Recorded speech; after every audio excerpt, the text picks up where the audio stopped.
to his desk. And not normally would we be getting out of the president's speech, but we do think it's important to get back to the story we've been telling you about because we have some additional information about the shooting that took place at Virginia Tech. We are learning now from the campus website there is apparently a second shooting now that has taken place at Norris Hall. We're trying to find that location for you on the map that we have of the campus. Haven't quite found the building yet, but a picture there of where, of course, Virginia Tech is located. So again, according to the campus website, there has apparently been a second shooting now at a place called Norris Hall, and according to the Associated Press, they are now reporting 7 to 8 additional casualties. We first told you a moment ago about one person being killed and one person being injured, according to the Associated Press. And we had additionally got information shortly after that from our affiliate on the ground that apparently someone is in custody. We have not heard any more about that, so we're just trying to bring it to you as it develops and square some of that reporting as well, the timing of this second incident. So clearly what we have, you'd have to say that it is a major violent crime event that is unfolding right now on the campus of Virginia Tech University in Blacksburg, Virginia. As you mentioned, Heidi, the earlier reports that we brought you here in the newsroom were of one person dead and one other person wounded, but now the latest reports, and I see you jotting down some information. Let me know when you're ready with that. Yeah, apparently CNN has now confirmed that there is one person in custody, and of course, when a situation like this happens, you don't know if there may be more people connected with all of this. So this person who is now in custody, CNN has confirmed, is being described as the shooter. Again, we are not aware if there may be more people connected with this, so as sort of standard operating procedure, police and authorities there are still continuing to search, and we have been able to speak with a couple of kids, one on campus still actually hiding under a desk, and a couple of other people associated with the campus to give us an idea of everything that's been going on there, and so unbelievable in light of what happened in August. Yes. Yes, and clearly what is taking shape here is a situation where the initial shooting was described as being at the West Ambler Johnston dorm building, referred to as West AJ. And clearly what happened is, at least the story that is emerging, is that there was the initial shooting there, one person killed at that location, a second person wounded, and it sounds as though that shooter moved on to this second location, described as Norris Hall. That second shooting location. What do you have, Heidi? Well, I was interested to see, because they've been communicating pretty well on the Virginia Tech website, and we've been trying to stay off of that because everybody's trying to get information who's directly involved with it. But I just wanted to read, this was updated here. It says, in addition to an earlier shooting today in West Ambler Johnston, there has been a multiple shooting with multiple victims in Norris Hall. Police and EMS are on the scene. Police have one shooter in custody, and as part of routine police procedure, they continue to search for a second shooter. All people in university buildings are required to stay inside until further notice. All entrances to campus are closed. Well, we talked to two students earlier, as you mentioned, Heidi, and if you want a sense of what the scene was like on the ground there at Virginia Tech University, we talked to Matt Waldron and Josh Whitehead. And let's listen in a moment. Yes, I'm hearing police sirens, and I'm standing up. I'm up like away from the football stadium, up the hill, standing behind a pine tree. It's like 50-mile-an-hour winds. And I was on campus today, and I was walking towards class with my iPod on, and these police cars started streaming down the sidewalks, and kids were peeling off. And I guess there was gunshots. It was right behind the building that I was in, and so they peeled us all inside the building, and we had to stay inside there for like 15 minutes. And these two kids, I guess, had panicked and jumped out of the top-story window, and the one kid had broke his ankle, and the other girl was not in good shape, laying on the ground, and it was just mayhem. And they told us to get out of there, so we ran across the drill field as quick as we could, and there was cops yelling, and it was just a mess, so it was kind of scary.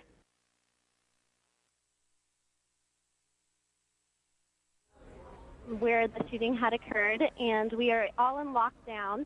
Most of the students are sitting on the floor away from all of the windows, and we're just trying to be as safe as possible. And just to remind everyone, in case they are just now tuning in, apparently this shooting did take place at West Ambler Johnston dorm. It's also known on campus as West AJ, one of the larger residence halls. Madison, are you still hearing sirens or any police, or is everyone just kind of, because you have been told to stay away from those windows, just staying there and trying to be calm? We were actually all just in the middle of the class, and we heard numerous sirens going by. So that's when we kind of started moving over to the side. But since that time period, I have not heard any more sirens. I think that they have all moved onto the side of campus that most of this is going on to. Huh. Yeah, and since then, of course, the new news, just to remind everyone, is on the bottom of your screen there. It was just a moment ago that there apparently has been a second shooting, and according to the Virginia Tech website, there are multiple victims at a place called Norris Hall, and Associated Press now reporting 7 to 8 additional casualties. We don't know what that means by way of casualty, just know that people are hurt, hopefully.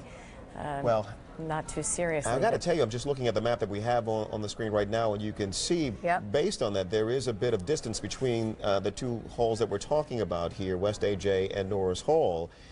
And I'm just trying to, for a moment, put myself on the ground now at what must have been just a frightening scene as the gunman started in the one location and then made his way to that second location. And if you can imagine, if you were anywhere in that vicinity, how horrified and you might have been, and what a what a frightening scene it was as it unfolded before your eyes. Matt Waldron, I understand, is back on the line with us. Matt, are you there?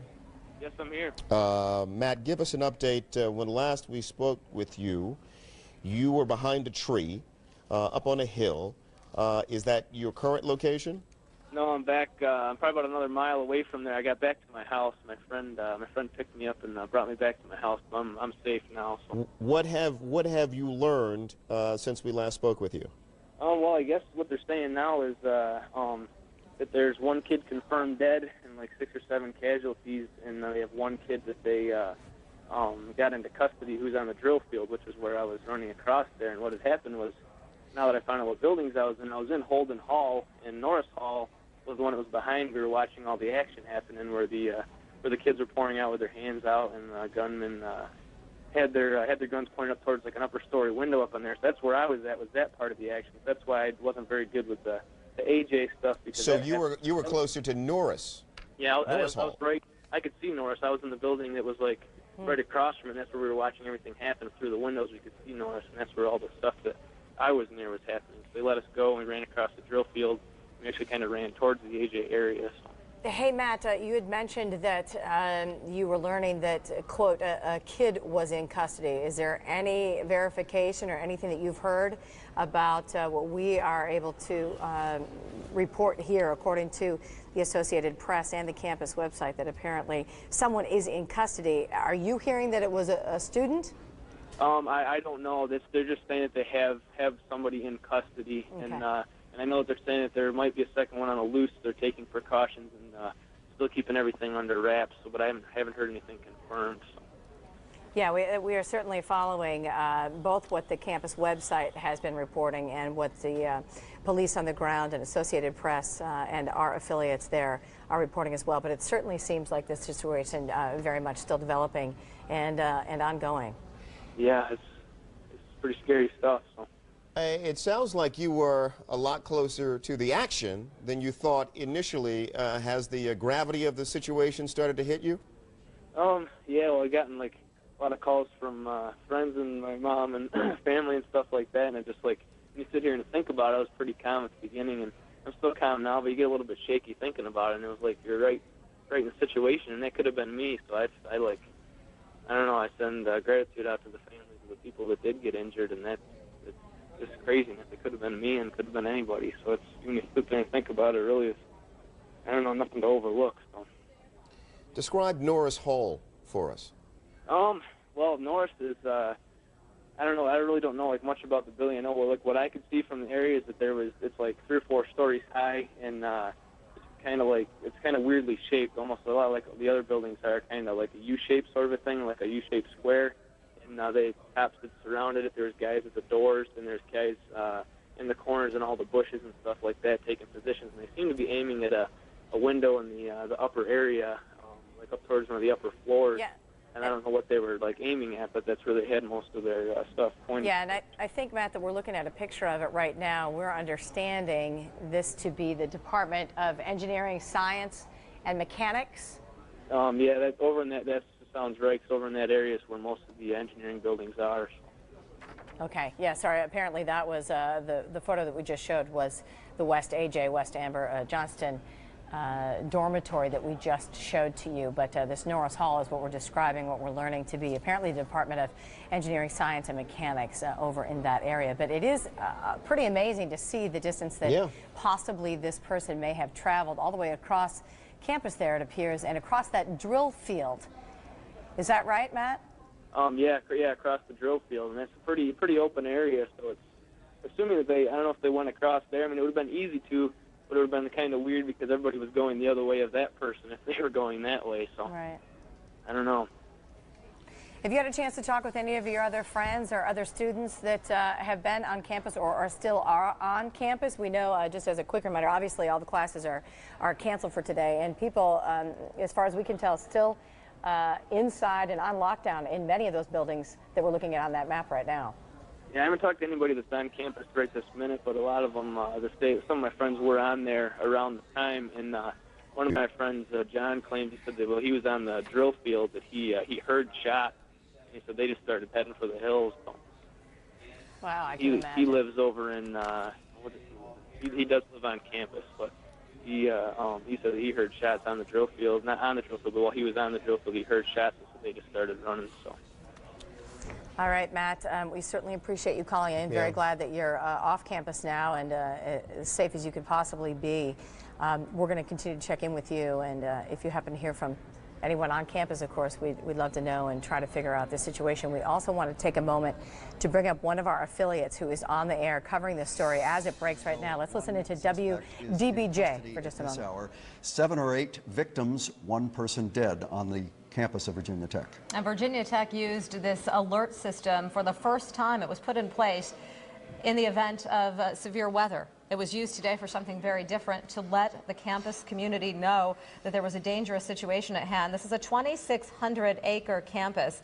Obviously, hundreds and hundreds of students, many were milling about, not realizing what was going on when this alert, a loudspeaker, went out over the campus, telling students, faculty, staff, whomever, go inside, take cover, we have a dangerous situation. Gene, I believe we have another woman, another student from the Virginia Tech community who is on the line with us. Can you identify yourself and tell us where you are exactly?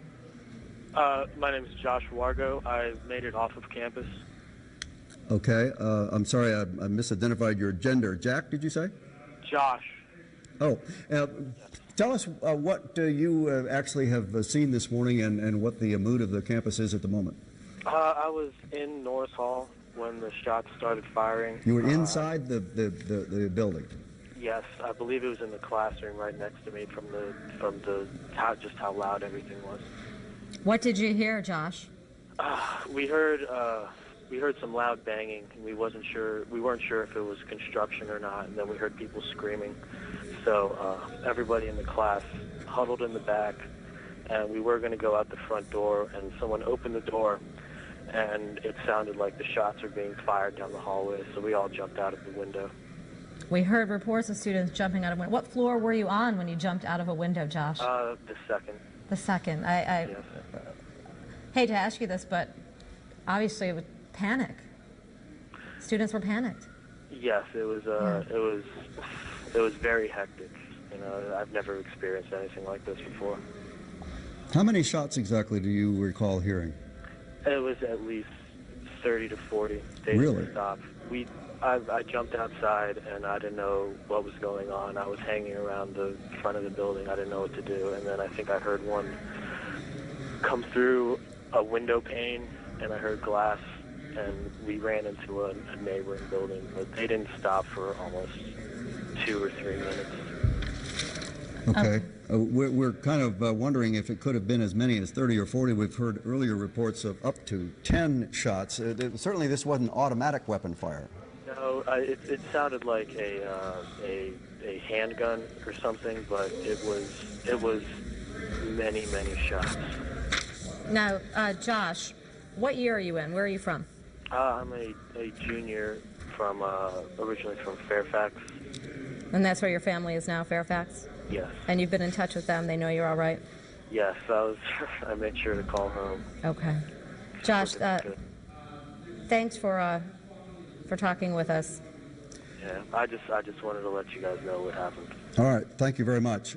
We have a report now that Montgomery Regional All right, Hospital. so we've been listening in to just a moment here to one of our affiliates there on the ground, the situation at Virginia Tech, where we have learned, according to the Associated Press, one person has been killed, at least one wounded, and that was in the original shooting. Apparently, according to the campus website and some of our other sources on the ground, there has been a second shooting with multiple victims, and according to the Associated Press on that, 7 to 8 additional casualties. That phone call, pretty unbelievable, from a young man who was apparently in Norris Hall, where we believe the second shooting took place, just in the very next classroom, and heard all of the shots being fired. I can only imagine what that must have been like for him. Amy Steele is on the line with us right now. She is the editor for the student newspaper on campus. Amy, good morning. You there? Hi, yes, sir, I am. Amy, fill in some of the blanks here. Give us an indication, first of all, of this alert system, usually the weather alert system that was used in this case to warn students of this episode as it was playing out on campus. Students and faculty first emailed this morning just confirming that there had been a shooting on campus and encouraging everyone to stay inside and, you know, be careful and that sort of thing. And they did update the school website. There's also a thing that the school has, VT News, and they sent something out on that, also giving students information. Then they sent an additional email about an hour later saying that there was a loose gunman on campus, and they followed up confirming that there was a second shooting in Norris Hall. So the school has been emailing all of its students and faculty, keeping us updated and letting us know what's going on. Were you able to do any reporting? I know first and foremost you have to make sure that your lockdown, your location is safe, but were you able to get any additional information as to what was unfolding on your campus? Yes, sir. Actually, one of our reporters was at West Ambler Johnston, the residence hall where the first shooting was, and she was reporting from there and calling me, giving me updates, telling me what she knew. And she actually wound up getting locked down inside West AJ. Another one of our reporters... Well, let's stop there. Let's stop there. Let's talk about your first reporter who was calling you from West AJ. What was that reporter telling you? She was just saying that it was basically mass chaos going on over there. She wasn't able to really... She could only talk to students. None of the police officers or school officials would really talk to her. One of our other reporters actually lives in West Ambler Johnston, so she was there this morning and was getting student reactions from inside West AJ when it was happening. All right, let's talk about, let's back up again. Let's talk about mass chaos. How did that reporter describe it? She was just saying there are obviously lots of students running around going crazy, and the police officers were trying to, you know, settle everyone down and keep everything under control, but, I mean, of course students are going to be running around when they hear gunshots, and then there's ambulances and fire trucks all over campus. So she said it was just crazy. There were a lot of rumors going around and saying what they heard, what they didn't hear. I know one of the injuries actually happened from a student jumping out of a window in AJ trying to get out, and that's how one of the injuries happened. So people inside the building were trying to get out as well. Either of your reporters identify how many shots were fired? I've heard that there were 2 fired inside West AJ, but I can't confirm that. I don't know that that's definitely what happened. Okay, you mentioned that you have a second reporter who was getting reaction at West AJ. Can you share with us some of the reaction from other students? I'm sorry, you broke out for a second. What was that? Sure. Can you describe for us, you mentioned that you had a second reporter in West AJ who was getting reaction from students. Can you describe some of that reaction? She said that basically students were really upset, obviously, and we're all in their rooms with the doors locked. No one was really going out in the hallway or anything, and they were all on instant messenger talking to each other across the hallway because no one wanted to go out of their room. But she said it was mostly fear inside of AJ. No one really wanted to leave the room to go to the bathroom or anything.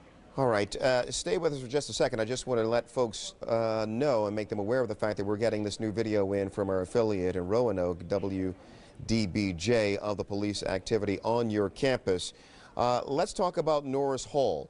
Were you able to get some accounts of the episode at Norris Hall? I haven't heard much from Norris Hall.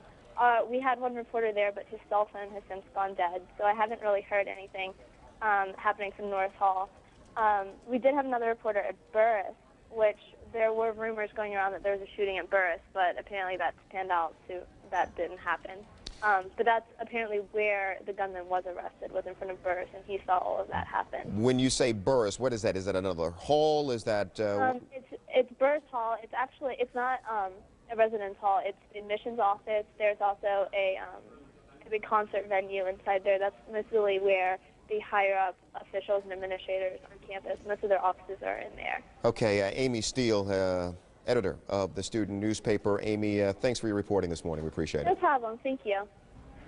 All right, at this time, I want to go back to our affiliate and carry some of their live coverage so that we can get the best idea of what is happening on the ground right now. This is, once again, WDBJ. Let's listen in. Roanoke, Virginia. Videotape that you have fed in.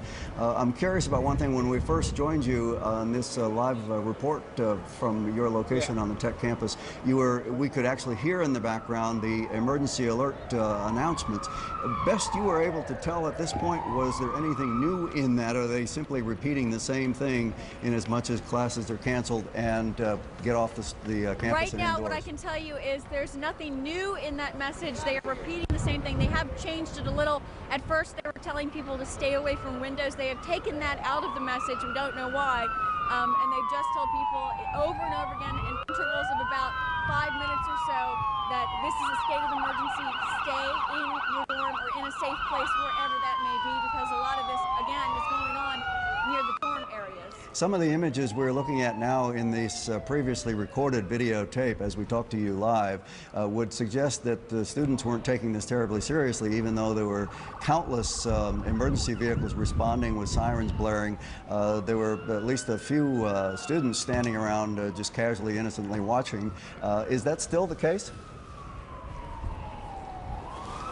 I apologize, Keith. Can you repeat that? I was losing my IFB here. I couldn't hear you. Certainly. I was just noticing there were students standing around earlier. Are they still? Do you see anybody standing around on the campus, or did everybody pretty much got off the street? People got off the street pretty quickly after I talked to you. Here's another one of those gusts I'm telling you about. If you can see, it's pretty difficult to stand here right now. The students cleared the area.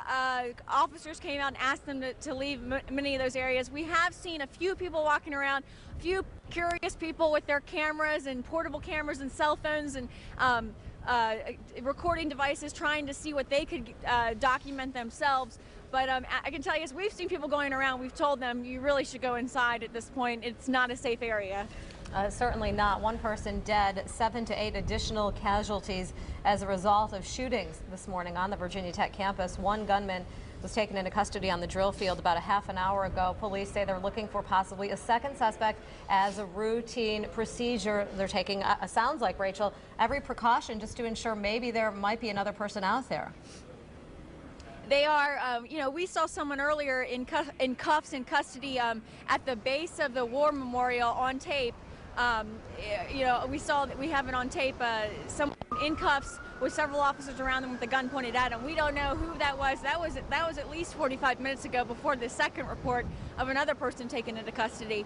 So, you know, I know police are being very careful right now, and everyone that's coming out of buildings has also been a suspect in these cases, Gene.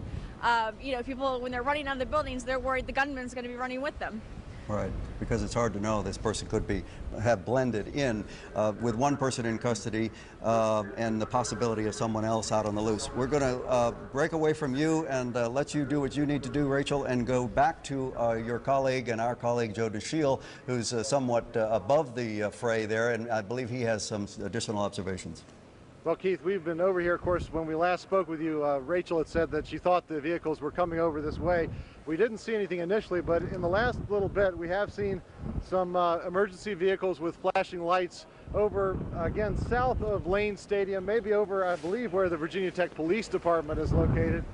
We did see a state police armored vehicle travel by the area. Did not appear to be in a hurry, but we have seen more emergency vehicles in this part of the campus. All right, obviously there's still a lot to be sorted out. Joe, I can see you're having trouble even standing up from that wind. Yeah, if you can hear me, yes. I understand one of our photographers that you spoke with, Lynn Eller, talked about seeing a suspect being surrounded. Is that correct? That is correct, And if Jean. so, have we heard anything about a description of the suspect? Did it appear to be a college-aged man? Do we know? I don't know. All I know is it was one person in the grass outside Burris Hall, but I don't have a description for you. One thing I did want to say, Rachel had said that there were two different reports. I have a feeling we're talking about the same report of one person in custody, not two different people in custody. Well, as Rachel was relating that to us, we saw someone who was seated on videotape, but it looked like near the War Memorial, perhaps had been cuffed behind him, and that one person may or may not be a suspect. Right, that's true. We don't know for sure why that person was in custody. But again, I think that was probably the same report that Rachel was referring to about some time earlier. That is true. We do have the word that one gunman is in custody, official word that came to us through the Associated Press. We don't want to speculate too much about what this routine search for additional suspects may mean, but do you have any thoughts or information about that? I really don't have any firm information other than to say we have seen emergency crews in our area, police officers and others who appeared to be patrolling the area. Actually haven't seen that in the last 10 or 15 minutes or so. Again, I do see some flashing lights over in the direction just south of Lane Stadium. Okay, obviously the situation is not over. A lot of different things going on in different areas of campus, which makes sense, Joe, because I'm guessing people are calling in tips or information. Police are trying to respond to everything they're probably hearing about, and that's why we're seeing all of these different areas of activity across campus. Well, I'm certain they're operating out of an abundance of caution here, just trying to search out every lead and do what they can to make sure they're on top of the situation. Naturally. Can you make a distinguish between the police and rescue vehicles in terms of what the activity seems to be? Is it switched from caring for the injured and an investigation of what has happened, or do you get the sense that there is still a very uncertain, fluid situation with possibly additional suspects at large? Well, I really don't know, Keith. Are you seeing something, Joe, over your shoulder? And if you are, maybe your photographer could pan that way. Are you seeing something in the distance? Unfortunately, what I'm seeing in terms of those emergency lights are over behind a row of trees, so I can't really see what kind of vehicles they are or what might be going on over there. But we can try to get a closer look and see. All right, Joe DeShia, we'll let you go, and maybe you can. We'll be back with you if you have any updated information. We'll let you go try to report that and find that out. We have Matt King on the phone with us next. Matt, are you there? Can you hear us? Are you a student at Virginia Tech? Yes, I am. Now, what year are you in, Matt, and where are you right now? I'm in Miles Dormitorium. I'm right across from Castle Coliseum, and I'm a sophomore. And what have you observed this morning? Well, I'm right on Washington Street, and I'm looking out my window now, and I can still see like 6 cop cars, and they're still like taking cover and have their guns aimed to the side of me, facing Lee. So it looks like there's still stuff going on.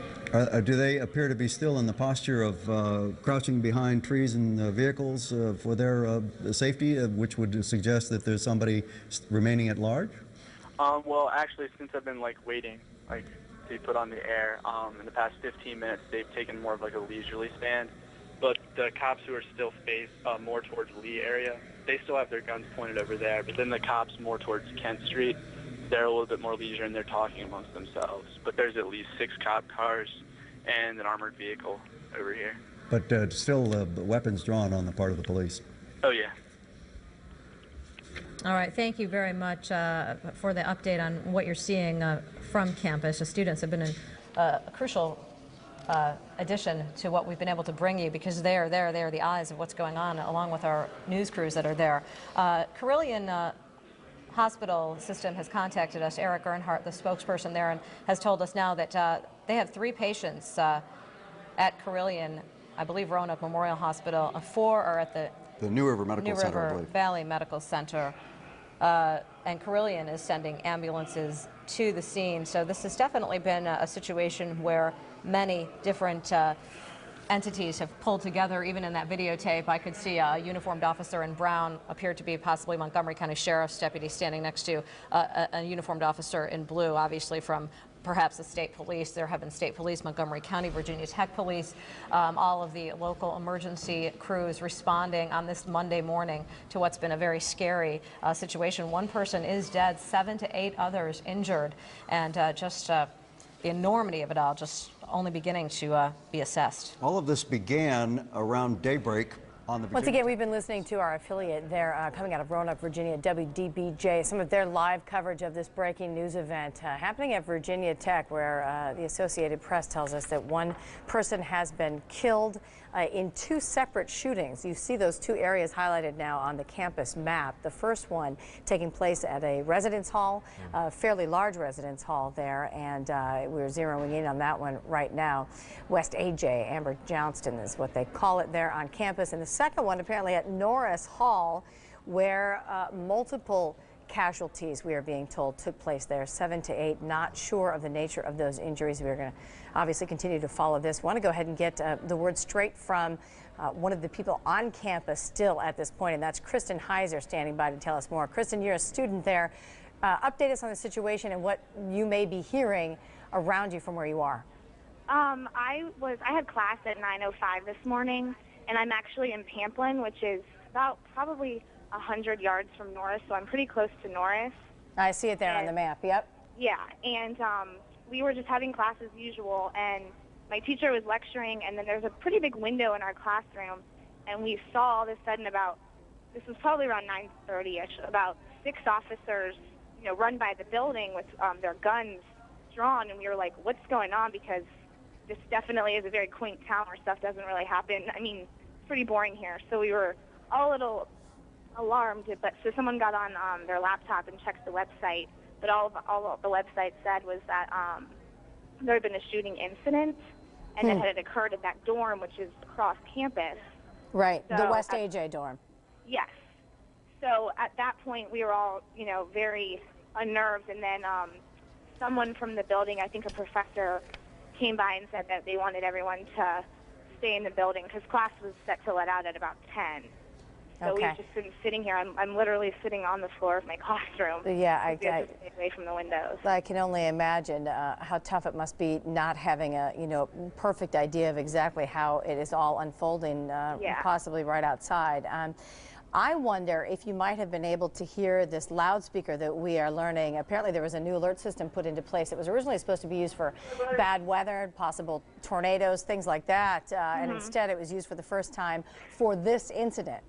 Yes, I didn't hear it because I'm inside this building, and it's an older building that's, probably pretty soundproof. So I didn't hear it, and I'd actually never even heard of this system myself until this morning. But I think people that were, because there were probably still a lot of people outside because it was about the time that classes were switching over.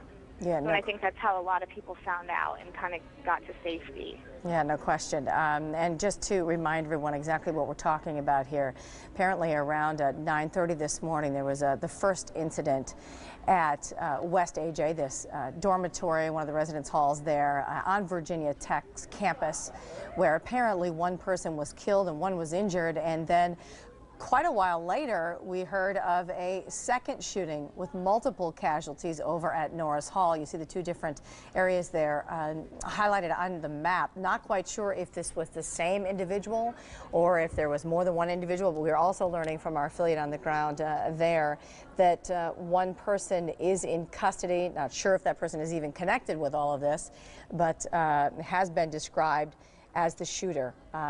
Tell us what else you are noticing around you, Kristen. What's everybody feeling like inside your classroom right now?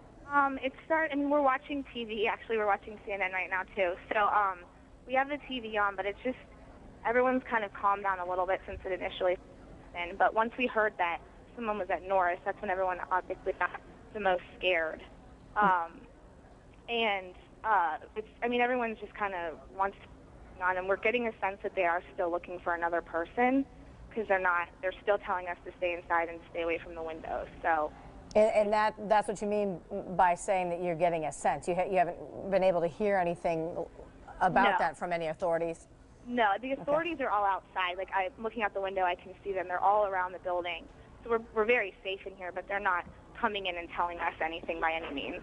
Okay, which I'm sure must be driving you absolutely crazy, but obviously they've got to do their work. And just to give everyone an idea of what they're looking at on our screen, this is some video that we've gotten in from our affiliate WDBJ of the scene earlier today. I just want to make sure that everyone knows these are not live pictures coming into us now, but boy, I cannot imagine the feeling inside and how frightened you all must be there. So we appreciate your thoughts on all of what's happened. Kristen Heiser coming to us from inside, I believe you said it was Patton Hall, which is right next to... It's actually Pamplin.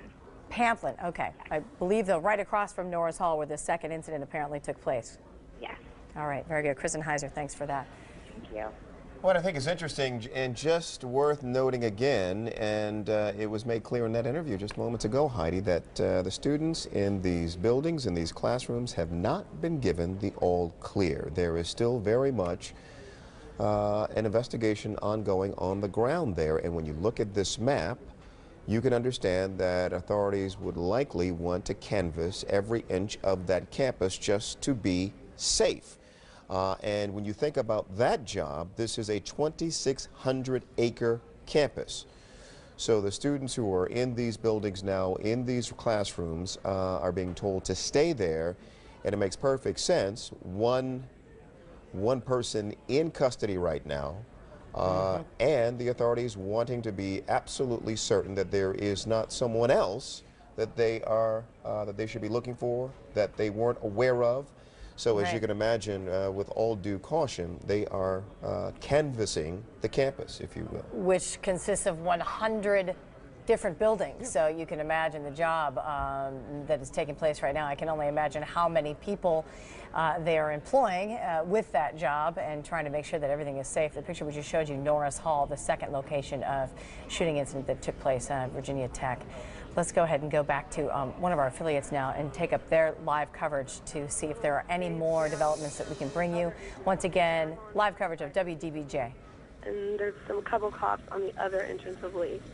We're now being told, while we still have you on the line, Alexis, that there is a scheduled press conference on the Tech campus at noon, and so presumably some of these reports will be either confirmed or put to rest, and we'll have additional factual information. We really thank you for your help. You've been one of our most useful, helpful callers, and we do urge you to stay safe, keep your head down.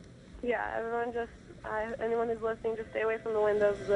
I know this is exciting at times, but I think everyone just needs to stay safe and stay away from the windows. Exactly. Thank you very much. We have a new number, as far as if my calculations are correct. We have been reporting that one person is dead and 7 to 8 more wounded. The new number we have now is one person is dead, up to 9 more wounded in 2 separate shootings this morning at the Virginia Tech campus. One shooting at a dormitory, West Ambler Johnston, West AJ Hall, and at an academic building, which is Norris Hall, opposite end of campus. This is the first confirmation, if in fact it is hard fact from the Associated Press, that there are up to 10 people shot, one fatally, at 2 different sites on the Tech campus, some distance apart. Correct, and that West Ambler Johnston Hall is a huge dorm, houses nearly 900 students. And so we're not talking about just a small dormitory, 900 students. This apparently took place on the 4th floor at Ambler Johnston Hall. One of the students said she had heard several students have actually told us they believe it was a female student. Now we're hearing that a second person at West Ambler Johnston Hall, a resident advisor, may have been the other person injured there at West AJ Hall, which happened right around dawn, we believe, this morning. The second shooting later than that. I'm sorry, that would be consistent with what we had heard earlier, in as much as the time and the number of people, and one fatally injured, one injured in gunfire on the 4th floor of West AJ, and a separate incident some hours later on the opposite side of the drill field, opposite side of the campus, near the administration building. We don't know, and the question, of course, is obvious, I would imagine, that if a shooting happened at 7 o'clock in the morning and then classes were going on as scheduled and students were heading off to class at 9 or 9:30 in the morning, well, why weren't students told to stay in then? It almost appears that police obviously did not know there was a gunman on the loose, maybe till the second shooting. Perhaps they thought that the person was accounted for, but that will be certainly a question we hope to be answered at this noon news conference. Sure. It is now going on 12 o'clock noon. Of course, we will stay with you to keep you informed of what is going on going on in a state of emergency at the Virginia Tech campus this morning. It started about 7 a.m. News 7 at noon will, of course, have all of the details, and we will provide you with as much information as we can. We have multiple crews on the Tech campus and endeavoring to nail down exactly what did occur there, but we know that as many as 10 people were shot, one of them shot fatally. And we'll have that press conference at noon. We're going to hear from police at noon.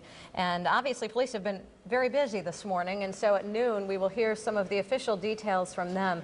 Perhaps some of the pieces of this puzzle can be put together. It's been just a very scary, scary morning, to say the least, at Virginia Tech. Hearing some of these students talking about being in class at Norris Hall and hearing bangs from next door and then screams, and hearing gunshots, and students huddling in the corner in a classroom at Norris Hall, and then jumping out the second floor second floor window after they heard gunshots in the hallway. I cannot even imagine what they were thinking or what was going through their mind at that point. Just terrifying scenes being described on the Virginia Tech campus this morning. Of course, this is the second such shooting. I don't know how much the two are parallel, but certainly the second incident involving gunfire on the Tech campus this academic year. The first one happening on the very first day of school, and this one happening on what would perhaps otherwise be a spring day, but it certainly doesn't feel like it outside. As you see in the video recorded earlier this morning, snow flurries in the air, strong winds still disrupting the search and investigation and rescue of those who have been injured, but a very tense situation, and hard to believe that somebody else has taken a gun in his hands and threatened and actually killed somebody on the Virginia Tech campus. I believe we have another student who may be able to fill us in on the line now. Is that right? Yeah. CJ Miletus is on the phone. CJ, you are a freshman. Keith was just talking about this being the second incident involving a gunman, perhaps on the loose, on the Virginia Tech campus. Not what you were expecting going off to college, or what anyone would expect. No, it wasn't. How are you doing there today? Where are you right now? I'm actually currently located in Miles Dormitory, and it is about 2 buildings away from West Ambler Johnson, and 1 building away from where the SWAT team is located. So what can you see from where you are now? Well, from the end of my building, from the bathroom windows and from another student's window, we could see about 5 or 6 police cars, a SWAT van, and a couple state trooper cars as well. And then a few minutes later, we saw them mounting up and going over towards the Lee, the building next door. I'm sorry, from the posture of the law enforcement officers you are able to observe at this hour, at about 10 minutes to noon, does it look like they are in jeopardy for their safety? Are they crouched behind? They were.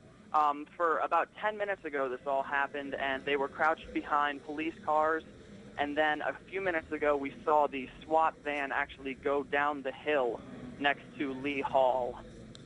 And and then directly adjacent to our building are the dumpsters, and we saw Sheriff's Department with shotguns crouched next to the dumpsters as well. So from what you're seeing right now, it does not appear that this situation is over. We do know that 1 suspect is in custody. We've been told that another a search is underway for possibly a second suspect as routine practice. So from what you're telling me, it sounds as though the SWAT team is still at alert and looking. All right, let's break away from our coverage of the shooting that is being conducted right now by our affiliate there in Roanoke, Virginia, WDBJ. We want to get to a student on the line with us right now. Shaver Dyerly is a student, a freshman.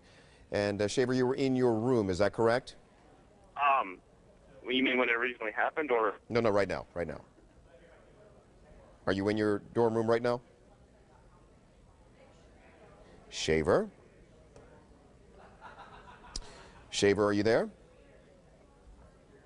All right, okay. So we've lost him at the moment. Let's sort of recap where we are right now. And boy, the news just continues to get worse on this story.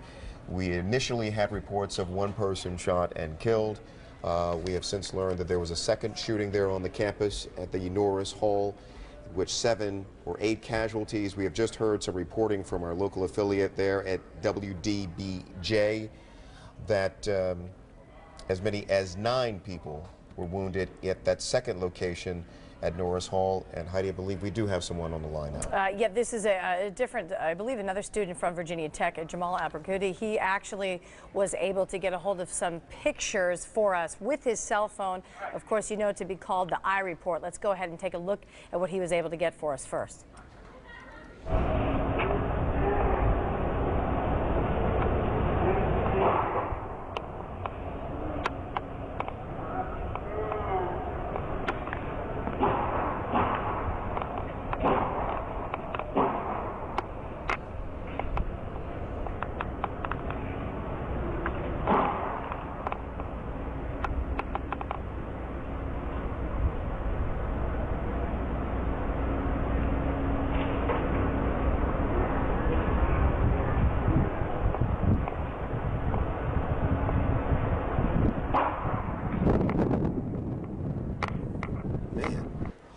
Okay, Jamal Abergudi is, I believe, on the phone with us now. And Jamal, pretty unbelievable pictures that you have there. I'm hoping it was a little frightening watching because it seemed like you were pretty darn close.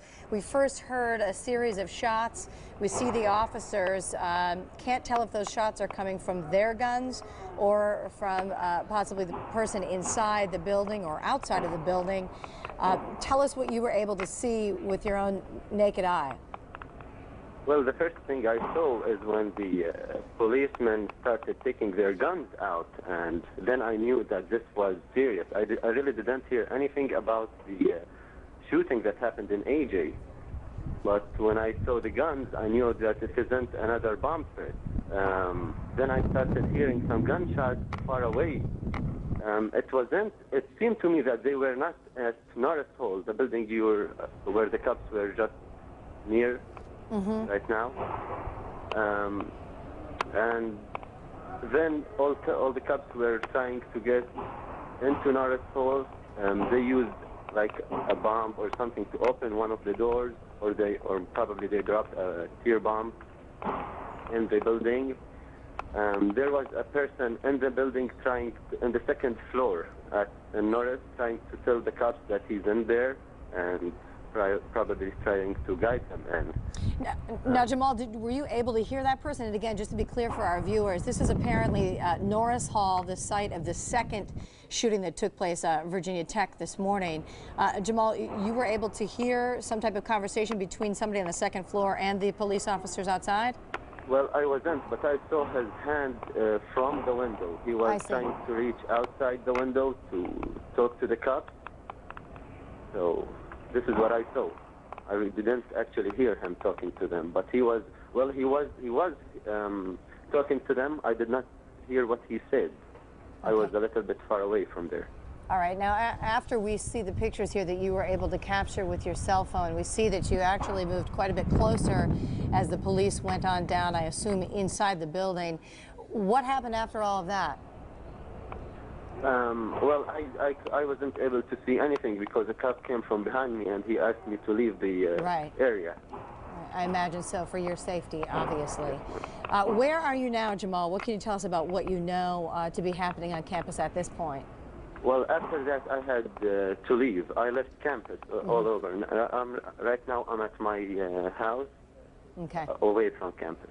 Yeah, and you had mentioned, just to be clear for everybody, you had mentioned that you thought initially you were not aware that there was actually sort of an event going on, if you will, and that there had been a shooting at a different building earlier in the morning. You had thought this was another bomb threat. You're about the third or fourth person that we've heard from now where the campus had been dealing with some bomb threats. Yes, this is the case. I actually didn't even check my emails in the morning. I had to go talk to my advisor, Dr. Sanger, in Patton Hall. And I was trying to get into Patton Hall while I was around 300 feet. Patton Hall, just for you to know, is not that far from Norris Hall, where the shooting was happening. And when I was around 200 feet away or 300 feet away from Patton Hall, a guy with probably a professor or someone in Patton Hall, he was shouting to everybody walking outside Patton Hall, telling them, leave the ground. Now, I didn't understand how can I leave the ground, but he was Take cover, So in other words. Right. Right. Yeah, And so also just to, go ahead. I just turned around and left. After a minute, when I reached the area where I took the video from, I saw the cops with guns, and they were asking everyone to lay down or to leave really quickly. So I knew that this wasn't another bomb threat. I knew that it's something way more serious than that. So I started taking the video. Yeah, something entirely different. And as we look at Norris Hall, maybe worth mentioning, this is the Department of Engineering, Science, and Mechanics, the other building where the first shooting took place, where, according to the Associated Press, one person was killed and another wounded, was earlier in the morning over at a residence call known as West AJ. Ambler Johnston, certainly still a developing situation, simply because we are still very aware, as we talk with Jamal here, who is no longer on campus, that there are several people still on campus in several different buildings, still on lockdown. We are trying to learn more, obviously, about the situation, where we're also hearing from our affiliates that there is a possible news conference to come our way very shortly now. Hopefully going to be hearing from more authorities on the ground as to what they know, what they may know about a suspect. We had heard some word of possibly someone being in custody, described as the shooter. But boy, as we look at these pictures and the I report coming in, we want to go ahead and one more time listen to exactly what took place when he captured these pictures on his cell phone.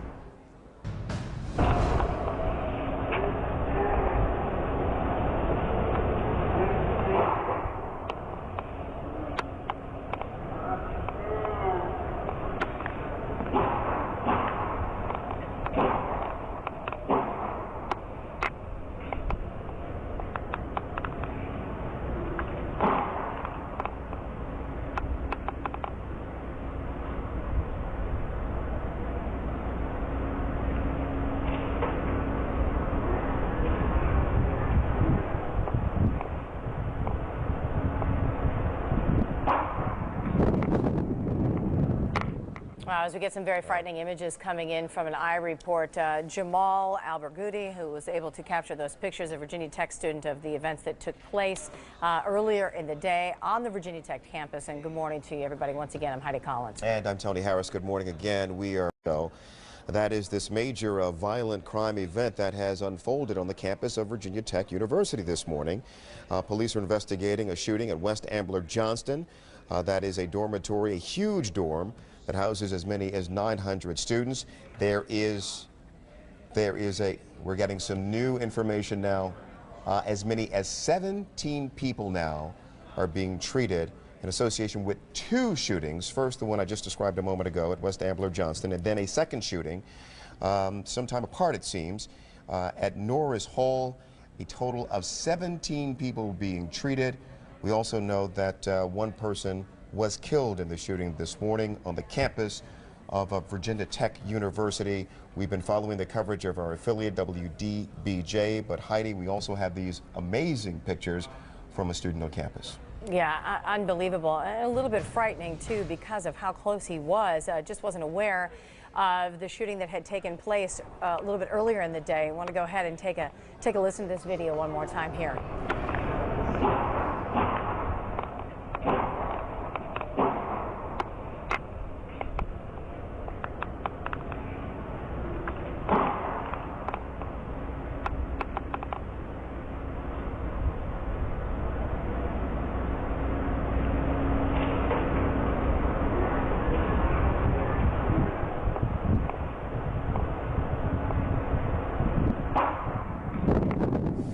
Again, these shots coming into us as an I report taken by Jamal Albergudi, who's a Virginia Tech student, right outside Norris Hall, which is the Department of Engineering, Science, and Mechanics, the site of the second shooting of the morning today. And interesting, as you take a look at that map, there is quite a bit of distance between those two buildings, so the shooter in question here had to travel quite a distance between those two halls. The other interesting note here, as we sort of wait either a press conference or some kind of statement from police on the ground here, is that we are still in a situation where students who are in many of these buildings, once again, this is a 2,600-acre campus, many of the students in these buildings, in these classrooms, have not been given the all clear as police continue to scour the campus just to be absolutely sure that the suspect in custody is the one and only shooter here. So right now it is still very much an active scene. Police, state police, campus police, all over the grounds there. That map that you see right now, just being sure that there is that the one shooter that they believe is responsible is in fact in custody, and that there is no one else associated with this incident that is unfolding this morning. Also, just getting some information now coming to us once again from Virginia Tech. Apparently, faculty and staff on the Burris side of the drill field, if we can possibly put that map up again, that would be the south side, I think closest to Norris Hall. You see Burris down there on the south side of the drill field, are being released and asked to go home effective immediately. Faculty and staff on the War Memorial side, I believe that would be closer to Ambler Johnston, the residence hall where the first shooting took place, are asked to leave at 12:30, apparently another half an hour or so. So once again, we are getting word that apparently there will be a news conference any moment now trying to give us a little bit more information about the latest in all of this. We also have someone on the line we'd like to speak with, Sharon Honegger. She's with the Carilion New River Medical Center. Want to get the latest on the situation with all of the people who are wounded in this. Sharon, thanks for being with us. We understand that apparently one person was killed and as many as 17 others are being treated. Can you give us your best information here on the latest situation? Yes, I understand that most of the patients have been transferred to Montgomery Regional Hospital, which is the hospital right there near Virginia Tech's campus. We're at Carilion New River Valley Medical Center over in Christiansburg. We've received only four people from the scene. One, I understand, is in critical condition, and 3 are stable. 1 critical, 3 stable. And that is of the 4 people that have come your way, a little bit farther away from campus, if I understand you correctly, than Correct. Montgomery Regional would be. Now, over at Montgomery Regional, can you give us an idea? Is there a trauma center there? What type of facility is that? Both Montgomery Regional and Carilion River Valley are level 3 trauma centers. Okay. The level 1 trauma center in the area is at Roanoke Memorial Hospital. All right. Any more information you can give us? Obviously, we're not asking for names or anything like that, but about the patients. And are we talking about gunshot wounds here? Are we talking about, we had heard quite a bit about students jumping out of windows to get themselves safe. I have no other information about these patients. Okay, so once again, from Sharon Honegger of the Carilion New River Medical Center, level 3 trauma center there, 1 critical patient and 3 are stable. That would leave several more people, 13 possibly, that have gone over to the other facility that Sharon mentioned, Montgomery Regional, to be treated there, because we are learning of 17 people in the process of being treated for their injuries. And as we take a look at these, Michael, if you would, let's see some of the video again of police responding on the ground there at Virginia Tech University. And as we do, the question is, what in fact were they responding to? Well, we can play for you a bit of the sound and show you some of the pictures as they were captured by Jamal Al-Barghouti, a student at Virginia Tech early this morning.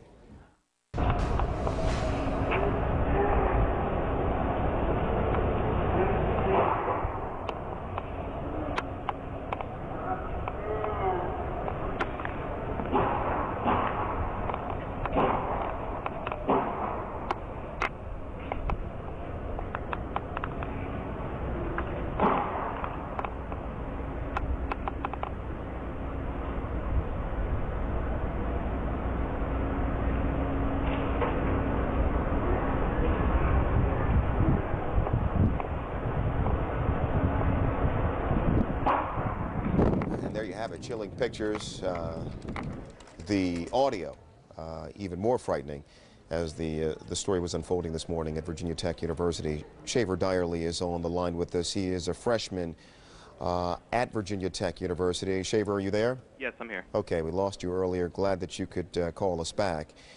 If you would, kind of give us a bit of a reset of your morning when you realized that there was an episode on your campus and that you might possibly be in harm's way. Well, actually, when I went to class this morning, I took the stairs and I saw 2 cops on the 4th floor with, like, taping over the door to keep everyone off the 4th floor. Is this West AJ? Yes, this is West AJ. Okay. They didn't really say what they were doing. I thought it was there was some Tide spilled on the floor and the stairs, and I thought they were making a big deal out of it because they were telling me to make sure I avoided that sort of stuff. But no real sign of like anything bad. And so I went to class. I came back right around 10, and at that point they had 2 cops in the side stairwell IDing everybody coming back in. We had to show him our student ID, and he was writing down our ID number and our name. And we weren't allowed to go anywhere near the middle of the building. If you were on 4th floor, you weren't allowed back in. So it's kind of interesting. So, Shaver, is West AJ your dorm? Yes. It is. And at about 7:50 or so, when we believe the first shooting took place, where exactly were you? Well, at 7:50, that would have been right when I was walking down the stairs to go to class. Okay. And what I'm getting at is that you didn't hear anything. I didn't hear anything, but a guy who is in my class who left a couple minutes before me, he was telling me he saw somebody who was like very bloody and that sort of stuff being carried to the elevator, and I had another guy who they basically pulled him off the elevator when it stopped on the 4th floor and told him he had to take the stairs the rest of the way down, and like they were loading someone else onto the elevator who was injured. Did your friend hear any gunshots? He hadn't mentioned anything. He thought somebody had just gotten like beat up, like it had been some sort of like a fight that happened. Okay. Were you ever instructed not to leave the building, to get back into your room? We were, after they sent out the email. We had an email saying like there was a gunman on campus, and then we were told not to leave. What time did you get the email? Did you receive it? I'm not sure exactly, but it was probably around like 9 o'clock. Okay, so when did you get back to your dorm and describe the scene? Take us on the walk back to your dorm, up to your room. Describe that scene. Well, okay, so I walked through the door and I saw the cops, and they were checking my ID and that sort of stuff, and I saw the guy who was in class with me. He got out of class before me. I didn't know where he'd gone, but he'd happened to go to back to the dorm as well. So me and him were walking up the stairs, and like basically we were talking about trying to figure out what was going on, but he didn't want to say anything too loud because of all the cops, and basically he was just saying someone was in a fight. But we just came up, I woke up a couple people. We were like, wow, this place is in like a state of panic. We don't really know what's going on though. And we were talking to some of the RAs, and nobody really knew what was going on at first. It's interesting that they would let you back into the building when we know now that a shooting had occurred there at your building. Interesting to you? Yeah, fairly. I don't really know all the details exactly, but they did seem to be, pretty cautious about who they were letting in. And then actually when we got back to the room, I forgot about this, we were watching out the window to try to figure out what was going on. And like the whole building had been surrounded by this point in time with cop cars, and people were just walking down the sidewalk, and the cops were yelling at them and like, get off the sidewalk, get in a building, like really cussing at them. And so that was pretty interesting. We were kind of freaking out then because before that we were kind of just thought this was like the more of a thing. The what thing? When the escaped convict got out, they made a big deal out of it, but it was pretty much localized to another point on campus. When did you learn about the shooting at Norris Hall? I got that. We were kind of talking on IM, and I guess I figured that one out. I was told maybe 9:30, 9:45-ish. And what is your reaction to all of this? I really just don't know what to say. Like, this is the whole day. It's just been like, you think it's going to be some small little thing that's not a big deal, and you keep finding out more and more details, and it's like pretty scary that this is happening, like where I go to school. Okay, that's what I want to get to with you, if I could, Shaver. Okay. The gravity of the situation. At some point, you're in the middle of it, and police are running around, and you're being instructed to go here, don't go here, whatever. At some point, you begin to get the news of what has happened, not only at your dorm, but also at Norris Hall, and now the reports that 17 people are being treated for gunshots and other injuries, folks jumping out of dorm windows. The gravity of it begins to settle in on you, and what are you thinking? I mean, I guess it's kind of going back to like the Columbine type stuff, but like at a college. It's like I never thought that something like that would happen here. I mean, we had the bomb threats, and that just seemed like typical, like people trying to get out of exams or something. But this is like I don't even know what to say, like in terms of the gravity of this. After the August incident, I'm curious as to what the campus did in terms of reassuring you a student on campus that everything was being done to provide for your safety and security? I can't really think of anything like in particular that stands out. I mean, generally around here, we felt that was handled pretty well because they thought they knew where he was and they went for him, and everybody else kind of went back to the dorms where it was safe. So I don't know of any like big particular things that stand out in terms of what they've changed. But how confident are you in the security of the campus now? And it has to be shaken to some extent. Yeah, it's kind of weird because, like, it's kind of hard to stop, you know, an individual person. But, like, I don't know if it was someone who lived in the dorm, because we do have systems on the dorm, so if it's after 10, you can only get in if you have a key card. Yeah. So it seems kind of strange that someone would come up and, you know, just come in during the morning if they weren't already kind of in here or knew someone. But, I mean, I just, for something like this, I don't know how you can, like, prepare. Well, let me ask you, did you hear this? We've heard some conversation from our local affiliate there in the Roanoke area, WDBJ, of a weather alert system that was activated to sound a warning to you students on campus that there was something going on and that you needed to be made aware of it. Did you hear anything? That would have gone off after I've already gotten back to my dorm. But there actually were some guys, we went down to the bathroom because you could hear the system going off and telling that, but I didn't actually hear it when I was, like, on the ground. Now, you're back in your room. Have you been given sort of the all clear? I mean, are you being told to stay in your room? Have the warnings changed to stay away from the windows? Can you go out of your building if you choose to? I'm not sure. If we can go out, I haven't tried, but I'm pretty sure no. I mean, everything, we haven't gotten into any all clear emails or anything like that. Like, everything is still saying, you know, stay inside, stay away from windows, don't, you know, don't go out. Shaver, I just have to bring you this latest information, and I have to tell you, you are a student on a campus where there has been a major event of violence today. The updated information that we're getting now, once again, 1 dead, and now instead of 17 wounded or injured, the number now is 20. Wow. 20 of your fellow students, we believe, certainly we could be talking about faculty as well, injured in today's episode. Have you talked to your family? Yes, I called my mom pretty soon after just to say. Shaver, let me jump in for just a second. I need to get us to coverage of this from WDBJ in Roanoke, Virginia. Several times to clarify, because I don't think anyone really couldn't believe what he was saying, but at least 20 fatalities, that is the ballpark figure at this time. He could not give us a figure on how many wounded. They are notifying next of kin right now. The FBI is here and investigating alongside with state police. There are multiple crime scenes on the campus. They have set up counseling centers right now at Ambler Johnson and the Cook Counseling Center on the campus to work with the community and the families. They say that this is a tragedy of monumental proportions, and the campus is shocked and horrified, according to President Charles Speaker. He says he wants to extend his deepest and sincerest and most profound sympathies to the families of these victims. Many of them, he said, are students. I don't think we can overstate this. Certainly monumental proportions is right. I want to back up a little bit and see if you can elaborate at all, Rachel, on what multiple crime scenes may mean. Does that mean more than 2?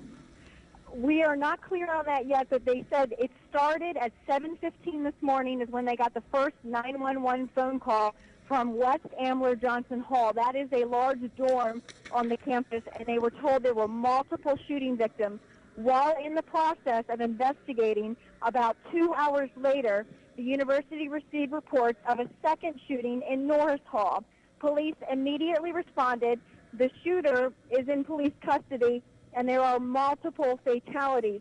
The number of fatalities have not been confirmed. The victims have been transported to various hospitals in the immediate area in the region to receive emergency treatment. And again, we are told they believe that the shooter, I have information on the shooter, They believe the shooter is deceased. They believe this was the act of one person. They are still investigating, but they said in the press conference that they believe the shooter is deceased and was found in Norris Hall. We asked if the shooter had shot himself or had a confrontation with police, and they say that is still under investigation, and they have not released that information. At this point, you're saying a lone gunman who is now dead. That is what we are told. The gunman is dead.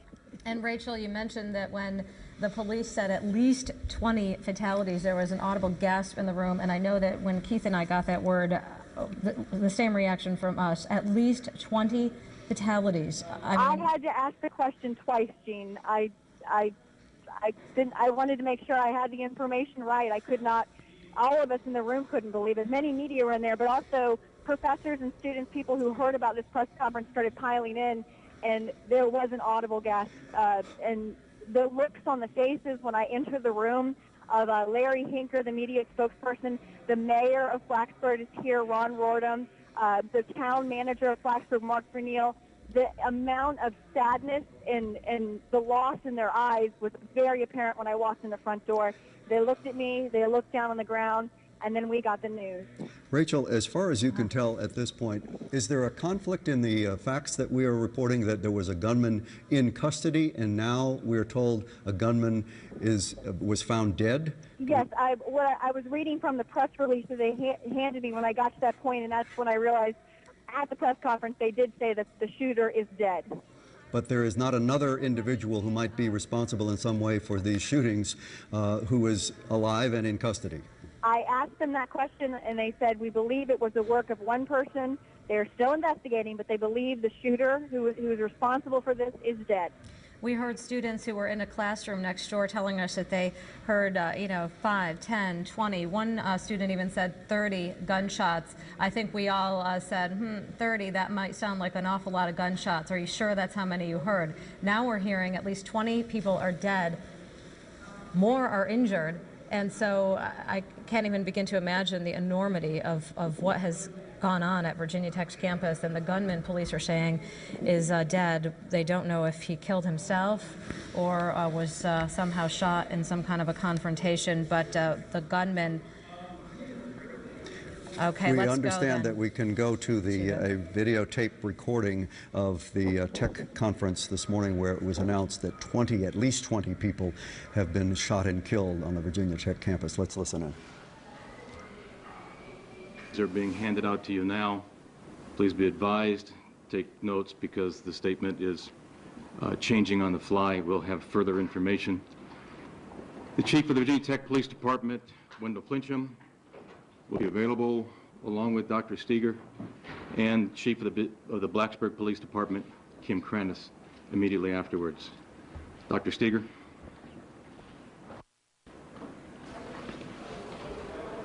Well, today the university was struck with a tragedy that we consider of monumental proportions. There were 2 shootings which occurred on campus.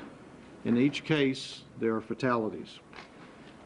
The university is shocked and indeed horrified that this would befall us, and I want to extend my deepest and most sincere and profound sympathies to the families of these victims, which include our students. We are currently in the process of notifying next of kin. The Virginia Tech Police are being assisted by numerous other jurisdictions, including Montgomery County. Crime scenes are being investigated by the University Police, the FBI, and the State Police. We continue to work to identify the victims that have been impacted by this tragedy. I cannot begin to convey my own personal sense of loss over this senseless and incomprehensible heinous act. The university will immediately set up counseling centers. So far, centers have been identified in Ambler Johnson and the Cook Counseling Center to work with our campus community and their families. Now, here are some of the facts as we know them. At about 7:15 this morning, a 911 call came to the University Police Department concerning an event in West Ambler Johnson Hall. There were multiple shooting victims. While in the process of investigating, about 2 hours later, the university received reports of a shooting in Norris Hall. The police immediately responded. The shooter in Norris Hall is deceased. There are multiple fatalities. The number of fatalities has not been confirmed. Victims have been transported to various hospitals in the immediate area in the region to receive emergency treatment. And we will proceed to contact the next of kin as the victims' identities are available. All classes are canceled and the university is closed for the remainder of the day. The university will open tomorrow at 8 a.m., but classes will be canceled on Tuesday. The police are currently staging the release of people from campus buildings. Families wishing to reunite with their students are suggested to meet at the Inn at Virginia Tech, the building we're in today. We're making plans for a convocation tomorrow at noon in Castle Coliseum for the university to come together to begin the healing process with this terrible tragedy. That ends my prepared comments. We would be happy to respond to any specific questions that you might have. And I would ask the chief to come forward. Sir, can you tell us if the shooter was a student, and if the how many victims, fatal victims are, and if they were students? We do not know if the shooter was a student or not. The case is still under investigation. As far as the victims, some were students, yes. Were the other ones faculty members, or? It's still early in the investigation yet. We have not determined yet who all the victims are as far as whether they're connected as students or not.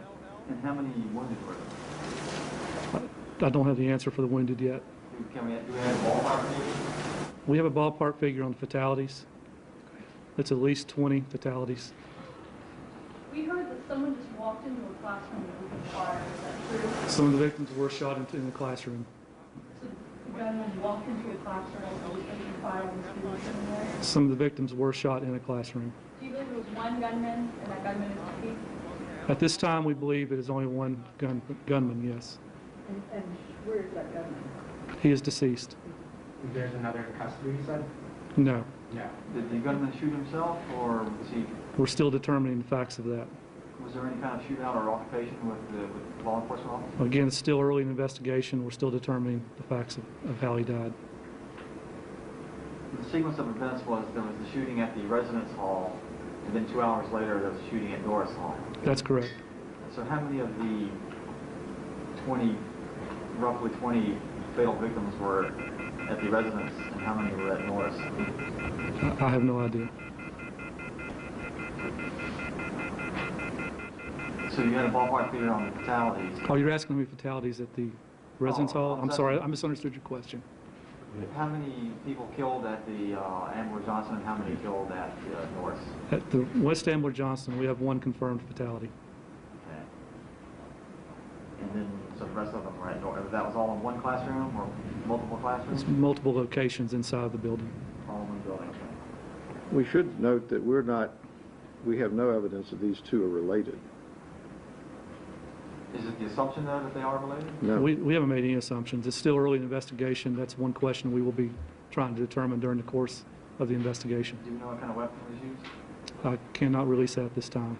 I mean, are you talking handgun, though, or rifle, or? Again, I cannot release that at this time. Do we know if there's the same shooter at both sites? We do not know. Do you believe the situation is under control for students right now? It's hard to imagine, Gene, a situation where they have to have so many fatalities. They have to make an estimate. More than 20 people killed on the Virginia Tech campus this morning, presumably by a lone gunman, but in two separate incidents. And President Charles Steger pointing out that we don't know at this point that the two were related, but they seem to think that it was a lone gunman who, while we had been earlier told was in custody, is now reported dead. And I have some new information about the injuries. We know that at least 20 people were killed. We are now being told by Carillion's spokesperson that 4 patients are at the New River Valley Medical Center. 3 of those are in stable condition, and 1 is in critical condition, all with gunshot wounds. And then 3 additional patients have been brought to Roanoke Memorial Hospital. News 7's Rachel DePompa, though, we are told, has some additional information. Rachel. Well, Gene, we are now hearing 22 dead, including the gunman. That word just came out. That is including the one person over at Ambler Johnson, at least 20. It's still the ballpark figure, over at Norris Hall, which is an engineering building, classrooms in that area. But we are hearing 22 dead, including the gunman at this time. And that press conference you guys just saw out there, they want to let people know that they are notifying next of kin. They're going to release information as it becomes available from here in the spot at the Holtzman Conference Center on the Virginia Tech campus. But things are still coming in. But they do say, and I want to reiterate, they say the campus is secure right now. Rachel, they do believe the campus is secure. Rachel, can you go over those numbers one more time? How many do they think were shot at Ambler Johnston, and then how many at Norris? I'm not sure, and I don't know if you have that information exactly either, because I'd heard the one gentleman say multiple shootings at Ambler Johnson, or West Ambler Johnson, and then multiple at Norris. Yes. At least one person confirmed dead at Ambler Johnson, but multiple people were shot at Ambler Johnson Hall. And then they're saying at least 20 are dead at Norris Hall, which is a classroom area. We have heard several reports of when that shooting happened, which was about 2 hours after the original one at around 7:15. There were reports of students jumping out of windows, even fourth floor windows. To get out of that building. And there are students, they've been grouped off in many halls in the area, in basements, and they are slowly letting those students out right now. I'm sorry, Rachel, one of the officials said that they were staging release from campus buildings, apparently a building at a time, and yet you're telling us that they believe the campus is secure. In other words, there is no one at large that they are in search of. Any other information on the gunman, Rachel? Who this? Though we heard them refer to the gunman as a man. Any other information on this person? Not right now. They are not. We asked several questions about that, why this would happen, what this person was doing, if this was some kind of fight, or if this was related. You might recall last week there were 2 bomb threats at Virginia Tech over the last 2 weeks or so. You know, they're saying that they don't know if this is related at all. They are not releasing any information about this gunman. But I can tell you that they do believe that the gunman was responsible. Indications are right now for both shootings, and they do believe the gunman is dead at this time. One can imagine, Rachel, that what the situation at Montgomery Regional Hospital is, they are continuing to receive casualties from this incident at Virginia Tech, and some of these people may be gravely wounded, some of them will be treated for injuries and we would hope released, but the hard part is sorting out the number who have expired and may have been fatally injured but arrived there in some... We have been listening into the incredible information coming to us now from our affiliate in the situation at Virginia Tech University. The numbers have changed dramatically. We are now learning, according to the Associated Press, at least 20 fatalities. In fact, I have an update on that. 22 people dead, including the shooter, and 21 more people injured. Last we spoke, before going to our affiliate coverage here, we were aware of 1 fatality. We are now aware of at least 22 fatalities, including the gunman, who we understand has been found dead inside of Norris Hall. The amazing thing is, from what we heard in that brief press conference there, along with the chief of police at Virginia Tech, that apparently at 7:15 this morning, the first shooting took place. The 911 call came in over at the residence hall we've been telling you about, West Ambler Johnston. 2 hours later, more shootings were reported around 9:15 or so at Norris Hall. That is where we believe at least 18 more people were killed, including the gunman. That is the reporting that the shooter died at Norris Hall. Some of the victims were students. It is not known if the shooter was a student at Virginia Tech. Some of the victims were shot in a classroom.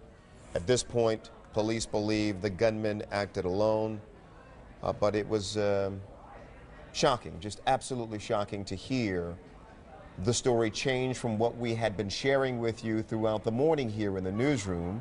Initial reporting was that one person was shot and killed, another person wounded, that at West A.J. Hall, the dorm, and that there was another incident at Norris Hall. Initial reporting was that 9 people had been wounded, and that had been the story, Heidi, through most of the morning. And in just the last few minutes, in the last 10 minutes or so, revealed that the shooting that we had been describing had turned out to be far worse. And you know, it's unbelievable because the number of journalists that had gathered for that press conference that was held very briefly there by the chief of Virginia Tech Police and also the president of Virginia Tech itself. I heard them ask 3 or 4 times, did we hear you correctly? Did we hear you correctly? 20 fatalities, at least 20 fatalities at that point. And we have now since learned, as we've just been saying, according to the Associated Press, at least 22 dead, including the shooter, 21 more injured. And we heard Dr. Charles Steger, the Virginia Tech president, say this is a tragedy of monumental proportions. We are shocked and horrified, and of course they are going through that very grim procedure of notifying the next of kin right now. Well, there is still so much to sort out here. Let's keep in mind we have heard descriptions of the lone shooter. We have heard descriptions from students of the succession of gunshots. We have asked the question whether it sounded like gunfire from an automatic weapon, and the response to that was no. We understand, as you look at these pictures here, there was an enormous police response to this episode on the campus, so there is still much to be sorted out. When you hear this figure of at least 20 fatalities, all kinds of questions come to mind. There were police obviously engaged in trying to bring this situation to an end. We don't know if the shooter was responsible for all of the shots fired, not trying to draw any conclusions here, but it will all be a part of the investigation. These are all questions that investigators will have as they try to ascertain what happened here, how this situation clearly escalated from one shooting to a separate incident at another hall where it sounds as though all hell broke loose. Yeah, there's no question about it, and we've been giving you those reports early on about students jumping out of windows, trying to get safe and trying to get away from what I'm sure is, you know, you just can't imagine what they were seeing and what they were hearing. We do know this, of course, campus is closed, but also it was said in that press conference that the campus is secure at this point. So that would tell you without any sort of speculation that at least authorities there feel confident that the person they found was the gunman, because that campus, they are calling it secure. No classes tomorrow. Of course, campus is still closed today. Will open tomorrow, but there will not be classes held. And that's an interesting point, because perhaps a lot of the students are learning that the campus is secure from us. We know that a number of students are watching CNN right now as we welcome our international viewers who would normally be watching Your World Today. We welcome you to this developing story here in the CNN newsroom. Many of the students that we've talked to this morning have still been in their rooms, still in their classrooms, some sitting on the floor there, locked down, as the campus has been locked down. For well over 2 hours. For well over 2 hours, and they had not received any indication that the campus was secure. Many were looking out of windows and still seeing police with guns drawn on the campus very near their building, so they might be receiving the news that the campus is secure from us this morning. That is the news that came out of the press conference just a short time ago. And Heidi, you want to talk with Jonathan? Yeah, well, I'm not sure. Do we have Jonathan on the line? Is another Virginia Tech student who is apparently an engineering student. So, Jonathan, is it correct for me to assume then that you were in Norris Hall at the time, because that is the Department of Engineering? No, I was in Norris. I was in Randolph. It's the building directly behind Norris. The map you look at, it's to the kind of the upper left of Norris Hall there. Can you tell us what you saw or what happened by way of your experience with this unbelievable morning? I was actually prepared to head to Norris. I had my next class there, and as I was starting to leave the computer lab in Randolph, one of my friends came back in and said that people from Norris are running in. Our advisor is telling us to go back into our classrooms or any room, stay away from windows, and lock the doors. So you were on your way over to Norris, And this is where you normally have your classes, obviously. What is your reaction to this unbelievable news? At first we had thought it was one person dead, and not to minimize the loss of even just one life, but now, my goodness, we're talking about 21 people dead, 22 including this shooter, whoever he may be. Yeah, when we were ordered to leave campus, or told to leave campus, yeah, I had heard one, and I came back here, and it was got my apartment, and it was 20, and I'm shocked. I don't know how to deal with this at all, so. I can only imagine, and obviously passing along to you that I know that there have been some counseling centers set up immediately on campus. If that is something that you and many people there are in need of, it would be available to you. We had learned that in the press conference, so that is certainly there. We so appreciate your time here. What is going on now? Are you off campus, you said? And I live off campus, and they had us leave. Right around 12 o'clock. They told us that anybody on the academic side of campus should go home. And I don't know what all they did with the people that live on campus or anything, but I know I went back to my apartment. So. Right. Well, Jonathan, we are very happy to have you, and happy to have you safe above all else, being that you are someone who frequents that building where all of this took place today, most of it anyway. So thank you again. Jonathan Schlessy's a Virginia Tech student, engineering student, in fact. So we appreciate your story, Jonathan. And if I can just get a message to our control room, I just received an email that we've got some sound available, and while I reset this, maybe we can work on that, maybe getting the sound from the Virginia Tech president, Charles Steger. But if you're just joining us, it was revealed to us, just in the last half hour or so, Heidi, that the shootings that we have been describing to you this morning here in the newsroom has resulted in the deaths of at least 20 people. You see the updated number according to the Associated Press there at the bottom of your screen. It began to unfold at 7:15 a.m. this morning on the campus of Virginia Tech. That is in Blacksburg, Virginia, not far from Roanoke, with a shooting at West Ambler Johnston Hall. There were multiple victims there at West Ambler Johnston dorm. One person was killed in that dorm. Another person was injured.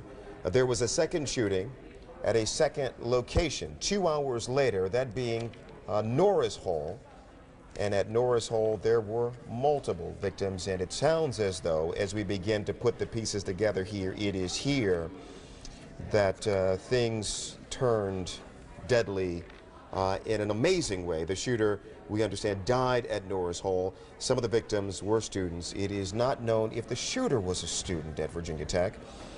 Some of the victims were shot in the classroom. Let's listen now to the president of Virginia Tech University. This is Charles Steger. Well, today the university was struck with a tragedy that we consider of monumental proportions. There were 2 shootings which occurred on campus. In each case, there are fatalities. The university is shocked and indeed horrified that this would befall us, and I want to extend my deepest and most sincere and profound sympathies to the families of these victims, which include our students. At about 7:15 this morning, a 911 call came to the University Police Department concerning an event in West Ambler Johnston Hall. There were multiple shooting victims. While in the process of investigating, about 2 hours later, the university received reports of a shooting in Norris Hall. The police immediately responded. The shooter in Norris Hall is deceased. There are multiple fatalities. The number of fatalities has not been confirmed. Victims have been transported to various hospitals in the immediate area in the region to receive emergency treatment. And we will proceed to contact the next of kin as the victims' identities are available. We have a ballpark figure on fatalities. It's at least 20 fatalities. We heard that someone just walked into a classroom and opened fire. Is that true? Some of the victims were shot in the classroom. So the gunman walked into a classroom and opened fire on the students in there? Some of the victims were shot in a classroom. Do you believe it was one gunman and that gunman is deceased? At this time, we believe it is only one gunman, yes. And where is that gunman? He is deceased. There's another in custody? Virginia Tech Police Chief there, Wendell, I missed his last name, but yeah, Fincham. It was an incredible press conference simply because just as we were getting word of these numbers, this is when we actually heard it coming from his mouth, that it was not just one fatality. It indeed was 21 and 22, including the shooter. Not a lot of information on how the shooter was apparently killed in all of this, but we do know that the majority of the fatalities did take place in that second location. You see it toward the top of your screen, Norris Hall. 2 hours after the 911 phone call and the apparent first incident that happened at Ambler Johnston, one of the largest residence halls on the campus of Virginia Tech.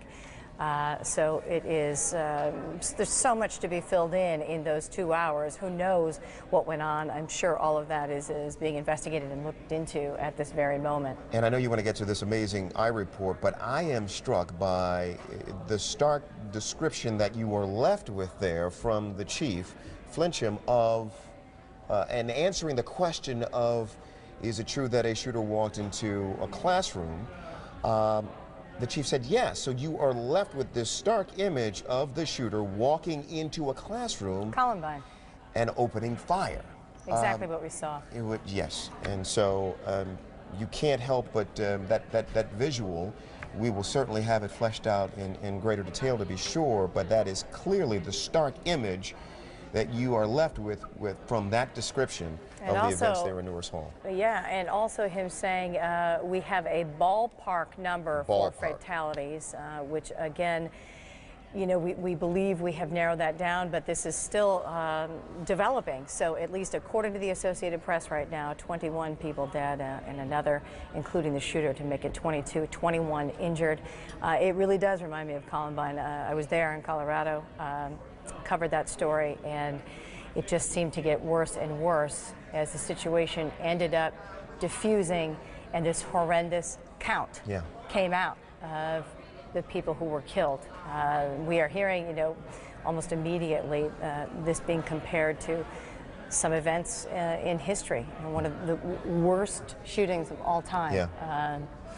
So we are continuing to follow this for you and want to go ahead and get to the coverage that we brought you earlier from a student who was able to get out his cell phone and take these images as an eye report for us here at CNN. We want to go ahead and show that to you and let you listen to what happened.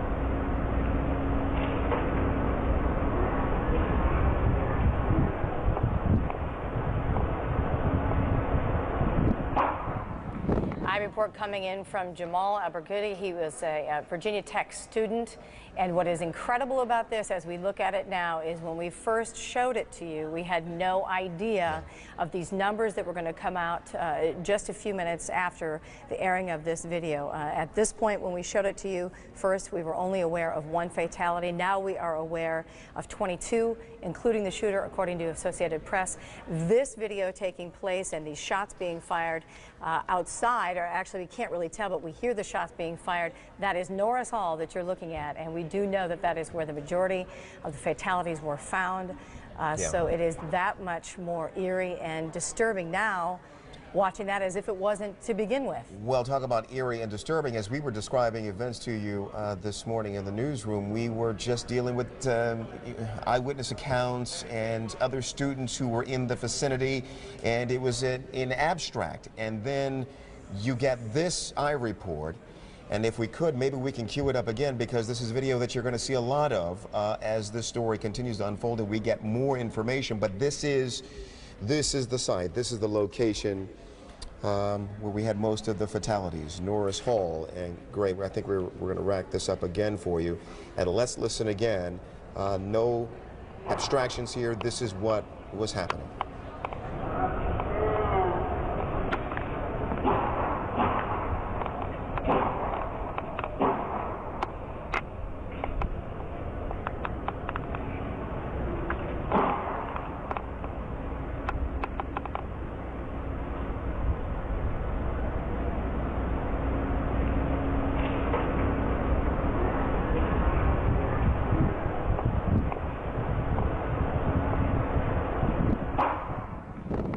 it's as you take a look at these pictures, at this point the authorities don't know what they're dealing with.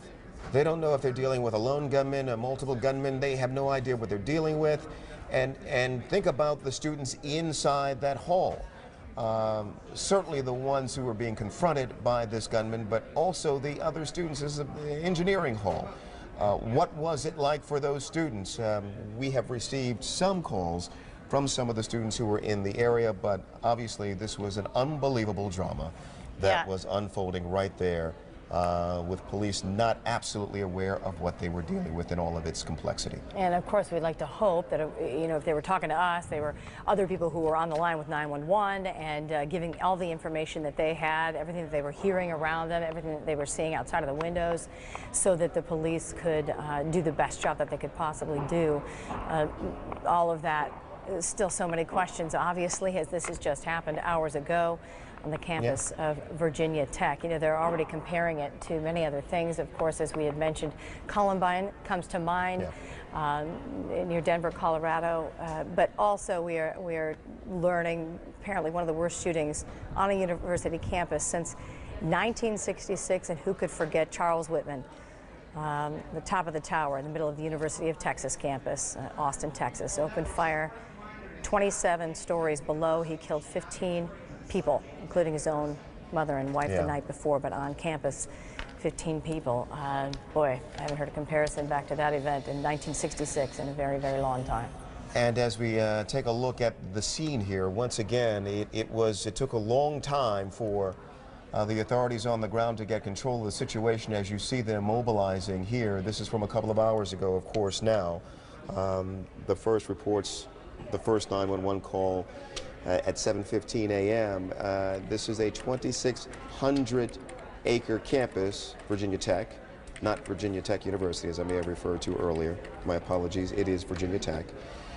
It took authorities a long time to secure that campus, and the kids who were on campus were told to just stay in their room, to stay away from windows, just to stay locked down where they were as they tried to control the situation. And it took a number of hours, and there was a period in time there when an area was secured. Police informed some teachers in the area, some professors, that they were clear to go home, but it was clearly a methodical approach to clearing areas of that campus. Yeah, from best we can tell from that map that we had been showing you, they were clearing the south side. There's that drill field right in the middle of the two buildings where the residence hall is to the north, and then the Norris Hall, the engineering department building, to the south, and they were clearing the south portion first. At least that was what our understanding was of some of the reports that were coming down. Also want to make sure we show you this. We have another iReport that's come in, just video, but this comes to us from Dennis Hong, an iReporter here for CNN. Let's go ahead and take a look at this.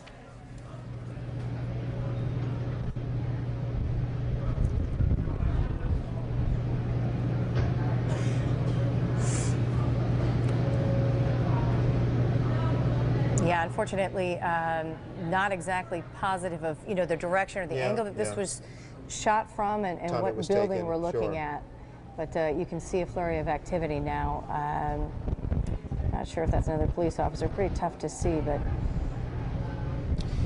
But Heidi, as we look at these pictures of those early moments when police were trying to cordon off the entire university, the entire Virginia Tech campus, your thoughts now turn to the parents of all of these students.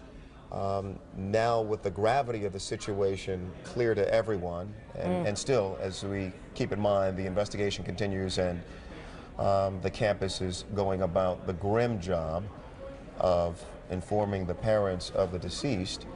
Your thoughts turn to the parents. They send their young people to college to get an education. Virginia Tech, storied facility there, Virginia Tech, in Blacksburg, and now comes this news today that there has been this horrible set of events on this campus with at least 20 people killed, and we know that at one point the gunman walked into a classroom and opened fire. How do you begin to tell that story to the parents? of these students. Yeah, and you know what? It is all that much more unbelievable because of the year that this university and these students and faculty have had, because of the other incident that took place not that long ago, happened in August. Tony, I know you guys were covering this here before I had a chance to move down here, but a police officer and a security guard also killed on the campus of Virginia Tech. We heard one of the students that we had on the line a little bit earlier talking about what an incredibly tough year this has been. Yeah. Bomb threats, as you mentioned, the episode in August. Boy, I remember that one pretty vividly. I was just covering breaking news at that time, and that just sent shockwaves through that campus. We were able again to get a number of students on our air to describe those events. But I just, my heart goes out to these parents and to anyone with a young child there on that university, and what it's going to be like over the next days, weeks, and months, and the job that is ahead for the officials here at this campus as they try to reassure these students and the parents of these students that they are doing everything possible to secure their young people. Let's go ahead and throw it now, Tony, to our affiliate coverage here, WDBJ, listening to another reporter talk about some of the casualties and some of the treatment that people are receiving at least two different facilities that we are aware of in the area of Virginia Tech. Let's listen in. They didn't have a lot of specific conditions on those students, but they were brought in with gunshot wounds or other injuries. The two of the students that were taken to Lewis Gale also had gunshot injuries, but are listed in stable condition. She also mentioned that both or all the hospitals, Pulaski, Montgomery, and Lewis Gale and Salem, have implemented their disaster preparedness teams to deal with the influx of patients. Alex, I'm not sure this may fit in with what you know or be supplemental to it, but we are told that because of the high wind, they are unable to evacuate people by helicopter, which would make sense. And I suppose some of these folks coming in from the Tech campus to Montgomery Regional Hospital could be in need of specialized care that would only be available in Roanoke, perhaps even Charlottesville. That is true, and we have not, since we've been here in the last 20 minutes to the half hour, we have not seen a helicopter that's been coming in yet. And yeah, the wind is definitely blowing pretty hard up here. Alex, when Nancy May told you that 17 students were brought into Montgomery Regional with gunshot wounds, are those with injuries? Is this in addition, do you know, to the number of deceased? Because we know that 22, including the gunman, have been killed. So do you know if that 17 number that came into Montgomery Regional includes the deceased or not? I do not know the answer to that. Okay. And we'll try to sort that out. And of course, you said 2 to Lewis Gale with gunshot wounds and 3 more on the way to Lewis Gale. And we do know that there are 3 on the way, or at least have already arrived at Roanoke Memorial. So we've got these hospitals are just being stretched to the limit, I would imagine, with all of these trauma patients coming in. It does seem too that, you know, we've been here, as I said, about a half an hour, that possibly some students or people are coming into the hospital to check on their friends. That's been within the last half hour or so. Other than that, Alex, do you observe additional ambulances coming in, or do you believe all the wounded have now been, those injured on the Tech campus have been transported to some hospital? It seems that way, and as I said, since we've been here in the last half hour or so, we have not seen any kind of ambulances with their lights come on in the last few bits. As we watch the videotape recorded earlier on the Tech campus as this story developed, I guess we will thank Alex Lawson and see if we can go back to News 7's Joe DeShiel, who is still on the Tech campus, with some additional observations. Well, Keith, I just wanted to get back with you to tell you about the traffic situation. I was able to move up to the corner here where I could see down to the road that runs beside Lane Stadium and Castle Coliseum, and traffic is moving in that area. We can see people leaving the parking lot there right across from Castle Coliseum. That's also in the vicinity of Ambler Johnston. So traffic does appear to be moving on this side of the campus. People are leaving. There's a steady flow of traffic on that main drive that heads in and out of the Tech campus. All right. Well, it does seem that things are beginning to get back to normal in terms of movement.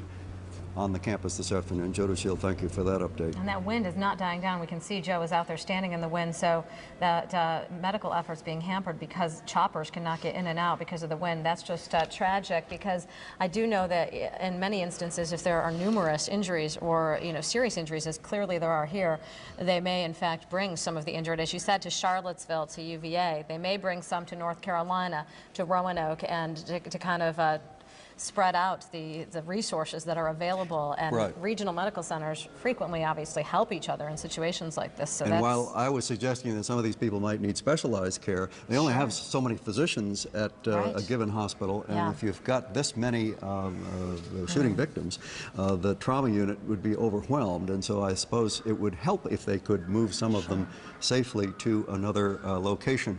But even as the choppers are grounded for that purpose, the Secretary of Public Safety and Supervisor of Police, State Police, we understand, are on their way to Blacksburg to see if they can help out. But of course, they have to travel by car.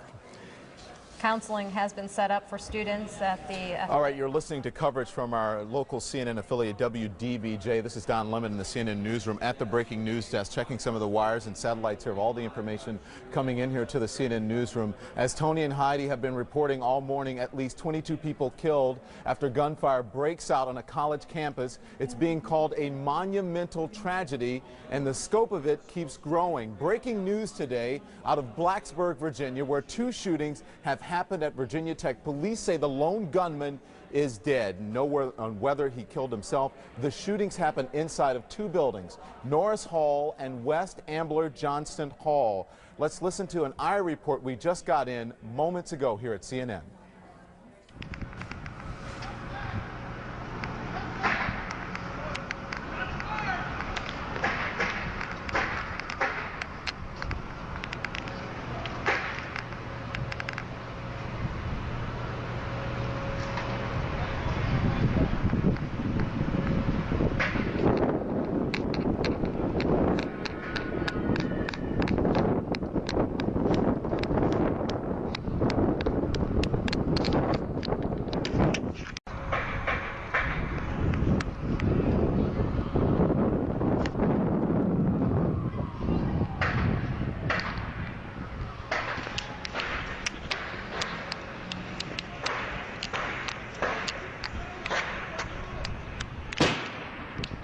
Whoa!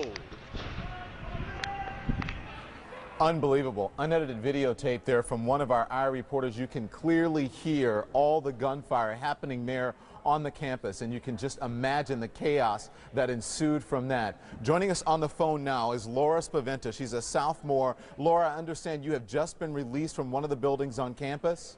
Yes, I have. Yeah. How you doing? I'm a little shaken up, and I just want to go home. I can't believe it happened here. It's just very shocking. Tell us where you were and what you heard, if anything. I was in Shanks Hall, which is located in the upper portion of campus, and we were having class, and all of a sudden we had emails saying that there was a shooting on campus, and then we were updated with it saying that classes were being canceled and to stay where we were. And Laura, where you were, could you hear anything, or was it a surprise to you when you got this email? Right after we got that email, we heard 5 shots on campus, and we could hear the emergency speaker system. So we all got down underneath the desks and moved away from the windows. Yeah, and tell us what other students in the class were doing. Obviously, you were frightened. What was the reaction in your particular room when you got this and then heard the 5 shots? Everyone was calling family and friends, especially friends on campus, to see if they were okay and where they were. One girl had a sister who actually was in West Ambler Johnson, so she called her to make sure she was still okay. So did you know any people in either Ambler Johnson or Norris Hall? I did not. You do not. Do you know if any of your friends or people you know are involved in this? I have been cut off. The only information I've been able to get is that through phone and through instant messenger. So I've heard many different stories. I don't know what's true and what's not. I don't know if any of my friends were harmed or anything. I don't know. I'm just really worried. I just want to be okay. Yeah, it sounds like you're out of breath there and you're a little bit nervous. Obviously, within that situation, who wouldn't be? Yeah, and I just ran from my car to my apartment because my phone was dying. Yeah. Now I understand from producers here that you're a sophomore at the university. Were you there in August when there was a shooting involving a security guard in August? Yes, I was. Yeah, and they say you have some concerns right now, obviously. Yeah, I'm just like a little concerned, like, why does keep happening here? And like, the school, like, I really wouldn't think that it would happen. And I'm from Philadelphia, so my question now is, why would I go to a school 6.5 hours away when my safety is in jeopardy? Yeah, and you know what, our thoughts and our prayers and our hearts go out to you and your fellow students as well. Right now, tell us what you're doing. How far away from the campus are you? You said you just got home. Do you live on campus or off? I am off campus. You're off campus. What was it like getting out of the building and going through? Did you have to drive or walk or take the bus from your school to where you live? I had to walk to my car in the commuter lot, and it was just stunning to see how many cop cars were there and how many ambulances were there. And I had to walk up to an officer and ask him if I could even get to my car because I wasn't sure at that point if I could or not. So I was trying to figure out if I wouldn't be able to, how I was going to get back to my apartment. You said we'd be shocked or stunned by the number of ambulances and cop cars. Describe to us that scene when you were walking to the parking lot. How many did you see? Could you even count them?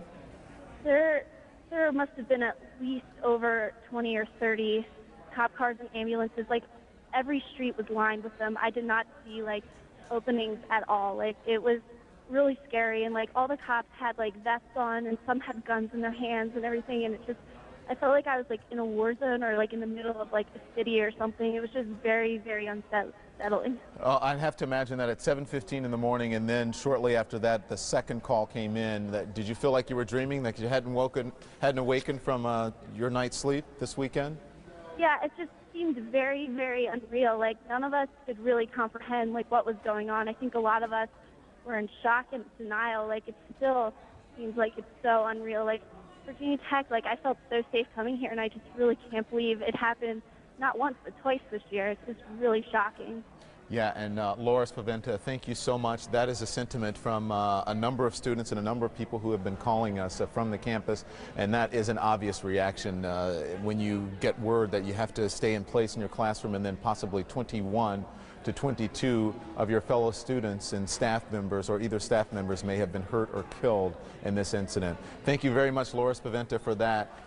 You're watching the CNN Newsroom, and this is all unfolding as we speak right there on the campus of Virginia Tech. I'm going to send it over to my partner now, Betty Nguyen, who is at the news desk. Betty? Yes, Don, we want to really get a scope, an idea of the scope of this shooting here. At least 22 people dead at this moment, some 21 people injured according to the Associated Press. So let's just think about that for a second. If you put those numbers together, this is the deadliest campus shooting in U.S. history.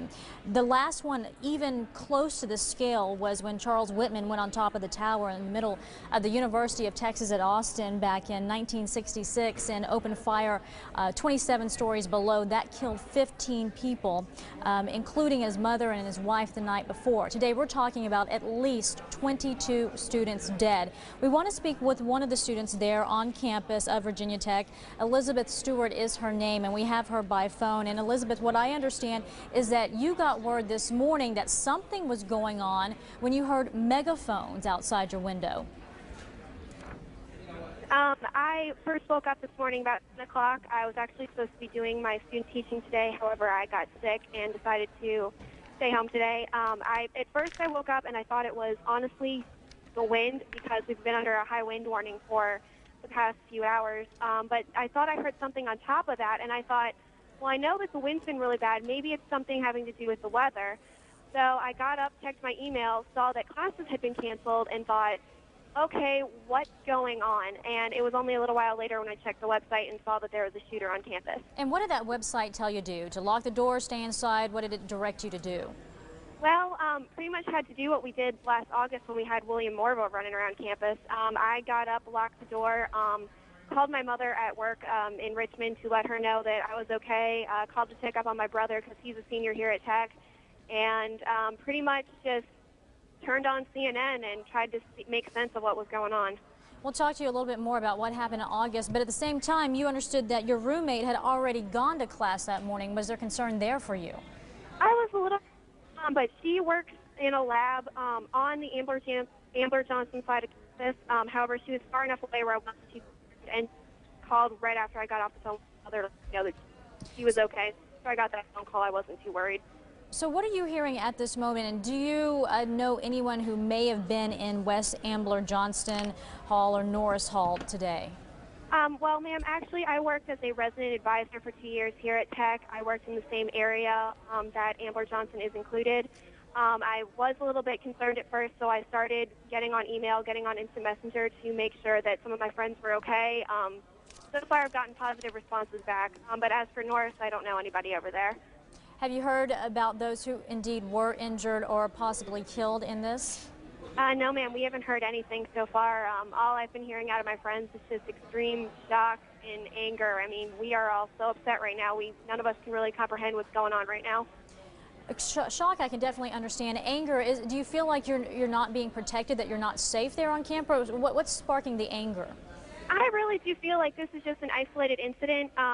Like I said, I worked as an RA here for 2 years, and I worked with VTPD. Security-wise, I wasn't too concerned. It's just I cannot believe that somebody had the nerve to bring a gun onto this campus and start shooting up everybody who didn't deserve it. I mean, it's just crazy. None of us can really understand it right now. It's really hard for all of us to grasp, and when we're talking about at least 22 people killed, not sure if they're all students, but at least some of them are students. And in talking with you, you had mentioned last August, folks there on campus have really dealt with a lot within this school year. Talk to us about what occurred back in August and why that has some concern for you today with what happened there this morning. It was just another reminder. Woke up this morning and saw the emails that classes had been canceled, and that my mind instantly went back to last August because it was the same emails we got back then.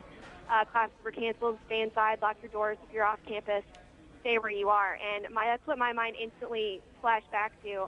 At first, I honestly was hoping that it was something having to do with the weather, like I said, because of the megaphones and everything outside, but I saw the thing about the shooter on campus, and I'll admit, I was a little worried about what was going on, but I mean, it's just complete shock and anger around here right now.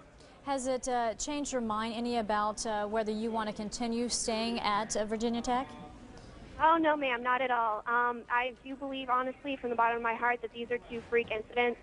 I came here to Tech as a freshman in the fall of 2002, and I love my school with all my heart and soul. I really do, and I hope that one day, if I ever get married and I'm lucky enough to have kids, that they choose to come here.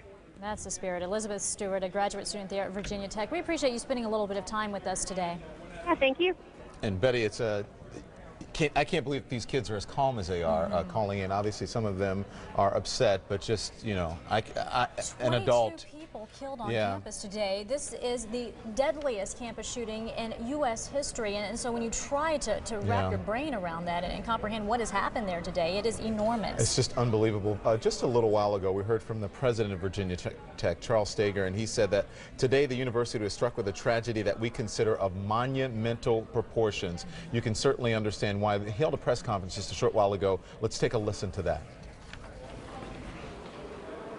Well, today the university was struck with a tragedy that we consider of monumental proportions. There were 2 shootings which occurred on campus. In each case, there are fatalities. The university is shocked and indeed horrified that this would befall us, and I want to extend my deepest and most sincere and profound sympathies to the families of these victims, which include our students. We are currently in the process of notifying next of kin. The Virginia Tech Police are being assisted by numerous other jurisdictions, including Montgomery County. Crime scenes are being investigated by the University Police, the FBI, and the State Police. We continue to work to identify the victims that have been impacted by this tragedy. I cannot begin to convey my own personal sense of loss over this senseless and incomprehensible heinous act. The university will immediately set up counseling centers. So far, centers have been identified in Ambler Johnson and the Cook Counseling Center to work with our campus community and their families. Now here are some of the facts as we know them. At about 7:15 this morning, a 911 call came to the University Police Department concerning an event in West Ambler Johnson Hall. There were multiple shooting victims.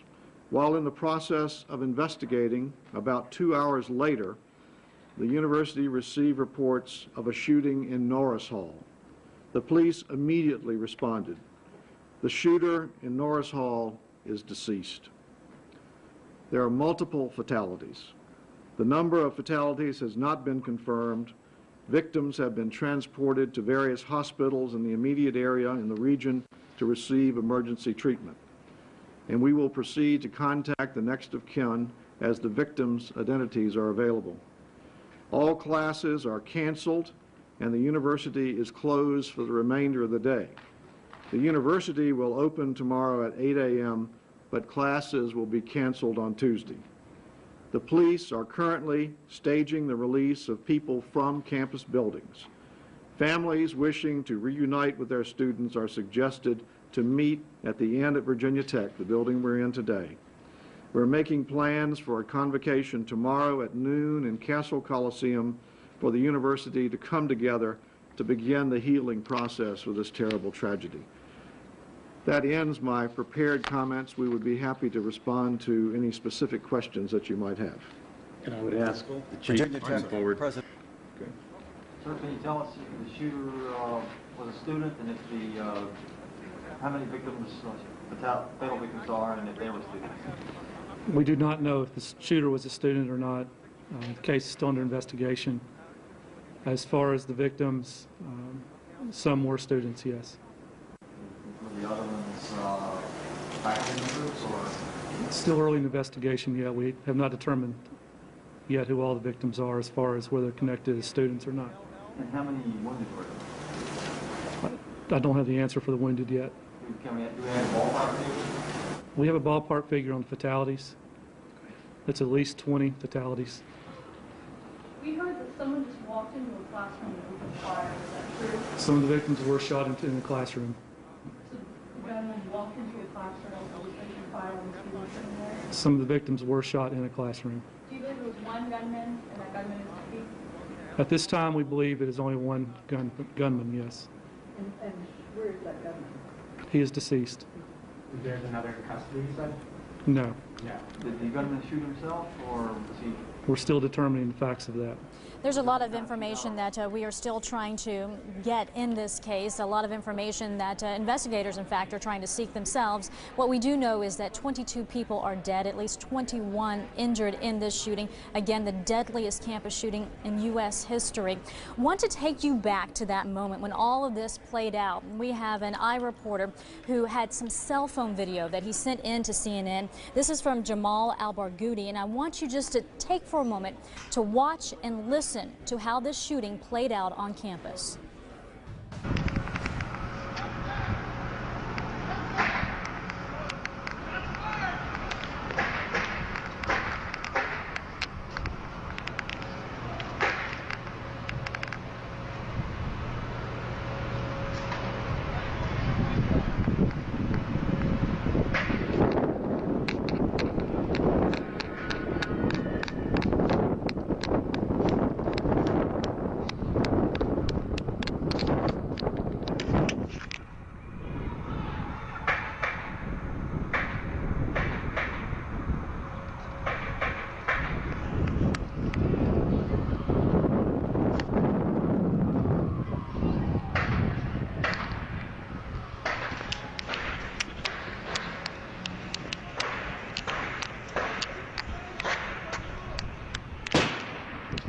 Whoa! Just shocking video there. You could hear the gunfire ring out, and just to let you know, this takes us to the scene of what happened there on the Virginia Tech campus. And We do have Jamal Al-Barghouti live with us on the phone to talk to us about what he saw. In fact, I'm learning that we had just lost him, but we'll get him back. Earlier this morning in the CNN newsroom, Betty, Tony Harris and Heidi Collins actually spoke to him. And just so you know, I'm just getting word from the producers, this has been viewed 120,000 times on CNN.com. So it's just amazing video from one of our IR reporters. But earlier this morning, as I said, Tony Harris and Heidi Collins spoke with Jamal Al-Barghouti right here in the CNN newsroom. The first thing I saw is when the policemen started taking their guns out, and then I knew that this was serious. I really didn't hear anything about the shooting that happened in AJ, but when I saw the guns, I knew that it isn't another bomb threat. Then I started hearing some gunshots far away.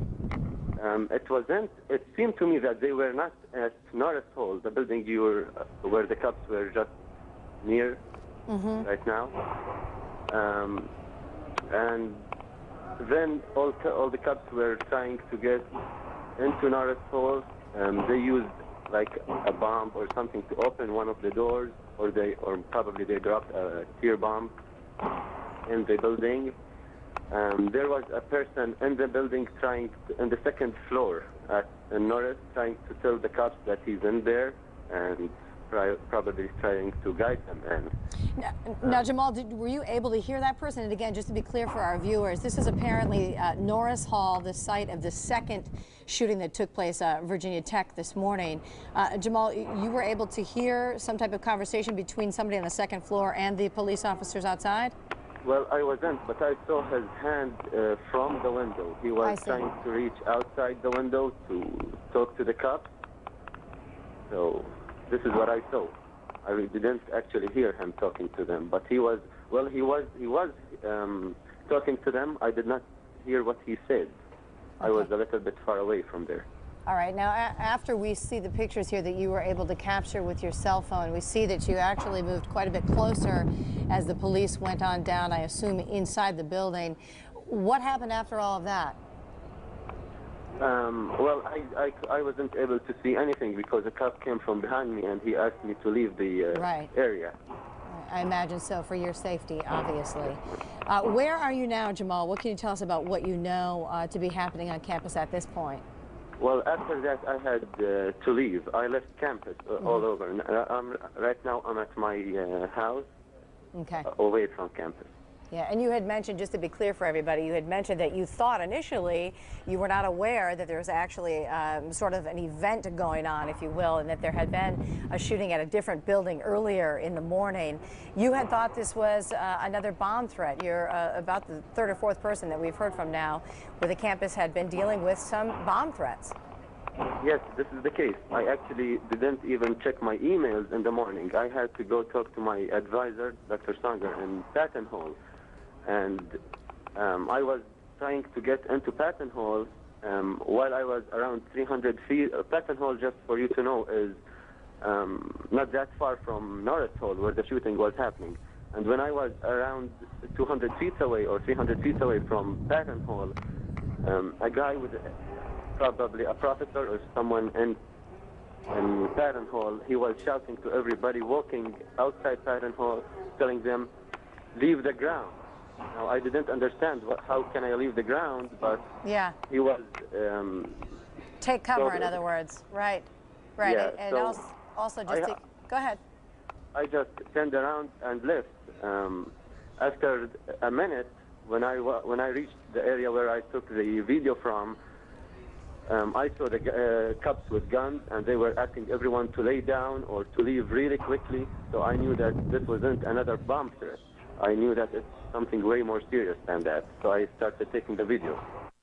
Indeed it was. Yeah, Jamal Al-Barghouti, who is a student at Virginia Tech here in the U.S. We want to welcome our international viewers who are watching us on CNN International from around the country. It is 1:21 Eastern Time here in the U.S. And what happened this morning at about 7:15, there was a shooting on a university campus. It is in Virginia. It's in Blacksburg, Virginia, not far from Roanoke, Virginia. The latest that CNN has here is that 22 people have died, at least 21 injured in this shooting, and at least 2 different locations on this campus campus. Everyone here shocked and horrified by this, and even the president today, Betty, speaking out, saying that he is horrified by this. Dana Perino, holding a press briefing just a short time ago, told us what the President of the United States had to say about this shooting. The President was made aware of the Virginia Tech shootings. He was horrified, and his immediate reaction was one of deep concern for the families of the victims themselves, the students, the professors, and all the people of Virginia who have dealt with this shocking incident. And his thoughts and prayers are with them, and we are monitoring the situation. And whereas state and local authorities are in the lead right now, I think that will remain the case, but federal assets are available should they be needed if Virginia were to request them. And that's White House spokesperson Dana Perino talking about the president's reaction to what has happened on the campus of Virginia Tech today. Again, 22 people killed, at least 21 injured. And the big question is, why did this happen? What sparked it?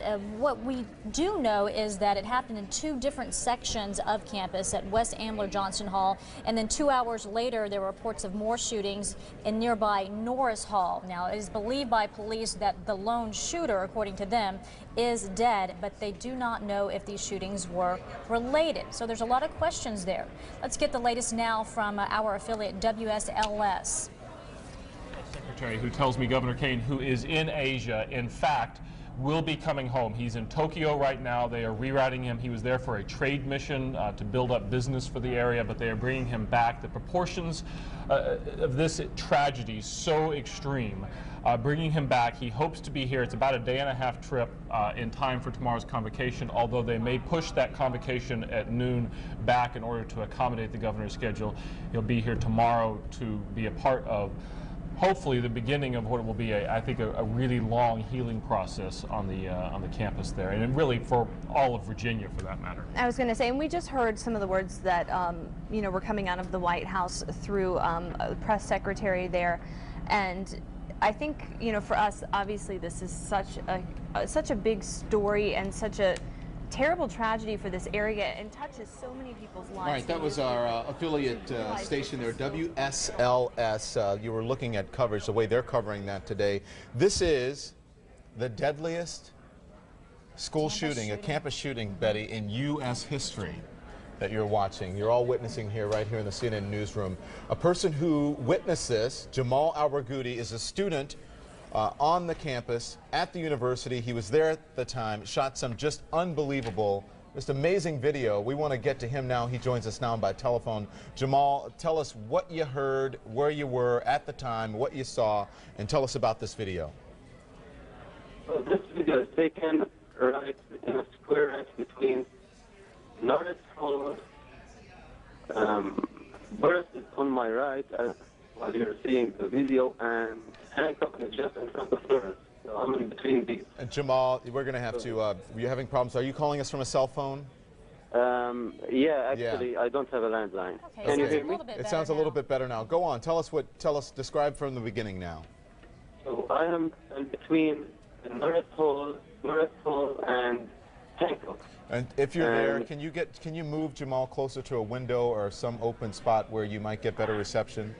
Let me try to do that. Yeah, and then let us know when you're ready, and we'll continue to talk. But again, 22 people dead, Betty, on the campus of Virginia Tech. 21 people at least injured. Again, the president is responding to this. We've been saying it's the deadliest campus shooting in U.S. history. Our viewers are watching us from all over the world on CNN International because this story is so big. We're going to try to get back to Jamal Al-Ragoudi, who shot that video for us. Just this unbelievable video here, probably the best pictures we have of the shooting. It truly is, and you can hear the shots ring out there on campus. In fact, so many people have been interested in this video, in this story, for the obvious reasons that this particular piece of video that you're looking at right now has been viewed 120,000 times on CNN.com, and that just shows you the importance of a story like this. Unfortunately, we have to bring it to you. It's not the best news, but it is definitely the deadliest campus shooting in U.S. history, something that we don't like to bring to you, but it's the reality of the situation today. I want to get you to the ground there in WSLS, which is our affiliate near the Virginia Tech University campus, and let's take a look at their coverage. We're not sure how that number has changed but a lot of people affected by this, and it sounds like it was in Norris Hall where this really, right, the bulk of it happened.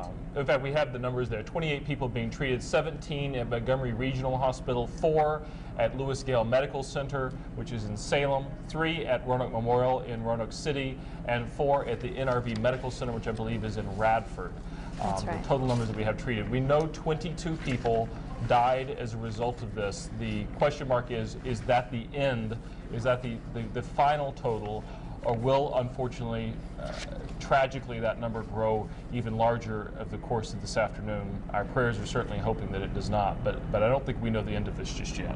That's right, and the other big story this afternoon is people trying to make sense of what they should do if they're still on the campus in Blacksburg. We've been reporting the latest information, and I know we've heard that faculty and staff have been told to go home, and a lot of them have made it home just to get off the campus and out of the way. And same for students that live off campus, but the students that live on campus still trying to make their way, it sounds like, from different buildings where they might have been stuck in classrooms since as early as 9:45 this morning. They might have been sitting there this whole time because they were told not to leave those buildings, and so a lot of them, from pictures that we got from them, were sitting in their classrooms, even sitting on the floor so that they were away from the windows and would not be in danger. And the stark thing about this is, while it's so tragic, this is the second shooting that we've now had on the Virginia Tech campus in one school academic year. The first day of classes, we dealt with the William Morva shooting. You would think that we'd really had seen, if one of these things happens ever in your lifetime, we've seen it. Right. And now in the same school year, we're seeing another shooting, now the deadliest in the history of the United States on a university campus. Well, and it's almost the end of this school year. Yes. It's just such a tragic situation for all of the students there, all of the whole community, to have such a tough year. One of the things we've been talking a little bit about is how does someone do this? How does one person able to shoot and kill that many people? And also, that if we can pull that map back up, I want to reference that because it gives us also an idea of how does that one person get from, in a 3-hour window, first shooting happening at 7 o'clock, the second shooting happening at 10 o'clock, roughly a 3-hour window. And it's all the way across hall. The first one happening there on the lower part of your screen at West Ambler Johnston Hall, a residence hall, a large residence hall with almost 900 people living there. And the second one happening literally almost 3 hours later across campus, across the drill field, which is a major site for Virginia Tech, full of students and people on any given day. And in an academic building, that second shooting. Juliet, it's hard to comprehend how all of that happens in such a wide range of time. Well, and also, the chance that, at 7:15, that's when that first shooting happened, and then it wasn't till 10 o'clock that we're getting reports of the second shooting, and, some reports coming in from students and just, kind of eyewitness accounts. One student said that she got a knock on her door. She lived in that West Ambler Johnston dorm, got a knock on her door from her RA, her residence advisor, saying, you know what, stay in your room. There's been an incident here, a shooting incident. But then she said, this particular student, things sort of relaxed right after that. And then this other incident happened, so it sounds like there was maybe a lot of confusion. The direct quote on that one from the Associated Press reporting that Amy Canode, a freshman from Martinsville, said the shooting happened on the 4th floor of West Ambler Johnston dormitory, 1 floor above her room. Canode's resident assistant knocked on her door at 8 a.m. to notify students to stay put. Quote, she says, "They had us under lockdown. They temporarily lifted the lockdown and the gunman shot again." So there certainly will be some questions about how that happened, what the timeline was, and it's way too early, I would say premature, to be able to figure out any of that, as we're still just trying to figure out if the campus is truly safe. We've been listening to our affiliate coverage from WSLS as we continue our breaking news coverage of the deadliest campus shooting in U.S. history, that being at Virginia Tech University today. So far, at least 22 people are dead. We do have on the phone Alex Simonite, who is a junior there at Virginia Tech, and he joins us now to talk about what he saw and heard, because as I understand it, Alex, you were right next to a building which was there by West Ambler Johnston Hall, and you saw police with their guns drawn and then heard gunfire. Tell me how this played out for you. Well, I was over in the Shippard Health Center. I came out around 9:30, saw all the cop cars outside of West Ambler Johnson, heard somebody say that there was a shot fired, you know, so I immediately tried to get out of that area. So all the cops spread away from that area towards Burris, which is near Norris. And so I started walking towards my dorm, which is near Burris too. Along the way, when I was on the other side of the drill field, I heard shots fired, and I saw everyone running across the drill field. So I then immediately started running towards my dorm so that I could get into a safe environment. If we can put up the map for our viewers, I want to show what you're talking about, because you were there near Ambler Johnston Hall where the first shooting took place. And in the middle, you can see that kind of circular area. That is the drill field. That's where you were headed toward. And then you could hear and see all the commotion that was going on. Did you have any idea between the two places that there was one shooting occurring at one place and yet there was something taking place at another, or were you only focused on what was happening at Ambler Johnston? Well, I had initially heard that there was a shooting in West Ambler Johnson, and after hearing that, I decided it would probably be a good idea to head back to my dormitory. And at that time, I saw the cops leave West Ambler Johnson and head towards the drill field. On my way walking back, I heard the gunshots across from the drill field at Norris and decided I needed to get out of there. So I ran to my dorm, which is to the northwest of Burris. And as you were running to your dorm, what else was happening on campus? Obviously, others must have been hearing this at the time, you being unaware of what was going on, except for just the grave nature of gunshots being fired. Exactly. There's a lot of construction on campus, so we thought initially that it was just a construction or something of that nature. But after the gunshots, we saw everyone start running. I immediately told everyone around me that we should probably start running too. And we tried to get out of that area as fast as possible. Are you still on campus right now? Yes, ma'am. I'm in Rash Hall, which is about 500 meters away from Norris. And what is the situation there at this hour? Well, I can't really see anything because there's a building blocking my view, but we've been told to stay in our dorms. They've been making announcements over the PA system that it is an emergency situation. We all need to stay inside. And we're concerned about, you know, hampering the investigation or whatever's going on outside, so we're trying to just stay out of the way and get as much information as we can. Do you think that you may have known any of the people who were the victims of the shooting? I hope not, and my heart goes out to all those who have been affected by this, who knew the people and the families and friends of those people.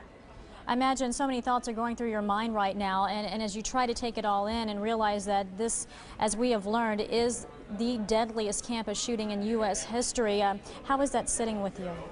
Well, I can remember sitting and watching the Columbine shooting and remembering how horrific that was, and to be part of something that is even worse than that is it's mind-blowing, it's shocking, and I think a lot of people around here are still in shock. I don't know that the impact has fully hit all of us yet. And that's so understandable, especially at this hour, this occurring just earlier today. So the plan for today for you and all the others nearby is just to stay put where you are? Yes, ma'am. As far as I've been told, I know that the professors have been evacuated from the area. All of our dorms are on lockdown, and our goal is not to hinder or hamper the situation outside. Are you hearing any word as to who the shooter was or what may have sparked this? No, ma'am, but there was a bomb threat last week at a couple engineering buildings, and the week before that there was another bomb threat at an engineering building, and Norris is one of the engineering buildings, so we kind of think that it might be related. We haven't heard the official word about that, but kind of just the rumor mill. It's got to be unnerving. Are you still there? Yes, ma'am. I said it's got to be unnerving to hear these bomb threats, and then looking back to August and what occurred there with the prisoner who was on the loose. Were you there at that time? Yes, ma'am. It was, the police cordoned off the area right outside my dormitory, and Squires Center, which is across the street from where I was at, was where he was rumored to be. So it was unnerving at that time too. This just adds to the whole situation. Has this changed your feelings any about whether you want to stay at the university? No, ma'am. From what I've heard, Lane Stadium, which is the football stadium here, 65,000 people, is one of the largest terrorist targets in Virginia. And from what I've heard is the police around here are excellent, and we have an excellent police team, and the way that they've been handling this so far, from what I've seen, has been the utmost for our safety. All right, Alex Simonita Jr. there at Virginia Tech University, and Don, I mean, it just really goes to show everyone that we've spoken with, despite the shock, despite the anger, despite all that they've been through since last August, the bomb threats this past week, and obviously the deadliest shooting in U.S. history on a university campus, today, none of them has said that they would want to leave the school. Yeah, well, one said Did she you was, speak to one? I spoke to one earlier before you got up here, said she's reconsidering it because she thought she was going to a campus that was sort of out of the way. She's from Philadelphia and not so sure right now about her safety there, which is understandable. Oh, absolutely. He said it is. mind-boggling and shocking, and we, of course, you know, understand those words here. We're not even there, and it's the same thing to us. Imagine if we were on the campus when it happened. Some folks were there when it happened. We spoke to one this morning, Jamal Abar-Ghouti, who gave us some great iReport video, and you heard the gunfire. Let's take a look now at some of our other iReporters. These are photos. The first one is from Andrew Robb. He's a Virginia Tech student, and you can see there he's looking at police. It appears to be getting ready to either go inside one of those buildings or staging. Again, other officers on there, a couple of these pictures. This is again from Andrew Robb. He is a Virginia Tech student. He said that these photos were taken from Cochran Hall. Cochran Hall looks at West Ambler Johnston Hall, which is where one of the the first shooting was actually the 911 calls came from there. So you see police officers checking out people going into the dorm, we're told, and police made everyone remove their backpacks, bags, and what have you before entering the dorm. The next one is from Jason Joseph. He is also a student at Virginia Tech, and he says these photos were taken of police with guns drawn, police cars on the Virginia Tech campus. The photos were taken from Lee Hall. Imagine that. You go to school, expect to see students, some faculty, staff, maybe the campus police every once in a while, but nothing like this.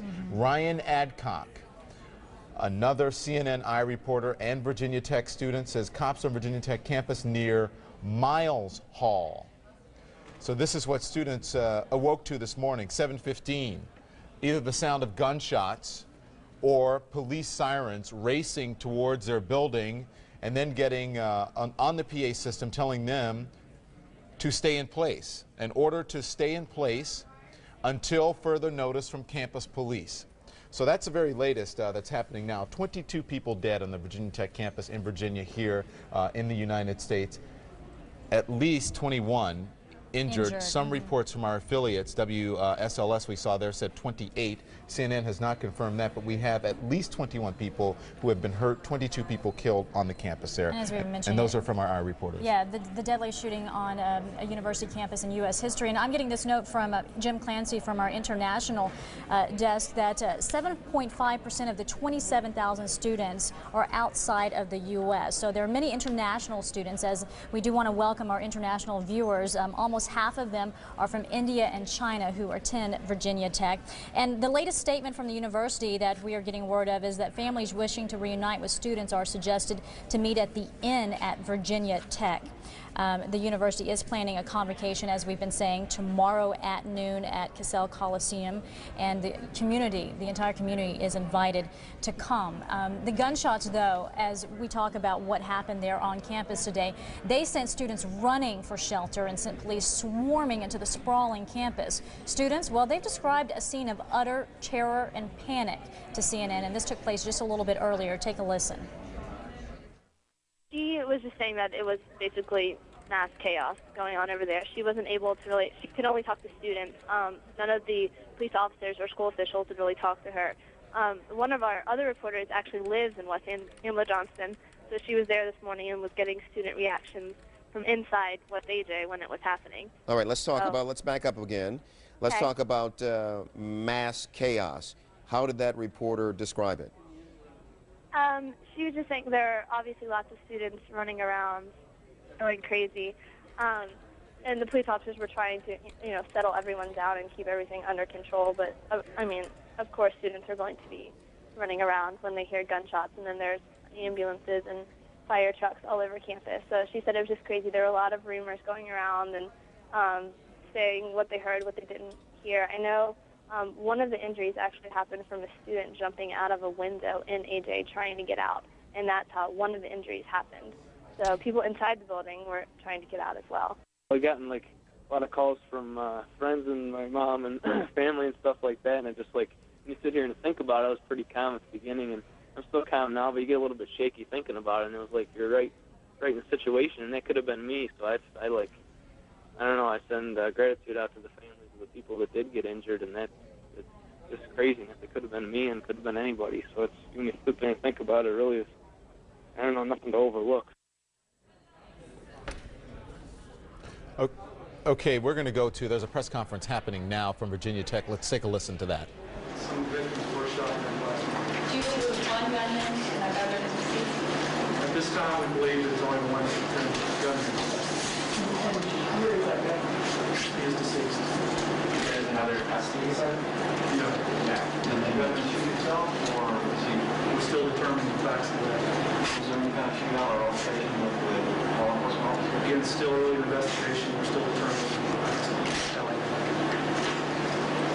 The sequence of events was there was the shooting at the residence hall, and then 2 hours later there was a shooting at Doris Light. That's correct. So how many of the roughly 20 fatal victims were at the residence? How many were at Doris Light? All right, that press conference happening just a little bit ago, and obviously having some audio problems with that, and we're going to monitor that for you and get to any information that you need from that. But let's speak now. People would be wondering what's going on campus, what's law enforcement doing, and what I want to know is how did it improve since that incident in August? What changes they put in place? But let's talk about police officers and SWAT team members and what they're doing right now and how they might have handled that situation. Joining me by telephone is Aaron Cohen. He is a SWAT trainer. Aaron, all those pictures we see of the officers and the police and the gear, tell us what's going on and what happened on that campus. Well, what we had on the campus is what we refer to in the law enforcement community as response to an active shooter. SWAT teams actually, since Columbine, have been training in it for a good number of years, and basically their training is designed to enable SWAT to respond quickly and be able to get to the threat as quickly as possible. Now, what happened with these SWAT teams is they've been training a lot of these response units and actual patrol units throughout the country. So these patrolmen should have had a lot more training now, been able to gone into the school, been able to move into what we call a diamond formation, where the actual patrol officers stack up in 3-man teams and begin a methodical search of the entire building, going directly to the threat, not actually waiting outside the school, which is what we saw in Columbine. So you talk about this diamond formation, and you're talking about this is around the building where the call has come from, right? Correct? Correct. All right, so then you have this one building that they've gotten a call, a 911 call, and you're focusing on this one building, and then all of a sudden, out of nowhere, you get a call that another building, a shooting has happened, or shootings have happened at another building. Can you plan for that? What do you do in that situation if you're a SWAT team member? Well, here's what you do, actually. The fact is that we don't actually have time to wait for the SWAT team to get there, which is why a lot of the SWAT training has actually trickled down to the university police and to the actual metro police departments throughout the country. Thousands of units have been receiving training, and the moment they have this active shooter scenario, these guys simply get their vests on, they grab their long rifles, which most of these officers actually have in their cars now because they were so outgunned as a result of that North Hollywood shootout, and then again because of Columbine. And what we have now are cops who are trained to do the exact opposite of what they initially did at Columbine, which is the moment they hear the shooting or the moment they get the report, no matter how many buildings it is, they go right inside the building and they go and find and neutralize the threat. Their job now is to save as many lives as possible, and they can't save lives until the shooting is stopped. Okay, so you said Columbine. Columbine was a big learning experience for everyone. Yep. We had not seen a school shooting like this, and this happened in a high school, the Columbine one.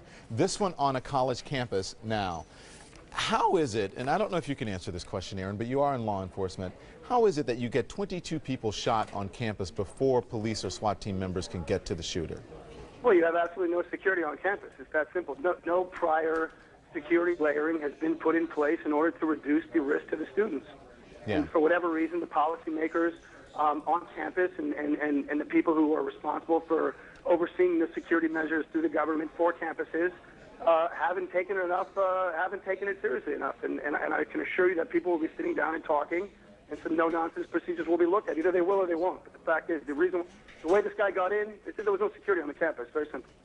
No security on the campus, you would think, and we don't have a Very, response. or very minimum security. All right, we don't have a response from Virginia Tech. I mean, they may differ with that, but we don't know. But it just seems like, in this day and age, we've had so far this year, we've had this one, and I think there was numerous times that we've reported here that schools are on lockdown because there's a gunman. Their schools are on lockdown, and we report that at least a couple times a month. And then you hear about Columbine, and you hear about all these situations. We had the Amish school shooting, what have you. But it would appear on a university campus where there is, a police force of their own, that things may not get out of hand this way, Aaron. Yeah, I mean, this is the real deal right here. And what needs to happen is, I mean, look, we're after September 11th, we're after Columbine, we're after the school shooting in the Amish. We've had so many shootings or active shooters, what is referred to in the last couple of years that, I mean, look, until you're physically inspecting the bags of people walking into classrooms, I mean, somebody walks in with a gun, they're going to move and fidget a certain way. There's going to be a bulge on their pants. It doesn't take that long to check a few bags and screen people and do it very casually. It doesn't have to be like LAX or like, LaGuardia. But I mean, to have security in place, there is a cost-effective way to do it. It just needs to be done. And as we can see here, 22 people dead. I mean, why aren't we checking bags and why aren't we looking for people who, why are we pushing these threats a little farther away? It's a waste. Aaron Cohen, you're a SWAT team trainer, so answer me this, William. Does it appear we're moving towards a place where we're going to have airport-type security before you can enter a college campus with metal detectors and screeners and what have you? I really hope not, because I don't think that the airport security is that phenomenal. I hope that that we can move it to a place where we have physical security that's inspecting bags and looking at people and reading body language and physically being able to check people before they get in. I hope it's not as time-consuming as the airport, but I think that we could see ourselves in the next few years eventually get to a place where there is some type of physical security at college campuses. I don't see why not. So, Aaron, tell me this as well. Several hours now after this shooting, most of the chaos, we think, probably on the campus now, at least is over. I'm sure there are a number of police officers, SWAT team members, rescue crews already on the scene. So what might these folks be doing now? Are they still looking for another possible gunman? Are they shepherding people out of classrooms? Are they allowing people to go back on campus? What happens right now?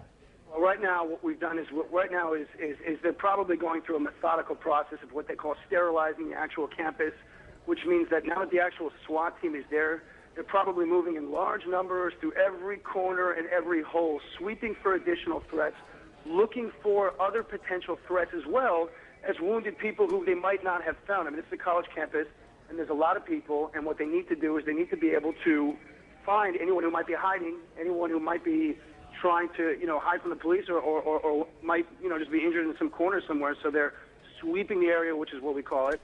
And they're doing it very slowly. They're using specialized gear. They're using specialized tactics that allow them to actually open cornerways and pass doorways. They're using mirrors. They might have cameras at the ends of these poles so that they can check into attics in different places that another subject might barricade himself. And they're basically going to treat this place as if it was still hostile until they have 100% clear. And then at that point, what they'll do is they'll begin to interrogate and begin to start downloading more people on exactly what happened. Okay, Aaron, you're a SWAT trainer, and I'm sure this is part of your training. I don't think I'm asking you anything outside of your bailiwick. When you have someone like this who's a shooter on campus, is there a typical profile for this type of person, and that sort of leads the way that you handle these situations? There isn't a typical profile for how we handle these situations. But there is one common thing that we found amongst all of these active shooters. They typically tend to be in their late teens, early 20s. There tends to be a connection between problems with the home, typically low self-esteem. These kids often have very complicated childhoods, and often what it leads to is just some type of outlash. So you know the kind of person usually in this situation that you might be dealing with when you go in there. We're looking for a troublemaker who just wasn't connected properly. He apparently fell out and he got to a place where he wasn't dealt with, accordingly, and usually typically tends to lead to this type of backlash. All right, Aaron Cohen, a SWAT trainer, troublemaker, to say the least, quoting Aaron there, that's the kind of person that you're dealing with.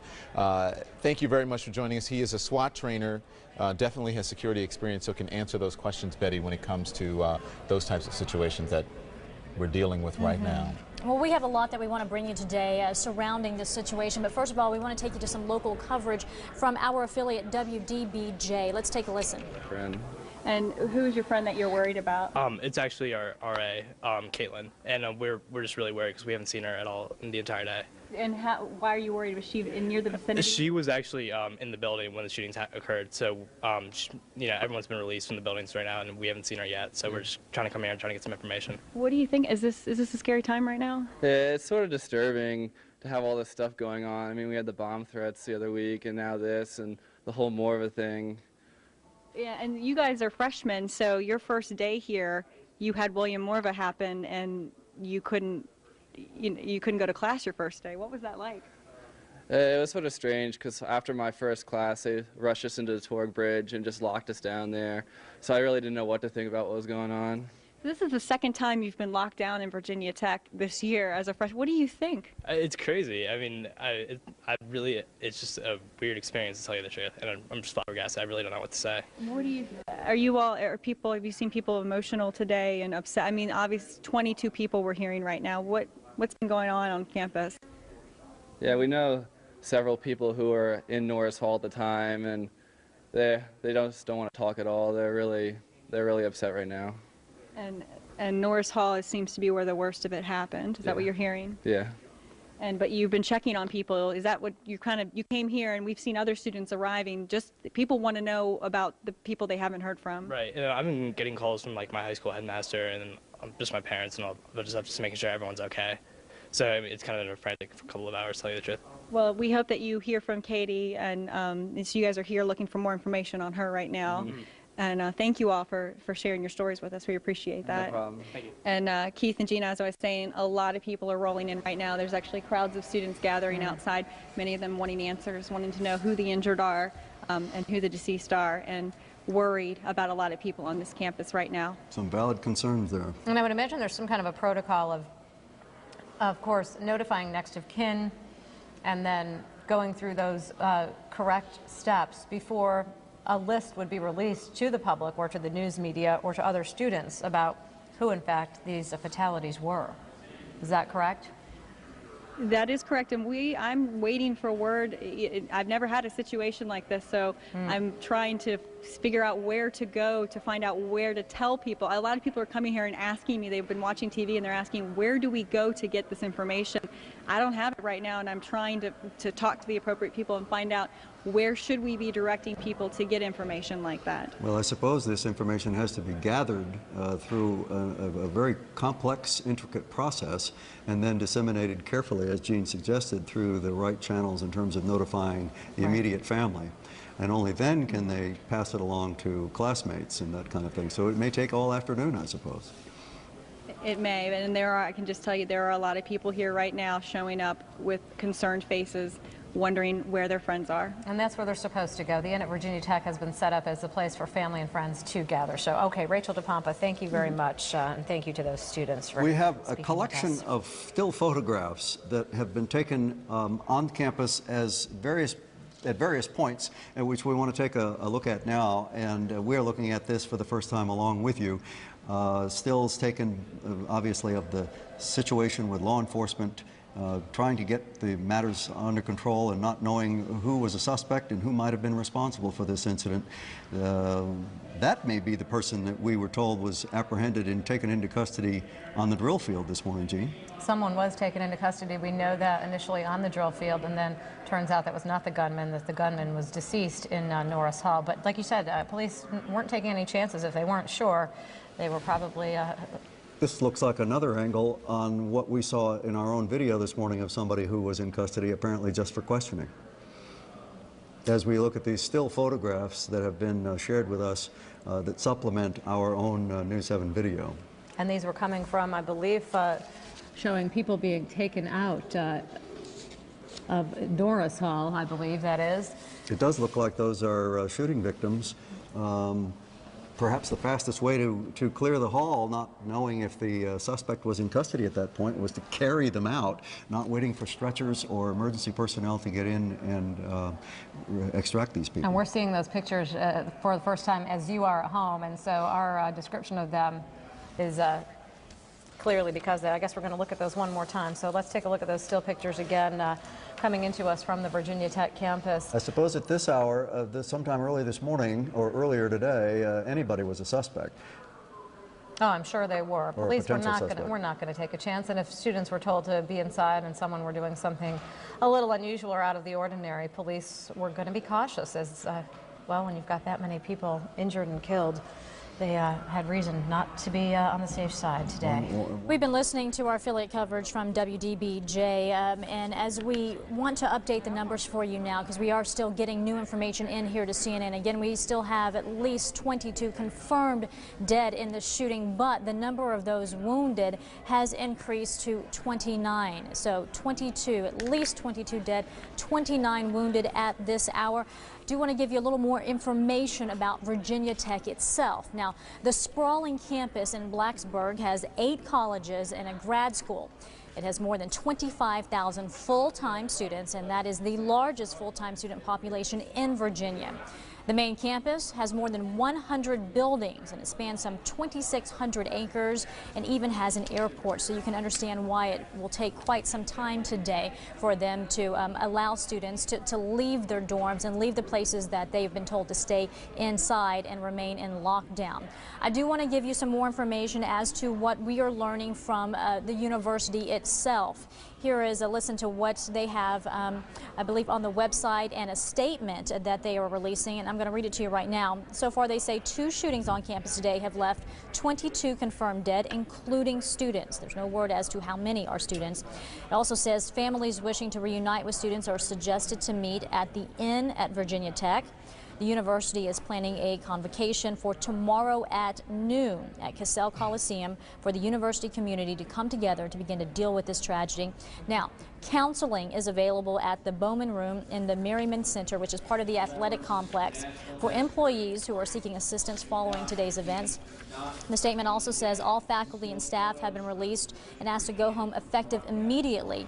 The university will open tomorrow at 8 a.m., but classes are still going to be canceled. And can you imagine this, Betty? This is the second time within a year, within about 7, 8 Just months. a few months, yeah, yeah. that this has happened. In August, the information that I have here, August 2006, which was the first day of classes, where classes were canceled at Virginia Tech campus, closed when an escaped jail inmate allegedly killed a hospital guard off campus and during the subsequent manhunt killed a sheriff's deputy. So these kids are dealing not only with the worst shooting in U.S. history on a campus, but it is the second time that it's happened to them. And earlier this week, they had a number of bomb threats. And so that's what a lot of students that we spoke with earlier today said when they saw the commotion outside, they just kind of figured it was in relation to those bomb threats. And then apparently it became the worst shooting that we have in recorded history here in the U.S. on a college campus. And you know, we're getting lots of students who are calling in, and obviously they are particularly upset about this happening right on their campus. Joining us now by telephone is Jason Pyatt. Jason, you're a student there. What are you? You're a junior, correct? Junior mechanical engineering. So you're engineering, which is where one of the shootings happened. Were you in? Okay, tell us where you were, what you heard, and what you saw, and what they told you to do. We actually got out of class at 9:55 in McBride, and we were going up the stairs to leave. And about that time, I think at 9:26 was when they sent out the first email saying that they were investigating the shooting. So we were like, all right, you know, that's kind of weird, standing there waiting to get out. And it just, you know, we watched all these cops.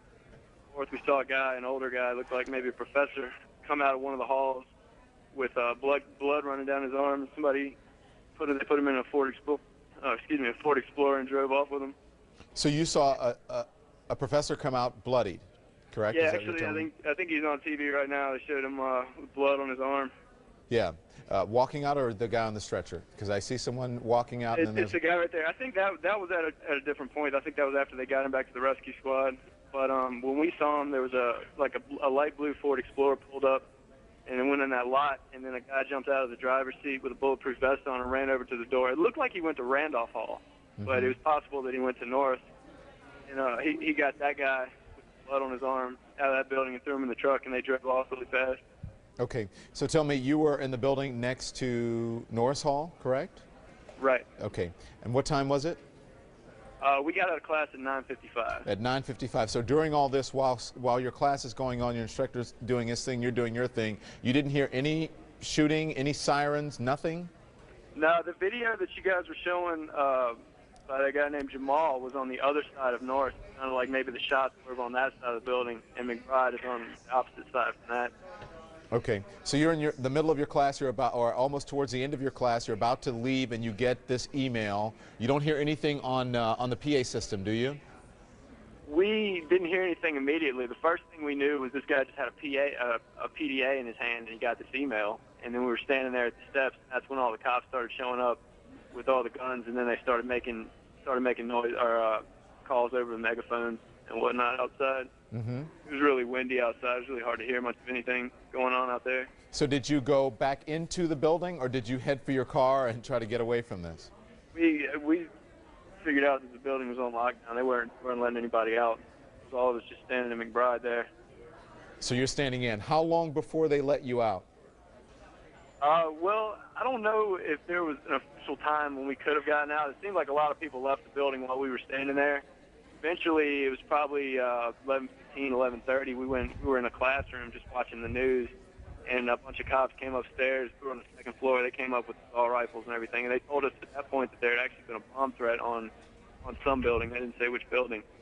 Now, And, if you're in the building right next to Norris, and you're in engineering, did you know any of these people who were involved in the shooting? Anyone hurt? I don't know of anyone that I know that was hurt. I have a professor in ESM. I've tried to email him and see if he's okay, and he hasn't gotten back. But I don't know anything about anything. And nothing about the gunman, I would presume.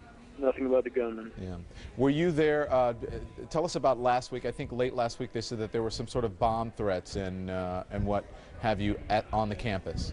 Yeah, I was trying to go in Torgerson Hall last week at some point, and there was a bomb threat on Torgerson, and then apparently, I guess that must have been Tuesday or Wednesday or so, and then on Friday apparently there was another bomb threat on Torgerson, Durham, and some other hall, maybe McBride, all three of those together. So then they sent out an email saying that there's a $5,000 reward for anybody that could provide any information on that.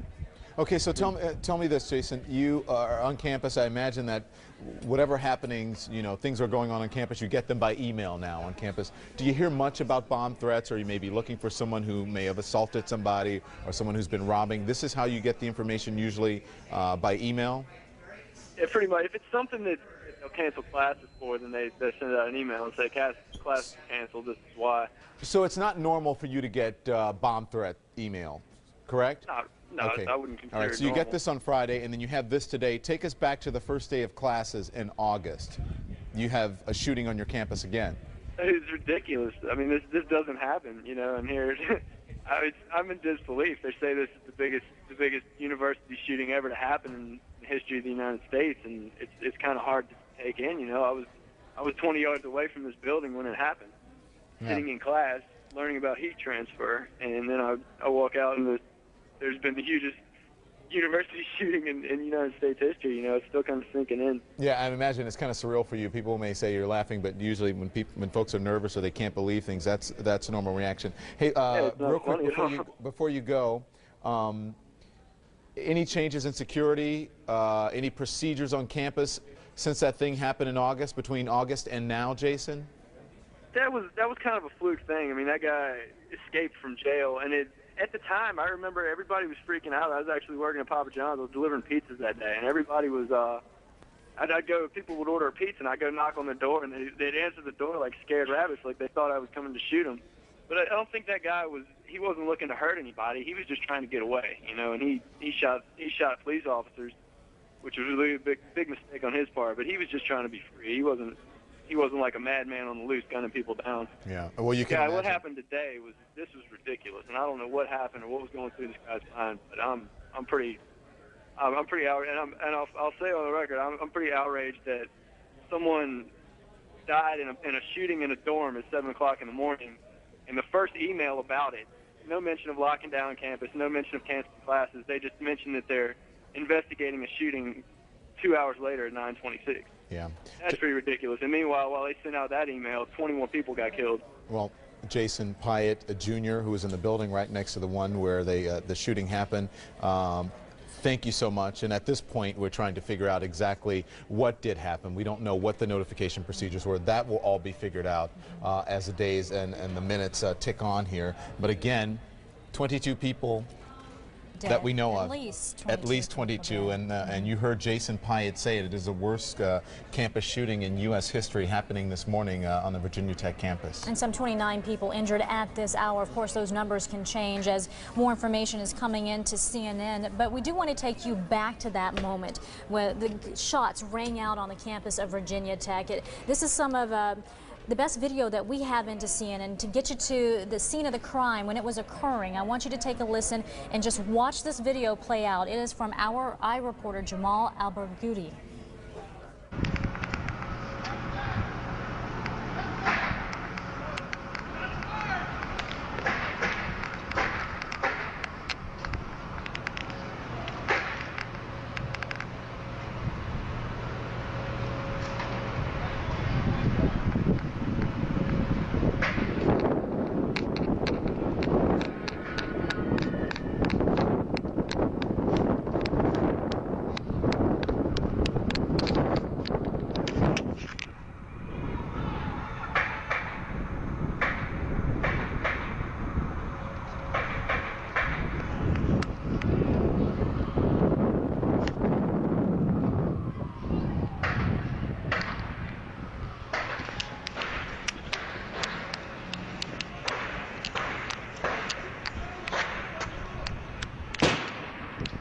Whoa.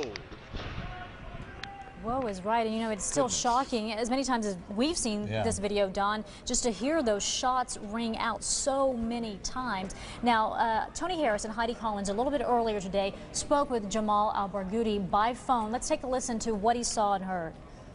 Well, the first thing I saw is when the policemen started taking their guns out, and then I knew that this was serious. I really didn't hear anything about the shooting that happened in AJ.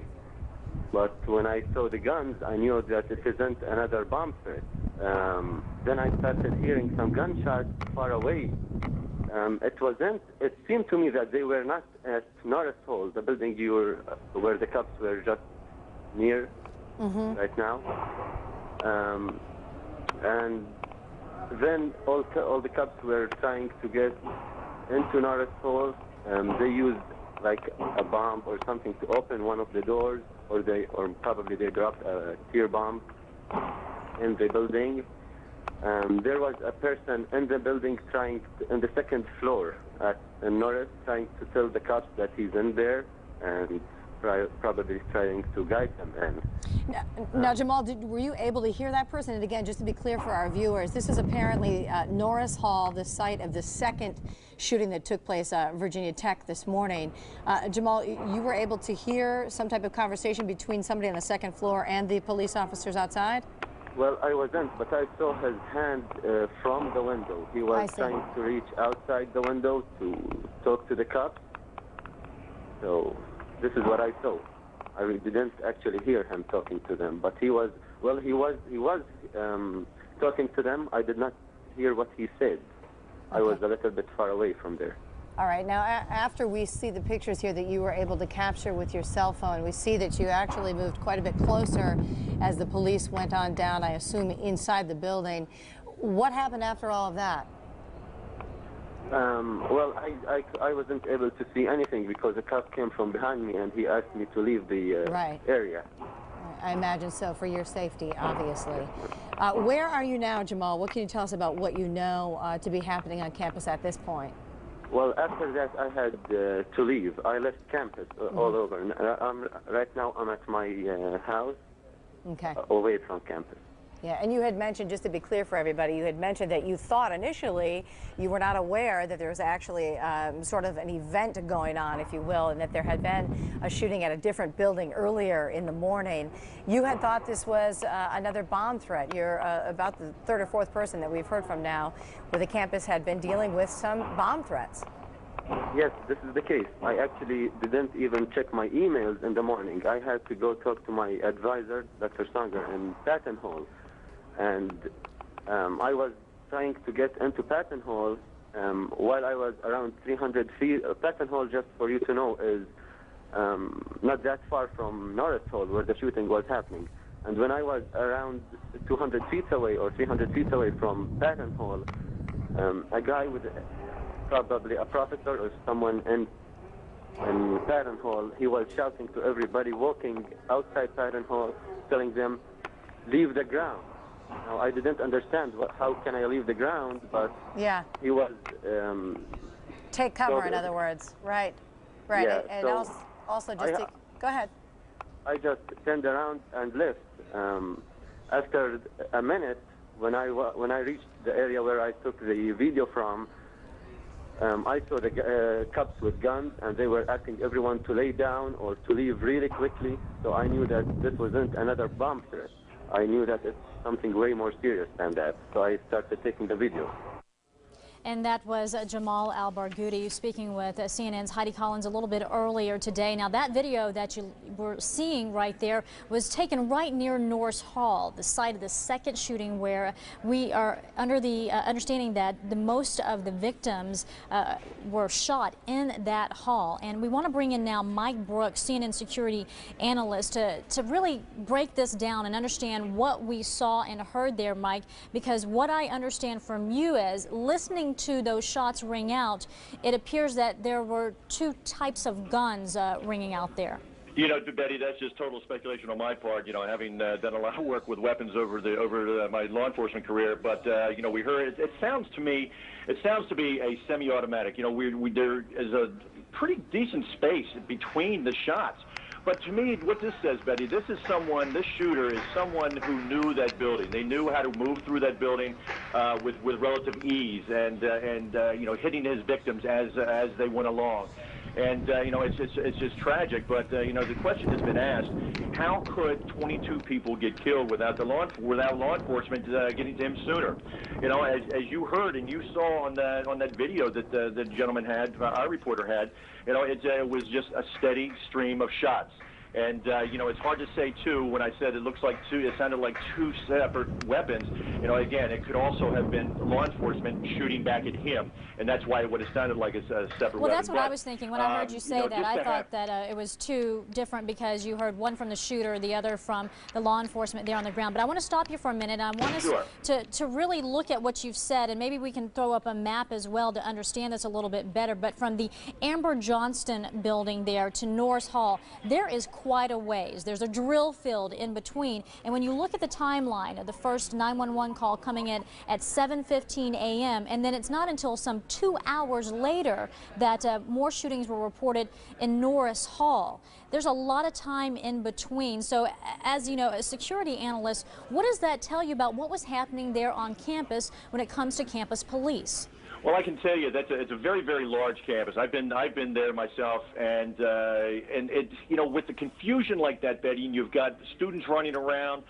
You have someone crossing the drill field, and you have officers that are trying to deal with the wounded and people who were shot, as well as other officers coming in to try to deal with the gunman, try to locate the gunman, try to find out where that person is, who that person is. And you know, it can be a very, very confusing scene. And you know, when you have the Blacksburg, you have the Virginia Tech Police Department. They are a very well-respected campus police department.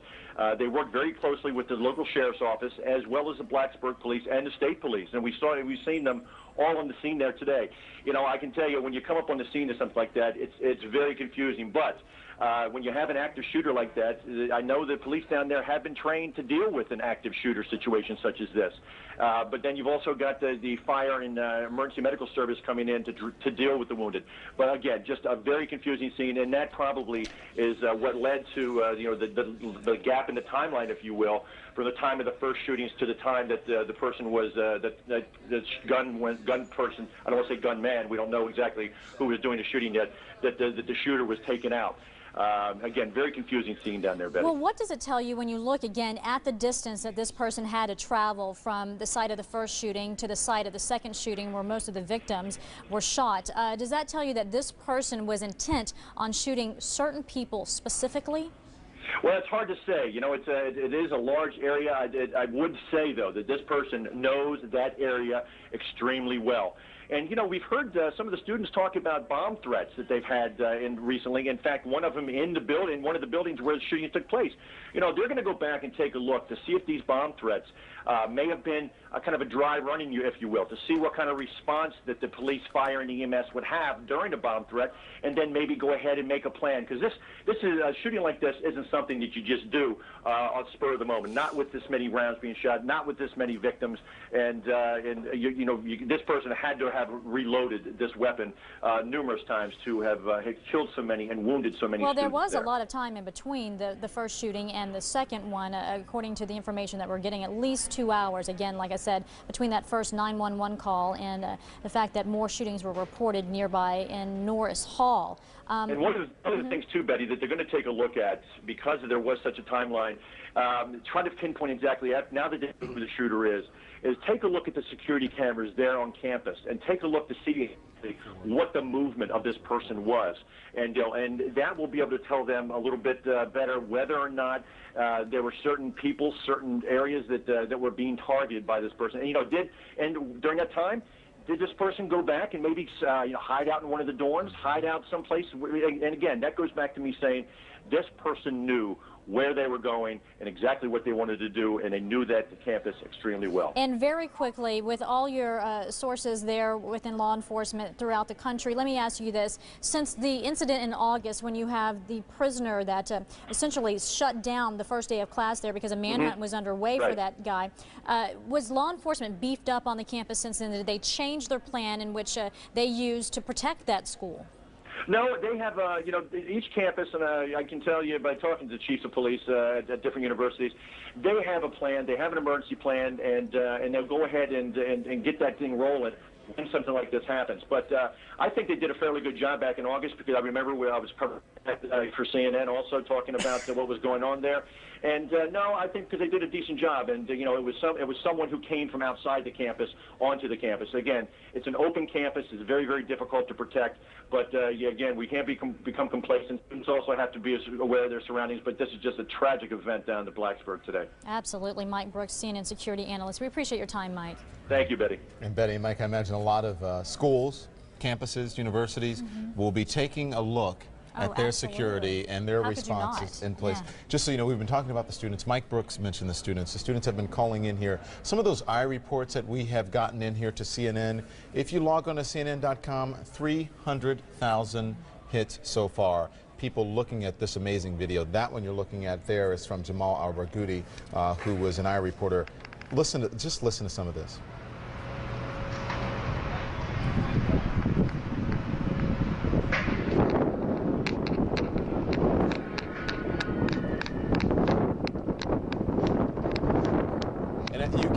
Some of the gunshots there for the wind, but I mean, but there are plenty. There are more plenty than I could even keep count, because some of them are happening so fast. There they go. And there's one student who wrote in and said that he heard 30 to 40 shots, and they jumped from a second-story window and then ran to safety. I imagine folks were doing anything they could to get to safety. In fact, one person was injured in trying to get out of the way and jumping from a second story. And Betty, let's listen to some of the students who were there and sort of witnessed some of this going on from the Virginia Tech campus. Understand why they would do something like this. It seems really senseless, and it's really hard to just think about it. Why, all these people have to die for no reason, sort of. It's insane, just thinking back to Columbine and stuff like that, the shooting at the Amish school in Pennsylvania. It's just utter shock how anybody could do this to anybody else. And just I don't know. It's crazy to me. This is something that no one will ever get over. I mean, the people who died, yes, they've finished their pain, but the pain for everybody else go on forever. That's just insane. That's such a big number. Like we were already saying, this is just like a college Columbine. It's just really sad. It's hard. It's hard to think that there's 22 fellow students that died today, knowing that I could have been in one of those classrooms. It's shocking.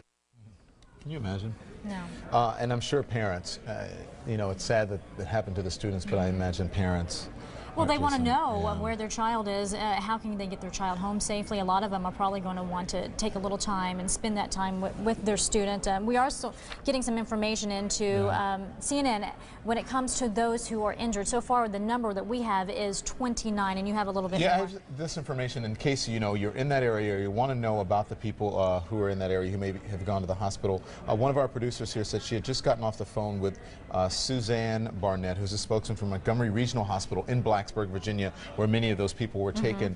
She says they have 17 patients from Virginia Tech shooting there, but they don't have a report of all their conditions yet. So they said that they are concerned, obviously, about giving out the wrong information, which they should be, in case it changes later. But many of those people were taken to the hospital, Montgomery Regional Hospital. Of course, the president spoke out about this a short while ago. Saying he was horrified. Yeah, through his spokesperson, Dana Perino there. And now, Betty, let's take you to the Senate floor, where Senators Harry Reid and Mitch McConnell led a prayer for these folks who are involved in this, and also a moment of silence. We all pray for the students, faculty members, and families of the Virginia Tech community, and do hope for a speedy recovery of the wounded. Madam President, we pray that America can find the strength, which we will find, to overcome our grief and outrage as we face yet another tragedy. I think it would be appropriate, Madam President, if the distinguished Republican leader wishes to say something about this tragedy, and after he does that, I would ask there a moment of silence for the faculty, the students, the administration, and everyone in Virginia Tech and our country, really, a moment of silence. Senator, would you wish to speak on this? Madam President, let me just... The Republican leader. On behalf of this side of the aisle, offer my condolences for this unspeakable tragedy to which the majority leader has been referring, and join him in calling for a moment of silence.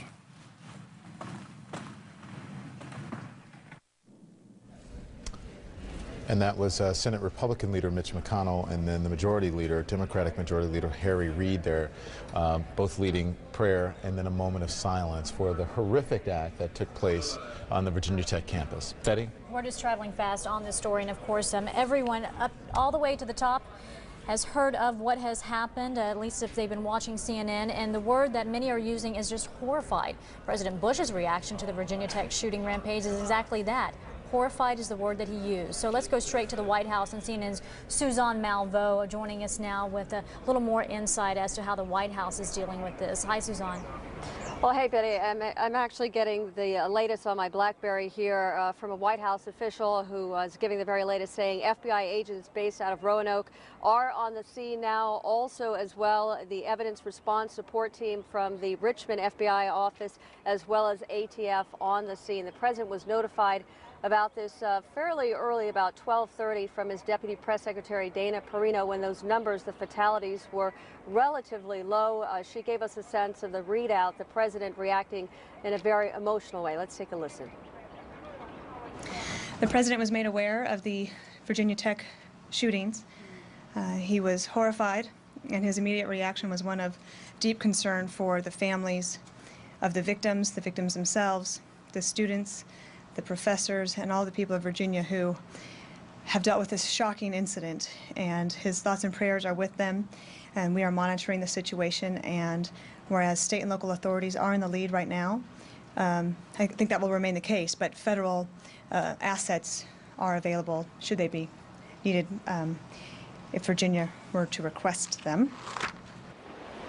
And so far, the White House saying that they have not gotten those requests, but of course they're standing by the president watching this unfold as we are. We don't know yet whether or not he'll come out and actually speak, but this story that has just become worse by minute, hour by hour.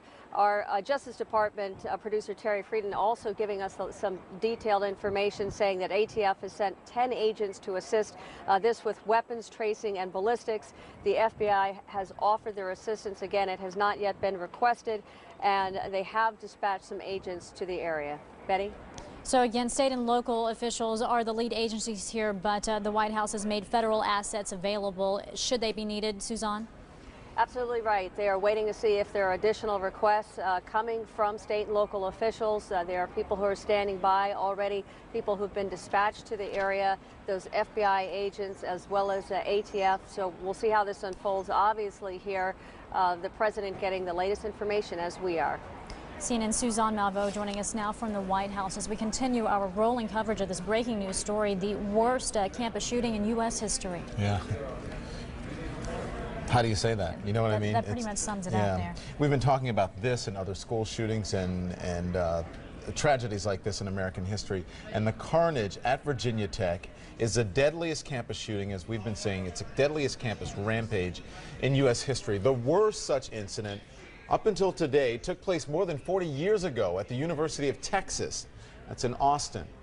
In August of 1966, Charles Whitman brought an arsenal of weapons to the observation deck of the school's 27-story tower and opened fire on the people below. Now that rampage, Betty, went on for more than 90 minutes. When it was over, 16 people were killed and 31 were wounded. Police officers finally reached the observation deck and shot and killed Whitman. Well, Don, I want to bring in Suzanne Malveaux once more because I understand you have some more information there from the White House. Suzanne, what do you know? We just got this information. We understand the president is going to be making an on-camera statement 4:15 at the White House in the reception room to offer his condolences and his assistance. Again, just about 2 hours from now, the president will weigh in on this in a very personal and emotional way. Betty? All right, CNN's Suzanne Malveaux. Again, just want to reiterate that the president said earlier today that he was just horrified by the entire event that has played out at Virginia Tech. And we just learned from Suzanne just now that at 4:15, a little less than 2 hours from now, we will hear from the president in an on-camera statement as he sends his condolences out to those involved in what has happened today, just the tragedy at Virginia Tech. Yeah, and just to remind our viewers, 2:27 Eastern here in the U.S. I also have CNN International dialed up here. Want to welcome our international viewers who are watching us from around the country. And if you are just tuning in, an horrific incident happened here in the U.S. this morning. About 7:15, there were calls to the Virginia Tech campus that there was a shooting in one of their buildings. A couple of hours later, another shooting. And what we know now, 22 people at least dead from this incident and at least 29 people injured. We're following developing news coming from Virginia. We're going to stay on top of this. You're watching the CNN Newsroom. I'm Don Lemon along with Betty Wynn. Yes, and just a little while ago, in fact, I spoke with tech student Alex Simonite and got his version of this morning's event. I want you to take a listen. Heard somebody say that there was a shot fired, so I immediately tried to get out of that area. So all the cops spread away from that area towards Burris, which is near Norris. And so I started walking towards my dorm, which is near Burris, too. Along the way, when I was on the other side of the drill field, I heard shots fired, and I saw everyone running across the drill field. So I then immediately started running towards my dorm so that I could get into a safe environment.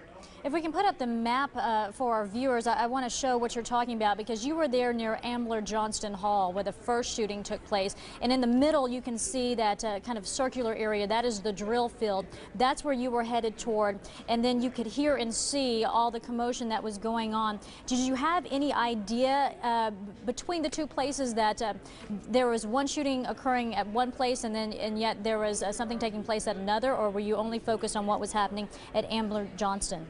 Well, I had initially heard that there was a shooting in West Ambler-Johnston, and after hearing that, I decided it would probably be a good idea to head back to my dormitory.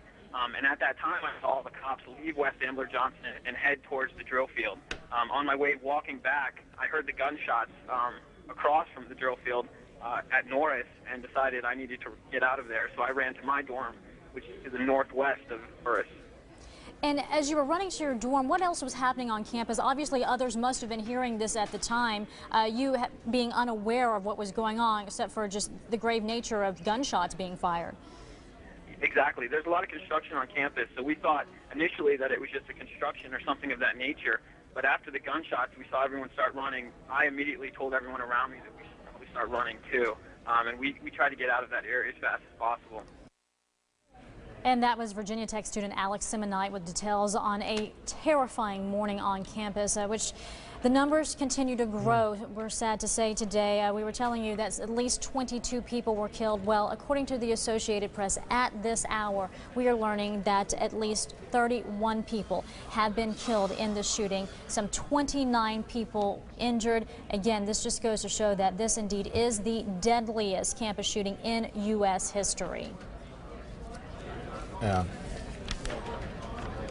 I'm sorry, I didn't hear. Producers were talking to me. So now we've gone from 22 people dead to 31. And I'm hearing, Betty, I'm sorry I missed what you were saying. Producers were talking to me, telling me that a student is on the phone. Laura Spaventa. Spoke with her a little bit earlier. Laura is a sophomore, correct, Laura? Correct. Yeah, correct. At the university. You were there and you were told to lock down, stay in place, and then eventually they let you go. Tell us again, talk to us about the horror of that moment. Once you heard, you said you got an email, I believe you said, and then all of a sudden you heard a couple of shots after that. Yes, we got an email saying that there was a gunman on campus, but it wasn't too alarming, so we didn't really think anything of it because there was a bomb threat last week. So we just thought it was something like that. But then a few minutes later, we got another email saying that the same place where we were because the gunman was on the loose. And so, like, a little bit after that, we heard, like, 5 gunshots. Like, they weren't too loud because we're a little bit further away from the building, but we did hear them. And at that point, my teacher shut the blinds and turned the lights off and had us move away from the windows. And we all sat on the floor and sat under desks. Yeah. Laura, hang on one second, because I have some new information I just want to give. This is from the Virginia Tech website, Betty. So, Laura, I'm going to talk to you in a second, but I just want to say that families wishing to reunite with students were being told or suggested to meet at the Inn at Virginia Tech. The university is planning a convocation tomorrow at 2 p.m. That's been changed because earlier it was at noon, so now they've moved it back to 2 p.m. What is that? Cassell Coliseum, right? The University Community. So we're hearing they're trying to accommodate the governor of Virginia, who is returning from Asia. So they moved that back a little bit. Do you have any more information on that, Betty? Counseling is available in the Bowman Room in the Merriman Center, which is part of the athletic complex for employees who are seeking assistance. All faculty and staff have been released to go home immediately. But the university will open at 8 a.m. tomorrow, but that doesn't mean classes are open. In fact, they are canceled both today and tomorrow. Okay, so let's get back to Laura. Laura, you still there? Yes, I am. So I imagine after you hear all of this, you're hearing about tomorrow, there's going to be a convocation and all of this stuff. What's going through your mind now? And I'm sure you've spoken to other students. What are you guys saying to each other?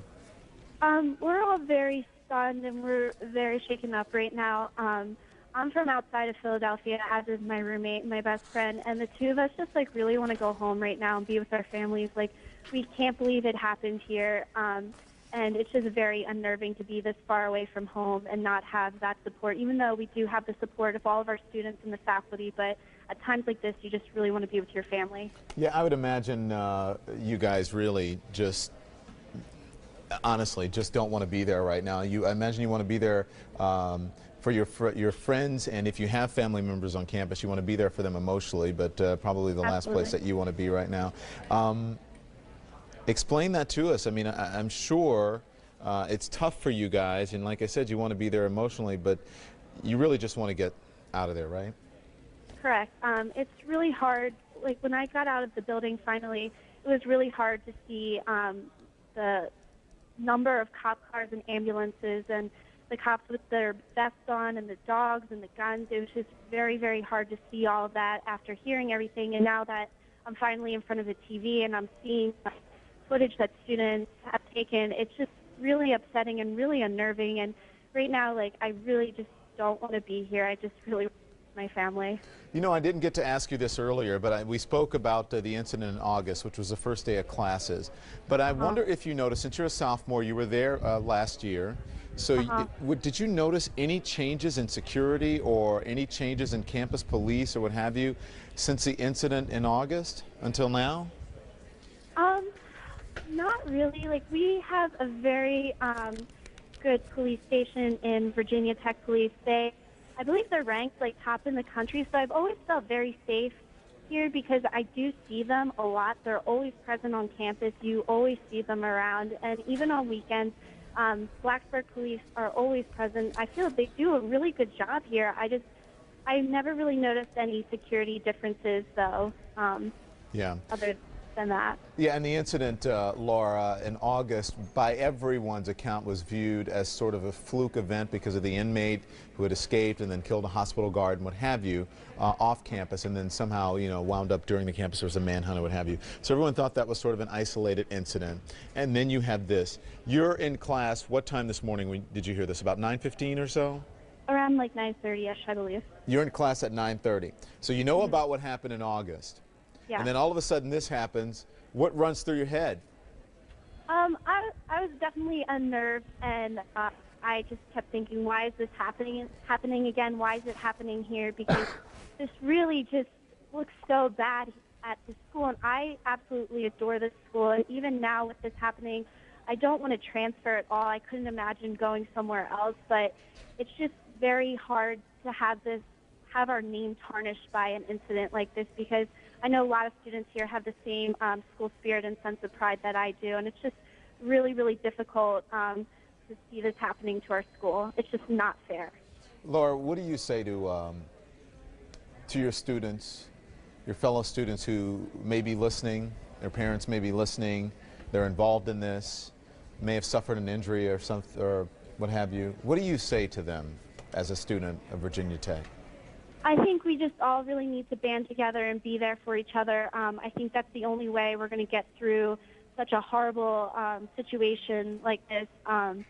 We've always been known to, like, even in football, like, we're tough fans, we're tough people. I think if we come together as one, we'll be able to get through this, and we'll rebuild, and we'll be okay, and we're going to show the world how strong our community really is. Well, Laura, Sraventa, we certainly stand behind you, the entire country and the world watching you and how you guys are going to react to this, and we certainly wish you the very best. Again, we want to say the deadliest shooting on a school campus in U.S. history, according to the Associated Press now, Betty. Well, let me add something to that, because now that the number is 31, Don, we have learned, according to the Associated Press and their government sources, that this is not only the deadliest shooting on a school campus, it is indeed the deadliest shooting incident in the history of the United States. Again, this is not only on a school campus, but yet the deadliest shooting incident in the U.S. So that gives you a scope of what we've been dealing with today. 31 people dead, some 29 injured at this hour. Those numbers could change. We hope they don't,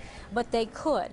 And I want to take you back to what has been happening on campus. I want to bring you some pictures of what we've been seeing, what we've been hearing, and they can really describe what these students were able to see and hear, unfortunately, earlier this morning. But before I do that, I'm being told that we do have a report from the ground from our affiliate WDBJ, and it is with reporter Rachel DePompa. So let's take a listen to that first before we show you those pictures.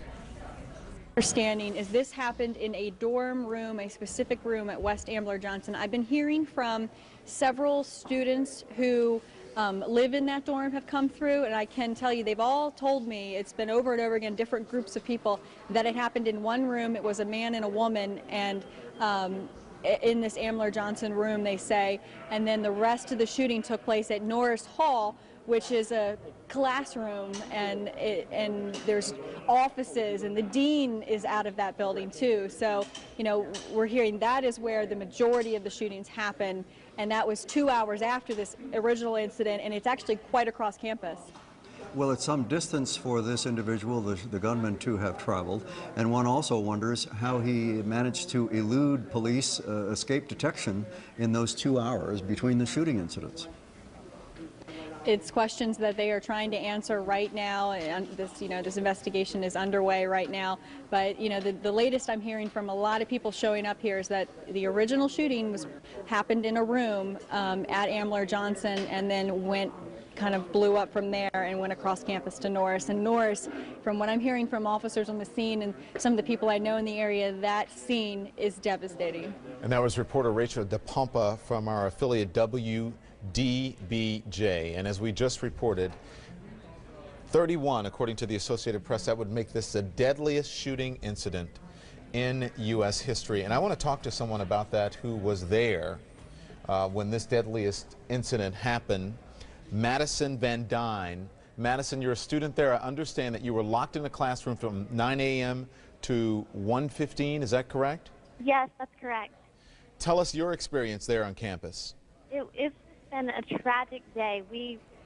I had not known about the shooting early this morning. The university did inform us through email. However, I had not checked mine. So during the middle of class, we had our communication head person come in and just kind of tell us that there's been a situation on campus and that we need to be careful and that they were going to lock the doors. We really didn't know what was going on at that time, and I was actually stuck in a media classroom, so luckily we had all of the computers and that kind of source at our fingertips, so we were able to check our email and kind of see what was going on. And as it escalated, we were asked to move away from all the windows. We had the lights turned off, and all the students were asked to sit under the desk. So we were in a pretty intense situation. So not something that happens every day. So when all of this is going on, what are you doing? What are you thinking? What are the other students doing? Well, our class was actually, we were in a media writing class, so we kind of took it upon ourselves to start contacting students through that we had known and that might have been in West AJ and that sort of thing, and writing this a report up for Planet Blacksburg, which is our communication network for our college.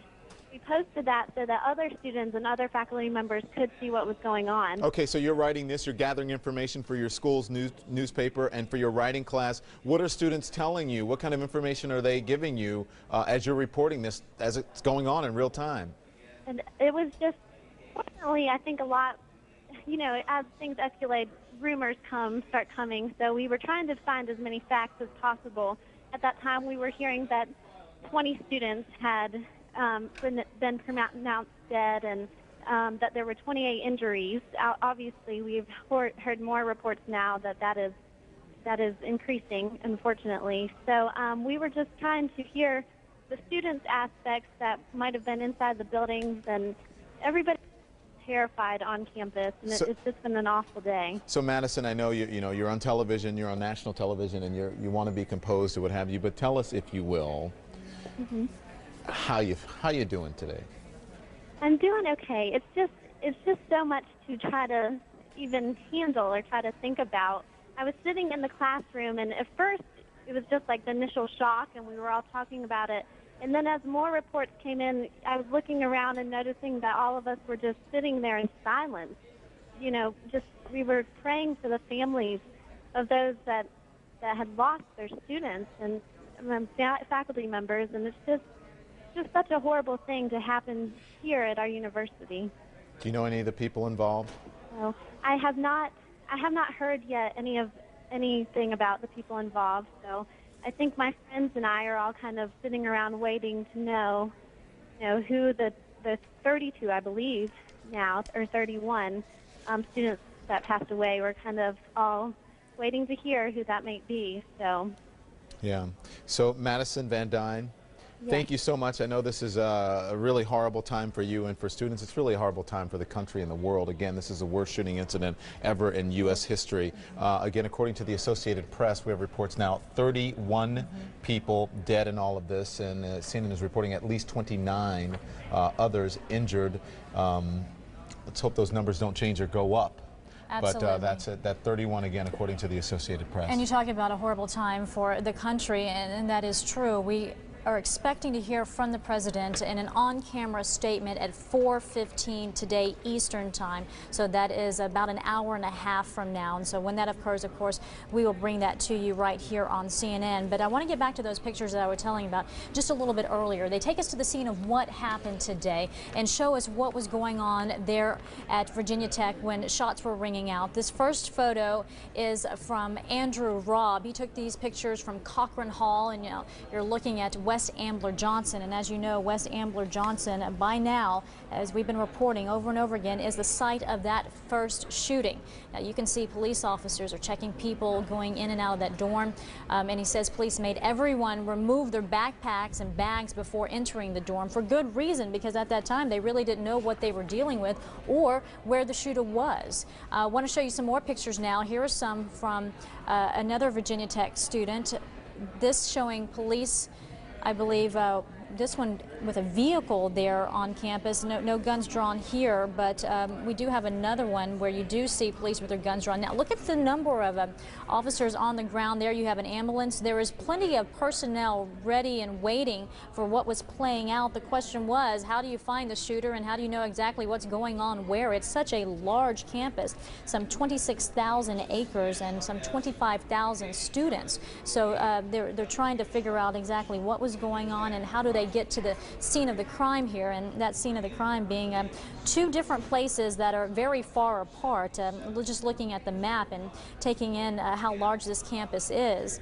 One at the Ambler Johnston Hall, which is a dormitory where the first shooting occurred, and then where the majority of those injured and killed occurred, that second shooting in Norris Hall. And as we've learned and you know, keep track of the numbers here as the information keeps coming in, some 31 people, according to the Associated Press, are dead at this hour as a result of the shooting, including the shooter. We're hoping to learn much more about this person and what sparked all of this, the deadliest shooting incident in U.S. history. And at the same time, there are those still fighting their injuries, still fighting to stay alive, and that being at least 29 others who are at local hospitals and seeking treatment at this hour. So as soon as we get more information on that, of course, we'll bring it straight to you. And Betty, we're just getting new information in that Virginia Tech will hold another press conference at 4:30 Eastern. It's about an hour and a half our time. What is it? 2:47 Eastern time here. 4:30 Virginia Tech, another press conference. Again, the president will speak at 4:15 Eastern time about this deadly incident. And junior Jason Pyatt is a student there. He was in the building just yards away from the main shooting scene. And here's what he had to tell me just a short time ago. We actually got out of class at 9:55 in McBride, and we were going up the stairs to leave. And about that time, I think at 9:26 was when they sent out the first email saying that they were investigating the shooting. So we were like, all right, you know, that's kind of weird, standing there waiting to get out. And it just, you know, we watched all these cops. We saw a guy, an older guy, looked like maybe a professor, come out of one of the halls with blood running down his arm. Somebody they put him in a Ford Explorer and drove off with him. So you saw a professor come out bloodied, correct? Yeah, actually, I think he's on TV right now. They showed him with blood on his arm. Yeah, walking out, or the guy on the stretcher? Because I see someone walking out. It's the guy right there. I think that was at a different point. I think that was after they got him back to the rescue squad.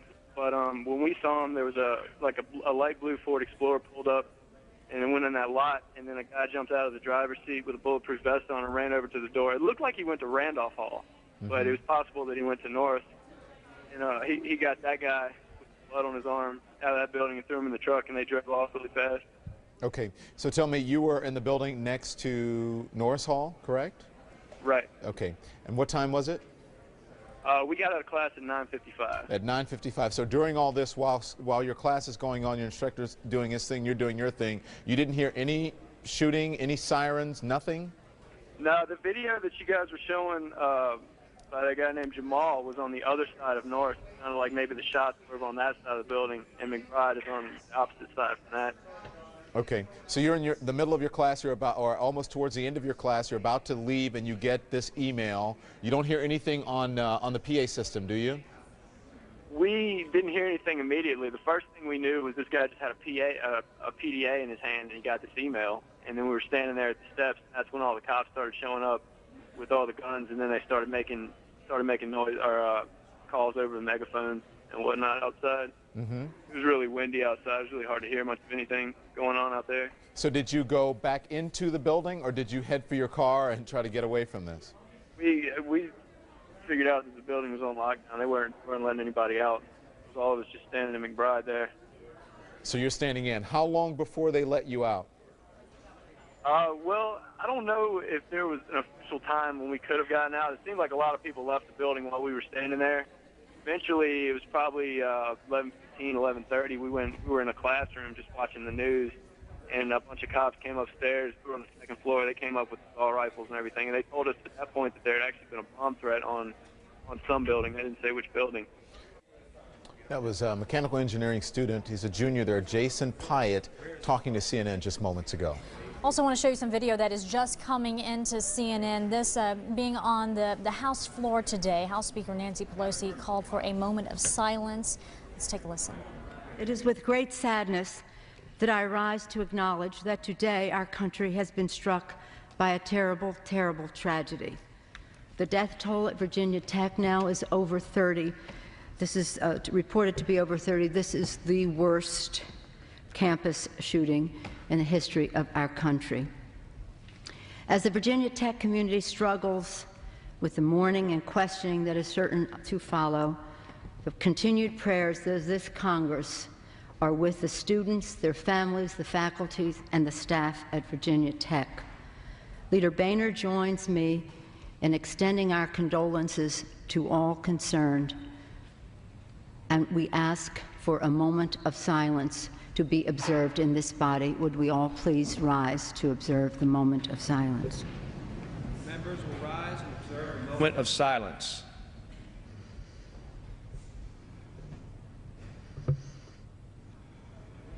And that's the moment of silence on the House floor. I do want to let you know that a little bit earlier there was also a moment of silence on the Senate floor. And as we've been telling you, at 4:15 Eastern today, just a little over about an hour and 20 minutes, we are going to hear from the president in an on-camera statement as he sends his condolences to those at Virginia Tech in light of the deadliest shooting incident in U.S. history. And Don? then, Betty, 15 minutes after that, at 4:30 Eastern, Virginia Tech will hold a press conference.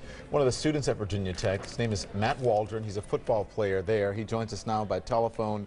I imagine you were on campus and at school at the time, Matt, correct?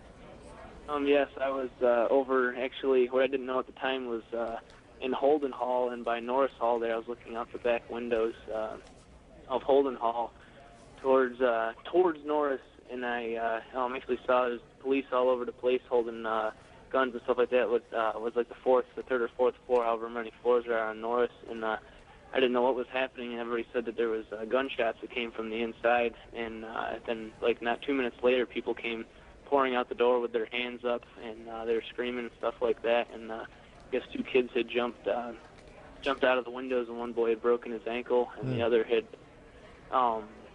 the girl had gotten pretty shaken up, so they brought them inside Holden Hall where we were standing, and they called the ambulance, and then they said, everybody get out of here, so we ran across the drill field. Yeah, and so word passes fast, moves fast when it comes to situations like this, Matt. Yeah. And I understand you got a phone call from a friend who doesn't even live here. Yeah. He was a friend that called from Iraq, and just making sure he's just putting out his concerns to everybody here. He's a soldier over there, and we're just wondering that, making sure everybody was okay. And I don't know, everybody just got a lot. I'm sure everybody today got a lot of calls from their family and friends just concerning the situation. It's just a tragedy. So. Yeah, and Matt, I'm sure you can see the irony in that someone from Iraq is calling you to see if you're okay over here, and they're in a war zone. Yeah, his exact words was, he's like, man, Matt, it's a sad thing today when you know that when you're over there in college and I'm in Iraq and you're getting more action than I am today. And he said it's just a sad thing. So. Yeah. Have you spoken to any of your fellow students, Matt? Yeah, well, I have my roommates here and stuff like that. I've spoken over Instant Messenger to a lot of my friends that someone that lives on campus, and it was actually, I was at Penn State last year, and one of my friends from there called me and said that one of his friends was actually one of the boys that had gotten shot, and he didn't tell me his name or anything like that, and I wouldn't release that, but they said that he was one of the boys that got hit, and he was just like making sure that I was okay and everything like that, and it just wasn't good. So. Yeah. So again, explain that to us again, Matt. We have a lot of folks talking to us. Who do you know that got shot? I don't know anybody that got shot, but saying one of my friends, I was at Penn State last year, that's where I went to school, and one of my friends there, one of his friends that goes to Tech down here was one of the boys that was actually a victim, and so I don't know his name or anything like that, but that's like one of the only situations I know that somebody that got shot. So Matt, yeah, you're IMing your friends, you're emailing, you're talking by phone. What are you guys saying to each other today? I don't know, just everybody just kind of shook up and just really can't believe what's going on. Everybody's just kind of stuck in their dorms, and everybody's hungry, and everybody's just like, I don't know, it was just weird. It's just not a good situation. It's really hard to explain unless you're like firsthand here thinking and talking about it. It's just hard. So. Yeah. It could have been anybody. It could have been any of us out there today. I was like 50 yards from the spot that it happened. That could have been me today laying on my deathbed, and it just wouldn't have been good. So. Matt Waldron, nothing else needs to be said after that. Thank you for joining us today here in the CNN Newsroom. The CNN Newsroom continues with continuing coverage of this breaking story here in the U.S. right after this.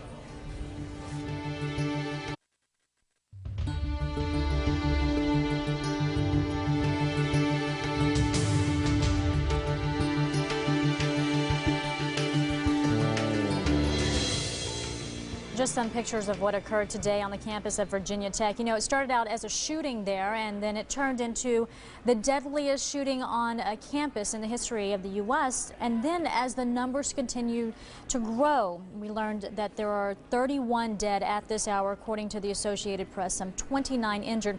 Then that turned into the deadliest shooting incident, period, in U.S. history. I want to take you on the phone right now to Tiffany Otey. She was actually in one of the halls where the shooting occurred. In fact, Norris Hall, where most of the victims were shot today. And Tiffany, are you with us? Yes, I'm here. I want you to talk to us about what was occurring at the time. In fact, you were taking a test and then... I was trying to finish up, and we heard gunshots or something coming from downstairs, but none of us were really sure what was going on. So we were all kind of sitting there, like, had no idea what was going on. I was about to get up and turn in my test when a girl that I know from my classroom came into the room and was freaking out. She was like, something's going on downstairs. People are running out of the building. There's gunshots going off.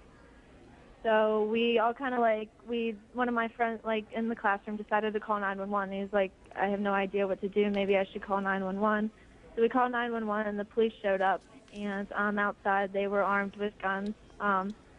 At this point, we decided that we should probably go into a room that had a locked door. So we went into a teacher's office. There were about 20 of us, and we were in a teacher's office and locked the door. And at this point, we got online because we weren't sure what was going on. And we saw about the shooting that occurred in West AJ this morning. And we had never even heard anything about that this morning. The campus didn't send out an email until later on in the day.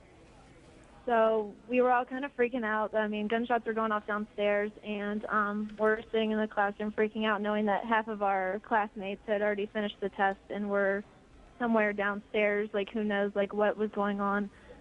So as I guess everybody was, like, freaking out, hysterical. It was just a really bad experience to be in.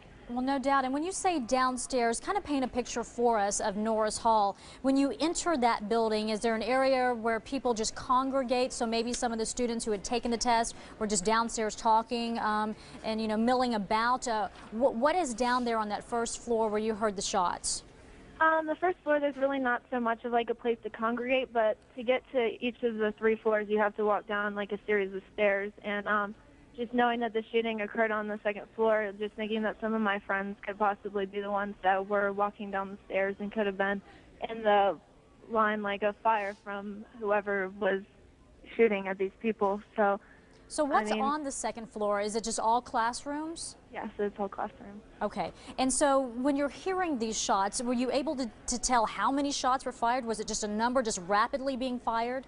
At first, like, we really weren't sure what was going on. It sounded like construction, because a lot of construction was going on always during our classroom at that time. And then, like, it was like a continuous gunfire going off. Like, every, like, second or so there would be another shot. And there's approximately probably about 50 shots total, like, that 50 came shots, from, like, down 50. in that area. Yes. And did you hear screams? Did you hear yelling? Did you hear what was going on? At one point, we did hear, like, screaming because people were running out of the building. And at this point, we were all kind of frightened as to wonder, like, what's going to happen to us. We're, like, sitting there, too, like, who knows, like, if the shooter was going to come, like, up the next floor, so. And as you were going into that teacher's office and you locked the door, at some point, though, police officers came to you and then escorted you, or at least told you to get out of the building. Walk us through how that occurred. How much later from the gunshots and from the time that you got in the room did it take police to get to you? Maybe 10 minutes later we were in the room. the police came up. They all had bulletproof vests on and big machine guns, and were telling us to put our hands above our head. And if we didn't cooperate or put our hands above our head, like, they would shoot. And I guess because they were afraid that, like us, like, the shooter was going to be among one of us. So we were told to, like, we keep our hands above our head and run out of the building. At one point, somebody didn't have their hands above their head, and one of the cops stated, if you don't put your hands above your head, like, we're going to have to shoot. So we're all having our hands above our head, running out of the building, freaking out. And we all got out of the classroom and ran, like, across the drill field to the other side of campus to get away from the building.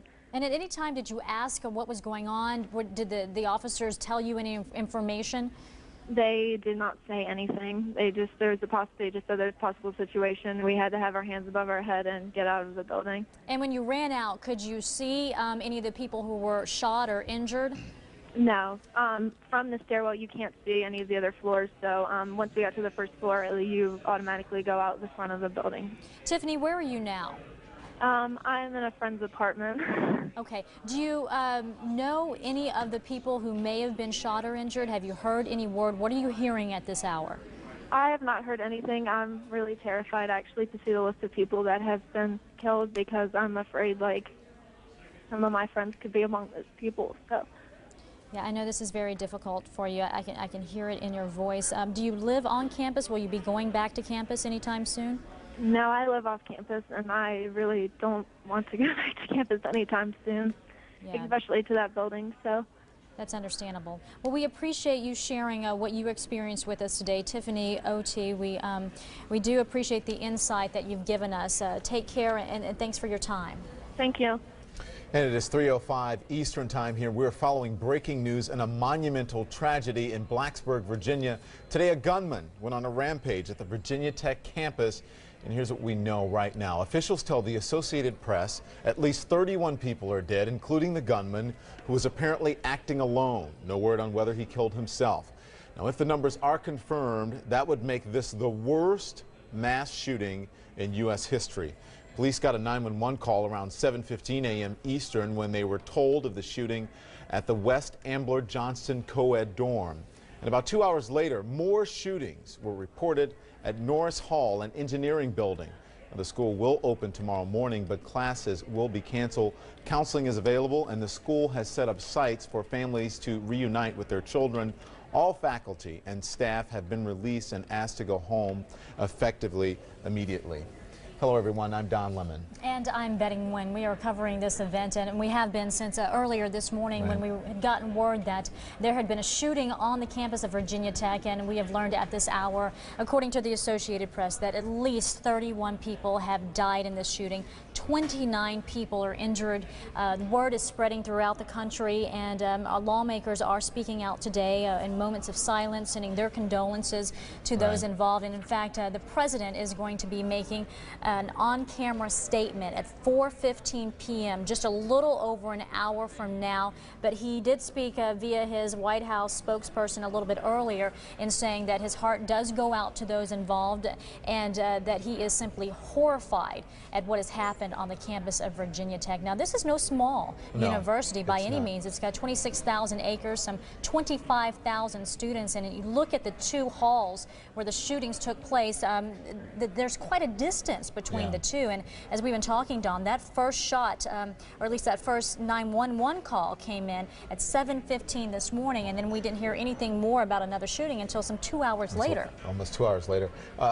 Over 100 buildings on campus, so you can imagine just how tough it was for law enforcement to try to get a handle on this once they did get those calls. Yeah, here's a map of the area where you can see Norris, actually Ambler Johnston Hall, you see toward the middle of the screen there is where the first shooting took place. And then you got to cross that drill field to get to Norris Hall, so you can see the distance there and the time in between. And the big question is the person who carried out this deadliest shooting incident in U.S. history, what happened in the span of those 2 hours? Because when we spoke with Tiffany, she was taking a test around 9:30. So you know that at that hour, that is when the second shooting occurred, and where most of the victims were shot and unfortunately killed in this. And a lot of this will come out obviously, as we get information from law enforcement and also from the university. As a matter of fact, the university is going to hold a press conference at 4:30 today, and we'll bring that to you live, of course, right here in the CNN newsroom. 4:15 for the president, 4:30 for Virginia Tech University.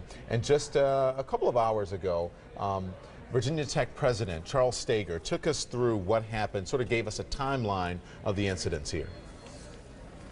At about 7:15 this morning, a 911 call came to the University Police Department concerning an event in West Ambler Johnson Hall. There were multiple shooting victims. While in the process of investigating, about 2 hours later, the university received reports of a shooting in Norris Hall. The police immediately responded. The shooter in Norris Hall is deceased. There are multiple fatalities. The number of fatalities has not been confirmed. Victims have been transported to various hospitals in the immediate area in the region to receive emergency treatment. And we will proceed to contact the next of kin as the victims' identities are available.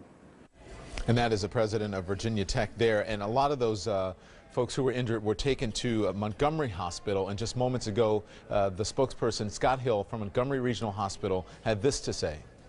Like I said, I don't really have a prepared statement other than to say right now at Montgomery Regional Hospital there's 17 patients being treated for various injuries. We have confirmed that 5 patients were sent to Lewis Gale Hospital and they are in stable condition. 4 patients were sent to Carilion New River Valley, and 2 patients were transferred from Montgomery Regional Hospital to Roanoke Memorial Hospital, which, as you all know, is a level 1 trauma center. Those are the counts that we have. We're currently inside right now making sure that all of these patients have what they need, and we're in the process of working with Virginia Tech to help make sure that these patients' families are notified as needed. And we're just trying to get through this tragic incident. We're in communication with folks at Virginia Tech right now. You say on this, the numbers you just gave off, the whatever, those of the 17 that have been transported out, or those the other in addition to the 17? No, we have, right, the other numbers I gave out were in addition to the 17. We currently have 17 patients at Montgomery Regional Hospital right now. So we can read into the 2 that were most, that hurt the worst. Right. Went to. Those were gunshot wounds that needed level 1 trauma services, and those were transferred out. Can you say are they all students or faculty? I don't know. I can't comment on that. You were talking about the family being notified. Have all the family members been notified of No, we are still in the process right now of making sure that we have all these patients properly identified. As you can imagine, some of them came in and did not have any identification on them at all, and so we currently have four patients in surgery right now. Obviously, we don't have identification on them, but we're in the process of making sure that we give out accurate information, and so we're trying to nail that down. Should friends of these, I told some people they don't even know if they're in there or not, so right. You advising people to just stay at home right now, to come in here and check, to leave a name? Well, we are currently taking phone calls at the hospital, but it's my understanding that at the command center at Virginia Tech, they're working on establishing an information line that people can call. I do not have that information yet, but I understand they're working on that now. Is it safe to say that there are any more coming to the hospital? Is it over? We don't expect any more patients at the hospital. Given the magnitude of this, do you think that, with the staff on hand, did you have to call in extra arms to come in and do surgery? We did have to call in some extra staff, and we had a lot of folks here on site, and we kind of rerouted some services today to make sure that we could care for all the patients that we received here at this facility. Scott, when did patients start arriving here? We received our first patients early this morning after I think what they're saying is the first shooting. Those 2 individuals came here. And that was 7:30ish. 7:30ish, yeah. Which is, I think, pretty much what most people do. What are you doing with friends and family who show up here? We have some areas established inside the hospital right now where individuals can come. We have some grief counselors and some chaplains on site that are working with families as they come in, as they're come in to see these patients that are here. So we do have some areas where we're allowing people to congregate, and we're trying to make sure that we're just trying to meet everybody's needs right now. As our primary focus is making sure these patients are cared for. So you're not turning anyone away that's a friend or family member from VT? We're not. The hospital's still closed to anybody? The hospital never has been closed. Okay, are you still taking patients, like if I get hurt in a car wreck, can Yes, I still yes, see here? we are open for business. Okay, is that it? All right, as we get more information, we'll let y'all know. Okay. All right, and right now we want to take you back to that video that we've been showing, because essentially this is the closest that we can get you video-wise to what occurred there on campus today with the gunfire that rang out and some 31 people now reported dead and some 29 people reported injured. And this video, a lot of people have been taking a look at it today. I want to tell you at least 900,000 hits onto this video. People have been watching it. 900,000 of you have been watching this video. This is from Jamal Al-Barghouti. He is one of our eye reporters. I want you to watch the video and just listen to it very carefully.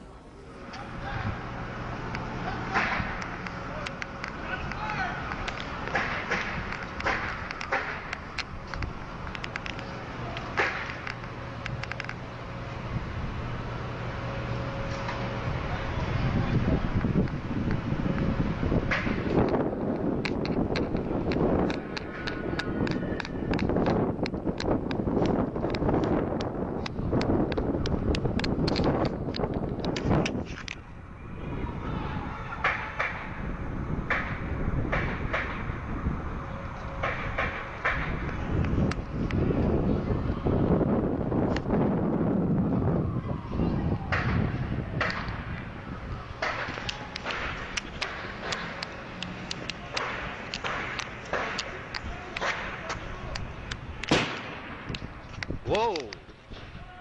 Just some amazing video there. Again, it is the closest that we can get you to the worst shooting in U.S. history. Some 900,000 hits on that piece of video alone from our eye reporters.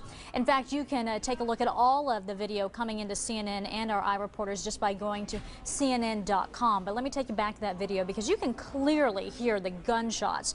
And just a short time ago, I spoke with our CNN security analyst, Mike Brooks, who has an extensive law enforcement background. Here again are his thoughts. It sounds to be a semi-automatic. You know, there is a pretty decent space between the shots. But to me, what this says, Betty, this shooter is someone who knew that building. They knew how to move through that building with relative ease and you know, hitting his victims as they went along. And, you know, it's just tragic. But, you know, the question has been asked, how could 22 people get killed without law enforcement getting to him sooner? You know, as you heard and you saw on that video that the gentleman had, our reporter had, you know, it was just a steady stream of shots. And, you know, it's hard to say, too, when I said it sounded like two separate weapons.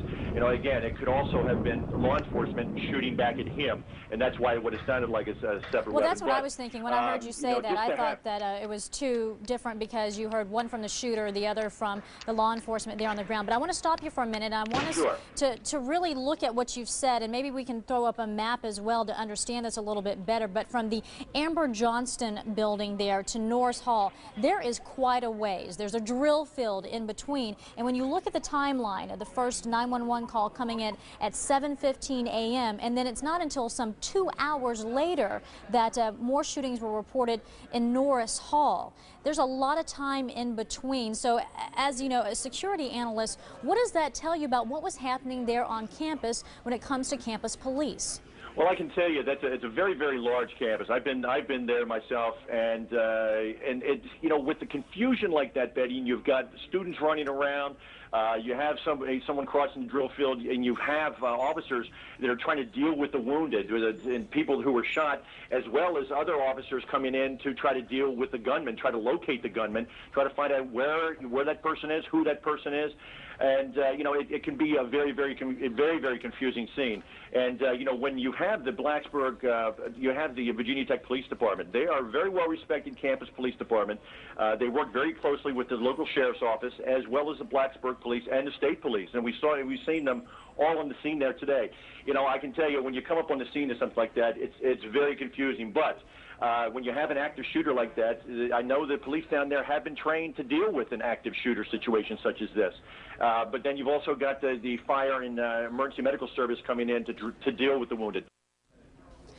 So there you have it, Mike Bruce, CNN's security analyst. But I do want to mention something. He had spoken about 22 people dead at the time. That was at the time of that interview. And as you know, information is still coming into CNN. And we have just learned that the number has risen now to 32 dead, including the shooter. So we are going to continue to update you on all the information that comes into CNN. And in fact, the president is going to be speaking in just about an hour from now. And it's going to be an on-camera statement at 4:15 Eastern, and when that happens, we will bring it straight to you. But in the meantime, you've been watching breaking news coverage of the Virginia Tech shooting, which is the deadliest shooting incident in U.S. history.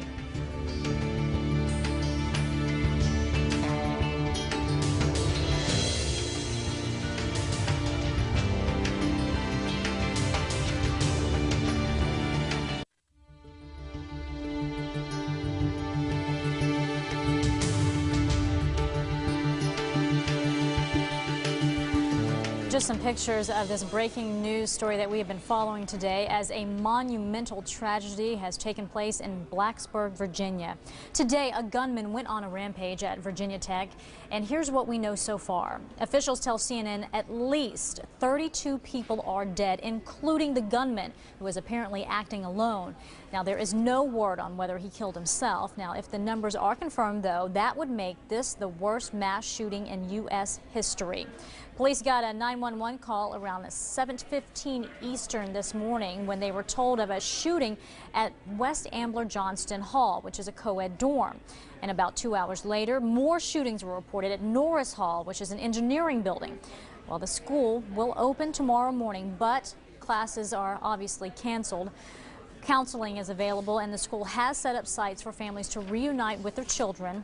All faculty and staff have been released and asked to go home effective immediately.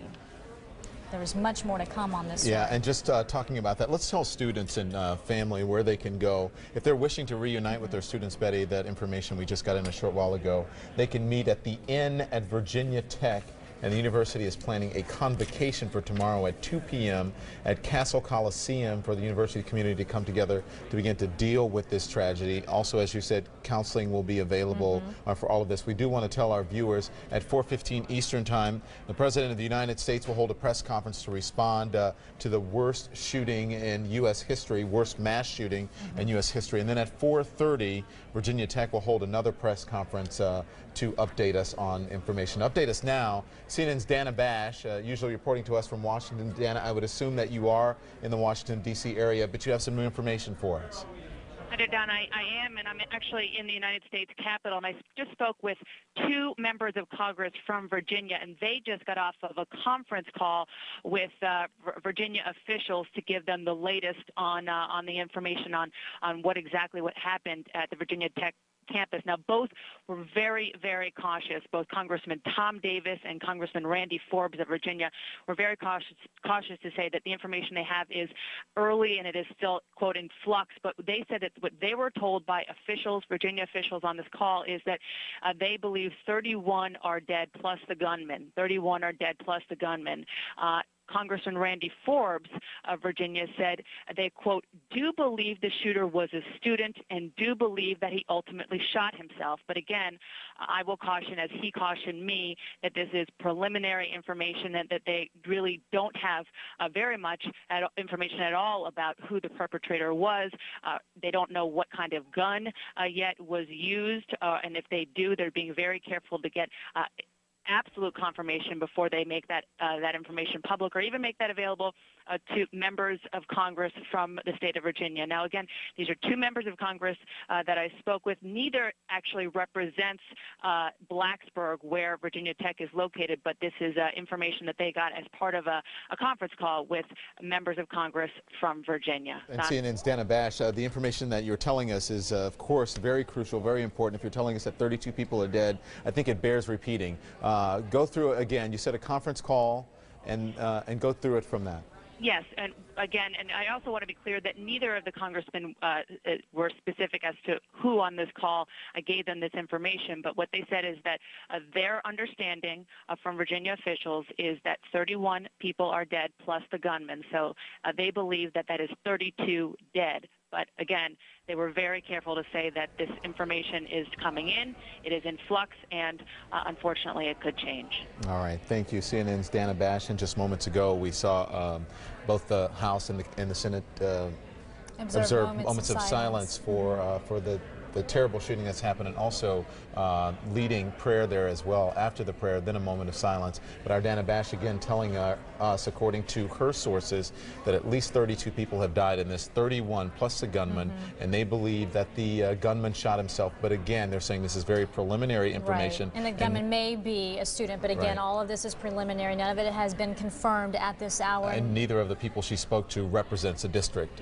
involved in this shooting. But the president will be speaking at 4:15 Eastern, less than an hour from now, and he's going to be sending his condolences to the students there on the campus of Virginia Tech, all those involved who have survived this shooting, and those who are just dealing with the aftermath. And as we talk about these students, they've been through a lot this year. I want to show you some reaction from the ground there on campus as you hear it from their words.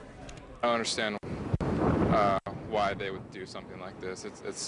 It seems really senseless, and it's really hard to just think about it. Why, all these people have to die for no reason, sort of. It's insane. Just thinking back to Columbine and stuff like that, the shooting at the Amish school in Pennsylvania. It's just utter shock how anybody could do this to anybody else, and just being here. I don't know. It's crazy to me. This is something that no one will ever get over. I mean, the people who died, yes, they've finished their pain, but the pain for everybody else will go on forever. That's just insane. That's such a big number. Like we were already saying, this is just like a college Columbine. It's just really sad. It's hard. It's hard to think that there's 22 fellow students that died today, knowing that I could have been in one of those classrooms. It's shocking. Well, that 22 has turned into 31, including the shooter. And something we've been hearing a lot today, Don, is the word college Columbine. A lot of people are equating it to the shooting that occurred there at Columbine High School. But when we look back at the events, a lot of people saying that they're just in shock. And as we deliver the information to you, it is quite shocking, because when we first started reporting this morning, it was simply a shooting on campus. We didn't know if anyone had been one person injured. had been injured. Maybe. I mean, none of that was confirmed, and then it turned in to be something much greater than that. The numbers started rolling in, and then we heard somewhere around 20 people were dead, and that really just sent shockwaves through our newsroom, because no one expected anything of this magnitude. And then shortly after that, the numbers kept growing to 22, and then all of a sudden it was around 30, and now we're looking at 32 total dead, including the gunman, some 29 injured. Hopefully none of those will add to the list of those already killed in this shooting, but it is indeed shocking, and it's been a very difficult year for these students. Back in August, they dealt with a prisoner who was on the run. A manhunt was underway, and so their first days of class were essentially shut down because of that. And then just a few days ago, they had some bomb threats, and a lot of students that we talked to today were saying that they thought that essentially all, the paranoia and the panic that was going on around campus today was a result of the bomb threat. Little did they know that it would turn out to be the worst mass shooting in U.S. history. Yeah, and most people don't even get the incident that happened back in August. A gunman or an escaped prisoner goes on your campus and then goes on a shooting rampage, so they don't usually get that. And then to get bomb threats, and then of course this on top of it, which is really sad. We've been talking about how all of those students are dealing with this, and obviously it's a tragic situation. They are extremely saddened, upset, shocked, angered. They've used all those adjectives today to describe how they were doing. One such student, his name is Matt Waldron. He is a Virginia Tech football player, and I talked to him a little while ago. I talked about the confusion and the panic that gripped his campus this morning. I was looking out the back windows of Holden Hall towards Norris, and I actually saw there's police all over the place holding guns and stuff like that. Was like the third or fourth floor, however many floors there are on Norris, and I didn't know what was happening, and everybody said that there was gunshots that came from the inside, and then like not 2 minutes later, people came pouring out the door with their hands up, and they were screaming and stuff like that, and I guess two kids had jumped out of the windows, and one boy had broken his ankle, and the other had the girl had gotten pretty shaken up, so they brought them inside Holden Hall where we were standing, and they called the ambulance, and then they said, "Everybody get out of here," so we ran across the drill field.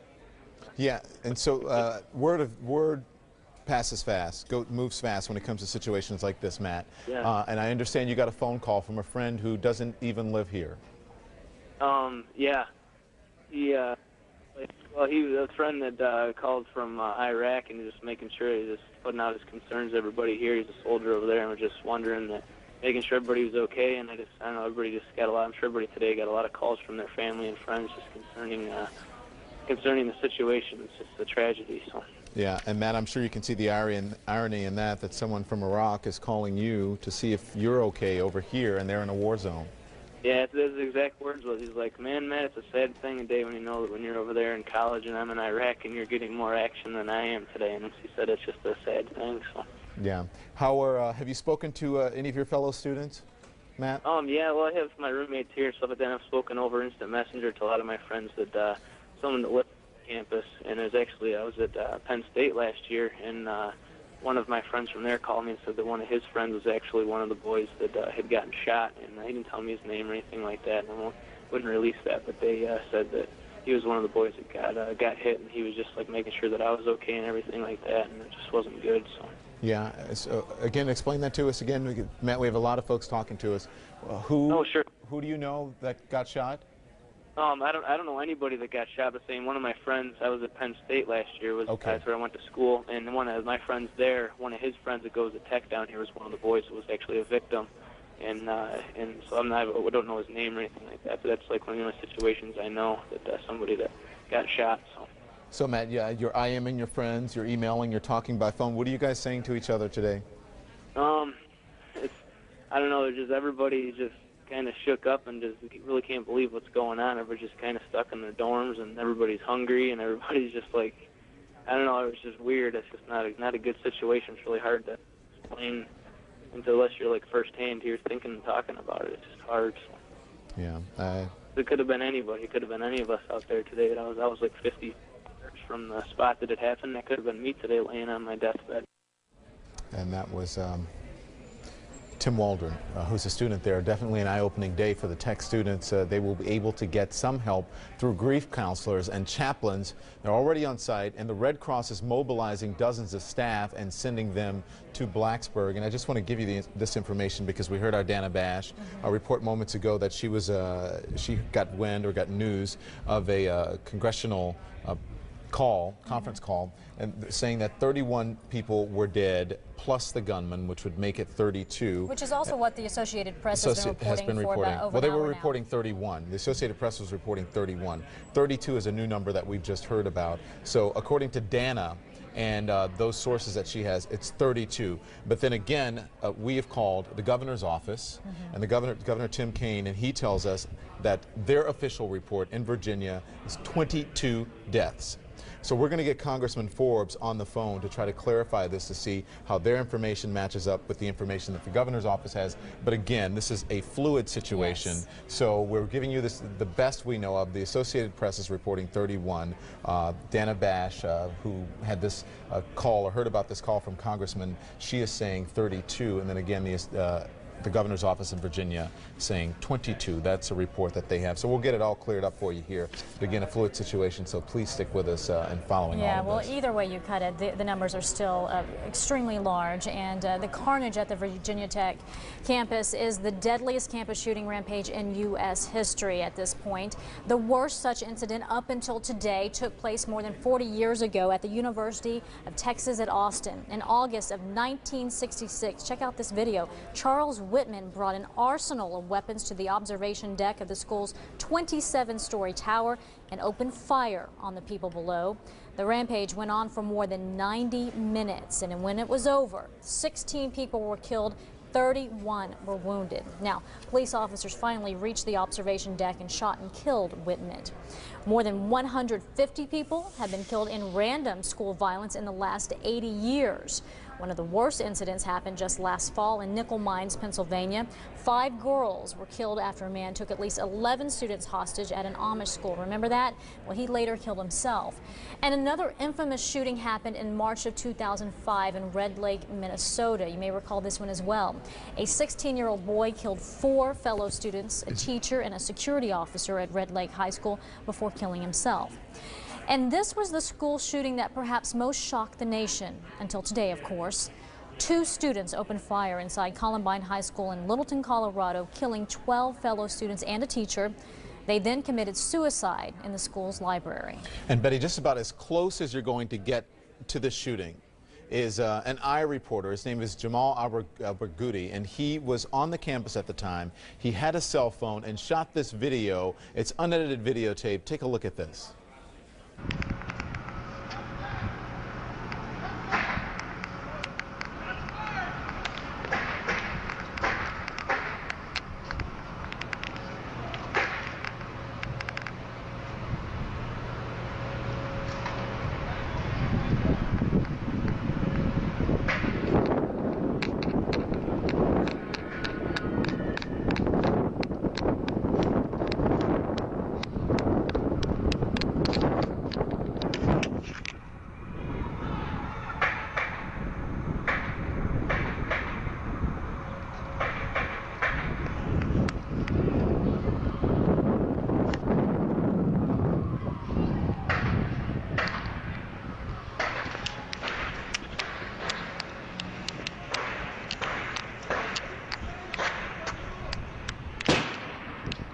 Whoa.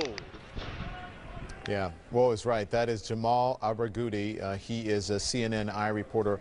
Again, this is what's happening today in Virginia. The shooting starting at 7:15 this morning Eastern time in the U.S. There got 911 calls that there was a shooter. Folks heard shooting, and then 2 hours later, they get a call that there's another shooting on campus not far away from this shooting. You can see the chaos, of course, ensuing there on the campus after both of these shootings. As it all turns out, we know now at least, and that's at least, 22 people are dead in all of this. There are reports of up to 32 people dead in this, and we know that as many as 29 were injured, many of them taken to a regional hospital, a level 1 trauma center there in the Virginia area, and they were being treated for gunshot wounds. So all of this unfolding this morning and still unfolding as we speak now on the campus of Virginia Tech. Well, we do want to get some more information as to the numbers and what exactly happened there on the campus of Virginia Tech, and for that we want to go on to the phone lines here at CNN and Congressman Randy Forbes, who is joining us by telephone. Congressman, first of all, we want to thank you for being with us on such a tragic day, but we do want to find out what you know so far about the number of those who are dead and injured in this shooting. Well, at this particular time, we've been told that there were 31 dead, and then additionally you had the shooter himself, who, of course, is dead at this point in time. So that's a total of 32. Okay, so what you were hearing is 31 dead plus the shooter, which brings it to a total of 32. Where are you getting this information, Congressman? Well, we've had briefings today. The members of the congressional delegation, of course, all of us were very concerned because Virginia's like a large family, and when something happens on one of our campuses like this, it impacts all of us. And we have actually had briefings today from the governor's office, who has tried to keep us up to speed on what was going on. Have you heard any information as to who the shooter was? No, I think everyone is rightfully so being very cautious to make sure they've done a complete investigation before they release any information that might be partial in nature and may not be totally accurate. So we do not have any information at this point in time as to who the shooter was. Well, we had heard a little bit earlier from our congressional reporter, Dana Bash, who had mentioned that there is some word circulating there on Capitol Hill that it may be a student. Had you heard that? We have heard that. It was possibly a student.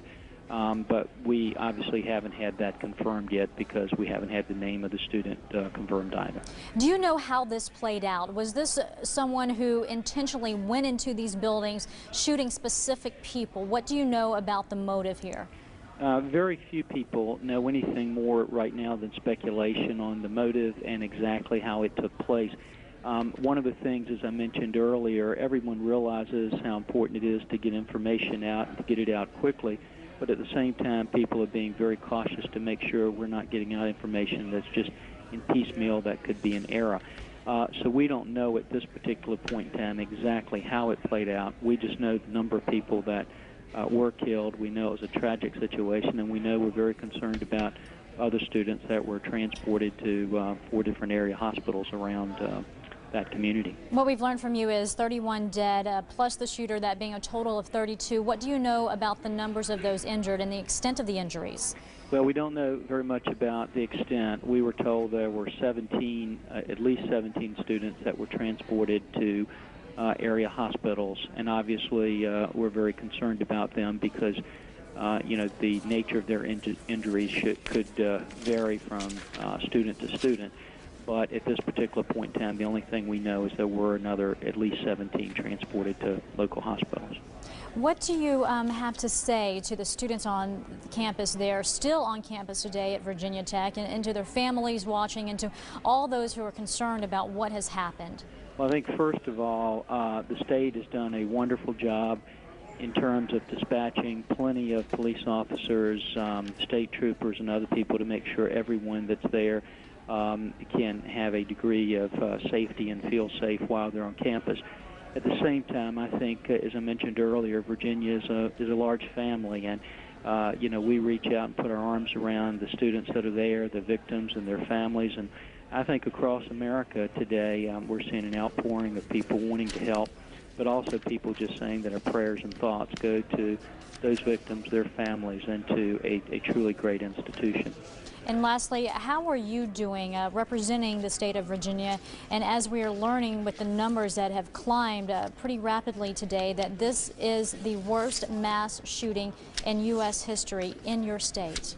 Well, one of the things that concern literally every member of the congressional delegation is, as we talked about earlier, these are not just numbers or statistics to us. These can be family members and you know, people that are your next door neighbors, and all of us are very concerned as we wait to hear who these people were, because you know, they had members of their family in our Sunday school classes, in your churches, your communities, and it impacts every single member of the congressional delegation. That's why we've met earlier.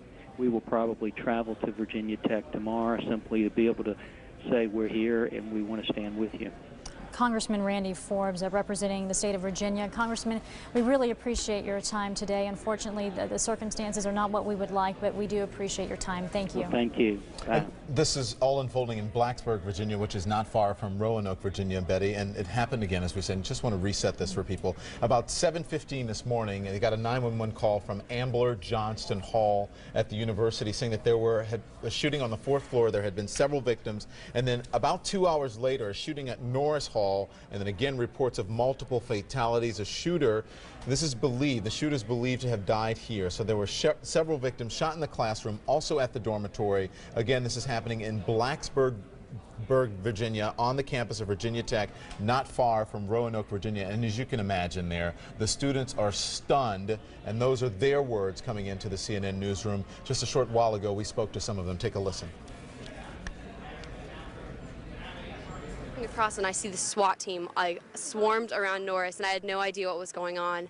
And all of a sudden, I just hear these fires going off, and like all these gunshots, and everyone just started screaming "run!" and everyone ran across the drill field. I can't fathom it right now. Like, I kind of numb all feelings right now. I don't think it's ridiculous. I just can't believe it. I woke up not knowing what was going on, and just the news. Just every second it was like new stuff, and the fatalities just went from like 9 to 20 to 31. It's just insane. And that's from our affiliate WDBJ. Joining me now by telephone, American Red Cross, always on top of situations like this, Margaret Sawyer-Cash. She's from the American Red Cross, a chapter. Actually, she's the director of the Montgomery Floyd chapter of the American Red Cross in Blacksburg, Virginia. Thanks for joining us today. What are you guys doing to help out? Well, we've been very, very busy since about 10 o'clock this morning. We've mobilized about 50 local volunteers. We are providing mass care and disaster mental health for all of the rescue workers, police, rescue personnel on campus. We have had help come in from our contiguous chapters. Roanoke Valley chapter sent in an emergency response heating vehicle to help us out. We've got about 15 mental health volunteers already up and running. We've set up a student comfort center at the local Holiday Inn in Blacksburg, and we're going to begin talking with the students and doing whatever we can to help them out.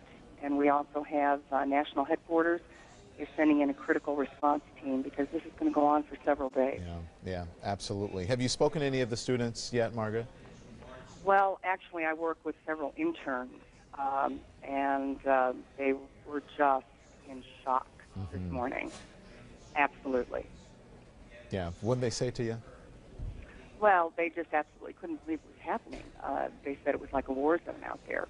They were on their way to come to the chapter to work, and it was incredible. Yeah. Everything was shut down. There were shots being fired, ambulances and police vehicles and sirens. You would have thought we were in a war zone. Yeah, that's sort of my next question. I know that the American Red Cross is always there with any tragedy, whether it's on our shores or sometimes foreign shores. Surprising to you when you see this happening right in your own backyard, I would imagine? Oh, it's horrible. We have a lovely little community here, and we feel very safe here. And I think you'll recall several months back, we had a similar incident where we had a manhunt on campus, and we had several police officers killed. It was horrible. This is incredible. Yeah, obviously.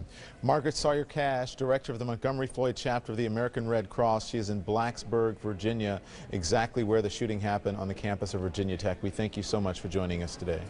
Well, thank you very much. Well, there is a lot that has happened today, so let's recap what we know so far. We have been following breaking news, an unimaginable tragedy out of Blacksburg, Virginia.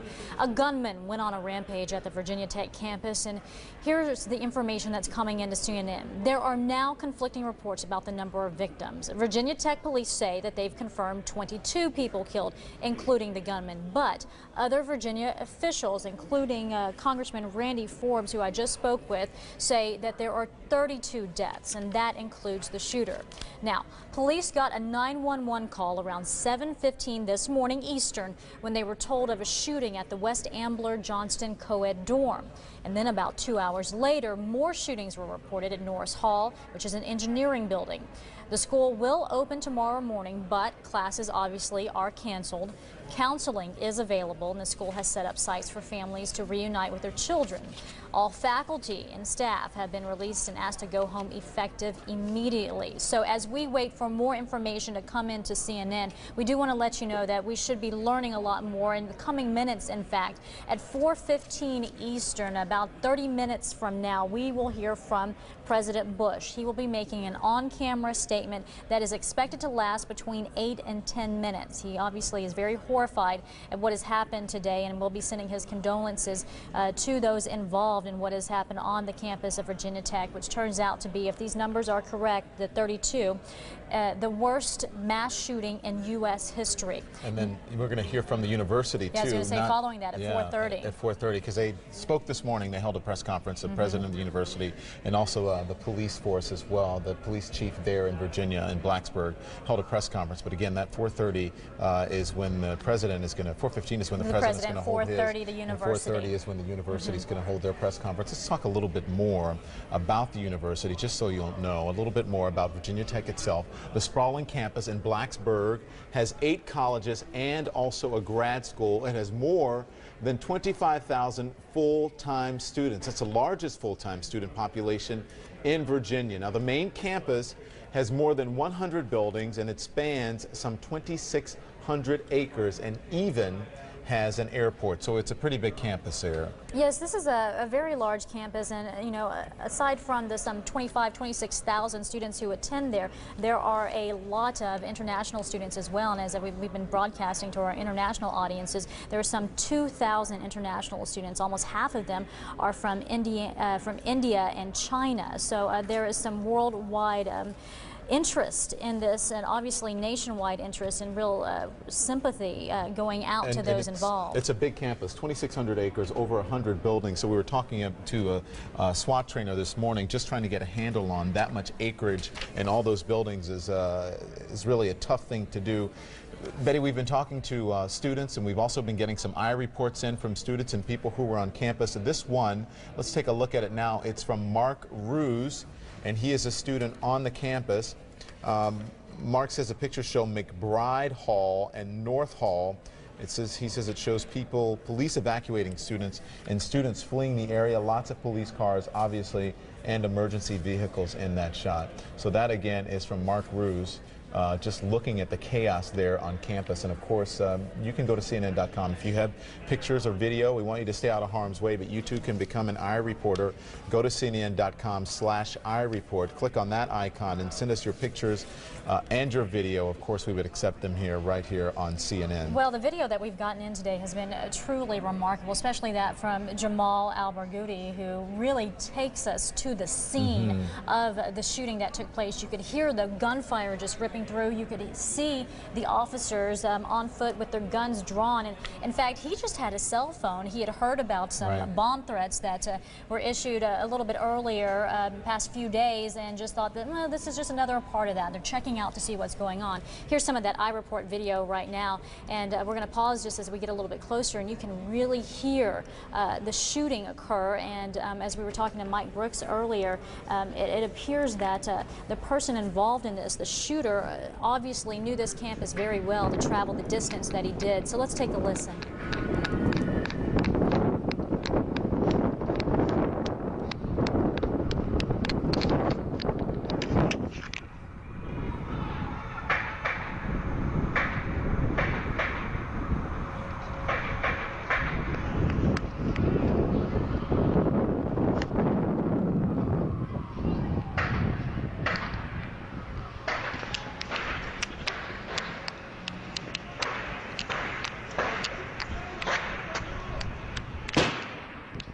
Whoa!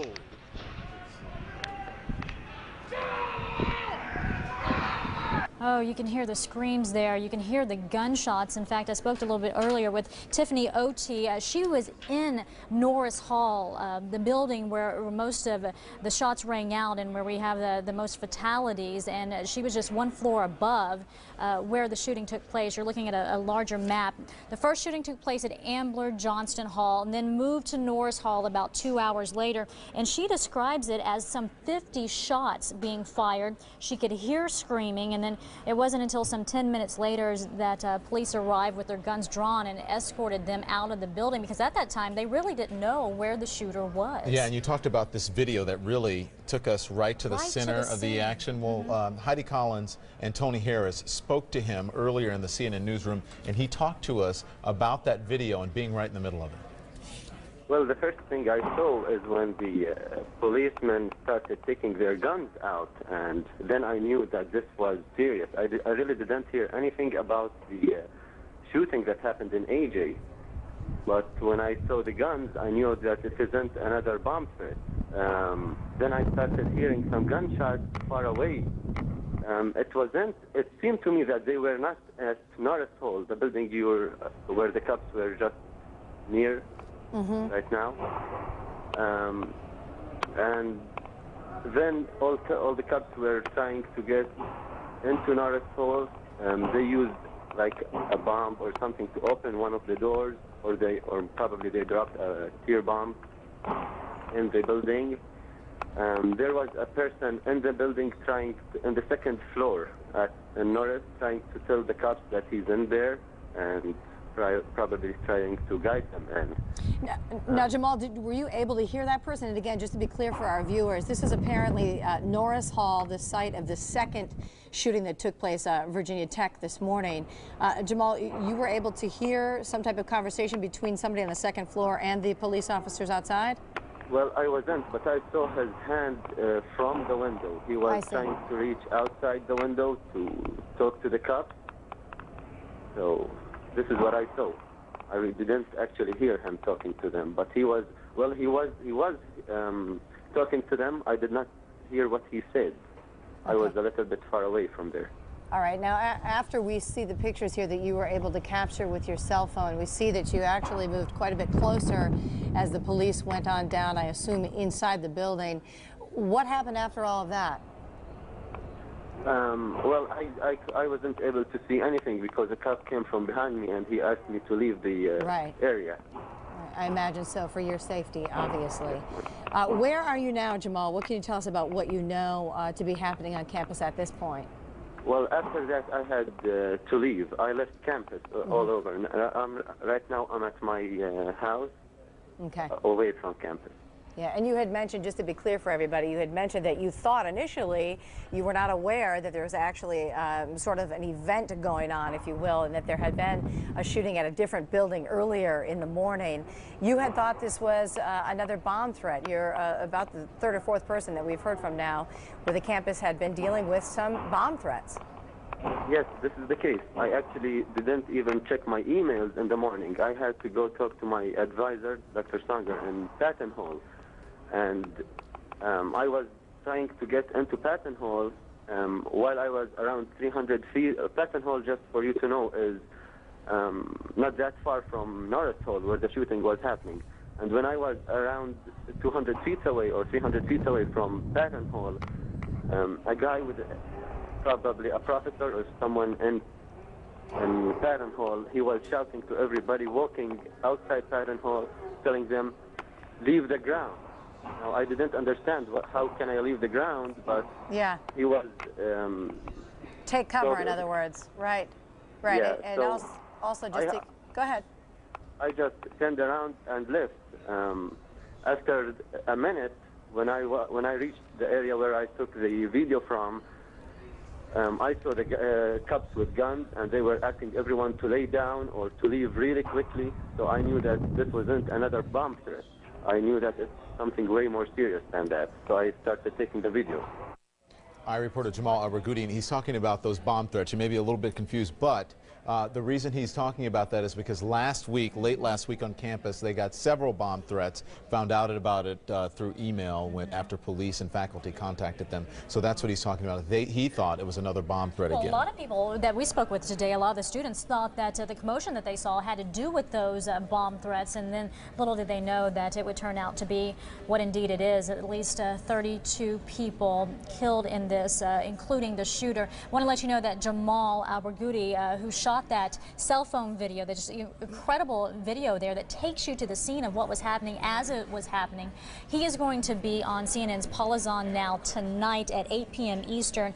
In fact, our special coverage of this will occur at 7 p.m. We have some primetime coverage of all that's happened today. That begins right here on CNN at 7 p.m. tonight. Absolutely. And now let's listen to get some words from the folks who are involved in all of this, some of the students now.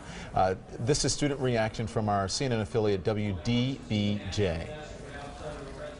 I was in McBride right over here, and I walked out of class and saw cops standing there. I really didn't think much of it, and walked up, and he was like, get away, get away, get away. And I looked towards the right and saw SWAT team and cops over there. And I started calling, my parents, seeing if they knew anything, and next thing I know, I saw cops running out. Took people running towards me, but I'd say about 50 to 100 people running. I never imagined it would happen. And just running away from the gunshots. What did you do imagine. this morning? How were you? Well, I was on my way to bio lab because I had Spanish right before that, and I didn't know what happened. And then I saw a police car flying up the hill by one of the buildings, and we were still walking. And then they just yelled run, and everyone started sprinting, and then we heard gunshots, so. My RA, who I'm good friends with, lives across the hall. She was in the room across the hall in Norris from where the majority of the shootings took place. And we haven't been able to get a hold of her or find anything out about her all morning. So this hit on the news. They were releasing information here, so we came to try to find what we could. And that was student reaction from our CNN affiliate WDBJ. All of this happening, of course, this morning at 7:15 when campus police got word of a shooting in one of the dormitories there. And then 2 hours later, about 2 hours later, Betty, they got wind of another shooting, multiple fatalities happening on the Virginia Tech campus. And of course, we're going to be continuing to follow this throughout the evening. President here on Bush CNN. is going to be speaking at 4:01 in just a couple of minutes, so you want to stay tuned for that. But in the meantime, we want to send it over to our colleague, Wolf Blair. Wolf. Hi, Wolf. Thanks very much. Happening now, breaking news coverage continuing of what officials are calling the deadliest shooting rampage ever in the history of the United States. Virginia state officials say at least 32 people are dead, including the gunman in the massacre at Virginia Tech. President Bush about to speak out on this tragedy, and Virginia Tech holding a separate news conference later this hour. Will carry both live. We want to welcome our international viewers around the world joining us this hour. I'm Wolf Blitzer. You're in the Situation Room.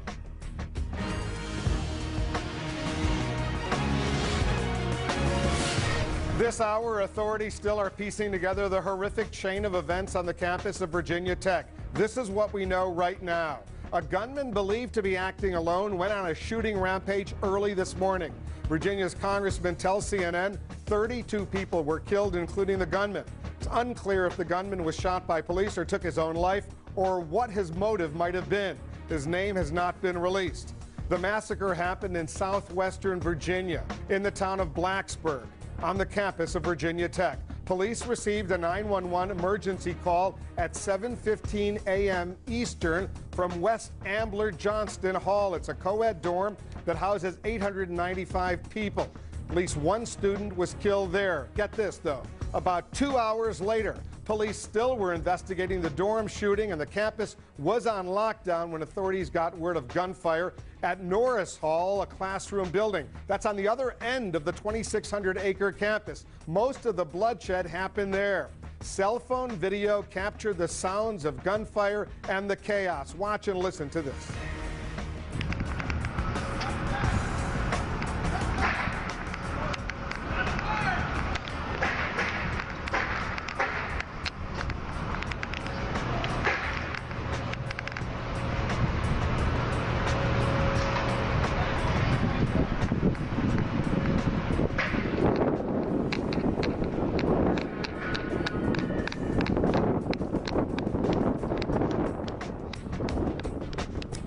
This massacre already leaving an indelible mark not only on Virginia Tech, but all across this nation.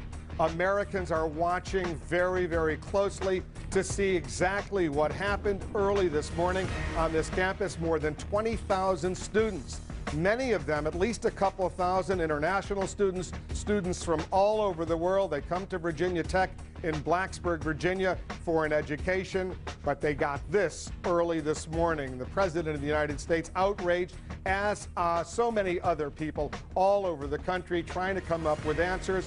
So many questions right now. We don't have the answers to these questions, but police are investigating. The governor of Virginia, Tim Kaine, on his way back to Virginia right now, cutting short a visit to Japan and Asia, on his way back to Virginia to take charge of this investigation. Authorities are on the scene. Ed Henry is over at the White House for us. Ed, we're standing by to hear from the president. His press secretary put out a statement earlier, but now the president is coming out. Let's listen to the president. Our nation is shocked and saddened by the news of the shootings at Virginia Tech today. The exact toll has not yet been confirmed, but it appears that more than 30 people were killed and many more were wounded. I've spoken with Governor Tim Kaine and Virginia Tech President Charles Steger.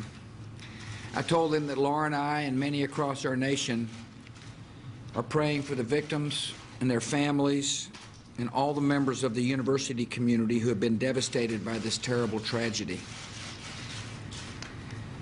I told them that my administration would do everything possible to assist with the investigation, and that I pledged that we would stand ready to help local law enforcement and the local community in any way we can during this time of sorrow. Schools should be places of safety and sanctuary and learning. When that sanctuary is violated, the impact is felt in every American classroom and every American community. Today, our nation grieves with those who have lost loved ones at Virginia Tech. We hold the victims in our hearts, we lift them up in our prayers, and we ask a loving God to comfort those who are suffering today. Thank you. The President of the United States saying what so many totally understand right now in the shock after this horrific event on the campus of Virginia Tech earlier in the morning. He said today, our nation grieves. Let's bring in Brian Todd. He's our correspondent. Brian, let's piece together what we know, at least as of this very, very early moment in the investigation. Well, Wolf, this is now being called the worst school shooting in U.S. history. It took place at least 2 locations on that sprawling 2,600-acre campus at Virginia Tech.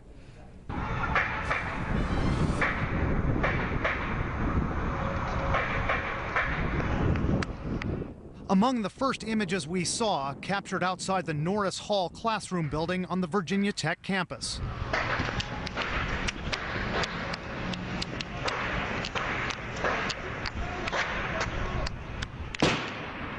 Multiple gunshots recorded by student eye reporter Jamal Al-Barghouti. Well, the first thing I saw is when the policemen started taking their guns out, and then I knew that this was serious. This was the second campus building attacked. The first occurred at least 2 hours earlier in a dormitory. At about 7:15 this morning, a 911 call came to the University Police Department concerning an event in West Ambler Johnson Hall. There were multiple shooting victims. School officials say while police investigated that incident, they got reports of more shooting going on at Norris Hall. The campus quickly became a war zone. Law enforcement officers wearing armor and wielding automatic weapons, taking cover themselves. Hours later, as it became clear that many were dead, the police chief held a news conference. At this time, we believe it is only one gunman, yes. He is deceased. Some of the wounded seen being helped out of campus buildings. Others describe scenes of chaos. These 2 kids, I guess, had panicked and jumped out of the top story window, and the one kid broke his ankle, and the other girl was not in good shape, laying on the ground, and it was just mayhem. Officials tell CNN the wounded, mostly gunshot victims, are being treated at several area hospitals. Later, students tried to come to grips with what happened at their school. This is something that no one will ever get over. I mean, the people who died, yes, they've finished their pain, but the pain for everybody else go on forever. That's just insane. That's such a big number. Like we were already saying, this is just like a college Columbine. This is just really sad. Right now, we're trying to find out more about the suspect. Police are saying very little at the moment other than it was likely one gunman. We are told by federal officials that agents from the Bureau of Alcohol, Tobacco, and Firearms are being deployed to Blacksburg, Virginia to conduct ballistics tests. Wolf. At least 30 people are dead. We know a lot of people are injured as well, Brian. What are we hearing from the hospitals? Well, I spoke to officials at least 3 of those hospitals where they are treating the wounded. One of them seems to have taken most of the wounded. That is Montgomery Regional Hospital in Blacksburg. At least 17 victims are being treated there, mostly with gunshots, but an official there told me that there are some there with other injuries. 3 other hospitals in the area are treating victims, and we're just waiting on more numbers right now, Wolf. Brian, thank you for that. We're going to get back to you as we get more information. Jamal Al-Barghouti is a student at Virginia Tech University. He was on the campus early this morning, and he started to hear shots. He began to roll his camera. What I'm going to do for you now is play what he saw and what he sent him on our CNN Eye report. You're going to hear and see 27, yes, 27 shots. Count along and listen to this eerie, eerie video.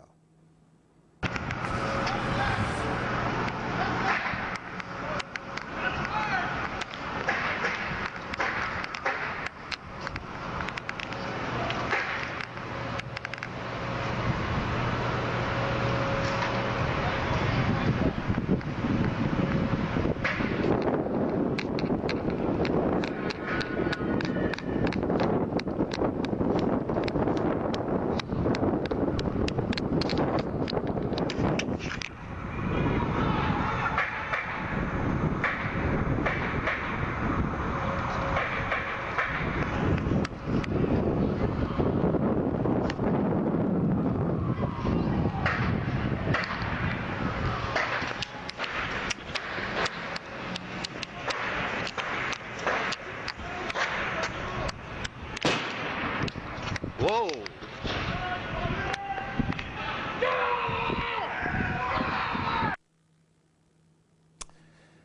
Horrific, horrific indeed. Jamal Al-Barghouti, just a student at Virginia Tech. He rolled on his camera, and that's what we heard. Let's get some more on what's going on. Joining us now, Virginia's Attorney General Bob McDonnell. He's in Richmond. Attorney General, this is horrific. It's by our estimate, and what we're hearing, the worst mass shooting in American history right now, not just at a school or a campus, but ever. what can you tell us? What do we know about the shooter? Well, Wolf, you're correct. This is a very dark day in Virginia history. We've got great schools here. Virginia Tech is a very tight and close-knit community, and this senseless tragedy has just hurt us to our very soul here in Virginia. The investigation continues. I've been in touch with the president of the university, with the superintendent of state police. They are all on the scene, putting all the local resources into it and starting ballistics tests, but there's more questions than answers right now. Is it our belief, is it your belief, that is, that it was one shooter acting alone, or is there any indication there was more than one person involved? The best information we've got on the shooting at Norris Hall was that it was one person, but we're so early in the investigation. There's so much obviously bloodshed and tragedy and people being evacuated and calls being made to families and so forth. We just don't have all the information, and it may be hours or more, Wolf, before we have all of that information. But the local and state police are on the scene with all the resources that we've got to complete the investigation and make all the appropriate disclosures at the right time. I know it's a very sensitive issue, and I know there's a limit to what you can say, but have you identified the shooter? That is going to be disclosed at the appropriate time by the state police. They're still doing that investigation. I've spoken with them. There were some issues of identity and what the shooter had available that might have identified him. So there's still some information that they've got to find before they can make any positive identification. But at the appropriate time, I'm sure that the authorities will disclose that. There's one report, Attorney General, that's suggesting the shooter was walking around with a flak jacket. Is that true based on what you know? I don't have any information to confirm that at this point, Wolf. I think there's so much of the information, and so initially that came in was not completely accurate because of the chaos that surrounded this circumstance, and so much of the resources went into evacuating the wounded and taking care of those that needed help right away. So I don't have any independent confirmation that happened. Do you know if the shooter killed himself or was shot by someone else? I think that's still part of the ongoing investigation. I don't believe the authorities have pinpointed that yet. As you might imagine, with so much bloodshed in one classroom, there's a lot of evidence to sort through before any of those questions can be fully answered. But I know that the local and state police working together will probably have a good estimation of what happened in due course. The number of dead right now, we're saying at least 30. That's what the President of the United States said. Some suggesting 31, then the shooter would make 32. Is that the information you have? And I know these numbers are subject to change. That's the best information, Wolf, that I've got from the law enforcement officers who are on the scene. There are obviously some students that are still in critical condition at the hospital. They're being treated, and obviously we're certainly praying for their recovery and that the death toll stays where it is now. But that's the best number that I've got at this point. Do you know what kind of weapon was used? It's not something I can discuss at this point because it's part of the investigation. There are some ballistics tests going on to make affirmative matches with what's been found at the scene, with what's been seen or recovered in the bodies of victims. And so I believe the local authorities will discuss that when the investigation's further along. Well, can we assume, though, it was some sort of semi-automatic weapon? Well, it appears from just the tape that you played earlier with the rapidity of which the shells were discharged, that some sort of automatic or semi-automatic weapon might have been used. Typically, when you have that much carnage in short order, you would suspect a semi-automatic or automatic weapon. And again, the state police and local authorities in their investigation will have those announcements in due course. Any indication what the motive might have been? That's the big question, Wolf, that I and the governor and all the law enforcement officers are asking at this point. The relationship of the gunman to the students, whether it was random. I think these are questions that everybody wants to know, and unfortunately we just don't have those answers at this time. And as soon as a reasonable theory or motive, if there even is one, to explain such a senseless and tragic loss of life, I think those will be announced. And what we're trying to do now is provide as much legal and medical and law enforcement support to the community. I'm flying down there tomorrow with the governor for the memorial service. Again, I've talked to the president of the university to offer every bit of state resources that we can. The governor's flying back from Asia as we speak to be there tomorrow. And we're going to get all these questions answered in as quickly as period of time as possible so that the community, the parents, the families can have the answers they deserve. We've spoken to a lot of the students, several of the students on the campus here on CNN during the course of the day. And many of them are already expressing outrage that the first shooting at the dorm occurred at around 7:15 a.m. The much more disastrous shooting occurred a couple hours later. And we're assuming, as I believe you are as well, that the same shooter was involved. Are you looking into this delay, this lag? What happened during those 2 hours? Well, we are. We have a very competent police force, campus police force at Virginia Tech, and with the City of Blacksburg police force. All indications are that they made the appropriate reactions to the scene. It's, again, early in the investigation. I got a call from the president's office about 9:15, 9:30 to advise me of the first shooting, and of course right after that is when we were advised by other authorities about the other shooting. The links between the two aren't yet fully known. That's a subject of the investigation, Wolf. At this point, I have a nephew who's in the engineering program at Virginia Tech, and obviously I was extremely concerned, and we made contact with him right away to try to assure his safety. But all these questions about the links between the two, what the reaction of law enforcement was, all those will be fully fleshed out in the course of the investigation. I know you got to run. One final question, Attorney General. There was a bomb scare or two in recent days on the campus of Virginia Tech. Is there any indication that those bomb scares were at all connected to the horrific events of today? Don't have any information to confirm that link, Wolf. I can say that this has been a tough year for Virginia Tech. On the very first day of classes this year, they had a incident where an individual shot 2 police officers adjacent to the campus, and classes were canceled for a day, and now they've got this event. It has been extraordinarily difficult for these young men and women at Virginia Tech trying to pursue their goals and their dreams and to have such senseless violence. But again, with the bomb threat, we don't have any evidence of any link between that and the actions of the shooter today. Attorney General Bob McDonnell, I know you're busy, but thanks for joining us, and we'll continue this conversation. Needless to say, our hearts and prayers go out to all of those individuals, the families involved, to everyone at the campus of Virginia Tech. Attorney General, thanks very much. Thank you. We've received great outpouring of support from across the nation. We'd ask the people of America to continue to pray. We're all praying with you. Thank you very much. Let's check in with Jack Cafferty. He's watching all of this as well. Jack, this is about as bad as it gets. Prior to today's shooting, several bomb threats were made on the campus over the last 2 weeks. Students told CNN that 2 of those threats were aimed specifically at the Science and Engineering School. No link to the shootings, however, has been determined at this time. But it's not the first incident on the campus this school year. The first day of classes last fall was canceled when the school shut down while law enforcement searched for an armed escaped convict suspected of killing a hospital guard and a sheriff's deputy.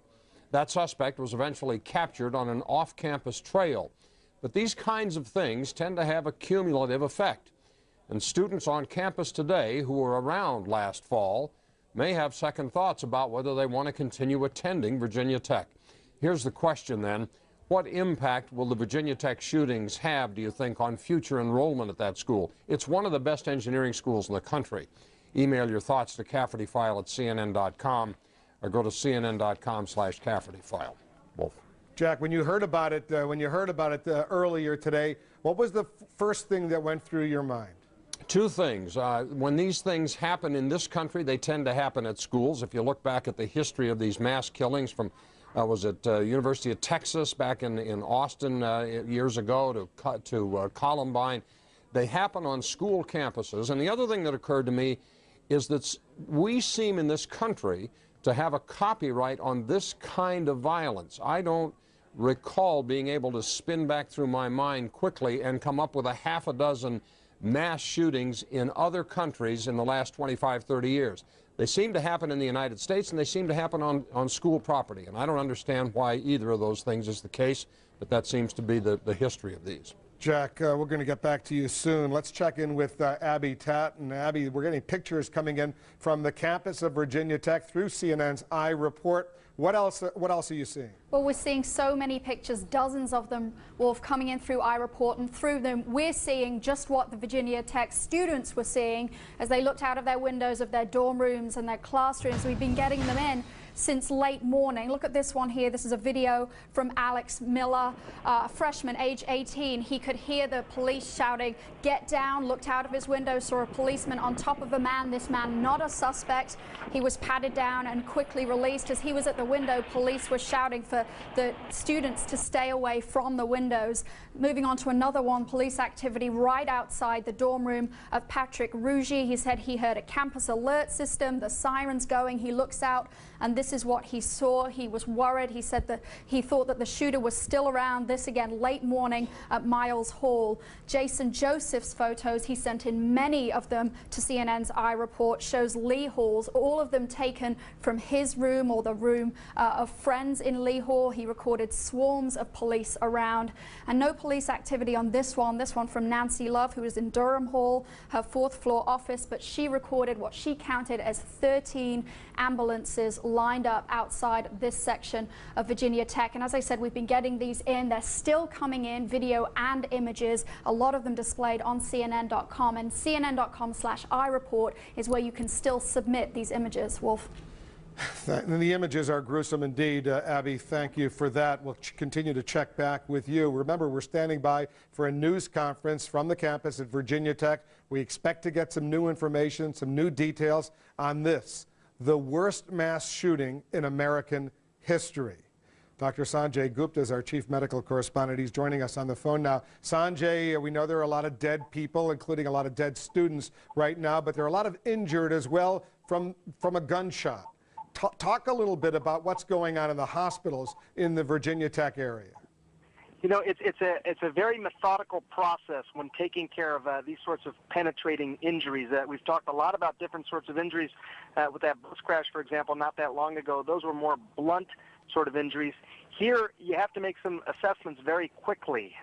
Does someone have a significant injury to the point where they are bleeding and have to be taken straight to the operating room?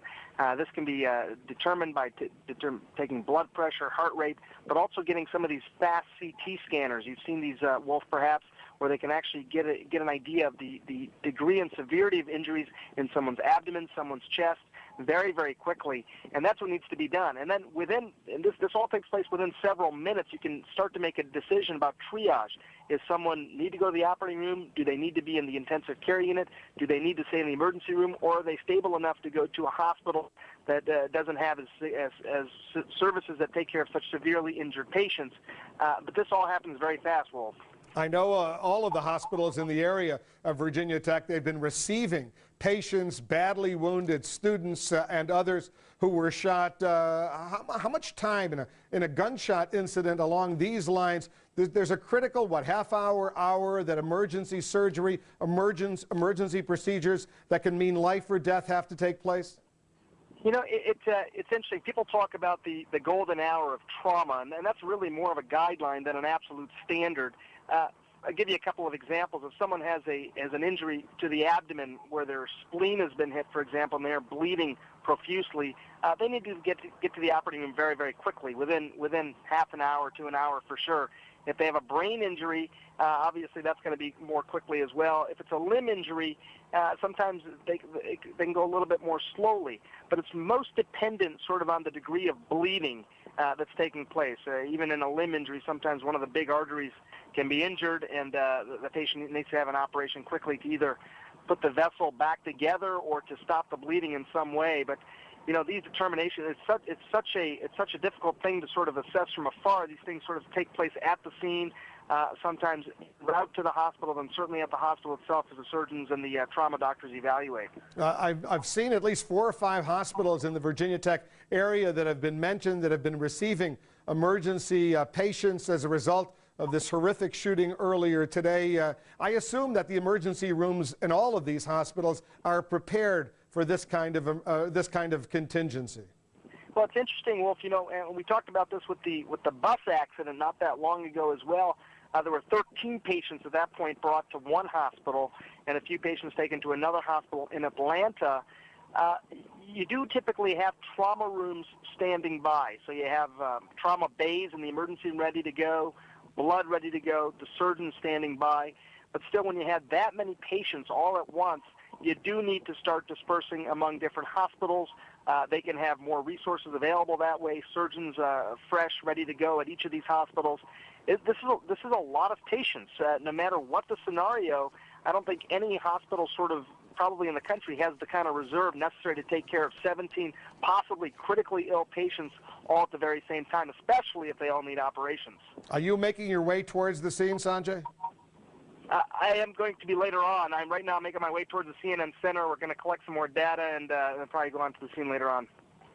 Sanjay, we're going to stay on top of the story together with you. Thank you very much. Dr. Sanjay Gupta is our senior medical correspondent. Remember, we're standing by for the news conference. Momentarily, we're going to be hearing all the latest information that authorities on the campus of Virginia Tech are able to release at this point. We're trying to get some information on the nature of the shooter, the potential motive, what else we know about the victims in this horrific event. Let's bring in Aaron Cohn from Los Angeles. He's a SWAT team trainer for the U.S. government. Aaron, thanks very much for helping us better understand what's going on. What's your initial take on what has happened?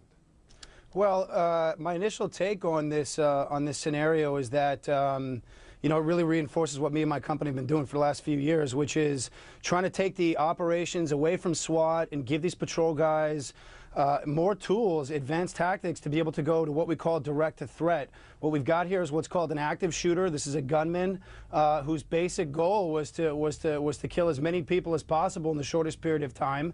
And these patrol guys need to be operating at a tactical response level to be able to get into that school, not wait for any SWAT teams or anyone else, and put these guys down. That's how we save lives and reduce risk. And that's what I was watching as I'm watching this B-roll. You know, I'm seeing some guys standing around outside searching people, looking for weapons. It's not the way we do it. We've got to get inside the building, and we've got to do it quickly. But most of these guys are not necessarily trained to deal with a shooter who's on a rampage like this. Yeah, no, most of these SWAT teams, Wolf, aren't actually trained. Believe it or not, 99% of the SWAT teams in this country are what we call part-time teams. They're officers who work patrol and other operations from day to day, and when they have an event like this, they actually come together and have their gear in the car. They train maybe a week out of the year, and they maybe come together for about 8 hours of training a month. So, I mean, really what they were looking at here was almost like battle. And it's too bad and it's unfortunate, because as this trend of active shooters, quote unquote, is beginning to grow, you know, the tactics need to be able to organically blossom with the threat. There already is, and there's going to be a lot more second guessing why it took so long. If the first round of shooting at a dorm occurred at 7:15 a.m. and then 2 hours later, the shooter's still at large and goes into a classroom across the campus all the way on the other side and just starts shooting students, faculty members, others. People are going to say, what happened to the Virginia Tech campus police, the local police, other authorities that might have been able to come in and find this shooter? Yeah, you know, campus security, Wolf, on a day-to-day level is trained to handle very basic security operations. But I think the fact is that we're going to start to see a dramatic increase in security. The tricky thing about this operation, as I was watching this B-roll, is that with responses that involve campus attacks, you've got thousands, hundreds if not thousands of people running out in what we call a funnel to go with their instincts, which is to get out of the actual area of incidents. And you've got patrol or campus security, which is, you know, fairly inadequately trained and absolutely has no, you know, operational response capabilities for this type of response, having to physically go into this threat. And that's where SWAT's usually called in. So you can imagine what the stress and duress must have been like for this campus security. But the fact is, I mean, these guys got to get inside. For every, I mean, this is what we teach. For every second you waste, another innocent person is being killed. And that's the real deal with these types of responses. You've got to get inside. You've got to neutralize the threat. When SWAT gets there, you allow them to start doing a methodical sweep of the area looking for potentially downed innocent people, if not other gunmen hiding in little corners and holes inside the campus. But it's an enormous procedure, Wolf. I want to queue up. I want to get that videotape from our reporter who actually managed to roll tape on 27 shots that were fired. And I want to replay that. And I want you to listen, Aaron, very closely, because you're an expert on ballistics, and you can give us a better sense just hearing the pop, pop, pop, pop of those sounds. I want you to be able, I want to pick your brain, and obviously we don't have the full investigation by any means, but maybe you can discern a little bit the nature of the weapon and what was going on. All right, we're going to play that right now, Aaron, so listen to this.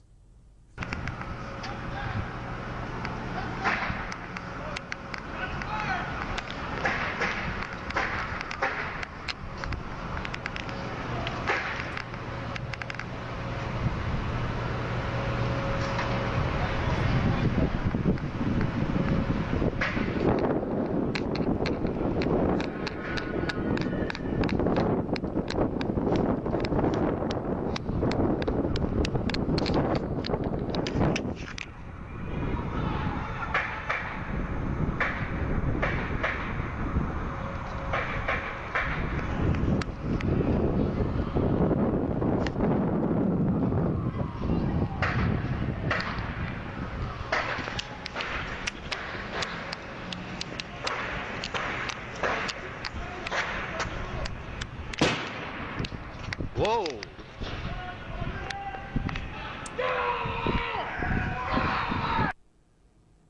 All right, Jabal El-Barghouti, a student at Virginia Tech, shot that video for us. We're standing by once again for this news conference. We expect to get more information, more details. But Aaron, as you heard that pop, pop, pop sound, 27 shots we counted in that video. What's your initial assessment? My initial take was I'm trying to figure out whether or not that was the police deploying .223 or .556 caliber assault rifle, or what's designated as an M16, which they typically keep in their cars, in the direction of the threat, or whether or not that was the actual gunman firing at the police. I couldn't tell. When I was watching the actual footage, I saw a lot of officers, and it was hard to designate whether they were special weapons and tactics or actual patrol or campus police responding, but I heard some yelling and I heard some screaming. I heard some get down on the ground. It almost sounds like it might have been suppressive fire or reactionary fire that was being returned in the direction of the threat. It was hard to tell whether that was 9mm or .556, but clearly there was a lot of ammunition, or enough ammunition to give these guys a run for their money, whether it was the police firing at the actual threat or vice versa. But clearly what we've got here is we've got shooting at the campus. It's the real deal, and we've got police officers standing around. Now, my gut on this one was, why are these guys standing around? Get your asses inside the building and begin to get this job done. Don't worry about pulling guys out. Let's get directly to the threat. That's what I'd be worrying, and that's what I'd be doing in a tactical command position while coordinating these operations. Get inside, get to that gunman. The sooner he can't shoot at you, the sooner he's no longer a threat. That's the first thing that comes to my mind. What about, why do you conclude, and correct me if I'm wrong, Aaron, that you've concluded that those 27 shots are not the very eerie, awful sounds of this shooter killing students and others? Because I think it's a technical thing with the audio. The problem is I'm not there and I can't see it. It's hard to designate exactly what type of ammunition is being used by the blowback or by the actual sound of the fire from the weapon. It's hard to tell whether or not that's the police engaging from outside the building into the threats or into the building, or whether that's shooting coming from inside the building actively being sprayed. Now, one thing I do note is that it's not automatic weapon fire. The shots are being placed very selectively. Again, I can't differentiate whether it's the police or whether it's the gunman shooting. But at this point, from what I'm seeing, it's irrelevant. I see police officers outside. I hear some screaming and some yelling. We need to have these guys inside the building. They need to be finding that threat. That's what needs to happen here. Now, it's not an easy thing to do, Wolf. You're talking about working under great duress. You're talking about physically going against what law enforcement training has been given them for the last 10 years, which is, liability, public relations. It's a very tough environment cops are working in these days, and I see it more and more as I train these great guys. Problem is that, society has really put a clamp on their ability to be aggressive and to do what's needed to be able to put these guys down, and that's the code red in this situation. Aaron, I'm going to have you stand by. We're going to be going to this news conference once it begins in Blacksburg, Virginia, at Virginia Tech on the campus. We're expecting to get some more information on what's going on right now. The President of the United States just a little while ago saying, today our nation grieves. The nation grieves indeed, the worst mass shooting in U.S. history. We want to give you some background right now on Virginia Polytechnic Institute and the State University, also known as Virginia Tech. It opened its doors back in 1872. It's currently located in Blacksburg, Virginia. It's about 40 miles from Roanoke. There are just over 26,000 undergraduate, graduate, and professional students on the campus, about 13% of them minorities, and the school claims a host of well-known individuals from agriculture, architecture, sports, business, the military, several other industries as alumni. Let's go to the campus of Virginia Tech right now. Our Brianna Keeler has just arrived on the scene. Brianna's joining us on the phone. Brianna, give us a sense of what you're seeing and hearing, speaking to students and others. Well, this news conference is taking place at what's called the Inn at Virginia Tech. It's a conference center and also a hotel here on campus, Wolf, and this is where university officials have told parents they can meet up with their kids. Now, there aren't that many parents yet, but there are a number of students here, students who haven't heard from friends, and they're looking to get some word, hopefully, from this news conference. In fact, I spoke with some grad students from the engineering school. Of course, Norris Hall was an engineering building, and they're hoping to find out about some classmates they haven't heard from. They've been on their cell phones making call after call, trying to locate these friends who could have and maybe should have been in Norris Hall, friends, of course, they haven't heard from since the shooting, Wolf. And the students, are they walking around now? Are they in a daze? You've had a chance to get some initial impressions. They seem to be in a daze. Some of them, understandably, don't want to talk. Others seem very alarmed. You can tell they're afraid that perhaps it's one of their friends who was one of the victims. Others think perhaps, for instance, cell service has been very sporadic here. That makes it very difficult to get through to their friends. They're thinking maybe their friends have just sort of scattered. So a wide range of responses here, Wolf. The campus, the students, I take it, they've shut the doors. At least there's not going to be any activities, any classes, at least in the next few days. What are they saying? That's right. There aren't going to be any classes, obviously, today, no classes tomorrow. I haven't really had a chance to ask students about what their plans are for the day, but a lot of them are just hoping, as we are, to get some more information out of this news conference. Do you know who's going to be speaking at the news conference, Brianna? We understand that some university officials, including President Charles Steger, will be speaking. The chief of the Virginia Tech Police will be speaking. We also understand the Blacksburg mayor is here, although we don't know if he'll be speaking. But something interesting, Wolf, I spoke with one university employee, and she said White House officials have been in touch with school president Charles Steger's office. And the White House making it clear earlier, Brianna, that any federal assistance, whether from the FBI, the ATF, the Bureau of Alcohol, Tobacco, and Firearms, or any other federal agency, whatever they need, they're going to get from Washington. I assume federal authorities are on the way there right now to help state and local authorities. The main investigators, though, the main people looking into all of this will be the local and state law enforcement authorities right now. Has anyone suggested to you any credible information on a possible motive of this shooter, Brianna? No, we haven't heard any of that information. I did speak with a member of the media relations office here. She just told me to stay tuned for this press conference, and she didn't know if there was going to be any of that information. And tomorrow they're going to have, I think around 2 p.m. local time, a commemoration, an initial service in the big student auditorium or stadium, if you will, where they play basketball at Virginia Tech. That's going to be an emotional moment. We spoke earlier with the Attorney General of the Commonwealth of Virginia. They're waiting for the governor, Tim Kaine, to come back from his trip to Japan so that he can be on hand for this service as well. It will be something that will be oh so sad. No, that's exactly right. It's being called a convocation. That is the word that's being used here by President Steger. But my understanding is that this is very much going to be the first vigil, a chance for people to come together and pay tribute to those people who are victims. As you go on are you at the news conference right now, Brianna, or are you elsewhere on the campus? No, I am in the other room from the news conference. Unfortunately, I can't be speaking on the phone and also be there at the same time. And they're supposed to be beginning momentarily, is that right? My understanding was it was supposed to start taking place at 4:30, so they're running a little late at this point if they haven't begun. I assume they're collecting all the information. They want to be as precise as possible and make sure they have the accurate information. Reporters there will be asking serious questions about what went on. The national media coming in to Blacksburg, Virginia from all over the country to be on hand. This is a story that clearly has shocked the nation. Truly shocked the nation, the worst mass shooting in U.S. history, not just on a school campus or a college campus, but ever. Brianna, stand by. We're going to get back to you very shortly. The university community has been going online throughout the day to update the world on these unfortunate events unfolding in Blacksburg, Virginia. Let's go back to our internet reporter, Jackie Schechner. What have you been seeing from students, Jackie, on the ground?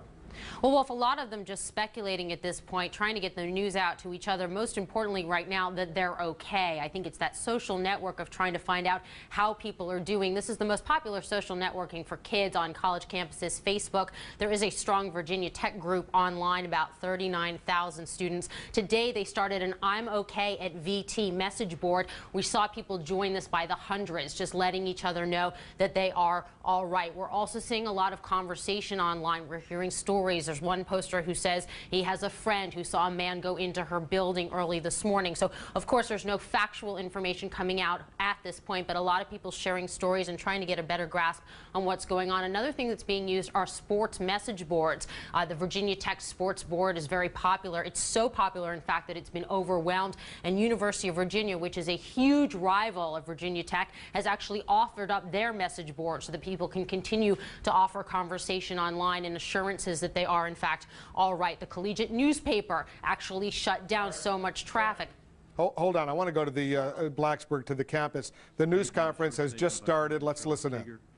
After that, all the individuals with me will be available for a comment. President Steger will identify them in his opening comments. We will stay here as long as you need. We will stay here as long as you need for us to stay here. And then afterwards, I will be available for comment. Obviously, there's an awful lot of you, and there's one of me, so I would recommend that we try to get as much as we can accomplished in this press briefing today. All right, we just lost our satellite coverage, but I think we're getting it back. So let's go to President Steger of Virginia Tech. And he conveyed his concern and condolences from everyone in Washington and offered all the help that they could possibly provide. I've also spoken on 2 occasions today with Governor Kaine, who is coming back from Tokyo to be at the convocation tomorrow, and he has declared a state of emergency which enables us to access significant other assets that may be required in dealing with this tragedy. With me today is the Secretary of Public Service for the Commonwealth of Virginia, John Marshall, and the Superintendent of the Virginia State Police, Colonel Steve Flaherty. Also present is the Mayor of Blacksburg, Ron Worden, the Chief of the Blacksburg Police Department, Kim Kranis, and the Chief of the Virginia Tech Police, Wendell Flincham. I want to repeat my horror and disbelief and profound sorrow at the events of today. People from around the world have expressed their shock and their sorrow and endless sadness that has transpired. I'm really at a loss for words to explain or to understand the carnage that has visited our campus. I know no other way to speak about this than to tell you what we know, and let me do that now. It is now confirmed that we have 31 deaths from the Norris Hall, including the gunman. 15 other victims are being treated at local hospitals in the Roanoke and New River valleys. There are 2 confirmed deaths from the shooting in Ambler Johnson Dormitory, in addition to the 31 at Norris Hall.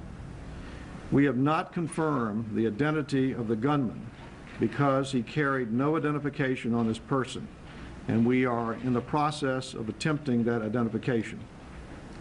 Norris Hall is a tragic and a sorrowful crime scene, and we are in the process of identifying victims and in the process of notifying next of kin. This may take some time. We will not release any names until we are positive of this notification. We anticipate being able to release a list sometime tomorrow.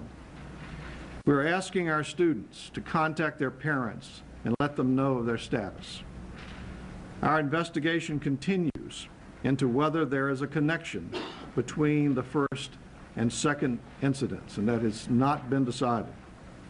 We know that parents will want to embrace their children. We're not suggesting that you come to campus. However, if parents feel that they must come to campus, we are locating counselors at the end of Virginia Tech, which is this building you're in now, to be available. Now, as you can imagine, security, investigation, operational, and counseling resources are very taxed at this moment. However, we're getting assistance from the state police, the FBI, the ATF, local jurisdictions, and the Red Cross. And we understand the desire, indeed the compelling need, to get information on the part of families, students, and loved ones.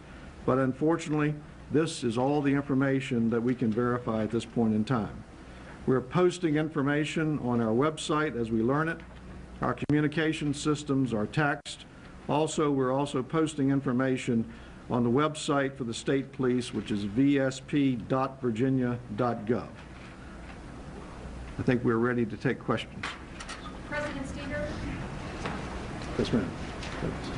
why not shut down campus after the first shooting, whether they're connected or not? Couldn't some of those deaths been prevented if classes had been shut down earlier? I'll let Chief Lyncham respond to that. The information we had on the first incident led us to make the decision that it was an isolated event to that building, and the decision was made not to cancel classes at that time. Why were the students, can you say why the students weren't notified for 2 hours that there had been a shooting on campus? Well, they were notified that there was a shooting. But you have to remember that of the about 26,000 students that we have here, only 9,000 are on campus. And when classes start at 8 a.m., thousands of people are already in transit. So the question is, where do you keep them where it is most safe? And we concluded first that the incident in the Ambler Johnson was domestic in nature. In fact, we had some reason to think the shooter had left the campus, in fact, may have been leaving the state. And this other event occurred 2 hours later. So, well, the first blast email didn't arrive to students till 9:26. Well, that's when we were able to confirm. The call came in to the 911 center at 7:15. I don't know when the police got there. It was about 5 or 10 minutes later. Very sad. Then we interviewed witnesses to try to find out what was going on and then decide what the best course of action was to do. What led you to believe the shooter had, in fact, left the campus and possibly the state? We had information from witnesses and the evidence at the scene that led us to believe the shooter was no longer in the building and more than likely off campus. More than likely, why? I'm not going to release that at this time. Can you tell us if you believe that the shooter was in fact a student here? From the first incident, we do not know at this point. From either incident? We do not know at this point. We have one person that's deceased in Norris Hall that was a shooter. We do not know if the two incidents are connected. That's part of the investigation that we're looking into, and we're trying to determine whether they are or are not related. Are you looking for something? At this time, we are not looking for someone. We are continuing to investigate, talk to witnesses, and going from there. What weapons have been recovered? I'm not prepared to release that at this time. President Steger, I'm representing Radford University, Forrest Server. Our campus is 15 minutes down the road. We felt, the shock and condolences for you guys. Right. How can campuses across the nation better prepare for this situation? I understand there wasn't a level of security, in the classroom, even in the building.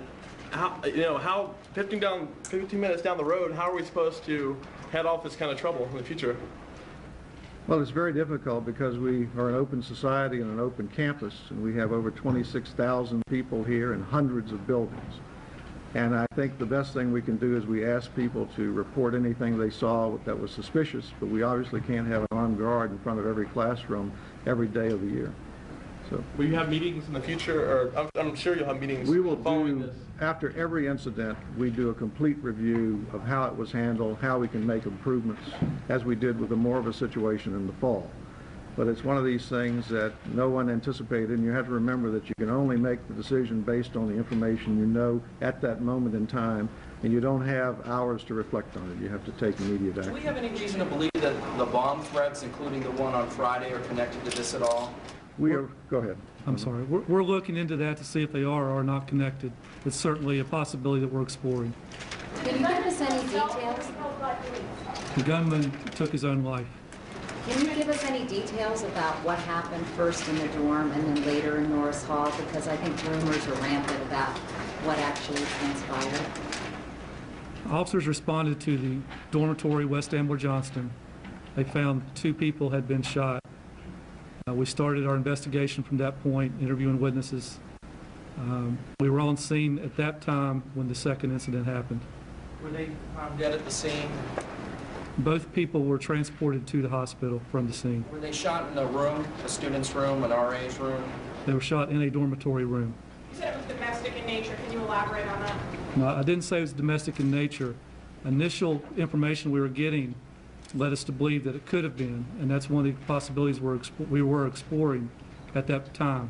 Was one of the victims the shooter's girlfriend? I'm sorry, Is one of the deceased from that first shooting the shooter's girlfriend? I do not think so. Can you tell us how many of the dead are students and how many might be faculty or other staff? We do not have those numbers yet. Was there any shootout between the shootings on campus and another shooting off campus at an apartment? ABC News was reporting an apartment shooting prior to the first shooting at West AJ. I'm not aware of any shootings off campus. Was there a shootout involving officers and the gunman? And were you in a situation where you had to decide when to send officers into the building? There was not a shootout between the officers and the gunman. Officers went in immediately upon arriving at the building. Did you at any point tell the suspect to get on the ground? I do not know. How would you characterize these shootings? Was he running through hallways and into classrooms pulling the trigger, or did, as we heard, did he execute these students? We're still preliminary into the investigation, and I'm not prepared to release that at this time. How many weapons did he have? Shootings, or were they specific? I'm sorry. Let me go to this gentleman. I'll be right back. How many weapons did he have? I'm not prepared to release that this time either. Let me get back to your question about closing the campus.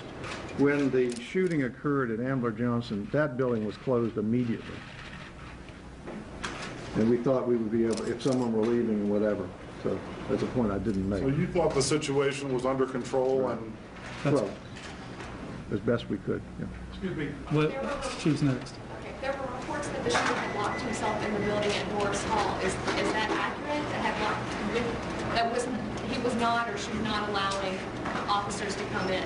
I mean, is that accurate or no? We're still interviewing the witnesses to determine exactly what happened. Were the doors Where chained did the shooter or not? shoot himself? I'm sorry. What location did the shooter die? Inside of Norris Hall. Is there any indication why he was shooting at Norris Hall at that particular place? Not yet. Were all of the victims, were all of the bodies found in one room in Norris Hall, or were they found throughout that building? Different locations. Were the doors to Norris Hall chained when you arrived? So that you could not get in and people could not get out? From preliminary reports, and I haven't been able to confirm, yes, some of the doors were chained. Was the shooter a young man or was he old? Older. We do not know who he is yet. So I know you don't know who he is, but what age did he appear? I do not know. Do you have different locations that you? I mean, how many murder scenes are you dealing with here? How many locations? They're shot in different parts of the building. I don't have the answer for that. To me, it's all one tragic location. Were all of the shootings in Norris on the second floor? I do not have the answer for that either. Are all of the victims still inside Norris or still inside AJ? All the deceased victims, are they still inside the location at the crime scene? some of them are still at Norris Hall, yes. And also, if one is deceased and you're not looking for anyone at this time, is there anyone in custody right now that you believe could have been a secondary shooter? There is no one in custody at this time. Was anybody arrested after the first shooting? Did you have any arrests? No one was arrested after the first shooting. Or after the second? Did you have any other arrests? No, ma'am.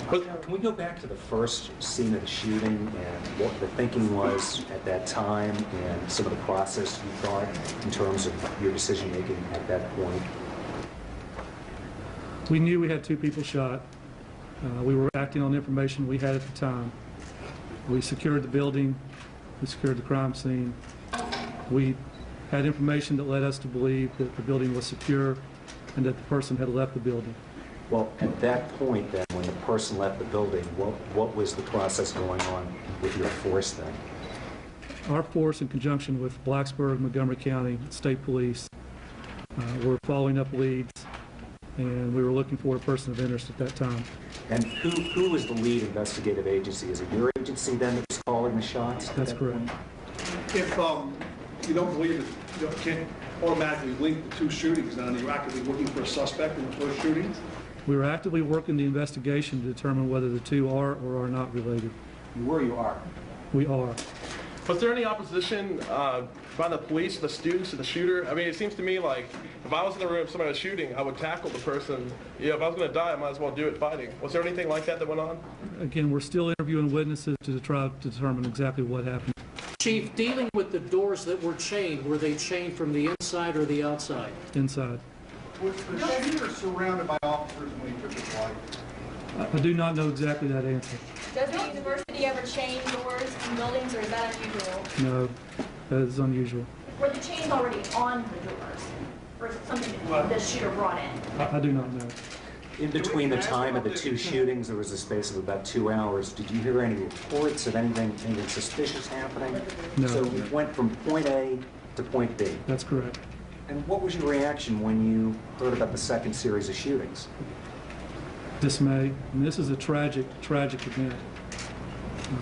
I can't express how much sorrow I feel for the families and everyone involved in this incident. But we're doing everything we can to bring this investigation to a successful conclusion, find out all the facts, and go from there. Do you feel like a lockdown would have been helpful after the first one, or do you feel like it would have been too hard to get a lockdown going on, everyone alerted? You know, you can second guess all day. We acted on the best information we had at the time. In the first shooting, we hear 2 victims. We heard that one of the victims was a resident, an RA. Can you confirm that? I really don't know if the family has been notified, so I'd rather not comment on that. At what point were other jurisdictions contacted as far as the investigation goes? Immediately. What kind of weapons were used? President Steger. Yeah. Could you talk about the very difficult process of notifying these families, what that process is and how it's done? Well, as Chief Flincham said, we are in the process now of still identifying the victims. As we do that, the police will be in touch with the families, and we will also provide some counseling. We have counseling centers open in AJ now at 5 o'clock, and then also in the McComas Center. We have counselors here at the end to be available to meet with some of the families that are coming here waiting for this news. And there will be other gatherings and support staff available to help anyone. This is a shock, is a mild understatement, and we're trying to do everything we can for these families. Is there a phone number for families? Yes, there is. To check? Yeah. There's a number. Larry, do you know what it is? You can. 231-3787. That's the Dean of Students Office. Can you characterize how many witnesses there are that you are interviewing? 231-3787. Area code 540. Chief, can you outline your lockdown policy for the university? Larry, do you want to talk about that?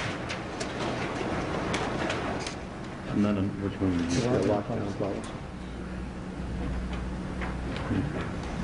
I mean, are you saying that, do we have a policy to lock down the campus? Yeah, like when, under what circumstances do you do it? What's your time frame? I don't, it's not in my communications plan. I'll talk about it. I mean, obviously every situation you face is different, and we do have 9,000 students on campus, most kept out of harm's way by staying in the dorms or staying in the academic buildings, and the latter was the decision this morning.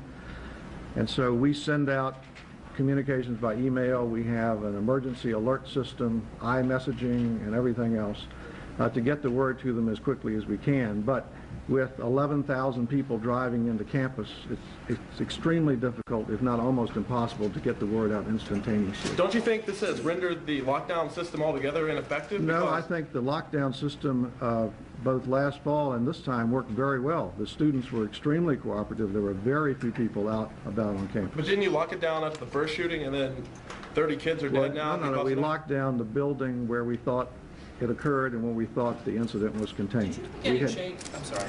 We had no reason to suspect any other incident was going to occur.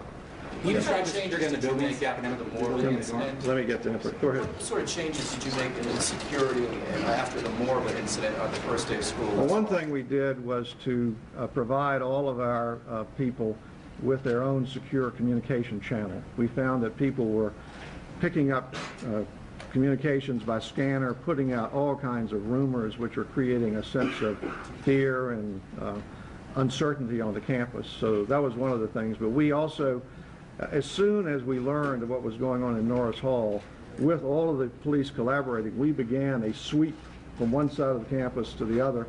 And in fact, we continued throughout the day and have gone through every building on the campus to verify that there are no other individuals hiding there. What did you do differently? Did you add cameras, doors, security at all since the morgue incident? Well, we have in the dormitories electronic access keys and whatever else, so only residents can get in and out of those things at that point in time.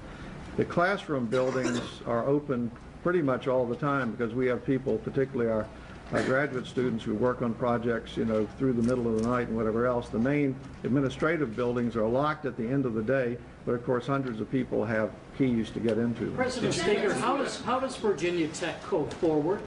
How do classes resume here? There's obviously going to be a new normal here at Virginia Tech. Well, I think we have to think very carefully about the process of healing and bringing this community back together.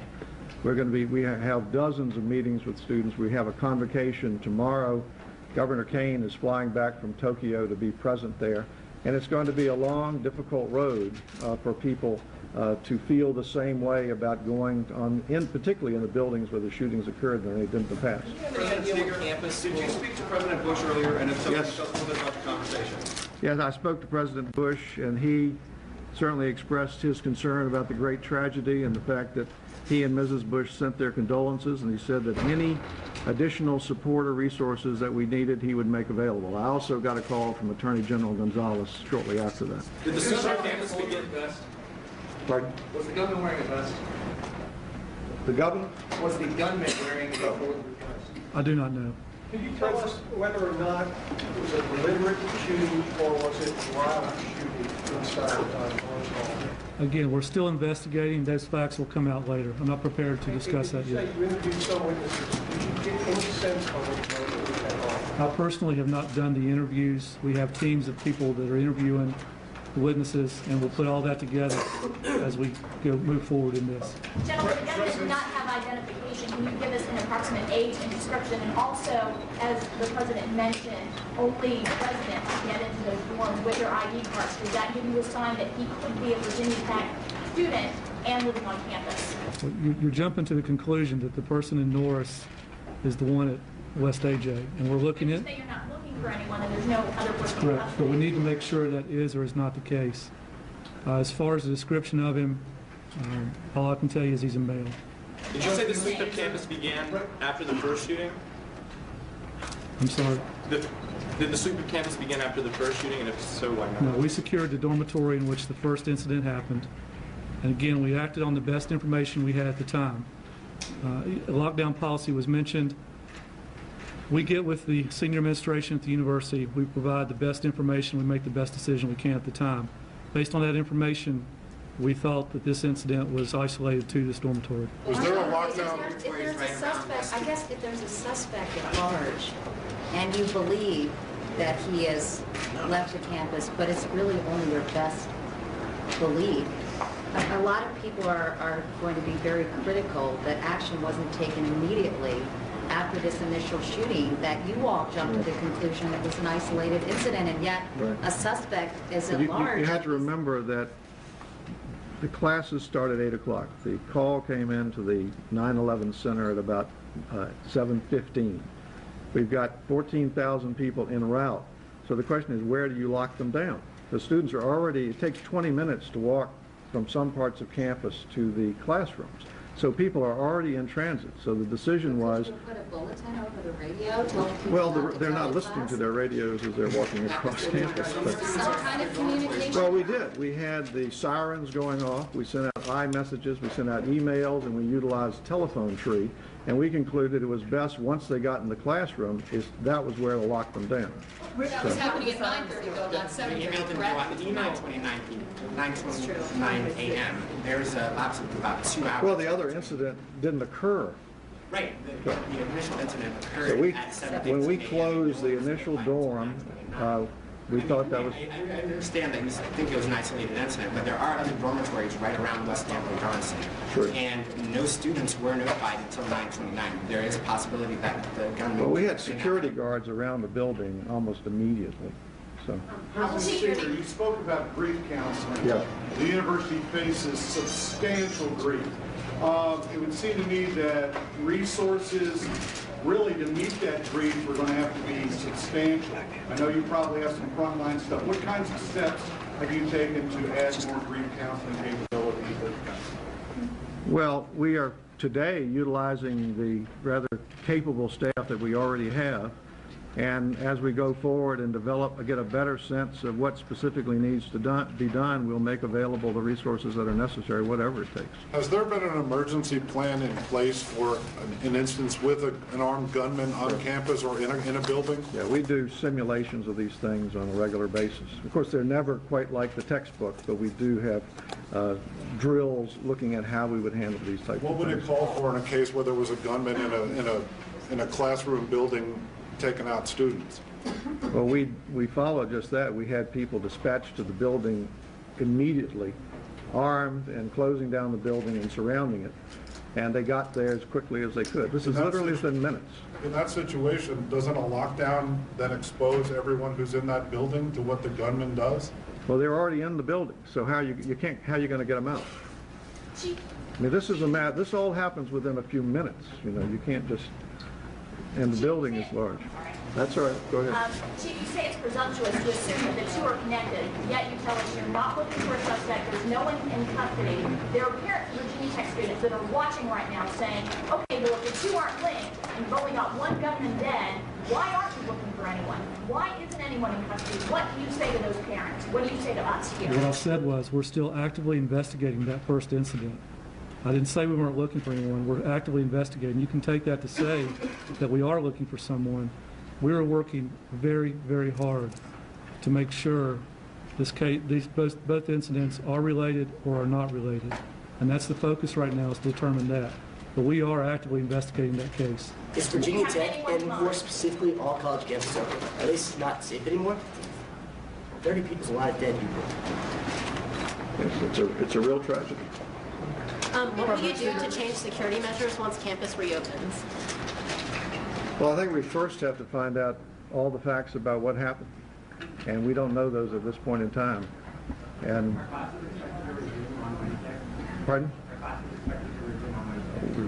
We're still considering whether or not to open. Yeah, we're still thinking about that. We'll see. What are the words of reassurance that you still have for the students that this isn't going to repeat in the future?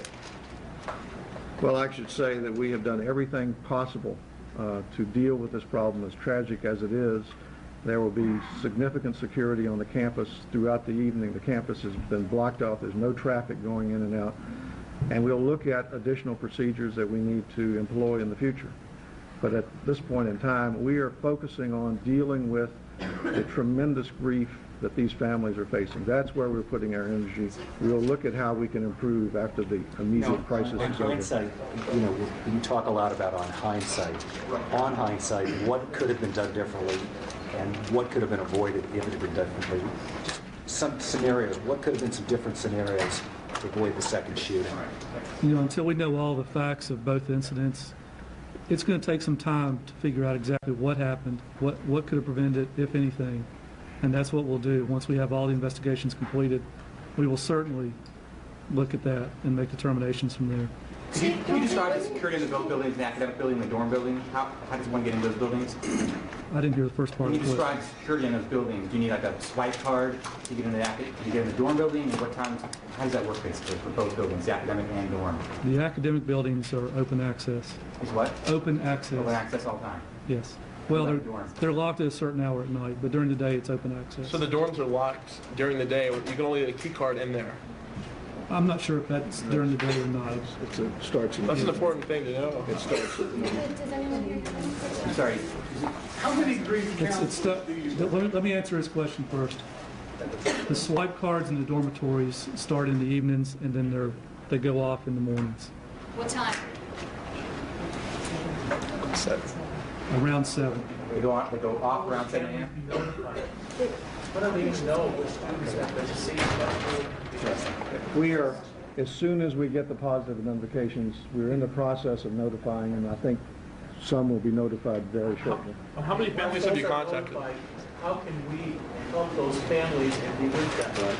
We've been asked to do that. Well, once we have the list complete, we will make it public, but we're waiting until we have all the names. Chief Luncheon, what time was the Norris Hall shooting? What time frame did that start? When did you get your first 911 calls from that? Approximately 9:40 a.m. Did you find the shooting victim in there by themselves when you got there? We left at 7:15. Was there like what the victim, the body in the dorm room? There were 2 victims in the dormitory room. So there were 2. You found 2 dead in the dormitory room. No, ma'am. We found 2 victims in the dormitory room. Do you know if they survived that? I know they were transported to hospital and Both victims in West Amber Johnston are deceased. I'm not prepared to release that at this time. How many classrooms? At 9:40. What prompted these families to go out at 9:20 or something? Is that a delayed response? I don't have the answer. Yeah, it was the first email that went out was in relation to the first shooting. Why did that take so long? Well, again, the call came into 911 at 7:15. You got to have time for the police to get there. Then you've got they were interviewing witnesses who were trying to figure out what we knew about what happened. And then you had to make a decision about canceling classes and all that. So by the time you go through all of that, it takes a little time. We sent out, 36,000 emails at once. In retrospect, though, do you feel like it would have been a good idea to send out that email sooner? Based on, we have to make the decision based on what we know at the time, and I think we did it as well as we could. How many classrooms were attacked? I don't have the exact number. We're still investigating that, and at future press conferences, I'll be able to release more information. Is AJ a co-ed dorm, and were the victims male or female? There was 1 female victim and 1 male victim. Can you describe Norris Hall, what kind of classes are held there? To my knowledge, it's general classes. It's not just engineering. We heard a lot of engineering offices are in that building. There are a lot of engineering offices, but I believe the classrooms are general classrooms. We understand a lot of the injuries were from students leaping from windows. I believe this was on the 2nd floor, and that there were a lot of broken bones and whatnot.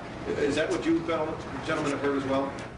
There were, I'm aware of, a couple of people that did jump out of a window out of that building.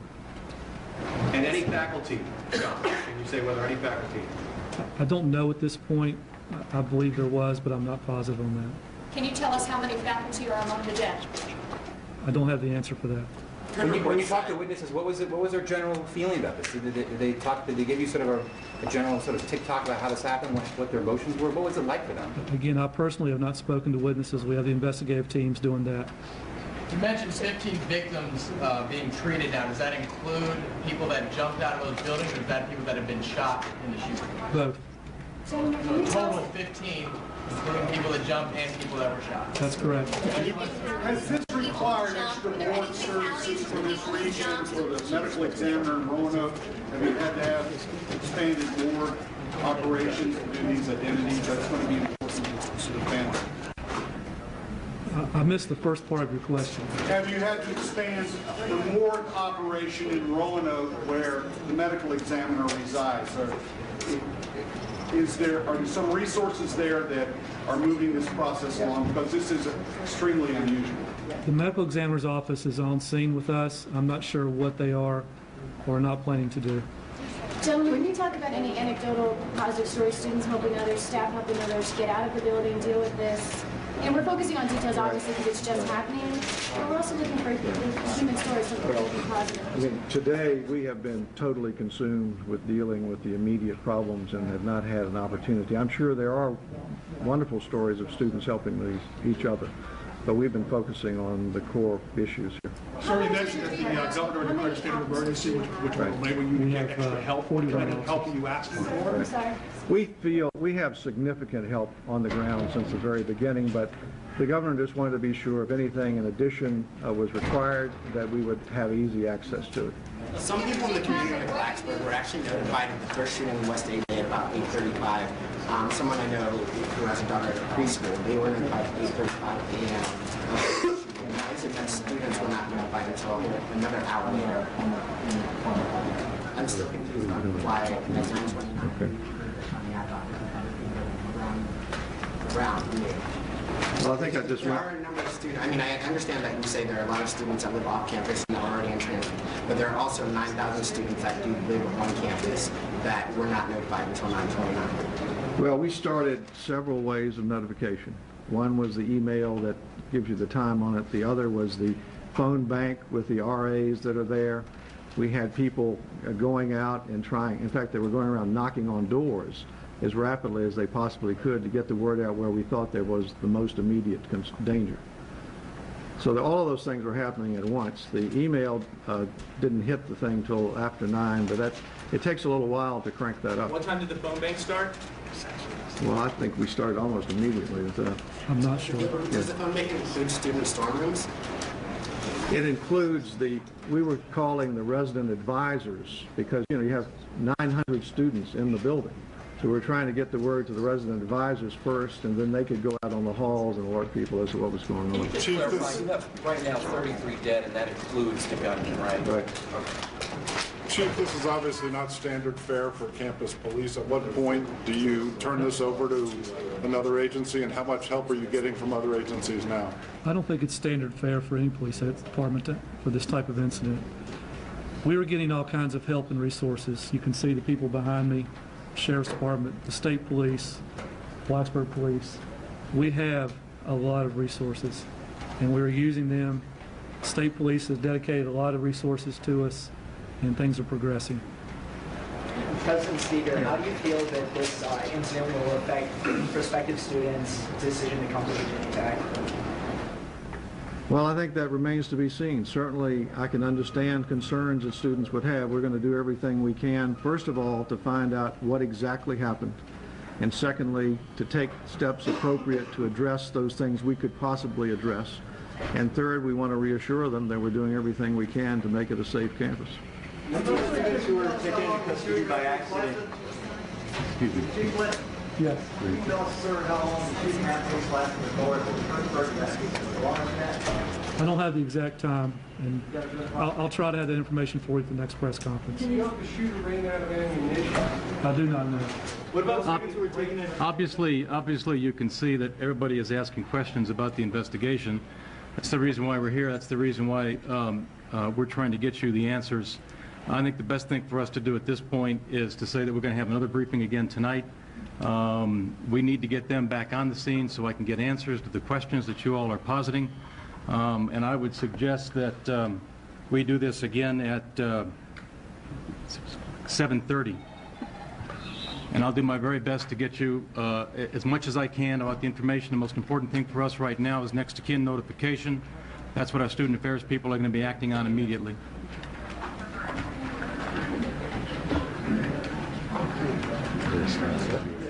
And so there you have it. The next news conference scheduled now for 7:30 p.m. Eastern. We'll get more information at that time. At this hour, though, shock and horror in the wake of the deadliest shooting rampage in U.S. history. This is what we know so far. The killing spree began early this morning around 7:15 a.m. Eastern. Virginia officials say 33 people were killed. That includes the gunman, who's believed to have acted alone. That's what they're saying. Police also saying the gunman eventually took his own life. His motive, though, not clear, and he remains unidentified at this point. The massacre occurred in southwestern Virginia on the campus of Virginia Tech. That's in Blacksburg, Virginia. The first 911 call was made at 7:15 a.m. Eastern from West Ambler Johnston Hall. That's a co-ed dormitory. 2 people were killed there.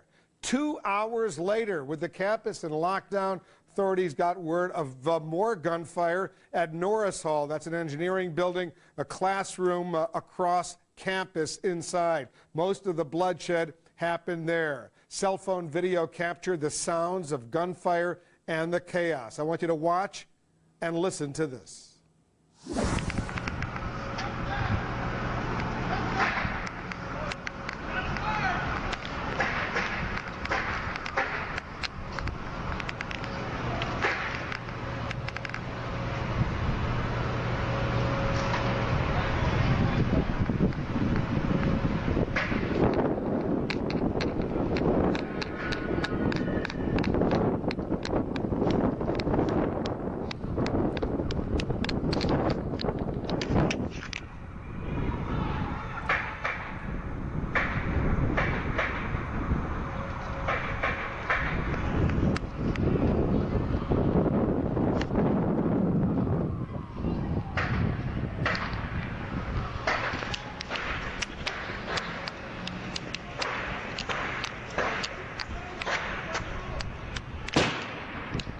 Whoa.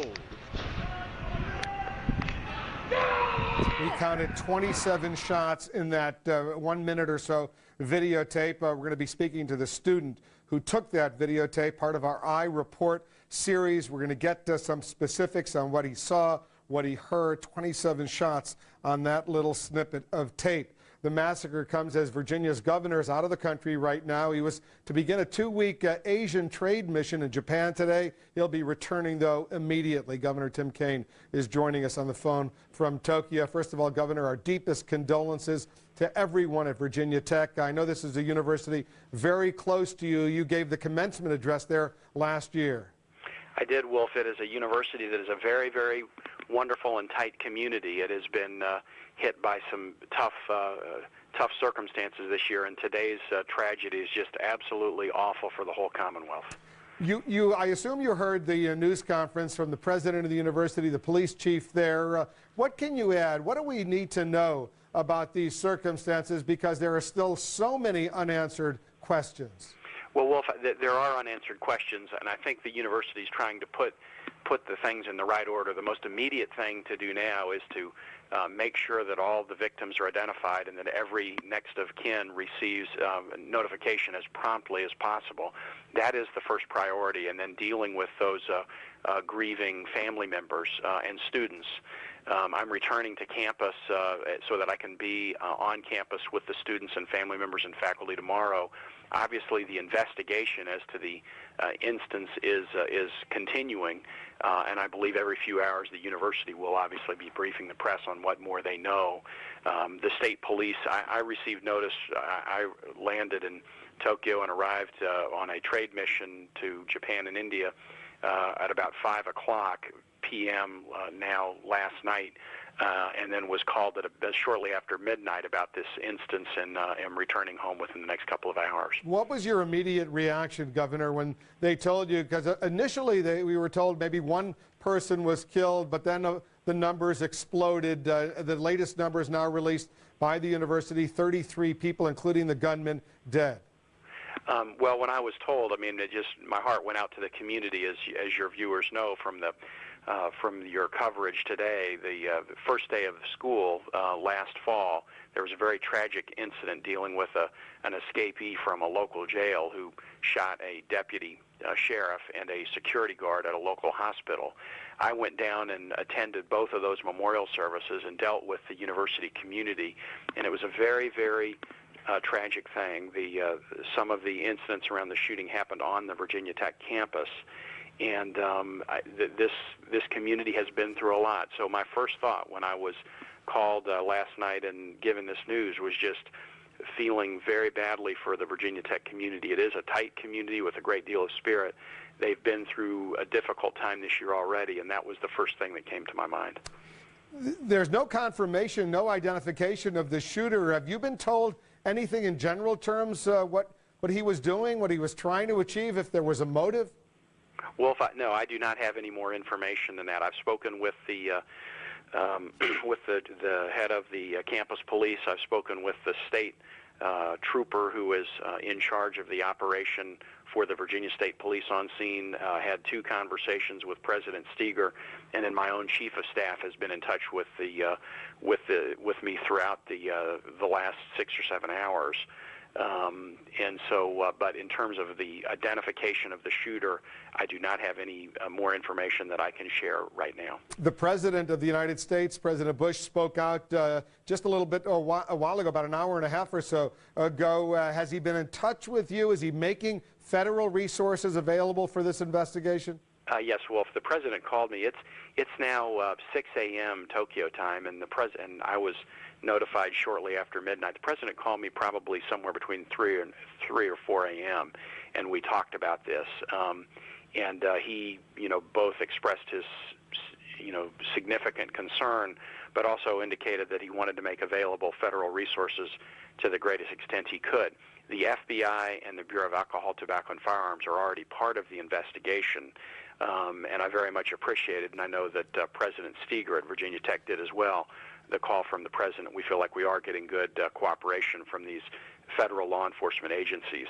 It is now a cooperative law enforcement endeavor where you've got the Virginia Tech Police, the local sheriff's office and town police, and then the Virginia State Police and these federal officials, all part of the investigation right now. And I know you're getting ready to fly back and go right to the campus of Virginia Tech. 2 p.m. Eastern, they're scheduled to have it's being called a convocation tomorrow. Yes, I know you're going to be there for that. Yes, I am. It's a gathering for all in that community who feel affected. It will, be a vigil, a chance just to share the pain and grief of this experience, but also to make very plain that this is a community that is a very resilient community, and the grieving will be deep and it will not be quick.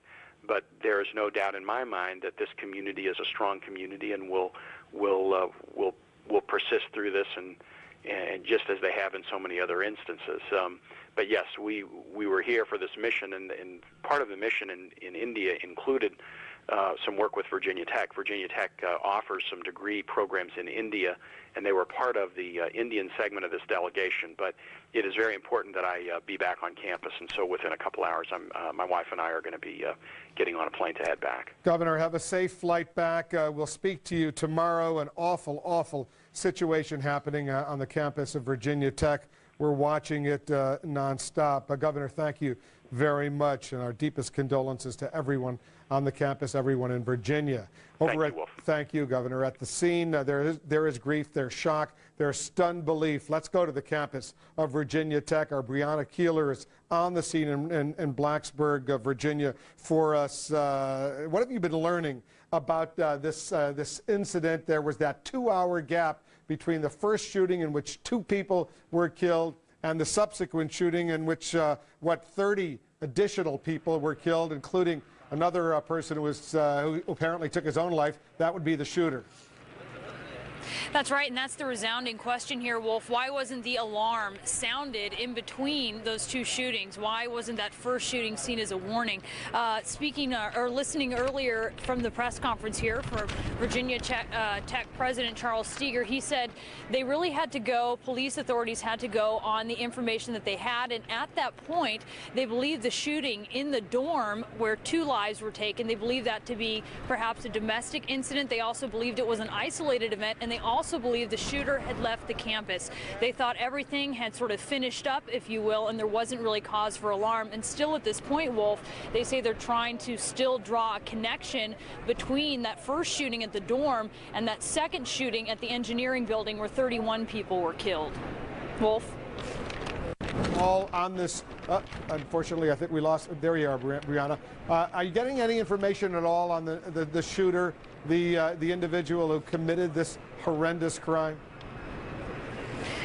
No. At this point, Virginia Tech police say that they are not able to identify the shooter. At this point, they're in the process of identifying the shooter. He had no identification on his body.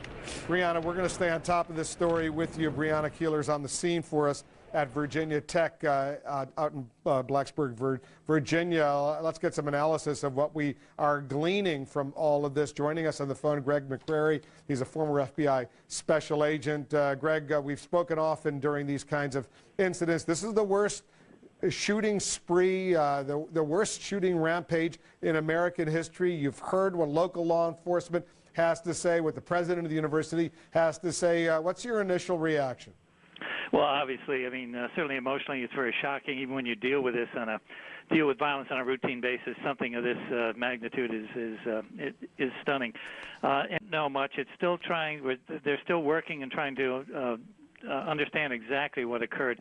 But I think one of the important messages here is that obviously that is done. There's nothing we can do about that. But one of the things to be aware of is that in these nationally publicized stories of mass murder, there's a contagion factor, and over the next few weeks, we're at an elevated potential for having another sort of an incident of some sort. Now, I don't mean to sound like an alarmist on this, but this happens continuously. We see it in workplace violence issues. They happen in a cluster, and these school shootings tend to occur in clusters. So I think the most important take-home message right now for everybody else is just to be sensitive to this issue and to report things up or report any suspicions they have. An individual. Let me interrupt for a second, Greg. What are you talking about? Copycats? Is that what? Yes. Is that what you fear? Yes. Yeah, exactly. Because there are people who are on the edge who look at this as sort of a motivating factor for them to go over the edge, and it pushes them over, and then they go ahead and act out on this. So anyone that is identifying with this or making excessive or intimidating references to this or any other workplace violence or school violence, anything like that that makes people uncomfortable, they need to be sensitive to that and report that up. Greg, short of having metal detectors on college campuses at dormitories or lecture halls or getting on campus, what do you do in a situation like this? Anybody, a lone individual, deranged or for whatever political reason or any other reason, just walks on a campus with a weapon and a bunch of clips, they could cause extensive death, as we've seen today. That's true. This is part of the risk of having a free and open society. Anybody could walk into a shopping mall and do the same thing, or into any public area at any time.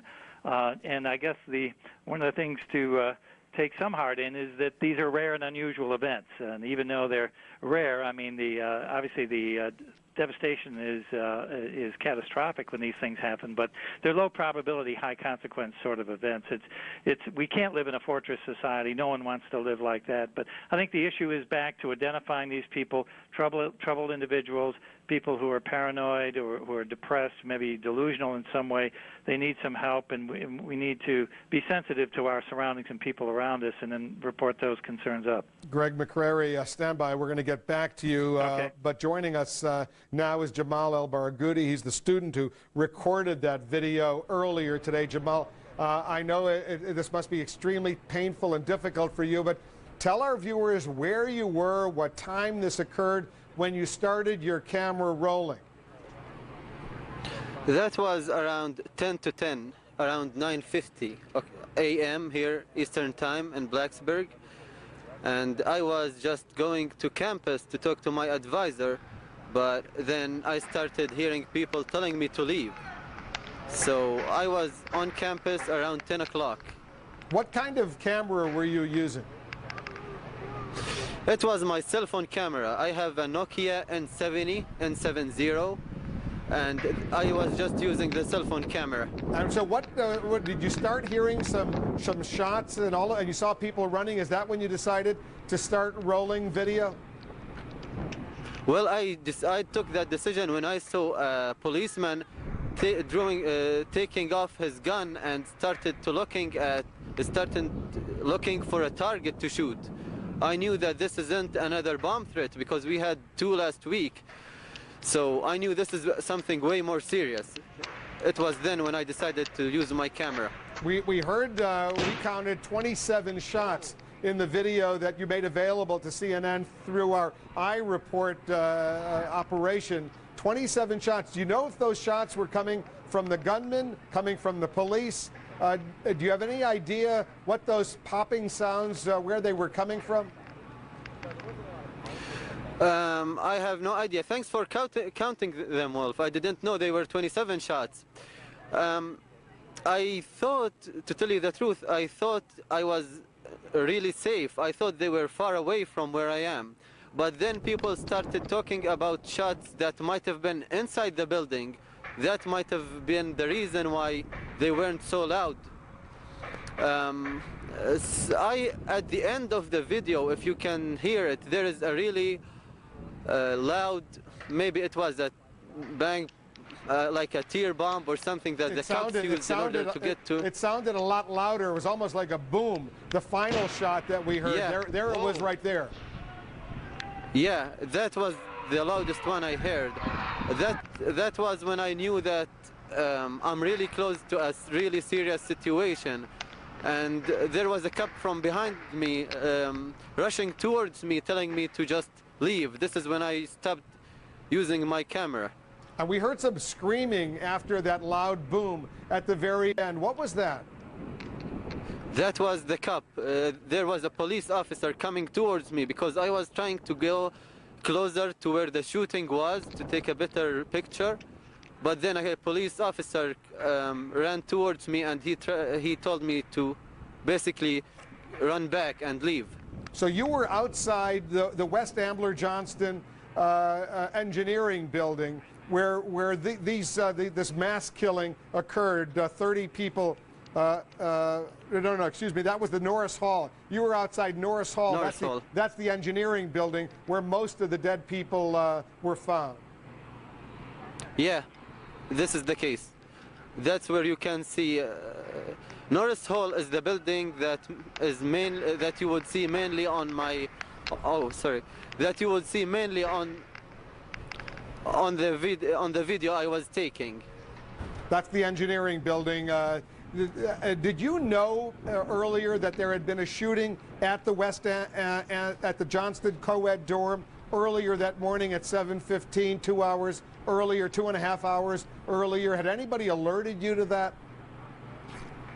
No, actually they did send emails and it was on Virginia Tech website, but I didn't have the time to actually check it. So I just went to campus without knowing that there was previous shootings on campus. So basically you live off campus, you were going to your class, so you showed up at what, around 9:30, and then all of a sudden all hell breaks loose. Whoa. Yes, it's really windy out here. Yes, sir, this is what happened.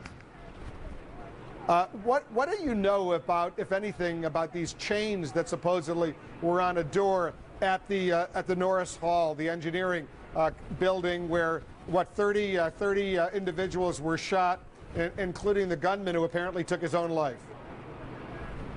I didn't hear the first part of your question. Can you please repeat it? Did you hear anything or learn anything about chains on the door at Norris Hall?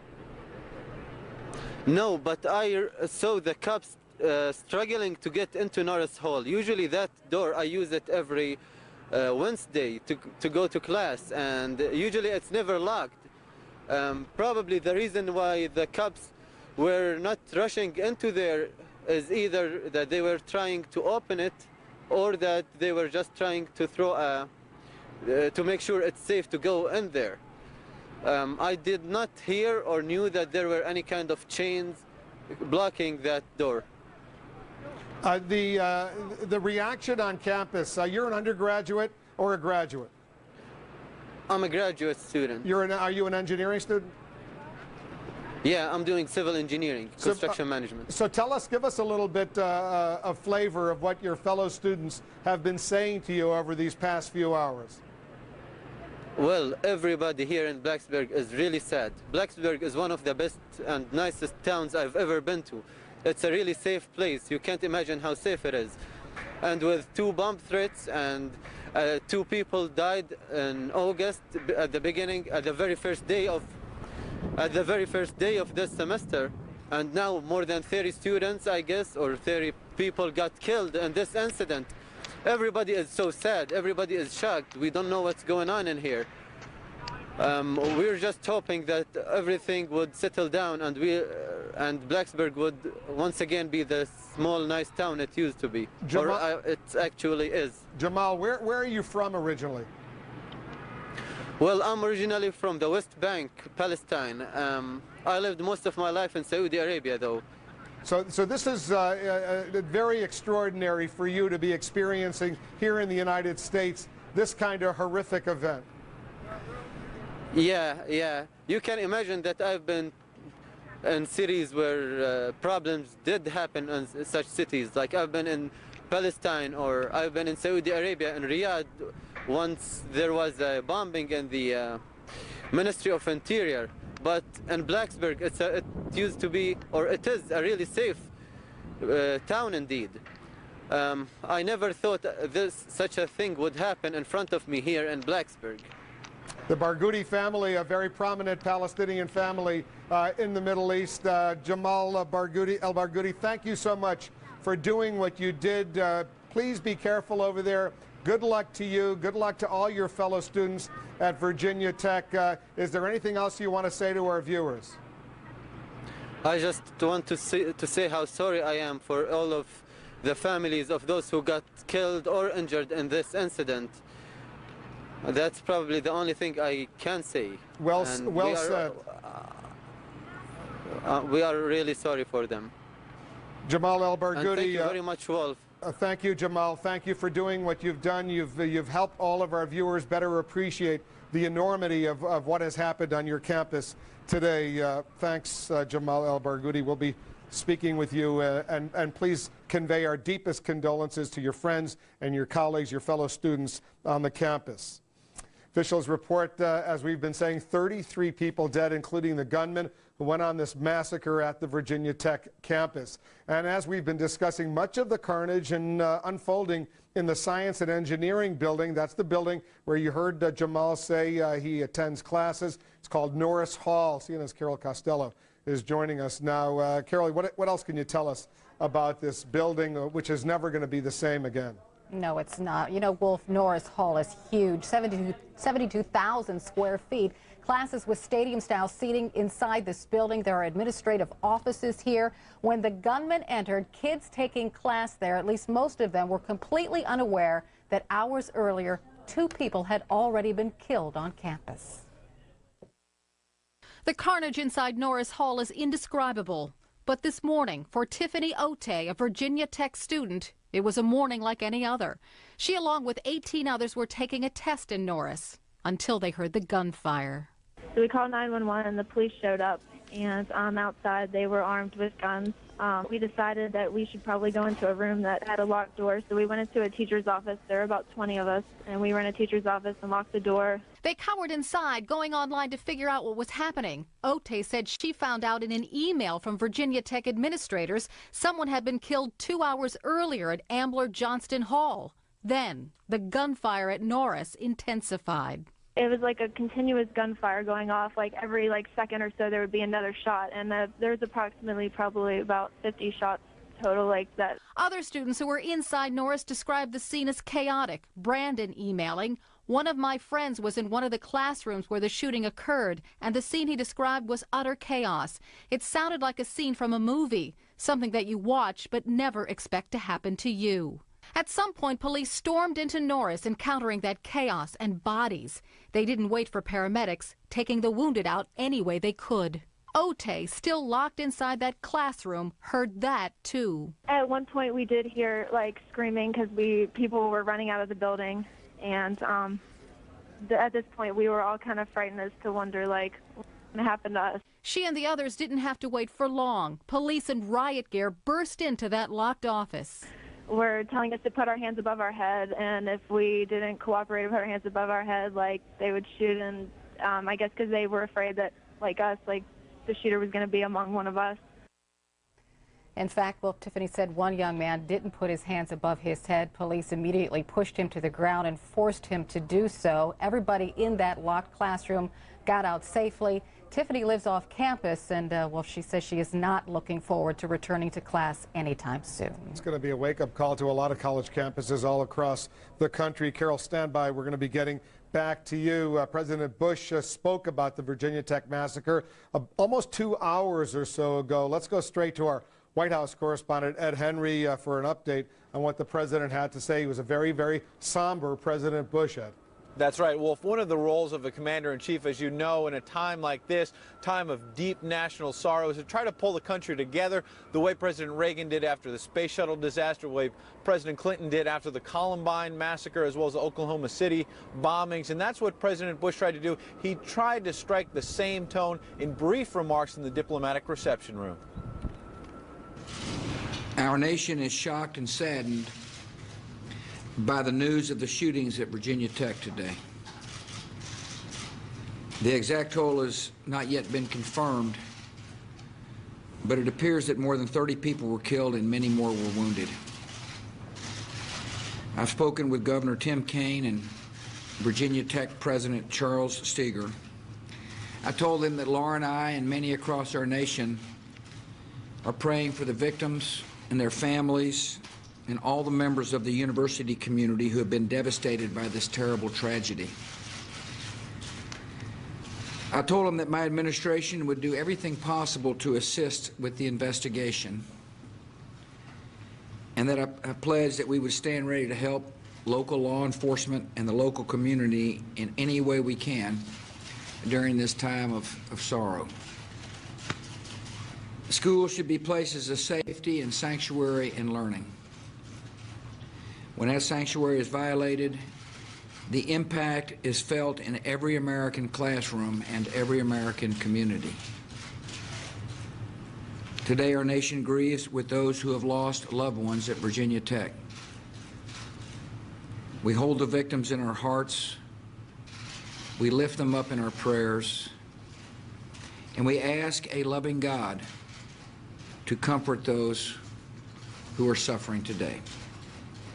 Now, since the president spoke, obviously Virginia state officials have updated those numbers to say that at least 33 have died in this massacre. Also, the president, to flesh out what he was saying about reaching out to state officials, he spoke to Governor Kaine. He also spoke to the president of Virginia Tech. Also, separate phone calls from the Attorney General Alberto Gonzales to the president of Virginia Tech, offering all the federal assistance that the Bush administration can offer. We already know that FBI officials from both Roanoke and Richmond have already been on the scene, as well as officials from the Bureau of Alcohol, Tobacco, and Firearms trying to help with that crime scene, Wolf. Any indication, Ed, that the president will go to Virginia Tech tomorrow for that 2 p.m. Eastern memorial service? The Governor Tim Kaine, is flying back from Japan to be on hand for that.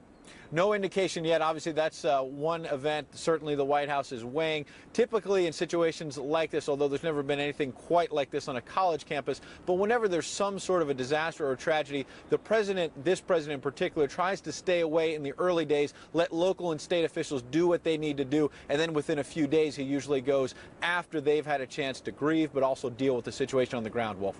Ed, thanks. We'll watch it together with you. Let's go up to Capitol Hill. Dana Bash has been monitoring reaction from there, and there's some significant developments unfolding, Dana.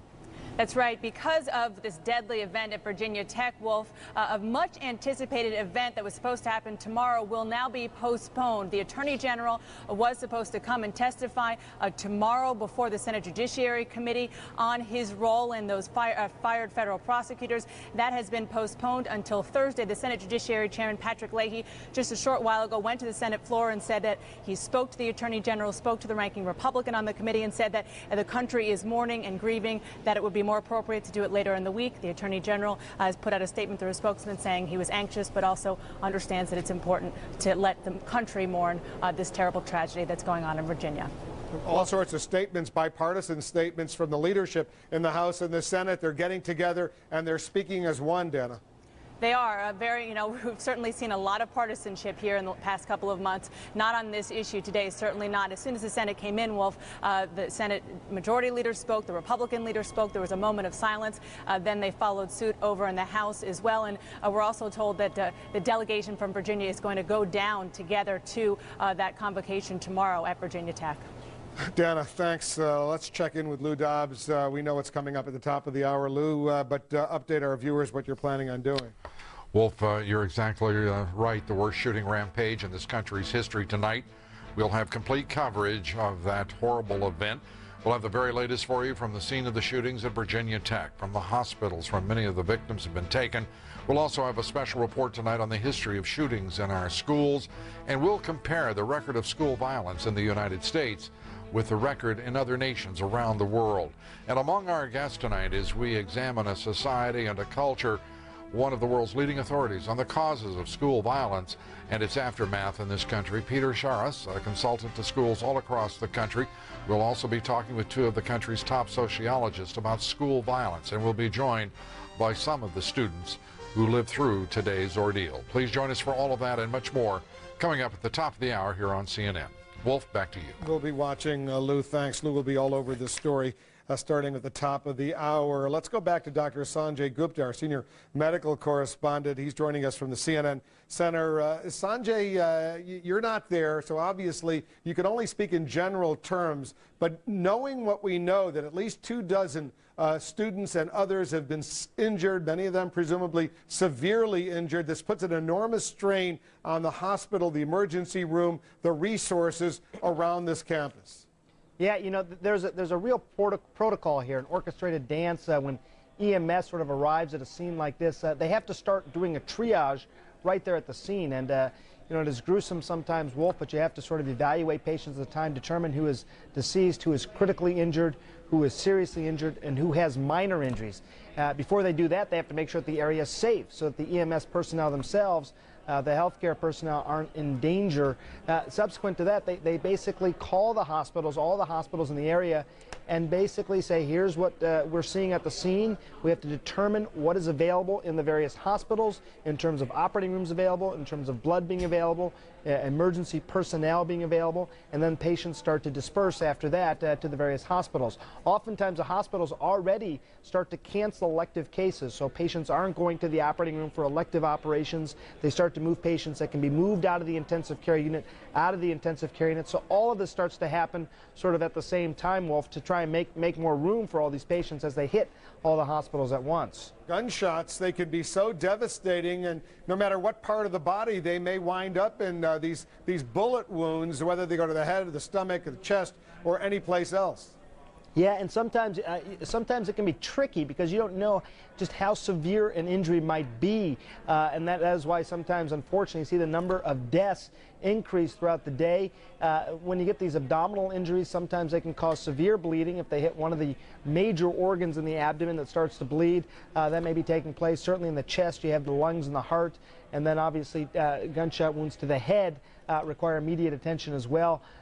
When someone hits the door of the emergency room, oftentimes they're evaluated clinically to see what their blood pressure is, what their heart rate is, what their state of consciousness is. Then they receive CT scans of the brain, of the abdomen, to try and determine the best next step. It is difficult, Wolf, to have that many patients in any city, at any hospital, all at the same time. That is a lot of patients, and it's really going to tax the trauma system, no matter how big it is.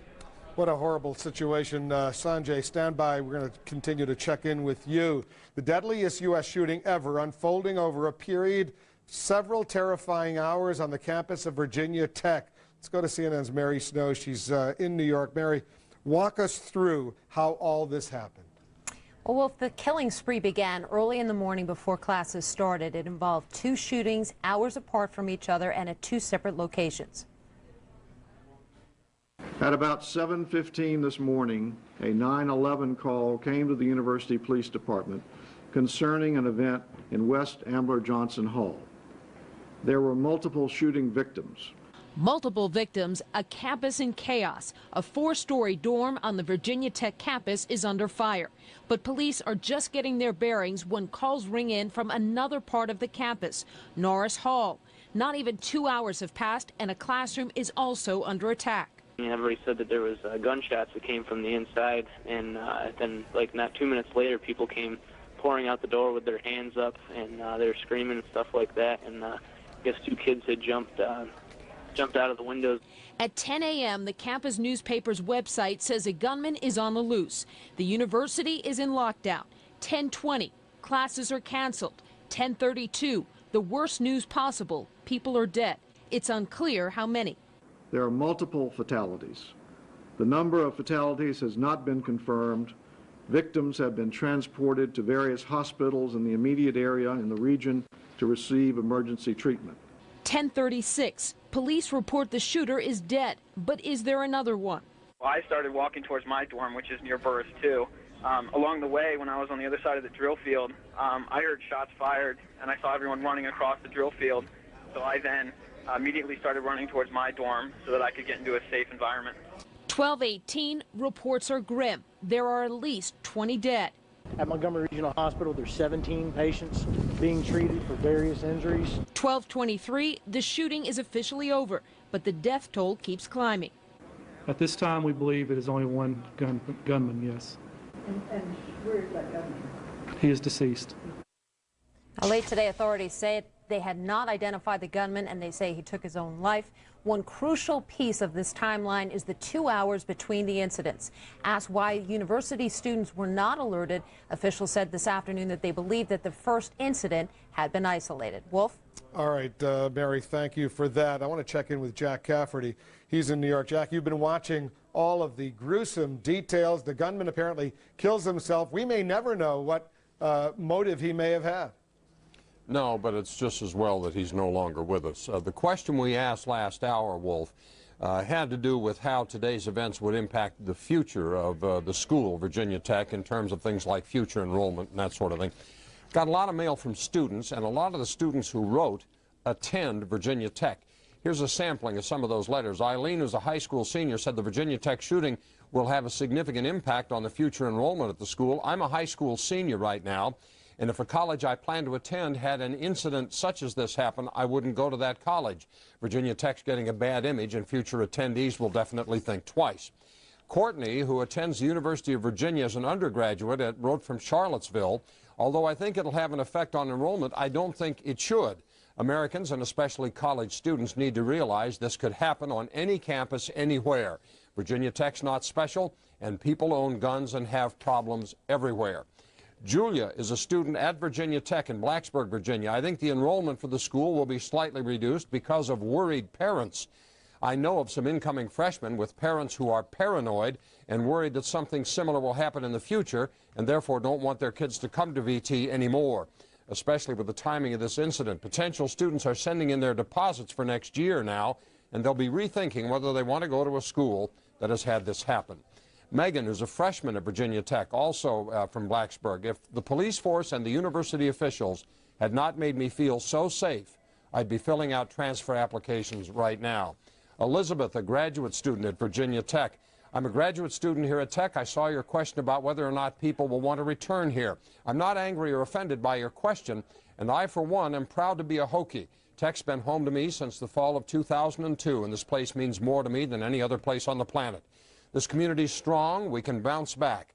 I still hope one day, if I'm lucky enough to get married and have children, that my children will want to come here. Brian in Blacksburg, Virginia as well. I'm currently a computer engineering major at Virginia Tech. These sorts of incidents are so isolated, so coincidental, it could happen anywhere. This time it happened here at Virginia Tech. Despite everything that's happened, I wouldn't choose to go to any other school, and I still feel safe coming here. Pretty good stuff, Wolf. You know, it's very impressive, Jack, that so many of the students were writing to you. Clearly, they're watching CNN right now, and they're expressing their thoughts. Did you get a ton of email from the students at Virginia Tech? We got a lot of mail, and I was surprised at the large number that came from students there at the school. So obviously, they've been watching CNN's coverage. They have lots of ideas about the events that happened there. and I was gratified to hear from so many of them. It's interesting to hear their thoughts. Most of them expressing confidence in the school, in the officials there, in the law enforcement community that handled this. There is no way that you can plan for a psycho, and that clearly is the kind of thing that we're dealing with here. Somebody who just went off the deep end, had access to probably a semi-automatic weapon, and committed carnage, the likes of which we haven't seen anywhere in this country before in terms of an isolated incident. But the kids are strong, and college students are, young people tend to be strong, and they got their heads screwed on pretty straight. They understand this for what it is, and they're pragmatic and practical in their outlook going forward. So it was nice to hear from them, and of course, you know, we wish them all well, and hope that they can get on the road to recovery as quickly as possible. And you know, Jack, there are going to be questions about gun control that are going to be... We're going to talk about that at 7 o'clock, Wolf. That's the 7 o'clock question in the Cafferty file, is what impact will this have in the debate over gun control? So we hope you'll watch for that. We will we'll be back with you at that time, Jack. Thanks very much. Remember, we are staying on top of this story. Lou Dobbs is folded today at Virginia Tech. I'm Wolf Blitzer in the Situation Room. Lou Dobbs Tonight starts right now. Lou?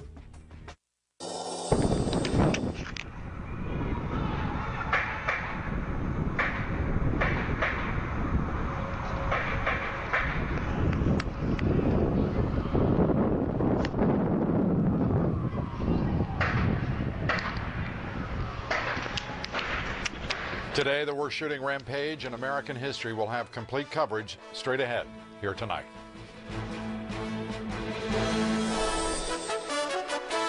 This is Lou Dobbs Tonight. News, debate, and opinion for Monday, April 16th. Live from New York, Lou Dobbs. Good evening, everybody. A gunman today killed 32 people in a shooting rampage on the campus of Virginia Tech in Blacksburg, Virginia. The gunman was also killed. Police say he committed suicide. At least 29 other people wounded. Virginia Tech President Charles Steger said the shootings are a tragedy, as he put it, of monumental proportions. Brianna Keillard tonight reports from the scene of those shootings in Blacksburg, Virginia. Ed Henry reports from the White House, where the president today said he was shocked and saddened by this tragedy. Kitty Pilgrim here in New York with a special report on what has become a long history of school violence in the United States. We begin tonight with Brianna Keillard in Blacksburg, Virginia. Brianna?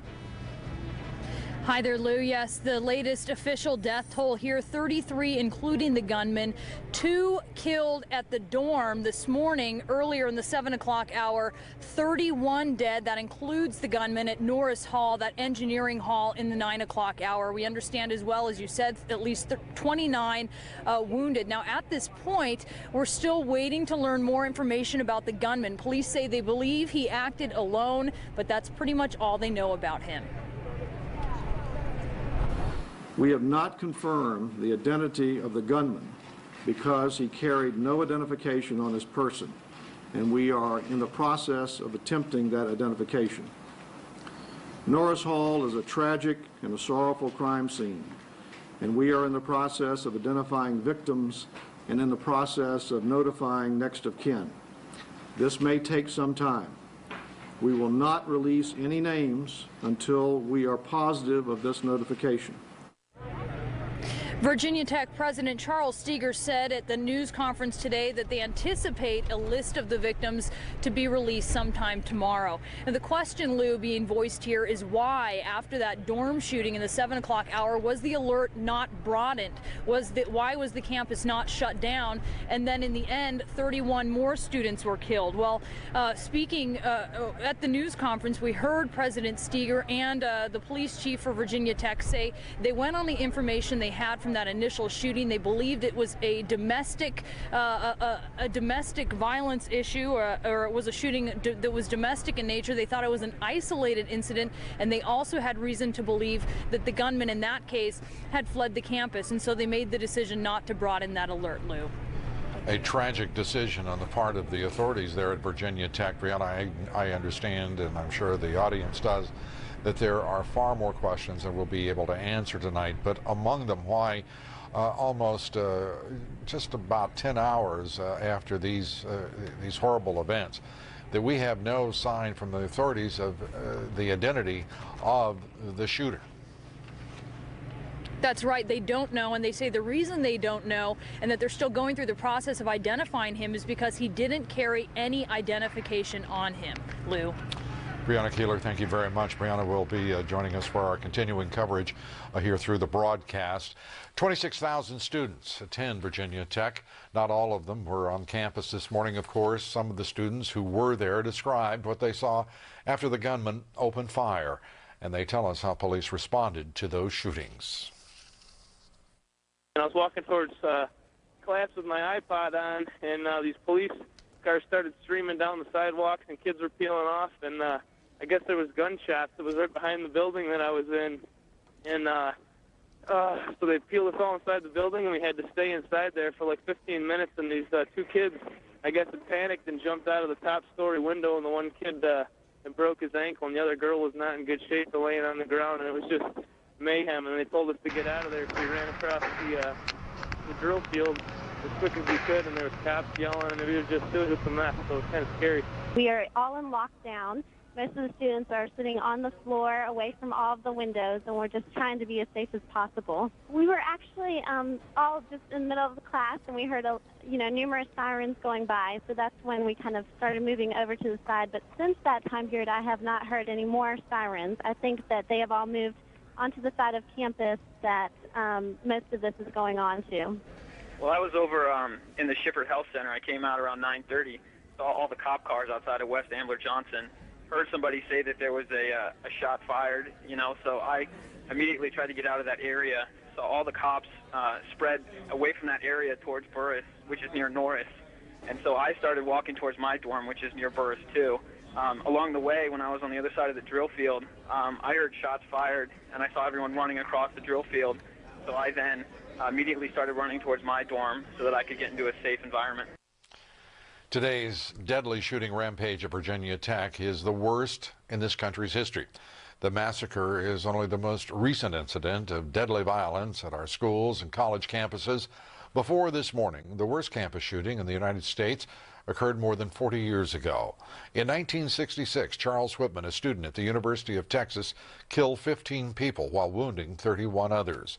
The deadliest high school shooting was in 1999 at Columbine High School in Littleton, Colorado. 2 teenagers killed 12 fellow students and a teacher before they committed suicide. This week marks the 8th anniversary of Columbine. In March 2005, a 16-year-old student in Red Lake, Minnesota, shot and killed 8 people, including 4 fellow students and his grandfather. The gunman later killed himself. And in October of last year, another shocking school shooting.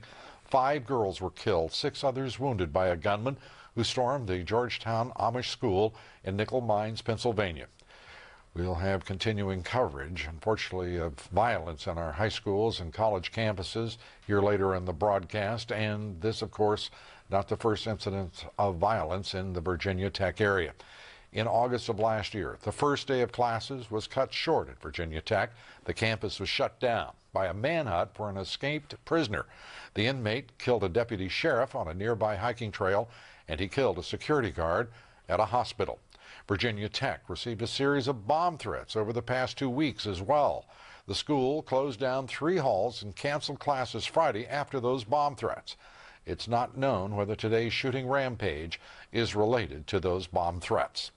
Joining me now is Jason Pyatt. He's a mechanical engineering student at Virginia Tech, and he saw some of what occurred today, some of the police activity after those shootings.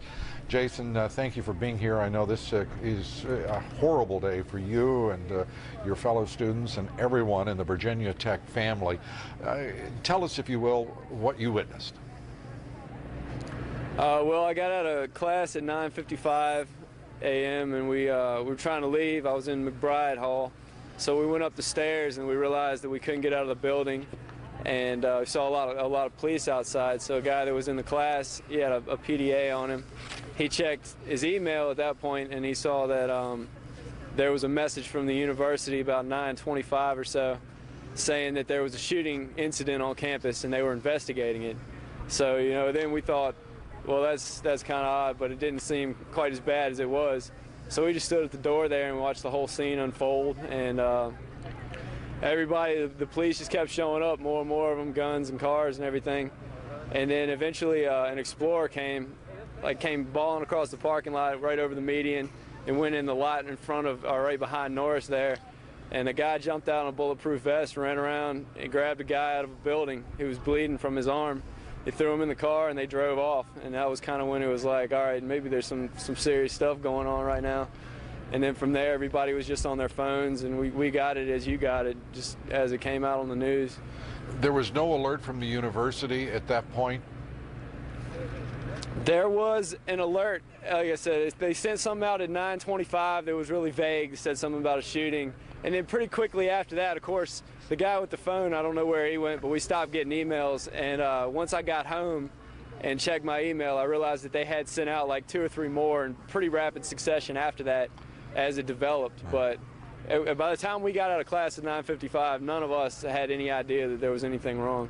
At 9:55, we've heard reports from other students, Jason, telling us that they simply were unaware of any public address announcements, any other kind of warning on the campus before the second shooting incidents, which of course claimed most of the lives taken today.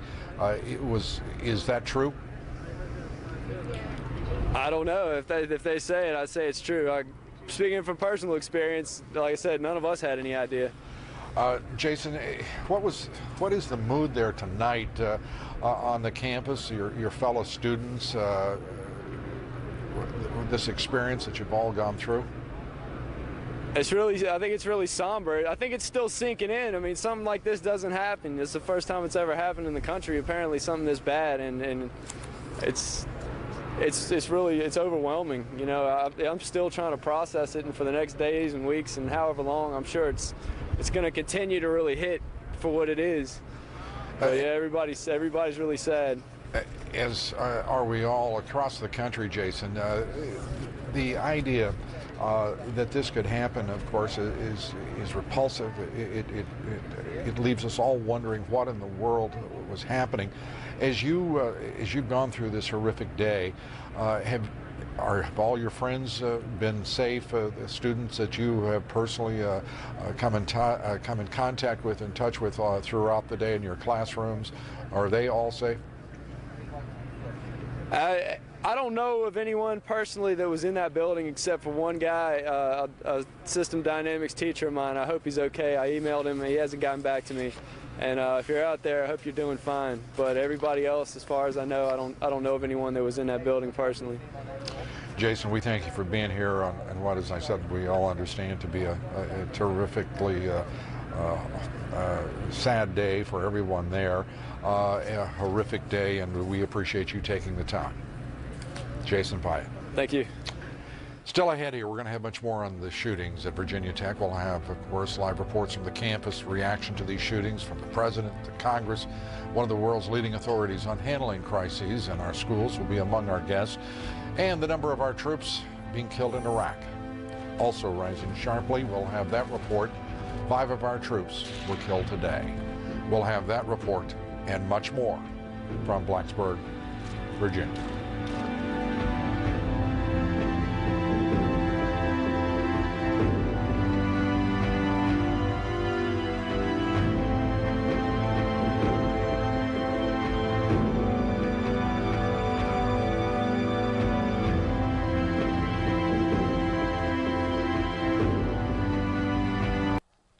Our coverage of today's campus shootings at Virginia Tech will continue in just a moment. But first, the war in Iraq. Insurgents have killed 11 more of our troops over the past 4 days. 5 of those troops killed today. Another soldier has died of non-combat related causes. 63 of our troops have been killed so far this month, compared with 81 in the entirety of last month. 3,310 of our troops killed since the beginning of this war. 24,645 of our troops wounded, 11,030 of them seriously. Returning to our coverage of the rampage at Virginia Tech, President Bush said he was shocked and saddened by these shootings. The White House said the federal government would give state and local authorities whatever help they need to deal with this tragedy. Ed Henry reports now from the White House. Ed? Lou, the president also said the entire nation grieves right now. Obviously, one of the roles a commander-in-chief can play at a time like this, a time of deep national sorrow, is to try to bring the country together, as President Reagan did after the space shuttle disaster, as President Clinton did after the Columbine massacre. And that's what Mr. Bush tried to do, tried to strike the same tone. Brief remarks in the diplomatic reception room. Our nation is shocked and saddened by the news of the shootings at Virginia Tech today. The exact toll has not yet been confirmed, but it appears that more than 30 people were killed and many more were wounded. I've spoken with Governor Tim Kaine and Virginia Tech President Charles Steger. I told them that Laura and I and many across our nation are praying for the victims and their families and all the members of the university community who have been devastated by this terrible tragedy. Now, both Mr. Bush and Attorney General Alberto Gonzales each called the president of Virginia Tech, offering as much federal assistance as is needed. Obviously, local and state officials are taking the lead in this investigation, the aftermath, but FBI agents already on the scene, as well as agents from the Bureau of Alcohol, Tobacco, and Firearms, trying to help local and state officials deal with this terrible tragedy. Lou? Ed, thank you very much. Ed Henry from the White House.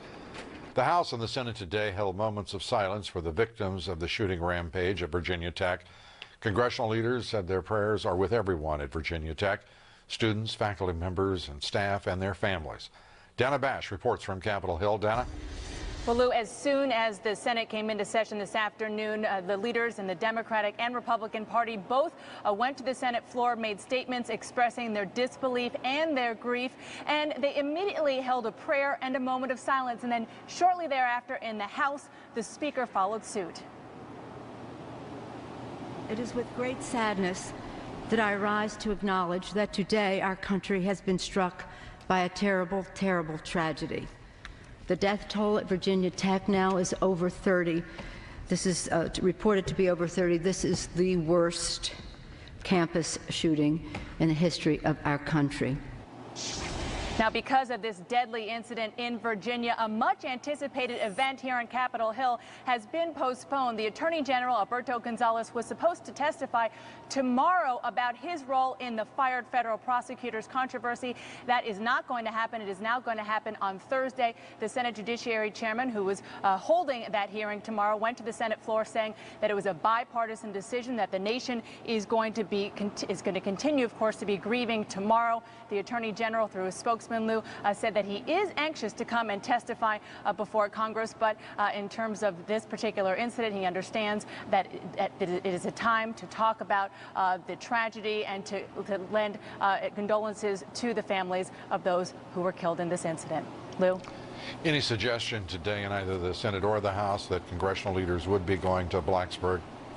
Yes, in fact, I spoke with a couple of members of the Virginia delegation, members of Congress from Virginia, and they said they're actually going to organize a group event to go down to Blacksburg, probably tomorrow, to be at the memorial service or the convocation that is expected to take place there tomorrow. And they are already talking about going down and seeing not just about expressing their condolences, Lou, but also seeing what exactly, if they can get more facts about what happened, they can take back here to Congress to talk about how they can try to talk about what laws, what they could maybe do to try to prevent something like this from happening in the future. Lou. Thank you very much. Dana Bash from Capitol Hill. Up next, we'll have much more on the shooting rampage at Virginia Tech. Also, just how dangerous are our schools, our grade schools, our junior high schools, public high schools, and colleges and universities. And is school violence only an American issue? We'll have special reports tonight on those subjects coming up here later. Stay with us. The death toll from today's shooting rampage at Virginia Tech now stands at 33, including the gunman who killed himself. Today's massacre at Virginia Tech, the deadliest shooting in this country's history. And while school shootings have become more common in the United States, they are also far more common than anywhere else in the world. Christine Romans reports.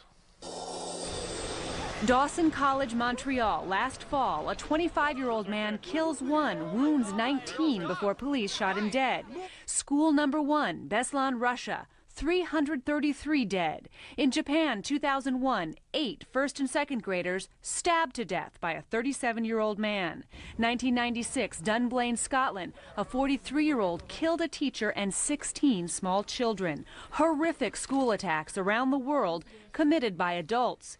In the United States, the attacker is more likely to be a student or a young person. These are people acting out often emotional difficulties, that is, problems with relationships as a result of bullying. Avenging their perceived problems at school. Often the perpetrators of these crimes send out a message that I'm going to do this. And if they're not taken seriously, they have to prove they're going to do it.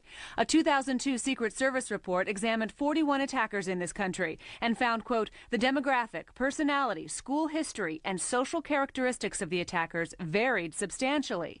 The only common threads, they were most likely male, acting alone during the school day. A gun was their primary weapon. Almost half had more than one weapon.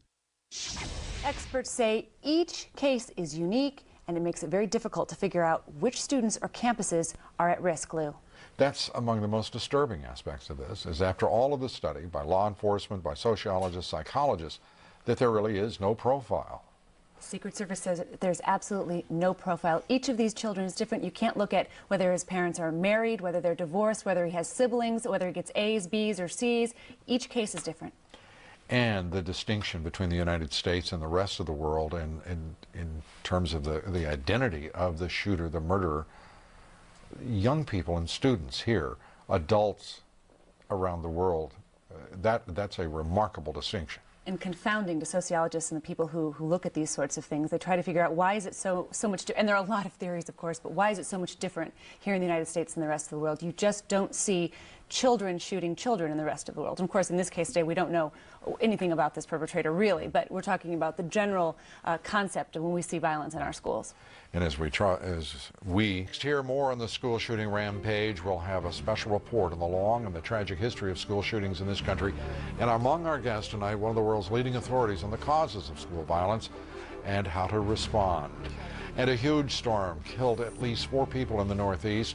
That storm leaving a trail of destruction across the region and record rainfall. We'll have that story.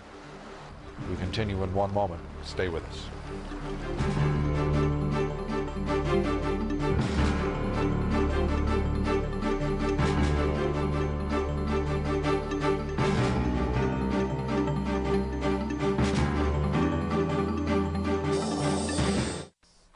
Our coverage of the Virginia Tech shooting rampage continues in just a minute. 32 people killed by a gunman today, who then killed himself. We want to turn to what was a deadly disaster over this weekend in the Northeast. Taking a look now, New Jersey, one of the hardest hit states in the Northeast. Acting Governor Richard Cody has declared a state of emergency in New Jersey because of the heavy flooding and storm damage, and a state of emergency has also been declared in West Virginia. Rising floodwaters there forcing hundreds of people from their homes. State investigators are now assessing the damage in several regions of the state. The death toll from today's shootings at Virginia Tech, as I said, stands at 33, including the gunman who police now say killed himself. At least 29 others were wounded. Here's how some of the students on campus described what happened. Fourth, we saw a guy, an older guy, looked like maybe a professor, come out of one of the halls with blood running down his arm. Somebody put him in a Ford Explorer and drove off with him. We didn't hear anything immediately. The first thing we knew was this guy just had a PDA in his hand, and he got this email. And then we were standing there at the steps. And that's when all the cops started showing up with all the guns, and then they started making noise or calls over the megaphones. I was currently taking a test. It was around like 9:30 or so. We didn't really have much time left, and we were all trying to finish up, and we heard gunshots or something coming from downstairs, but none of us were really sure what was going on. So we were all kind of sitting there, like, had no idea what was going on. I was about to get up and turn in my test when a girl that I know from my classroom came into the room and was freaking out. She was like, something's going on downstairs. People are running out of the building. There's gunshots going off. Like, when I got out of the building finally, it was really hard to see the number of cop cars and ambulances and the cops with their vests on and the dogs and the guns. It was just very, very hard to see all of that after hearing everything. And now that I'm finally in front of the TV and I'm seeing footage that students have taken, it's just really upsetting and really unnerving. And right now, like, I really just don't want to be here. I just really want my family. School shootings in this country are becoming an all too frequent occurrence. Most shootings, however, don't take place on college campuses, but rather in our grade schools, middle schools, and high schools.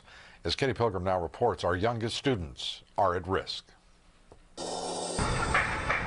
The death toll unprecedented, the magnitude of the violence the highest ever. But this country has a litany of school violence for decades, one rampage more horrible than the next. The first captured is black and white. A sniper on the University Tower. August 1st, 1966, when Charles Joseph Whitman, an ex-Marine turned tower shooter, killed 15, wounded 31 at the University of Texas.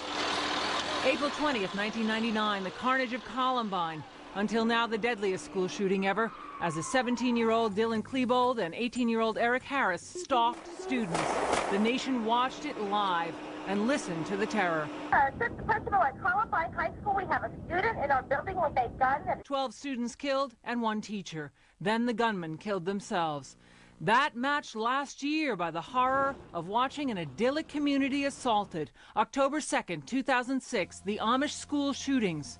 10 girls hostage, 5 lay dead before the siege was over. September 27, 2006, Platte Canyon High School, Colorado. A gunman holds 6 girls hostage, sexually assaulting them in turn before killing 1 girl and then himself. As the evidence is collected, campus security professionals try to find common threads. The typical situation is someone who is related to the campus in some way. And many times it relates to someone who is upset or disturbed by grades they've received or by some type of relationship that they've had inside the university community. But patterns elude detection. Douglas County, Colorado has hired armed guards to patrol day and night. They routinely practice response drills with local police. Good, strong relationships with local law enforcement and public safety.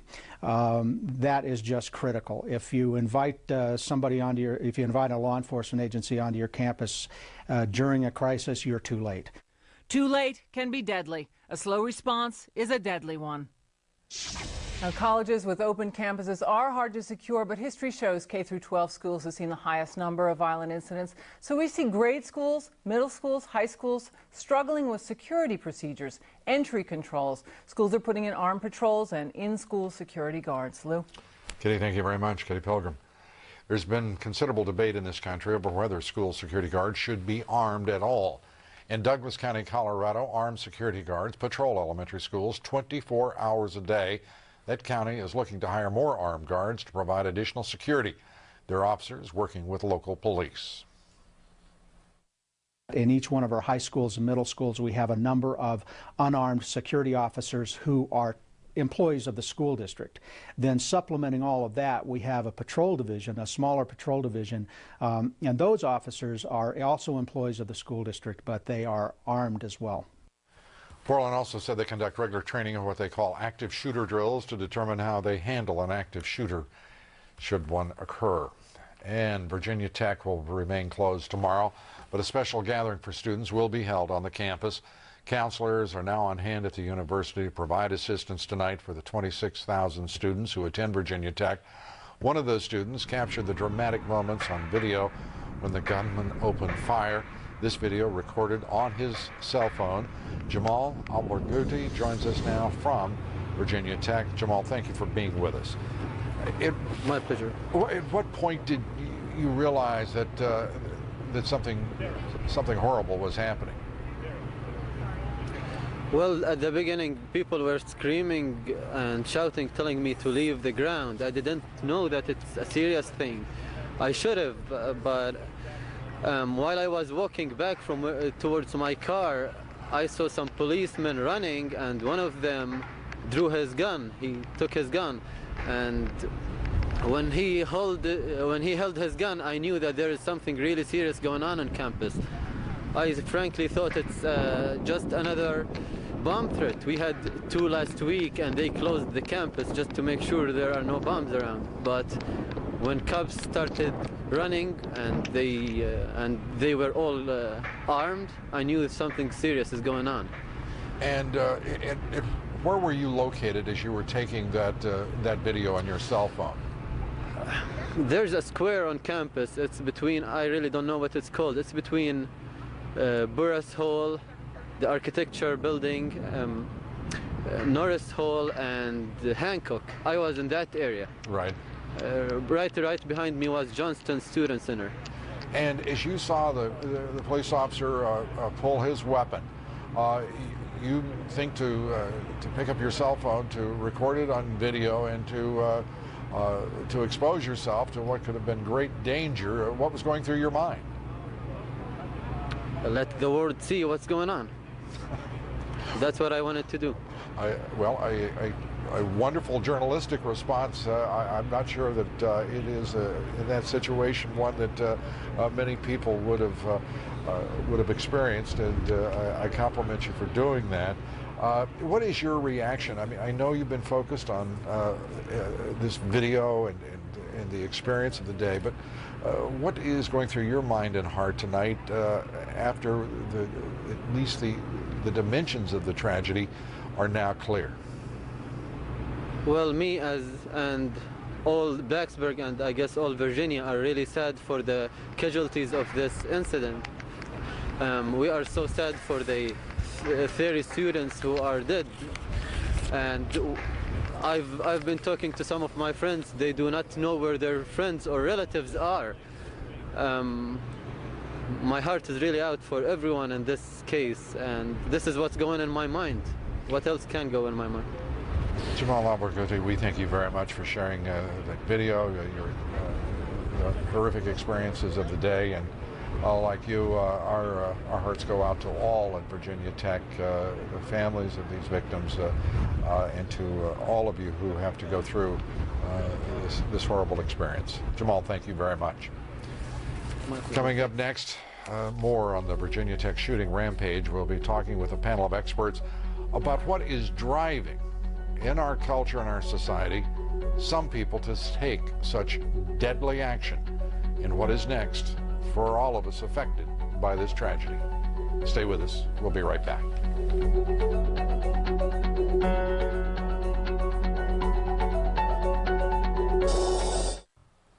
What drives certain individuals to take such extreme and deadly tragic action? And what is the next step for a community touched by such senseless violence and tragedy as Virginia Tech? Joining me now is Peter Sharas. He's clinical psychologist, professor at the University of Virginia, and associate director of the Virginia Youth Violence Project. Also joining us here in New York, Richard Aram. He's professor of sociology and education at New York University, and Maury Nation, assistant professor of human and organizational development at Vanderbilt University. Welcome to you all. Thanks for being here. I'm going to turn, if I may, to Peter Sharas. There is very little known about the individual who apparently killed himself after these senseless murders. Give us your best assessment as to what is driving most individuals in such a circumstance. Well, Lou, you're absolutely right in saying that that each case is individual, and we're dealing with a specific individual here. So there's obviously a lot of information we still don't know. But in many cases, these extreme acts of violence are committed by people who either have some psychological disorder to begin with, but more often they're committed by people who we talk about as having been the victims themselves of violence or humiliation, and they can no longer kind of control the anger that they have, and it comes out, and sometimes it comes out in a very dramatic way, as we saw, I think, in this case. Professor Nation, your thoughts? Well, I think, again, it's difficult to characterize, but but I think what we've seen in the past acts of violence here in the last year or so is that there's more than one type, and I think it's dangerous for us to kind of narrow in and say it's always bullying, for example. Bullying is certainly part of it, but if you look at the example in Pennsylvania, you have someone who was just what I call a bad person looking for a target. And schools, college campuses, and schools in general have traditionally been soft targets. Professor, I know that, you know, as Professor Shara said in particular, it's very difficult to try to figure out in general what is happening here. But there are certain impulses in this society and culture that must be driving this. We've had just about 200 murders on our campuses, all sorts of public schools in this country over the last 80 years, but they're accelerating. Is there something happening in our culture or society that you think could be driving? I think that's exactly the point. That's the troubling aspect of this, that it's, although these shootings go way back to 1966, and again, there was an incidents in the 70s, they were extraordinarily rare. And in the 80s and 90s and in this decade, they've occurred almost monthly. This is a terrible manifestation of one, but they've become all too common. Professor Sharas, I'm told that we've just lost contact with him. Professor Nation, do you believe there is any specific identifiable cultural or social impulse that is driving this kind of violence?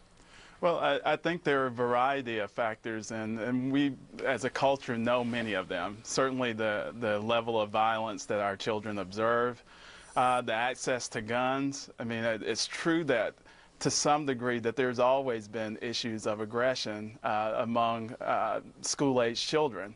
But when you mix that with also the access to guns, and there's certainly the increased likelihood that you're going to have deadly violence, as we've seen in the last few years.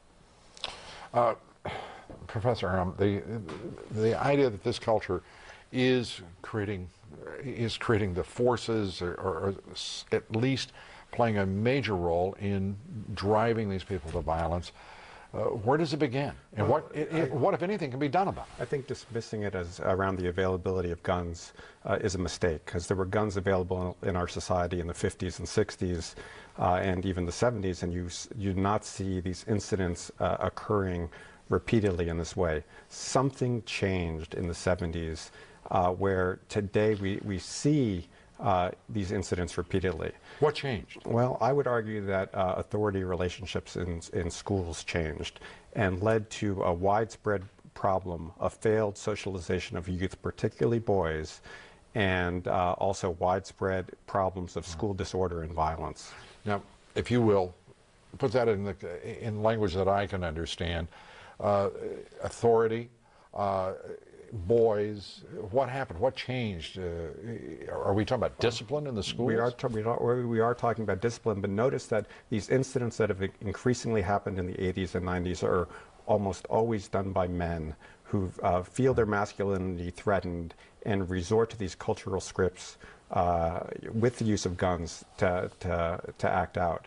But again, why in the 80s and 90s and today and not earlier? And again, I would argue that discipline in our schools earlier is not working, and young men in particular are not internalizing the norms and values of our society, and periodically you get acute manifestations of this, as in these rampage school shootings. We have had trouble maintaining our contact by satellite with Professor Sharas. Professor, we've got you back just in time for a concluding thought, if you would, on this. Well, it's important to realize that how we manage anger, how we teach people to do that, is very much the issue. There are so many models for people to see now that involve acting out their anger in these very public ways, these very open ways, and these very catastrophic ways. And even the fact that you have to remember, schools are still not the most violent places where people exist. Right. As bad as this shooting is, there's been a decrease in violence since the middle 90s in schools as a rule, and especially as relates to school shootings. And then we have a big explosion like this. But there are lots of murders, unfortunately, that occur in a lot of settings. We need to be vigilant in schools, but we have to not overreact and just deal with the big issues, but as was said before, the underlying issues about the atmosphere of school, the attachment in school, and whether people seek help. Just about everyone who commits an act like this has made a threat, and if we paid attention to those threats, I think we'd be better off. Professor Peter Sharas, we thank you very much. Professor Richard Arum, we thank you here in New York, and Maury Nation. Professor, we thank you for joining us from Vanderbilt University. Up next, we'll have a live report for you from one of the hospitals treating the victims in today's shooting rampage at Virginia Tech. And we will have a discussion as well with one of the eyewitnesses to today's tragedy. We continue our coverage. Stay with us.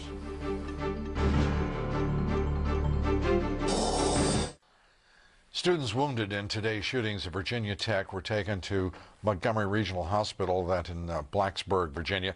John Zarella is now there and joins us with his report. John? Lou, in fact, this is where the majority of those that were injured and wounded in the melee and the madness over Virginia Tech were taken. There were 17 in all that were brought here. The latest report just has been released by a hospital spokeswoman who came out and told us that there are still 9 here. 6 of them are in stable condition, 3 are critical, 5 were discharged. 3 others were transported to other hospitals because of the severity of their wounds. One of the 17 we know is a faculty member, but again, no indication now, no names being released of any of those, nor the kinds or nature of their wounds or injuries. Lou?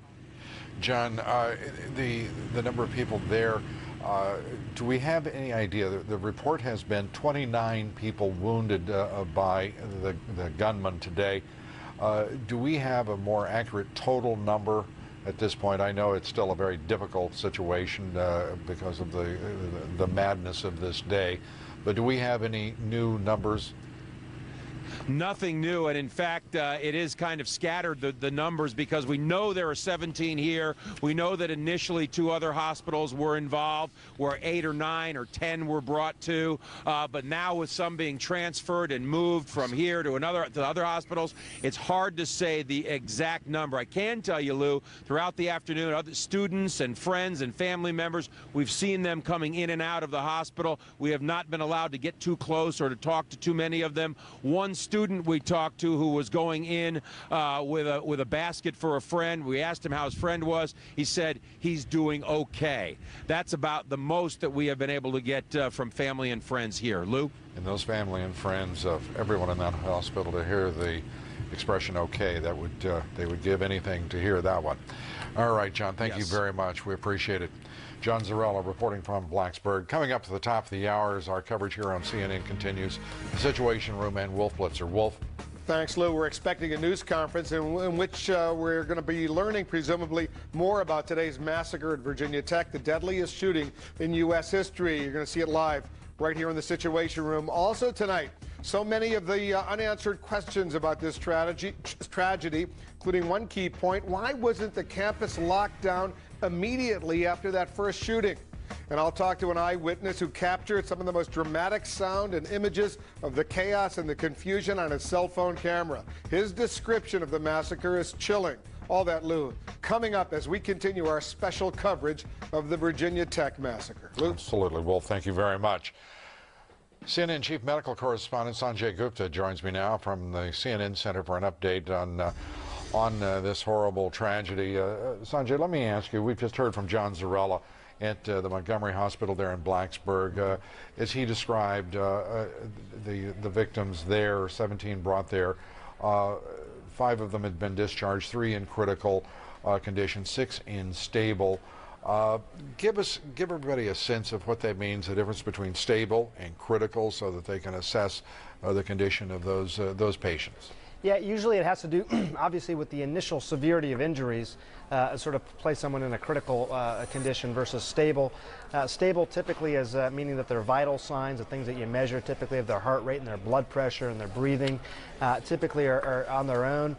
When they first do the triage, as you can see there on the screen, it sometimes can be gruesome, Lou. They have to do this at the time, determine someone's actually is deceased, whether they're critical at the time, seriously injured as well, or just minor injuries. And Lou, the reason they do this triage on the scene is that they are subsequently calling all these various hospitals around the area, trying to determine what they can take. Are they able to take care of some of the more critically injured or not? And this is just a triage that's ongoing throughout the entire time, Lou. It's impressive that Montgomery, the hospital there in Blacksburg, was able to take so many of those trauma victims, shooting victims. What are they likely to be facing in that situation?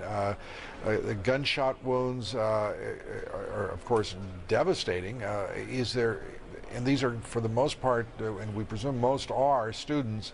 Is that an inherent advantage to the ability to survive such wounds, their age? I think so. I think for certain, being young and otherwise healthy makes them a lot more resilient towards being able to survive and recover well from these sorts of injuries. But you're absolutely right. That's a lot of patients, no matter how big your trauma structure is. 17 patients to come all at once, and this is a town that I don't imagine they see a lot of penetrating sort of gunshot trauma, not like a big urban center. Right. So this has got to be new on them on so many different levels. And doing their best, as are the wonderful people in trauma centers all over the country. Sanjay, thank you. As always, Dr. Sanjay Gupta. Thank you, sir. Coming up next, we'll have the remarkable story of a woman who played dead to survive today's rampage at Virginia Tech when the gunman opened fire. We'll have her story here next. Stay with us. We're going back now to Blacksburg, Virginia, to the campus of Virginia Tech University. The tragic scene of today's shooting rampage. Earlier, Gene Meserve talked with a woman who was in the room when the gunman was first shooting. She played dead to survive. Gene, tell us what happened to this young lady. Well, she survived. Her name is Erin Sheehan. She's a freshman majoring in mechanical engineering. Here's a part of the story she had to tell. I was in my German class, my 9 a.m. German class, today when the shooter came in and shot almost the whole class. Describe him. He was, I would say, about a little bit under 6 feet tall, young-looking Asian, dressed sort of strangely, almost like a Boy Scout, with very short-sleeved, light tan shirt and some sort of ammo vest. It was black over it. What kind of weapon did he have?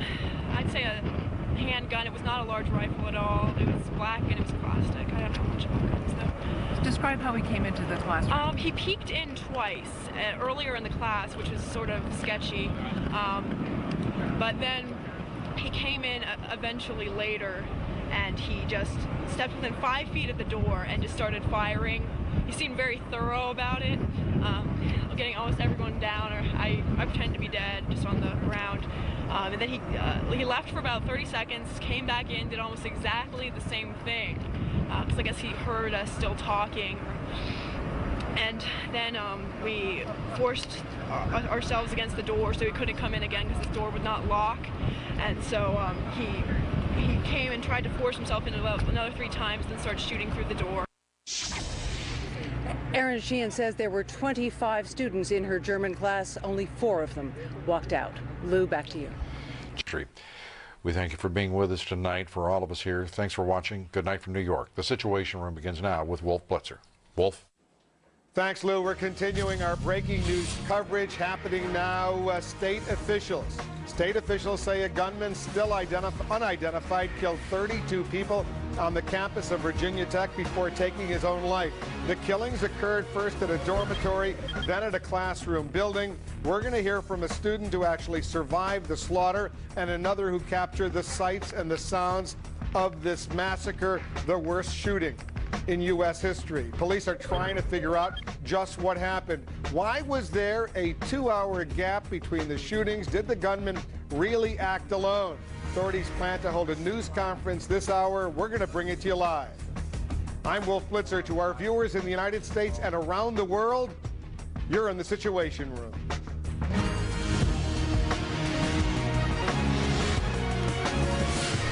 Tonight's sorrow, shock, and unanswered questions about the bloodbath at Virginia Tech. This is what we know right now. The killing spree began about 12 hours ago. Virginia officials say 33 people were killed, including a gunman who took his own life. Still no official word on his identity or his motive. The massacre occurred in southwestern Virginia on the campus of Virginia Tech. That's in Blacksburg. The first 911 emergency call was made at around 7:15 a.m. Eastern from the West Ambler Johnston Hall. That's a co-ed dormitory on the campus. 2 people were killed in that dorm. 2 hours or so later, authorities got word of more gunfire at Norris Hall. That's a classroom building in an engineering hall across the campus. Most of the bloodshed happened right there. I want you to watch and listen to this extraordinary cell phone video from the scene.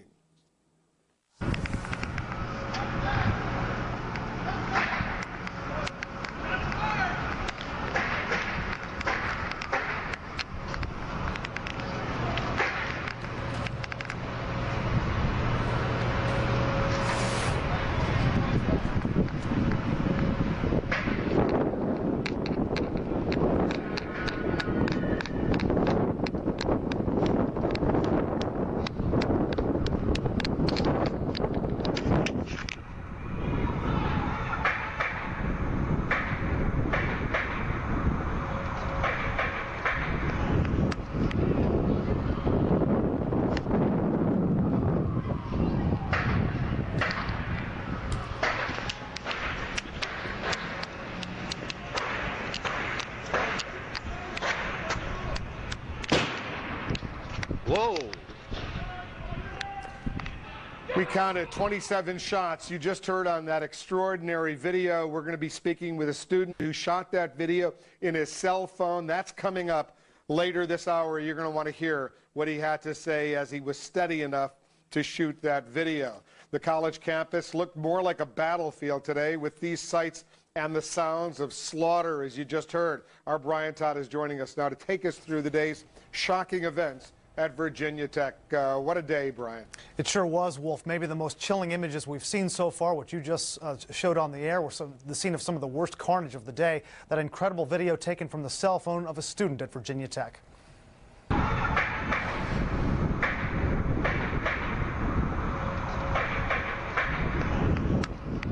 Among the first images we saw, captured outside the Norris Hall classroom building on the Virginia Tech campus.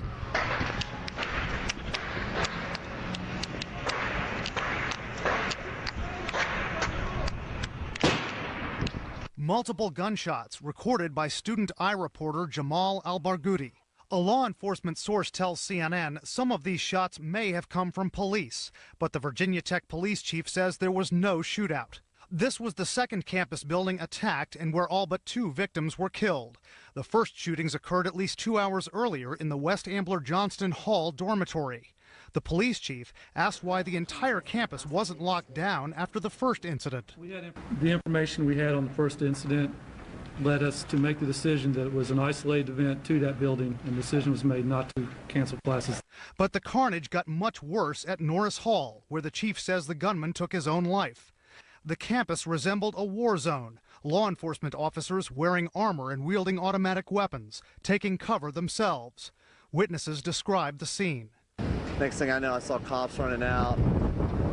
Took people running towards me, but I'd say about 50 to 100 people running. I saw a police car flying up the hill by one of the buildings, and we were still walking, and then they just yelled run, and everyone started sprinting, and then we heard gunshots. Some of the wounded seen being helped out of campus buildings. Officials tell CNN the wounded, mostly gunshot victims, are being treated at several area hospitals. The school's president says shock is a wild understatement. I'm really at a loss for words to explain or to understand the carnage that has visited our campus.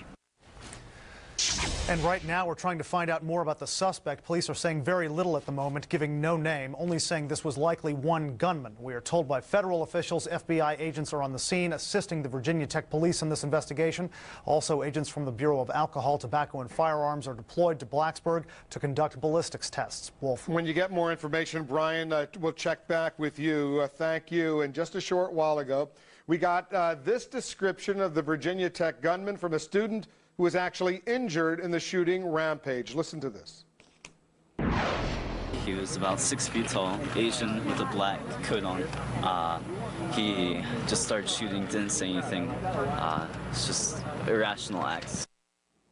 Derek Odell, a sophomore biology major at Virginia Tech. We're going to be speaking to some other students and eyewitnesses coming up, but I want to go to Sarah Walker. She's on the scene at Virginia Tech. She's a volunteer with the Blacksburg Volunteer Rescue Squad. Sarah, thanks very much for helping us. Tell us where you were, what you were doing when you first got word of this shooting rampage.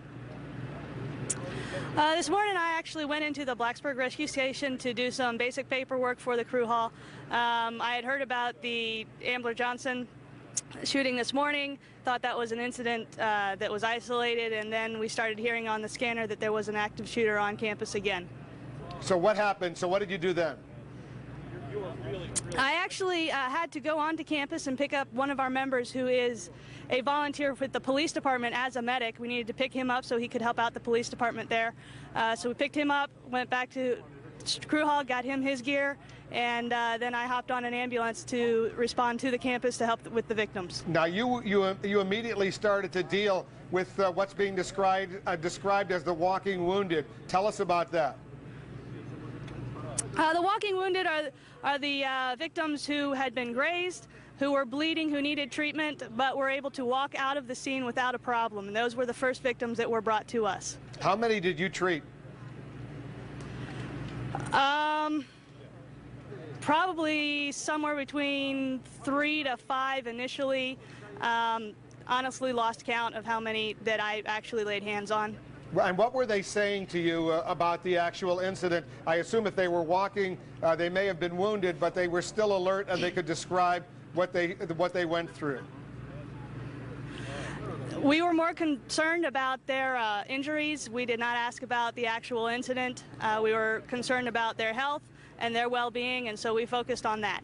And how were they doing, those that you treated? They were scared. Understandably, they were scared. Most of the ones that I treated initially will probably be fine. We'll recover with simply emotional scars. I did have some later in the day, multiple gunshot wounds. Again, of course, they were a little bit more serious. But I believe that they should recover as well. And your bottom line, how are they doing on the campus right now, Sarah? As far as the mood of the campus? Yes. Is that what you're asking? I've been off the campus for an hour, working with the media right now. It was pretty somber when I left, however. Understandably so. Sarah Walker, thanks for your good work, and thanks for helping us with this story. Sarah Walker is a volunteer with the Blacksburg Volunteer Rescue Squad. They do incredibly important work, life-saving work, as you just heard. Much of the carnage at Virginia Tech unfolded in the Science and Engineering building known as Norris Hall. CNN's Carol Costello is joining us now live. What have you been learning about what happened at Norris Hall, Carol? Oh, it was awful, Wolf. Norris Hall, by the way, is huge, 72,000 square feet, 72,000 classes with stadium-style seating inside this building. There are administrators who have offices in the building. When that gunman entered, kids taking class were completely unaware that hours earlier, 2 people had already been killed on campus. The carnage inside Norris Hall is indescribable. But this morning, for Tiffany Ote, a Virginia Tech student, it was a morning like any other. She, along with 18 others, were taking a test in Norris until they heard the gunfire. So we called 911 and the police showed up, and outside they were armed with guns.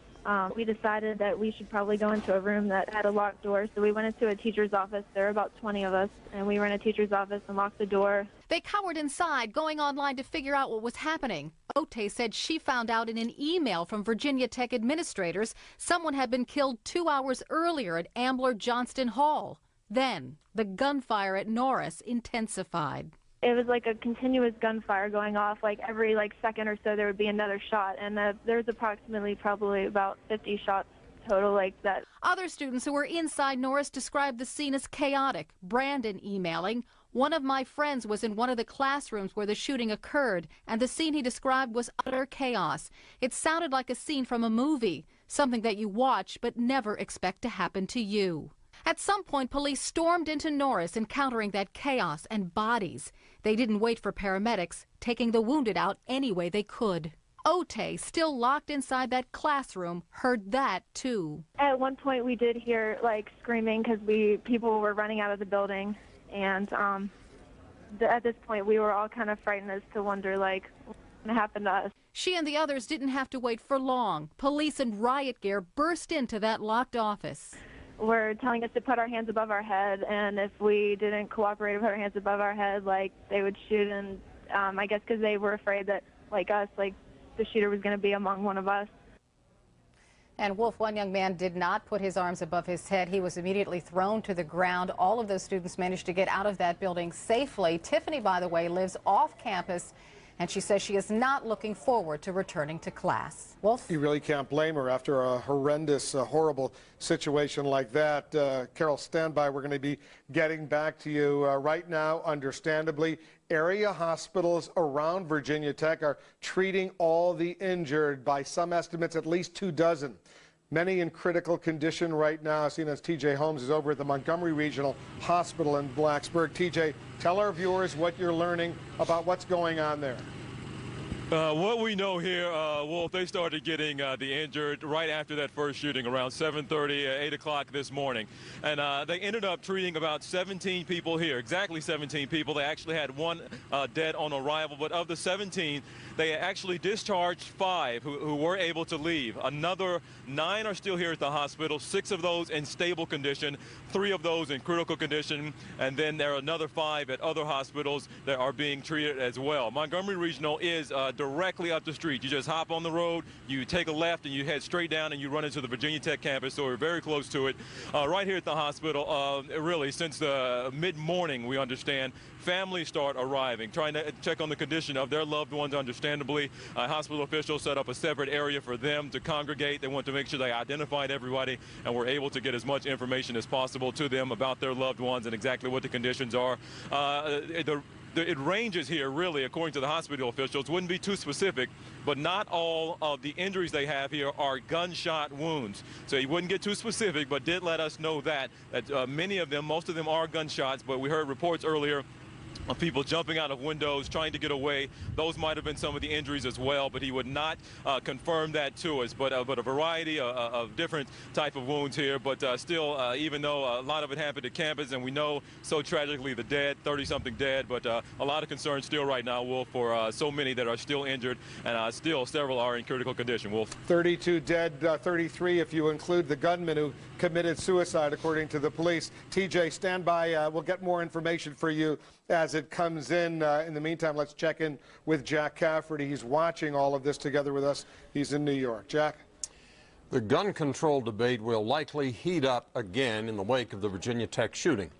Tragic events tend to become politicized, and a tragedy of this magnitude, the deadliest single shooting rampage in U.S. history, will likely trigger a new round of debates over our constitutional rights to keep and bear arms. The issue itself is one of the most hotly debated in the country. The National Rifle Association is a powerful political force, fierce defender of our citizens' right to own guns. But when something like this happens, some of the air goes out of their balloon. If guns were not so readily available, would things like this still happen? So here's the question: are gun control laws likely to change in the wake of the Virginia Tech shootings? Email your thoughts to Cafferty Files, CNN.com. Go to CNN.com/Cafferty File. I remember after Columbine, Wolf, we had the same discussion, and for a week or two, as the top of the national agenda was reforming the gun ownership laws. Nothing ever came of it. And in Virginia, as you know, the laws as far as guns are concerned are relatively easy compared certainly to the District of Columbia where I am, or the state of Maryland, not very far away either. They are among the most liberal gun laws in the country there in Virginia. So maybe the state fathers will be taking a look at that too. Who knows? I assume they will. We'll see what happens on that front as well. Jack, thank you. We'll get back to you shortly. But let's go straight to our internet reporter, Abby Tatton. She's keeping an eye on pictures coming in from the Virginia Tech campus through our own iReport on CNN.com. What are you seeing, Abby? Well, we're seeing, Wolf, exactly what these Virginia Tech students were seeing this morning. Multiple pictures, images sent in from camera phones, sent in from cell phones, and being sent to our website through dorm windows and classroom windows. This is from Robert Freed. He's a junior. He said he already knew about a shooting before he headed in this morning, but he thought it was contained, so he went in anyway. And then when he got there, saw the swarms of police that taken from Torgerson Hall. Landon Mills is a sophomore. He was in class this morning. He headed back to his dorm after hearing about the shooting. He said he saw people running out of Norris Hall at that time, and these pictures are taken right after he saw police headed in. He said the police were yelling at students up in their rooms to stay in their rooms. He took these from his window. Jason Joseph also recorded the swarms of police. This is from Lee Hall. All these pictures taken, he says, either from his room or the room of friends, and not the police recorded on these pictures here from Nancy Love. These from Durham Hall, from her fourth floor office. Nancy says that she counts 13 ambulances here, ambulances that were pulled up to the Virginia Tech campus. All these pictures, many of them displayed on the CNN.com site, and this is where people can send in their images to CNN.com/iReport. Wolf. Thank you. Thank you. Good information. Very useful information. Let's speak with a guest right now. Members of Virginia Tech student newspaper have been working this story since it broke. Amy Steele is the editor-in-chief of the Collegiate Times on the campus. She's joining us from Blacksburg. Amy, thanks very much, and our deepest condolences to everyone at Virginia Tech. A horrific day. Where were you? I know it's very windy, and the wind is pushing you around on the campus right now, Amy. But where were you when this massacre occurred? The original shooting, I was still at home. I had just woken up to go to class, and one of our reporters actually called me saying that he'd heard a rumor there was a shooting on campus, and to see if I could find out what was going on. So I called our news editors and reporters from there to try to get reporters on campus to figure out what was going on. So I was still at home, actually, when the initial shooting occurred. What about the second shooting at the engineering hall? By that time, I was in our press room trying to figure out what was going on. We had the initial reports from when our reporters were out for the first shooting, so we were trying to make sense of that and try to figure out what was going on. And then we heard over the police scanner that there was a second shooting.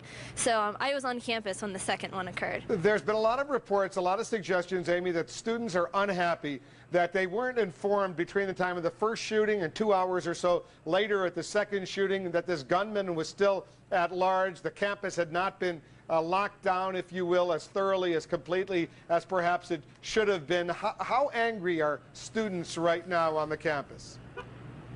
I would say that's probably the #1 thing that we are hearing from our peers, the students on campus right now, wondering why, if the shootings occurred in the 7 o'clock hour this morning, why was a campus email not sent until 9:30? So that is the big issue getting raised right now. And then students were not updated again for another hour.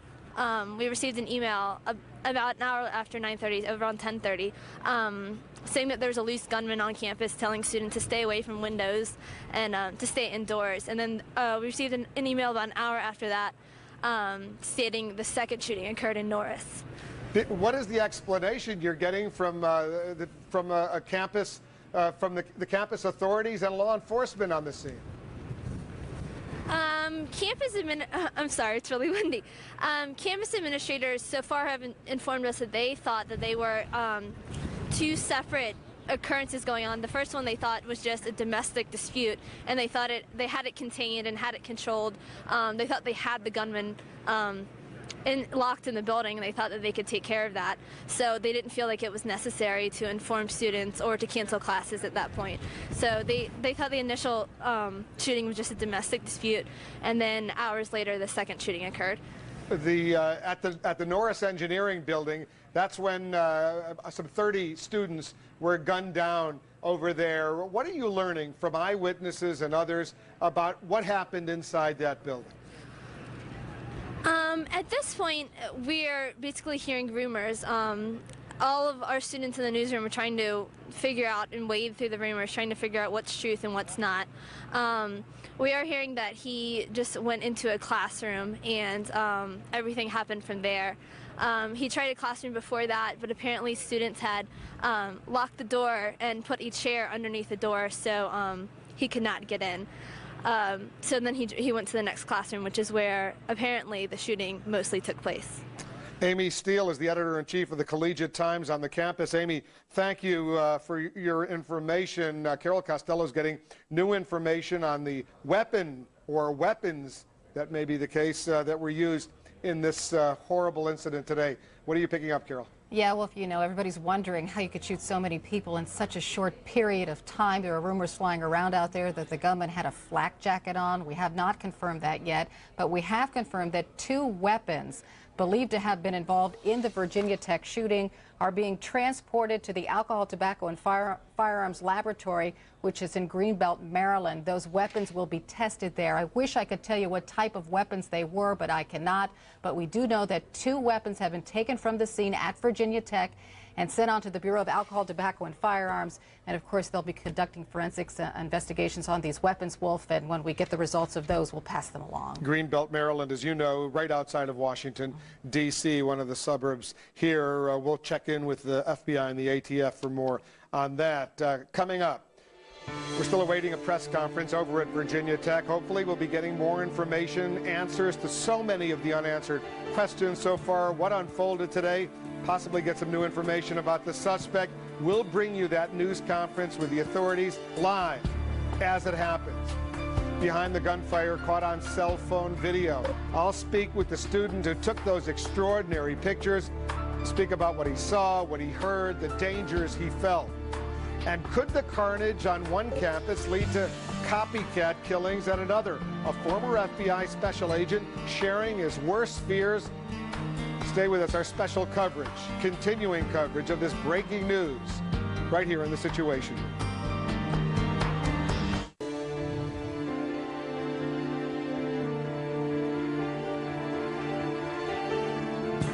For many, the disturbing reality of this nightmare still sinking in. CNN's Gene Meserve is on the scene for us at Virginia Tech. What do you see happening? What's happening right now, Gene? Well, Wolf, we met a young woman named Erin Sheehan. She's a freshman majoring in mechanical engineering. She says she was in a classroom in Norris Hall when the gunman entered. Here's part of her story. He peeked in twice earlier in the class, which was sort of sketchy, but then he came in eventually later, and he just stepped within 5 feet of the door and just started firing. He seemed very thorough about it, getting almost everyone down, or I pretend to be dead, just on the ground. And then he left for about 30 seconds, came back in, did almost exactly the same thing, because I guess he heard us still talking. And then we forced ourselves against the door so he couldn't come in again because the door would not lock. And so he came and tried to force himself in about another 3 times and then started shooting through the door. It was a solid wooden door with no windows, though. How many students were wounded or killed? At least when we left, only 4 of us left, and 2 of them were mildly injured, and everyone else was unconscious, either dead or wounded seriously. And how many of them were there? There was about a 25-person German class, and the professor was down as well. What happened then? Pretty much we heard the cops. One of us had already tried to call on a cell phone. We had already tried to call the police we saw on the ground from the window. I'm not sure which was better to do, but they came and we heard the cops eventually, and they let the 4 of us out, and they escorted the both of us. I mean, all 4 of us, with 2 policemen down and outside, and they just told us to run, pretty much. She described the gunman as a young Asian male. She said he looked familiar, but she didn't know him. She described him as looking something like a Boy Scout dressed in brown, but she said with something that looked like a black ammunition vest on.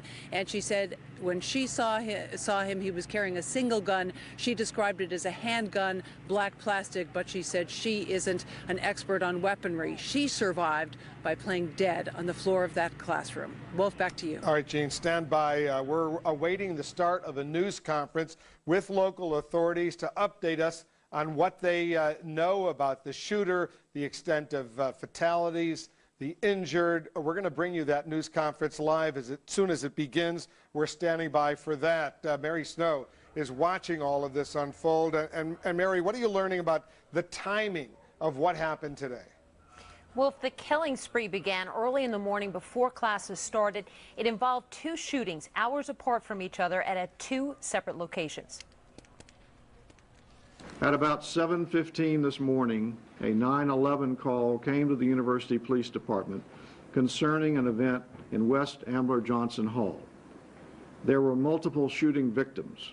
Multiple victims, a campus in chaos. A 4-story dorm on the Virginia Tech campus is under fire. But police are just getting their bearings when calls ring in from another part of the campus, Norris Hall.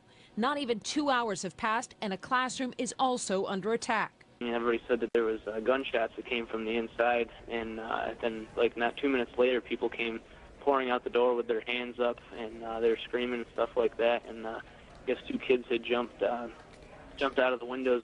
At 10 a.m., the campus newspaper's website says a gunman is on the loose. The university is in lockdown. 10:20, classes are canceled. 10:32, the worst news possible, people are dead. It's unclear how many. There are multiple fatalities. The number of fatalities has not been confirmed. Victims have been transported to various hospitals in the immediate area in the region to receive emergency treatment.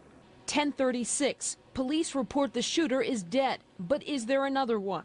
Well, I started walking towards my dorm, which is near Burris too. Along the way, when I was on the other side of the drill field, I heard shots fired, and I saw everyone running across the drill field. So I then immediately started running towards my dorm so that I could get into a safe environment. 12:18, reports are grim. There are at least 20 dead. At Montgomery Regional Hospital, there's 17 patients being treated for various injuries. 12:23, the shooting is officially over, but the death toll keeps climbing. At this time, we believe it is only one gunman, yes. And where is that gunman? He is deceased. Now, as of this evening, authorities have still not identified the gunman. They say he took his own life. Wolf? Mary, thank you for that. It is the deadliest massacre in United States history. We're following the breaking news. Officials right now trying to figure out why a gunman, apparently acting alone, went on a killing spree on the campus of Virginia Tech in Blacksburg, Virginia. As we've been reporting, 33 people confirmed dead, including the gunman. That, according to the school's president. Police say the gunman took his own life. Today, several witnesses spoke out to our affiliates, reacting with shock and bewilderment. I don't understand why they would do something like this. It seems really senseless, and it's really hard to just think about it. Why, all these people have to die for no reason, sort of. It's insane. Just thinking back to Columbine and stuff like that, the shooting at the Amish school in Pennsylvania. It's just utter shock how anybody could do this to anybody else. And just being here, I don't know. It's crazy to me. This is something that no one will ever get over. I mean, the people who died, yes, they've finished their pain, but the pain for everybody else will go on forever. That's just insane. That's such a big number. Like we were already saying, this is just like a college Columbine. This is just really sad. Let's take another look now at that cell phone video that captured the gunfire and the chaos at Virginia Tech. The images taken by a student found himself near the scene of the carnage at Norris Hall.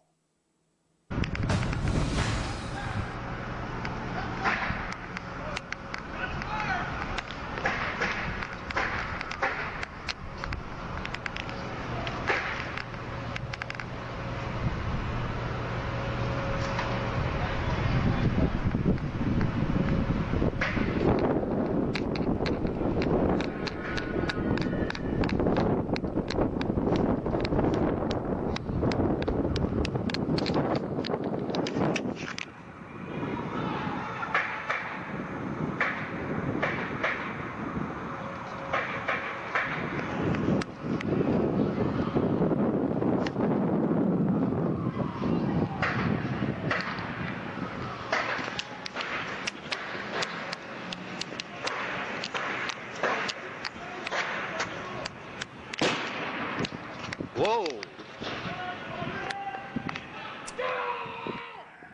That gripping video conveys the sense of chaos, the panic that gripped the Virginia Tech campus this morning.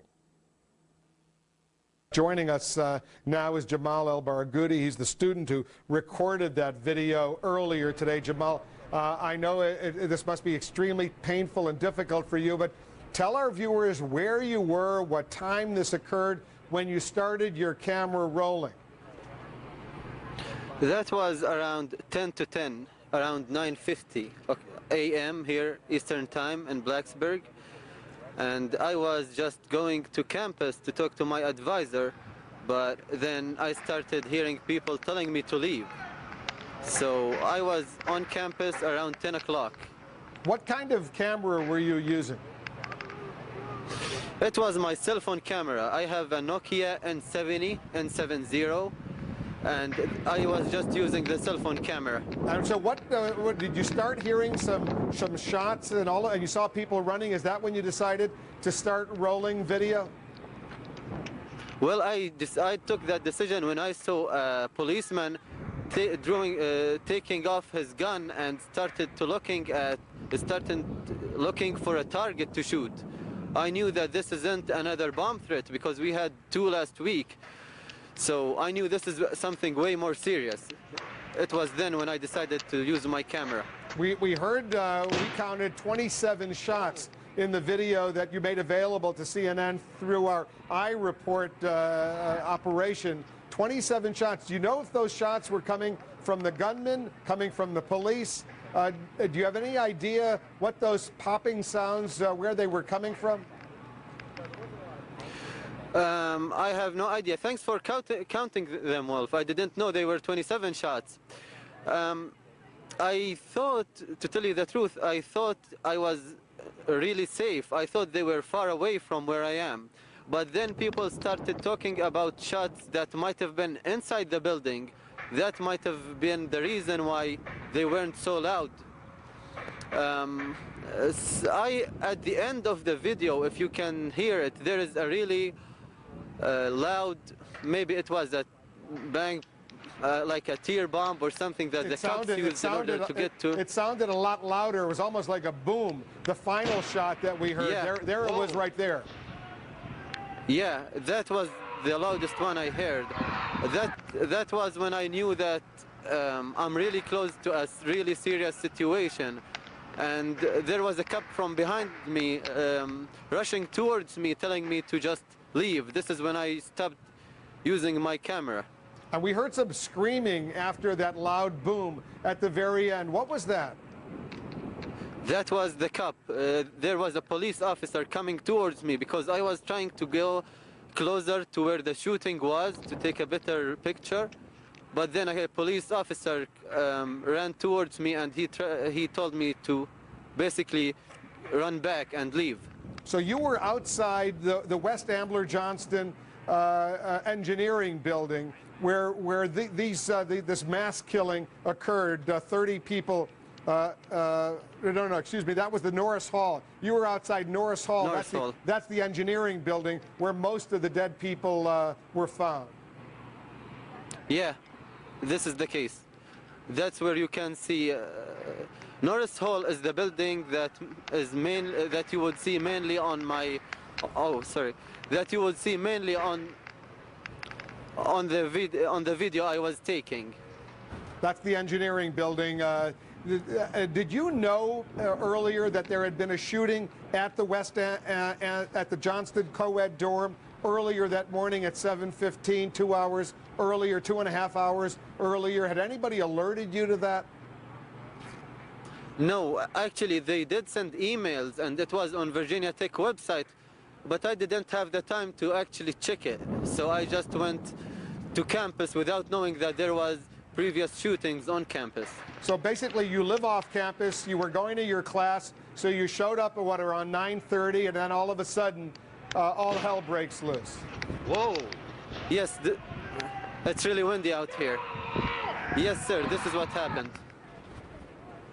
What do you know about, if anything, about these chains that supposedly were on a door at the Norris Hall, the engineering building, where what 30 individuals were shot, including the gunman who apparently took his own life. I didn't hear the first part of your question. Can you please repeat it? Did you hear anything or learn anything about chains on the door at Norris Hall? No, but I saw the cops struggling to get into Norris Hall. Usually that door, I use it every Wednesday to go to class, and usually it's never locked.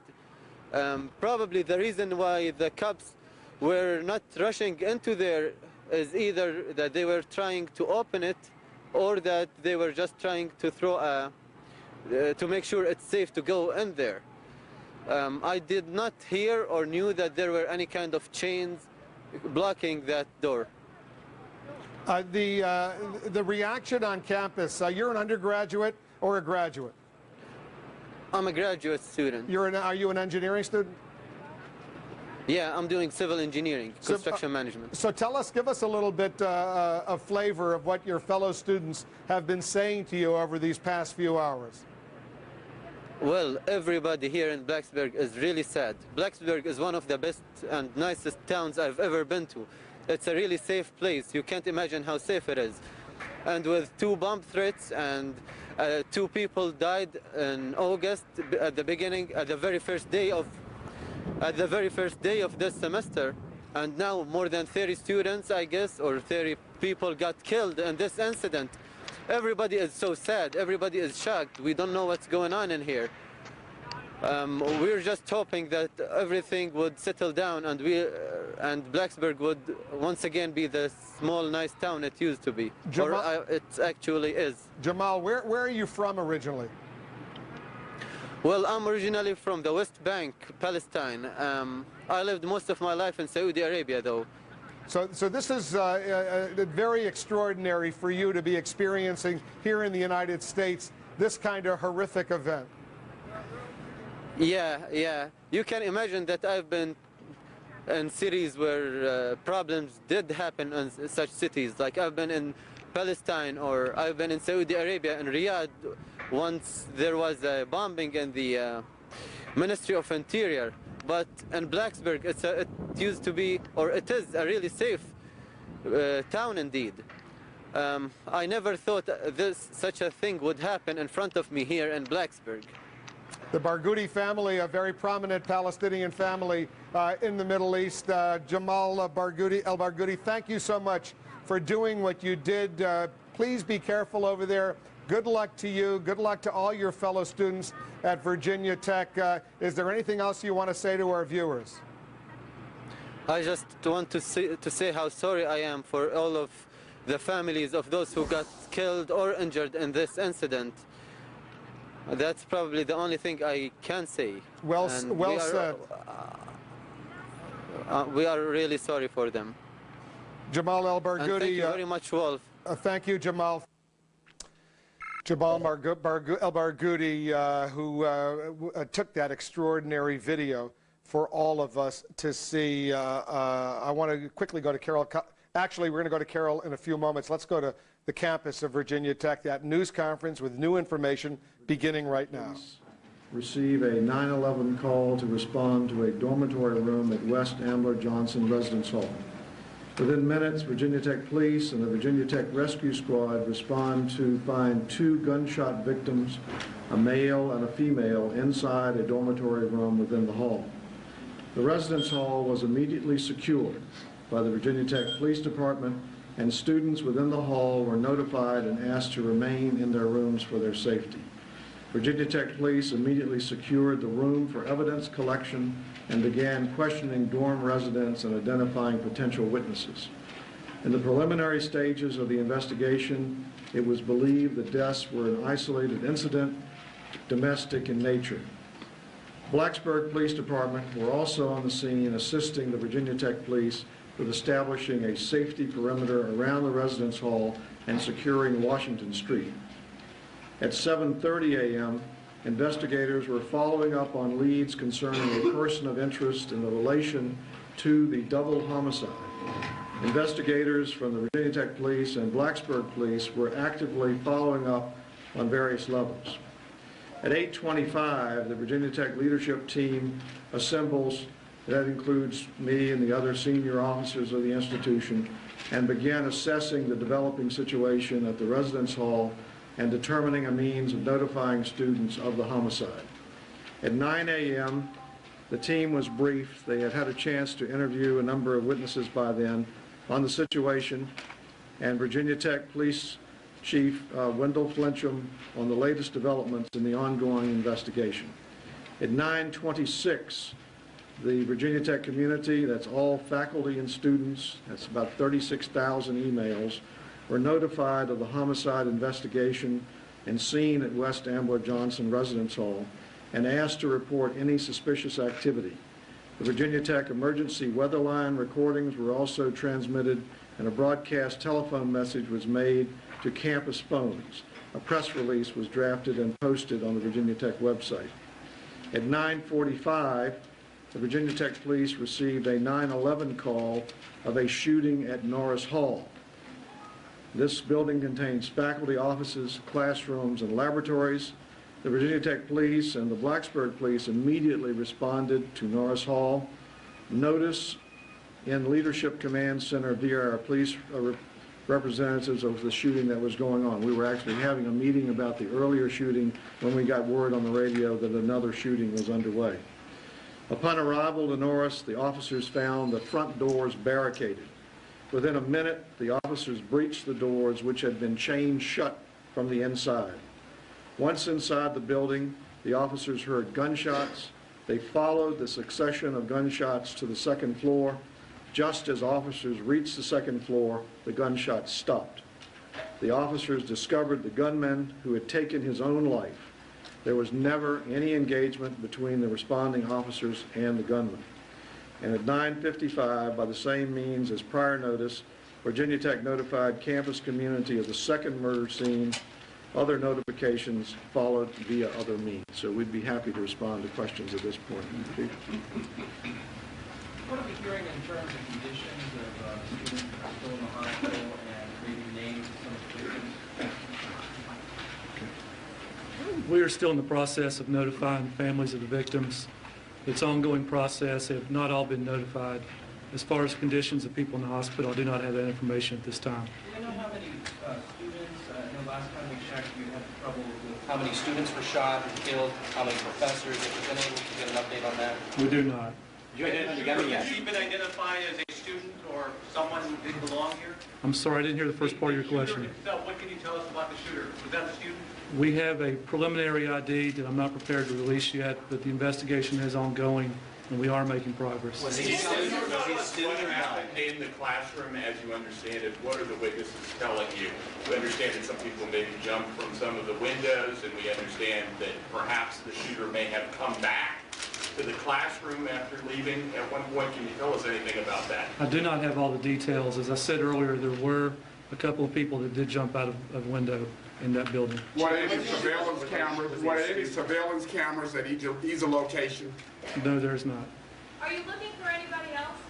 We are still actively investigating this case, and we are following up on all leads. Is Yes. there another gunman? Again, we are following all leads and information as we get it. Sir, weapons, 9mm automatics? Does your preliminary identification of the gunman found dead match the person of interest from the dorm? Is that the same suspect? No, it is not. Chief, what can you tell us about the weapons? We have recovered 2 weapons. I'm not prepared to release what type they were, but we have recovered 2 weapons. Handguns? Again, I'm not prepared to release the type of weapons they were. Do you believe the shooter brought the chains into the building? We don't know at this point. Chief, were all of the doors... Were the chains there before, Chief? I do not know. Were all Chief, of the... what was happening after the first shooting? What happened after the first shooting? What was the disposition of your search for a suspect? How did another shooting happen?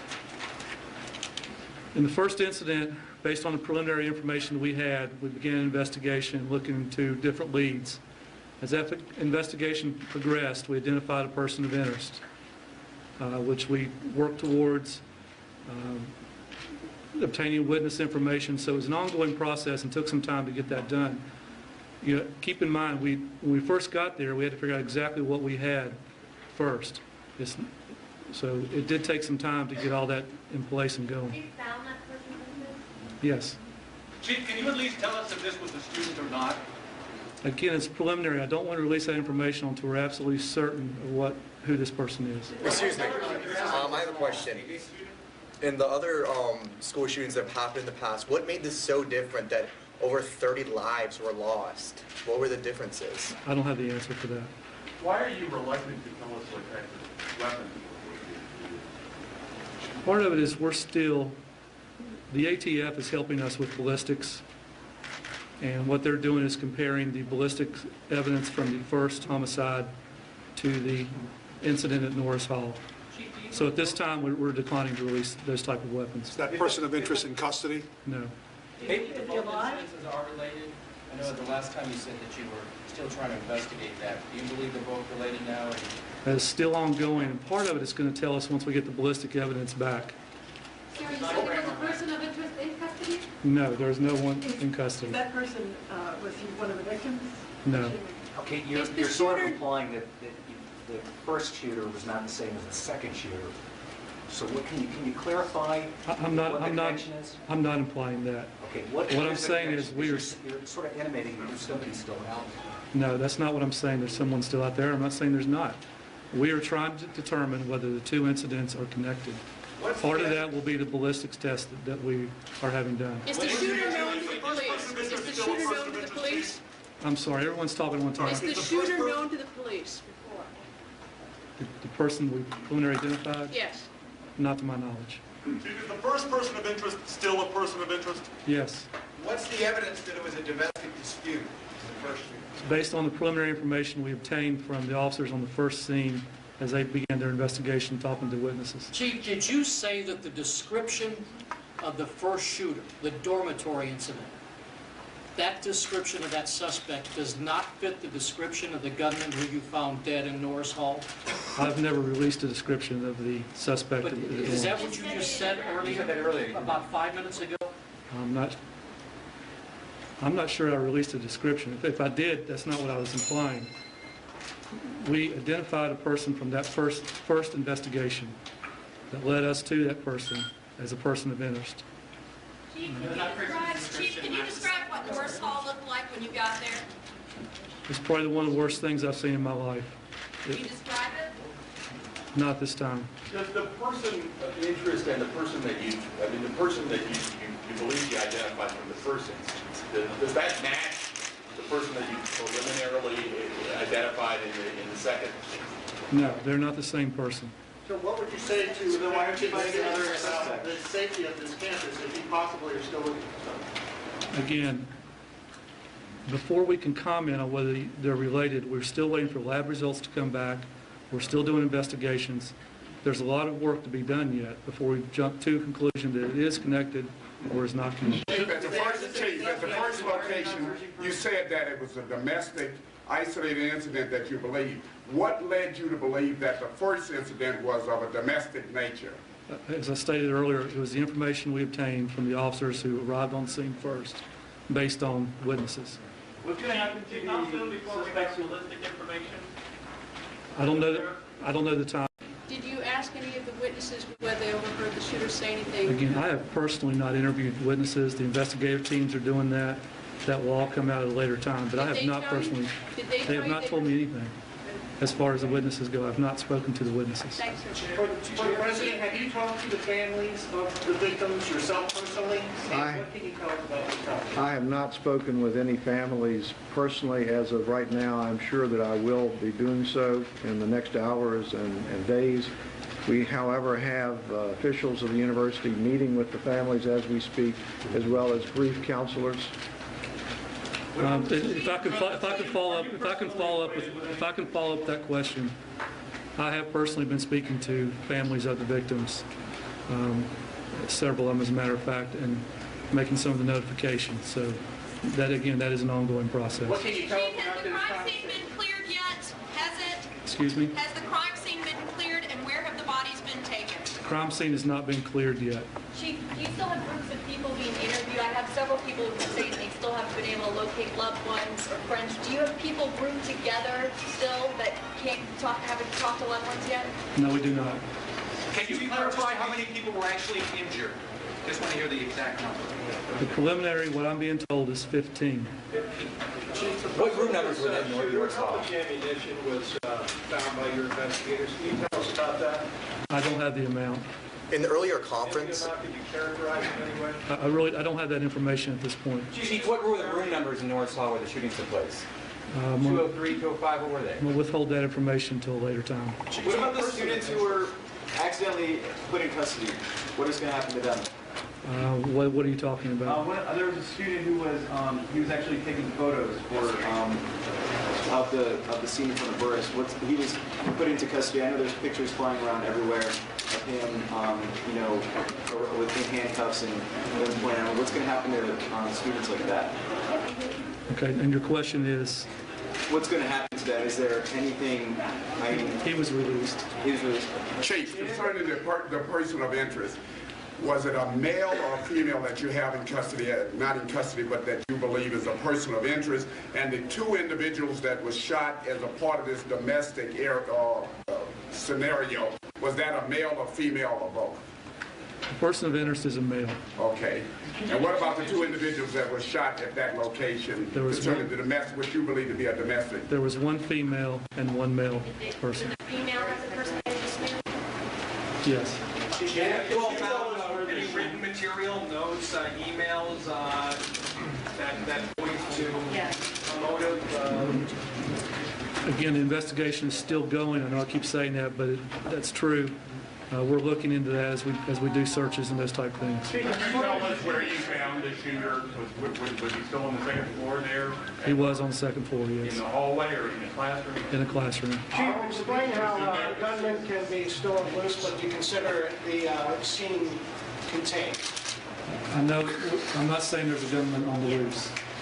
You didn't have him in custody after the domestic dispute. How can you explain how the situation is contained? Are you talking about now or earlier? In the initial shooting. In the initial shooting. Our information that we had led us to believe the person was off campus, which we acted upon, and that person was found off campus. Chief, it sounds like there's a lot of confusion about the person of interest. It sounds to me like you were chasing the wrong guy, and that you're waiting for the ballistics to confirm that. Is that what you're hinting at here? It may be, it may not be. We are going to explore every avenue to confirm or deny that scenario. In the previous conference, sir? Are you acquainted with any of the victims? I'm assuming, and I understand that there were faculty members among the victims. Are you personally acquainted? It is very likely that I am.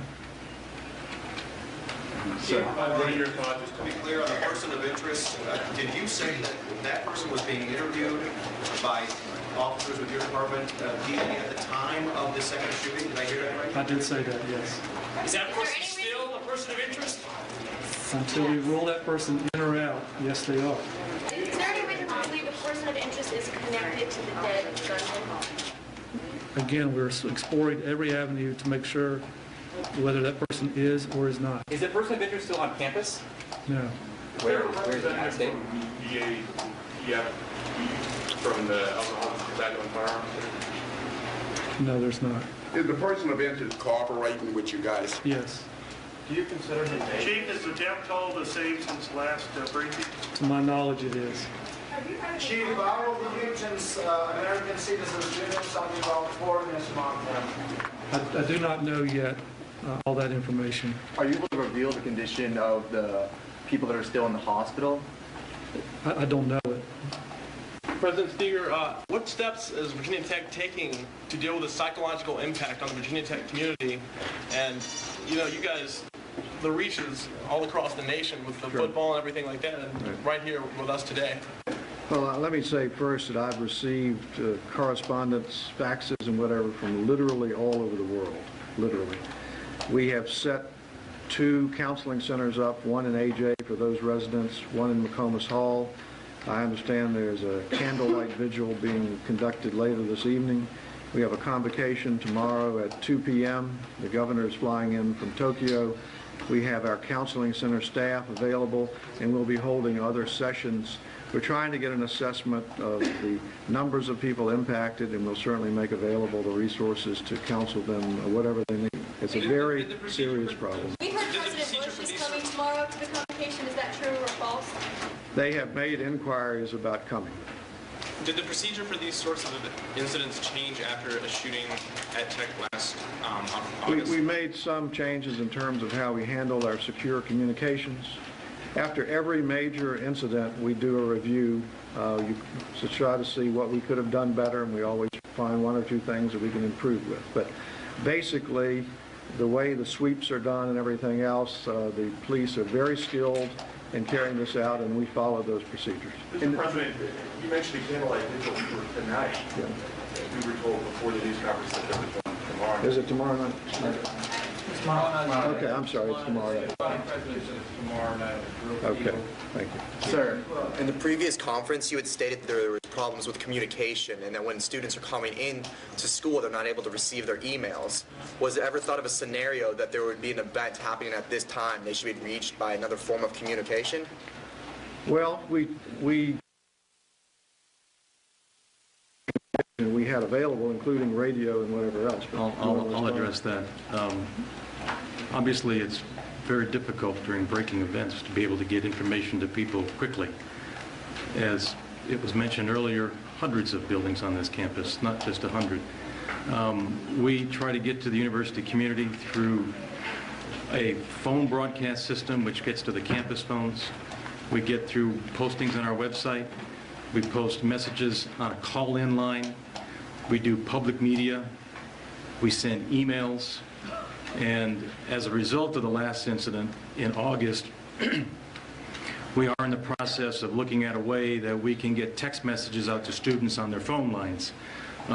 We've just not been able to implement that system yet. We've actually had people on campus this week and last week talking to us about that. So obviously you try in any way you can to get information out through multiple channels. But during a breaking event like that, it's extremely difficult because, as President Steger said, people are in transit, you don't know where they are, so you just use every vehicle that you possibly can.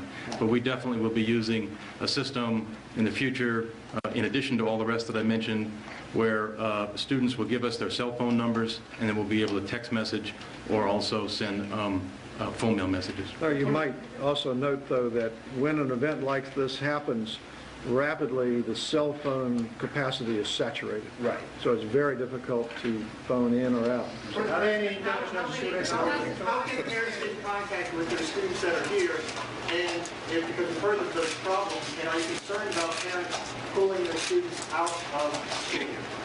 So we've set up an 800 number, and we have a call center, and Larry's got the details on that. He can give you the number. We are asking parents to call 800-533-1144, and also, as was mentioned earlier, we are notifying families through the normal channels, and the chief can tell you how that works. Are there any international students among the victims? We're still in the process of identifying all the students and other people that were killed or injured. So I'll try to get information. Are you concerned about parents pulling their kids out of class? Right now I'm focused on this investigation, determining what happened and where we That are. is actually for the president. I'm sorry. Well, I guess certainly that could be an issue, but again, we are focusing our energies on dealing with the tragedy experienced by these families, and we will deal with those other issues as they come along. Clarification on that number. You had given us a number earlier for parents to call. Is this one just for parents who have not been in touch with their kids, or the 800 number you just mentioned?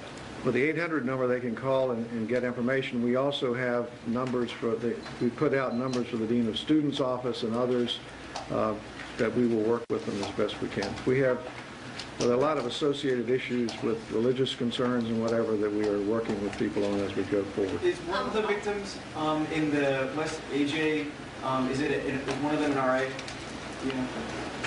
Yeah. I believe that is correct, yes. Is it the male or the female? Male. Male.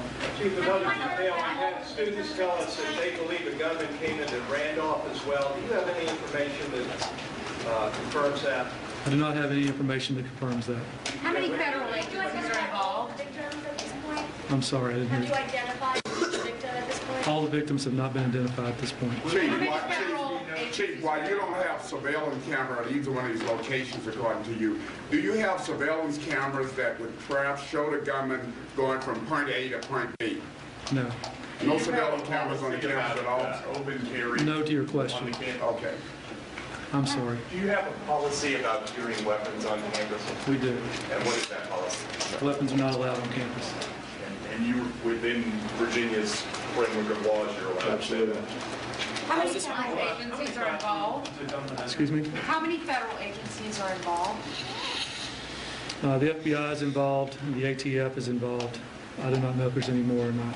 Do you have a sense of where this guy went between the time he went, any kind of timeline in terms of what he was doing between the residence hall and the other building? No. So he could have been on campus, he could have been off campus, we just don't know. Again, I cannot at this point confirm whether it's the same person from the residence hall yet. Both of you seem, I know you gave a news conference earlier today, and a lot of people, of course, heard it, but you do seem dispassionate in a way this evening. And I just, if you don't mind the question, how has today's terrible events, how have they affected you personally? Well, I've spent my entire career at Virginia Tech, and I care deeply about this institution, the students, and the alumni. And I could not express in words my remorse for such an event. The safety of the students, staff, and visitors are of paramount importance to me. I'm deeply affected by it. I may not show my emotions, but this is one of the worst things I've ever seen. My sympathies go out to the families. We are working diligently to try to bring this to a resolution. We will provide you with all the information as we get it. It's just some things at this point we cannot release. It has been a very trying day. Why weren't any of the other schools closed down in the Blacksburg community? That's not my area.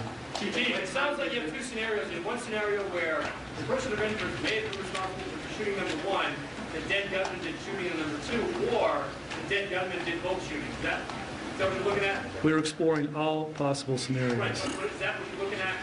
Again, People doing two different shootings? we're exploring that possibility, or it may be the same person. We're exploring all possibilities. We want to get this right the first time. Chief, what sorts of things do you tell the family? You said you had a conversation with the families. What sorts of things in general do you say to them? What can you say? I tell them how sorry I am, and they have my deepest sympathy. I mean, there's nothing I can say that's going to ease their pain. Chief, at what time did you all enter the building or hall? Within minutes after the first 911 calls. The shooting began at 9:15. Do you have a specific time when you guys actually entered the building? It did not begin at 9:15. How many officers responded to the Norris Hall? I don't have the exact number. It was many. How far was the dispatch? It's very many.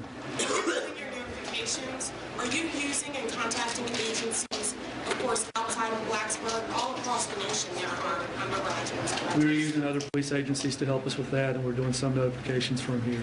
So are most of the notifications, can you give us an idea of what's being done in person? Because obviously families have seen this on the news, so are you sending local law enforcement across the nation to these people's homes? If we're sending local law enforcement wherever they are, yes. Chief, does this have anything at all to do with the bomb threats over the past few weeks at all? Can you clarify that? That's another possibility we're still exploring. I can't rule that in or out. No bomb threats today, though, right? Not yet. Any specifics on what the bomb threats were when they came in, who they were made to? Both of those were notes that were left in common areas. Chief, how did the gunman get into Amber Johnston? I do not know the answer to that. All right, we're going to break away from this news conference. We'll continue to monitor it. We're not going to break away from our coverage. Much more coverage coming up of this breaking news. Paula's on picking up our coverage. Paula? Well, thanks so much. Good evening, everyone, including CNN International viewers joining us for tonight's breaking news. I want you to hear this first. It is the sound of the deadliest shooting rampage at a U.S. school in history.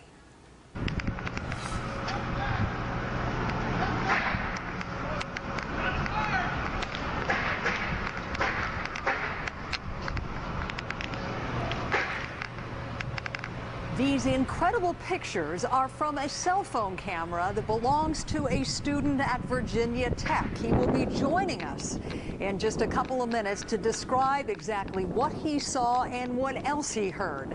Now, it isn't clear tonight if all the shots are from a gunman or police or both. What we do know is that when the shooting finally ended, 33 people were dead.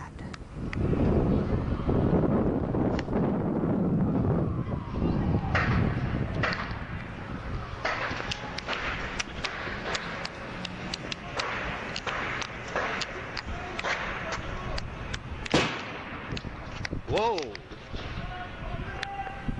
Again, we don't know if all the shots you just heard were fired by a gunman or by police, but authorities have confirmed that the gunman is among the 33 dead tonight. They say he killed himself. At least 15 other people are wounded. We are devoting this entire hour to the terrible events that took place on the Virginia Tech campus in Blacksburg. Our team coverage begins with CNN's Brianna Keeler. She is on the Virginia Tech campus, where authorities have just wrapped up another news conference. I don't know about you, but to me it opened up more questions than answers. And I think the bottom line tonight is that they don't seem to want to confirm, nor do they say they can, that these 33 people were killed by the same man. No, that's exactly right, Paula. That's the confusion that was opened up by this press conference, and that's because the first shooting, which occurred at 7:15 a.m. Eastern this morning approximately, police identified what they're calling a person of interest. And then in the second shooting, where they first received a 911 call about 9:45 this morning, they preliminarily have identified the gunman. They aren't telling us who he is, that gunman, of course, who killed himself in Norris Hall, the second location.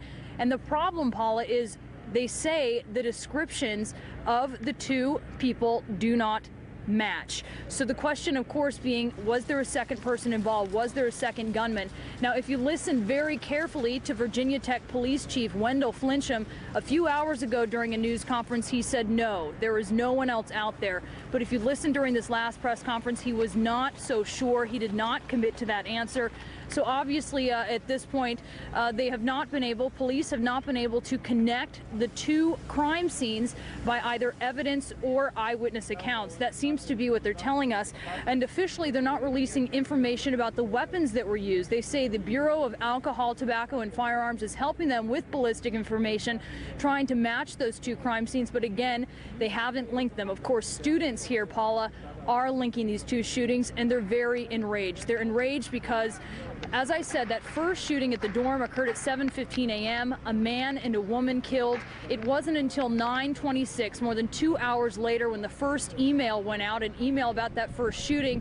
And it was less than 20 minutes after that when the first 911 call about the second shooting came in. Students very enraged, saying they should have been notified, they would have been more on alert, or maybe the campus should have been shut down, and perhaps this whole thing could have been averted. The second shooting, that is. Now, I do want to point out something that we heard in the news conference, and that was whether pardon me, Paul, I think you were talking about whether police engaged, whether any of the shots were coming from police. We did hear in this news conference that apparently what happened, police entered the building, they found it to be chained from the inside, they managed to get past that. When they went up to the second floor, they were still hearing gunshots, but that stopped, and when they entered the room, the gunman had already killed himself. We understand there was no exchange between police and the gunman in Norris Hall, Paula.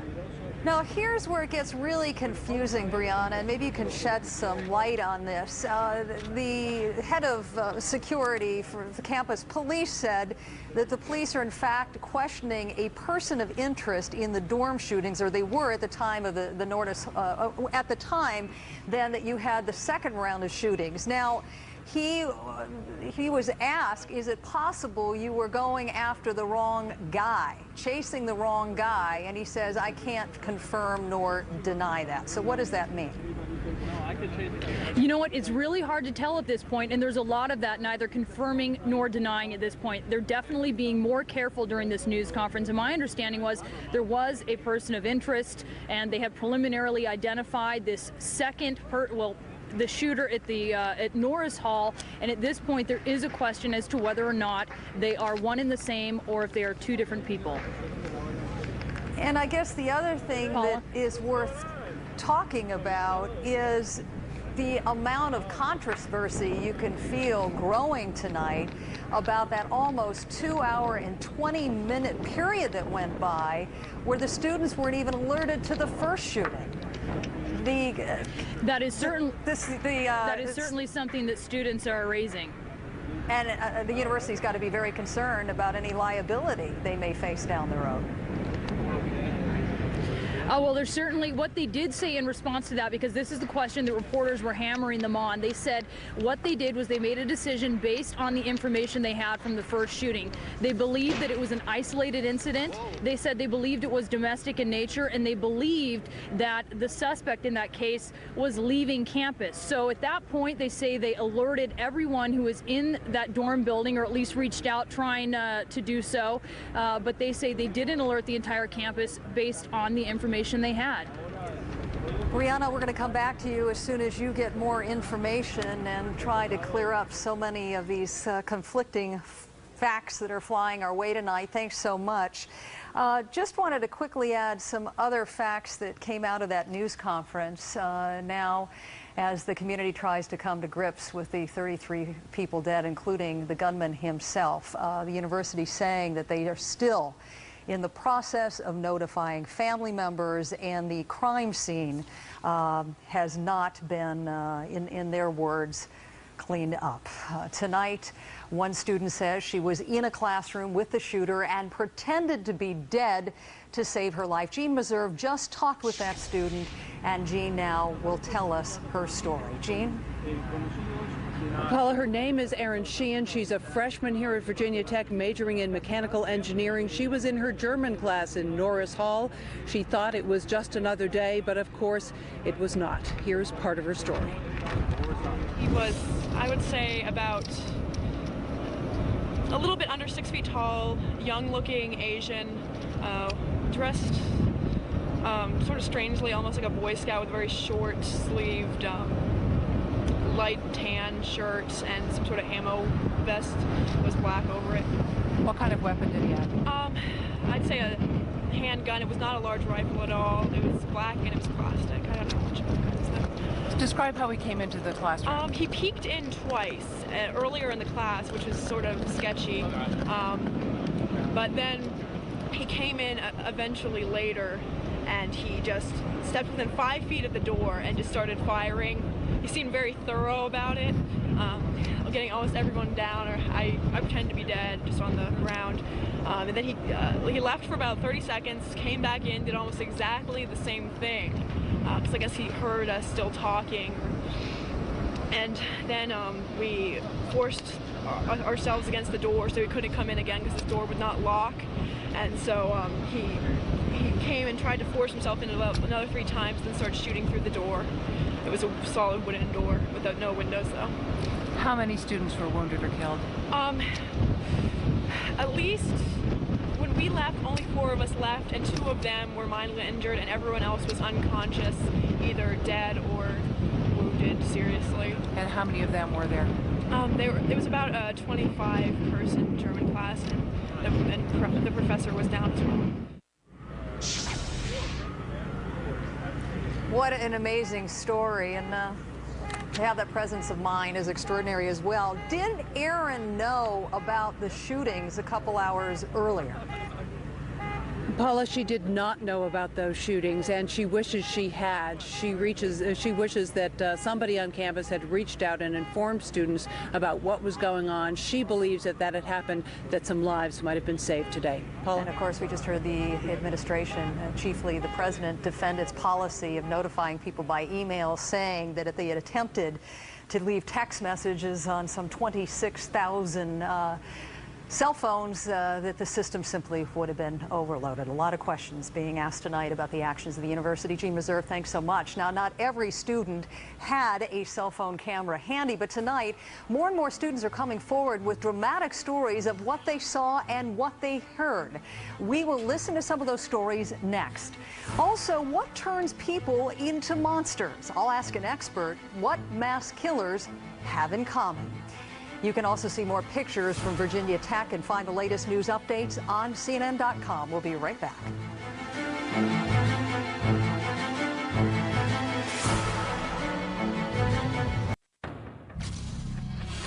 We heard some loud banging, and we weren't sure if it was construction or not, and then we heard people screaming. So everybody in the class huddled in the back, and we were going to go out the front door, and someone opened the door, and it sounded like the shots were being fired down the hallway, so we all jumped out of the window. We're back with tonight's breaking news. The shootings at Virginia Tech in Plattsburgh, Virginia, where 33 people died today. 31, including a gunman in a rampage in a classroom building. 2 more were killed earlier in a dorm. Investigators are still not sure whether the 2 shootings are connected. There are nearly 25,000 students at Virginia Tech. 8% come from outside of the United States, including Jamal al-Baghouti, a Palestinian graduate student who captured the unforgettable pictures and sound of this morning's rampage at Norris Hall. Thanks so much for being with us, Jamal. I want to share with our audience who hasn't had a chance to see what you captured on your cell phone, exactly what you witnessed. Let's listen together.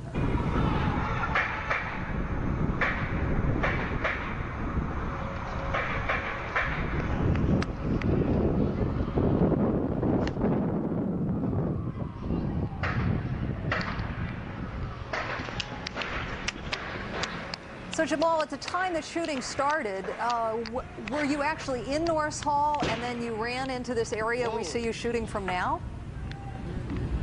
No, actually I was passing by Norris Hall. I was never in it, but I saw some cops drawing their guns and rushing towards Norris Hall, so I stopped and started filming that. It had to be the scariest thing anybody could ever have to confront. Were you able to distinguish who was firing the shots?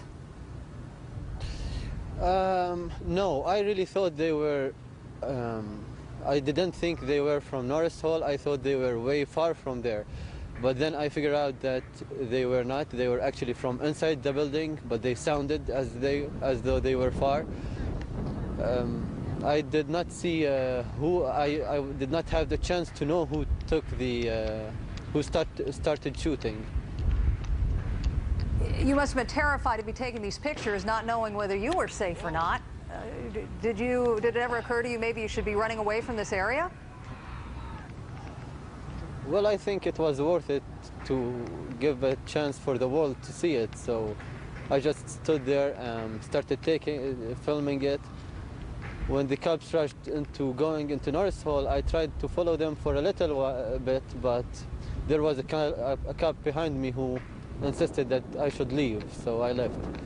And how long was it after that you finally got confirmation from anybody on campus that these shootings had taken place? You know, my day have been so busy today. I did not get any confirmation. I just went back, and as soon as I went back, I went to Virginia Tech vt.edu, and I read on the main page, web page, telling us to stay on campus and that there are shooting on campus. So Jamal, how outraged are students tonight that almost 2 hours and 20 minutes passed from the first shooting, where police now admit tonight they thought it was contained, they thought it was a domestic disturbance. They actually were questioning someone they thought was potentially involved in the dorm shooting when the Norris shooting came down. So you guys had no warning that this gunman could potentially be on campus. Well, we are angry about that. I can't talk about on the behalf of other students. Personally, I think the Virginia Tech police did a good job. Unfortunately, many people have died. It's really easy to come after the accident and say we should have done something. I believe that the Virginia Tech police did or took the decision they thought was the best for them, or best at that time. Many people are angry, but more than being angry, they are really sad for the high casualty that Virginia Tech took today. We are all sad, and our condolences go to the families of those missing or dead. And the saddest thing that the police chief just confirmed for us is that they are still in the process of notifying family members about those who have died. Jamal Albergudi, thank you. Yeah? Okay, thank you. No, I just wanted to tell you that here I was talking to some of my friends who until now do not know the fate of their cousins, and it's really a terrible thing in there. Seeing people almost about to cry, or that's really shocking. They are really tough people, I know that, but this situation is really, really tough. You can't imagine how much people are sad.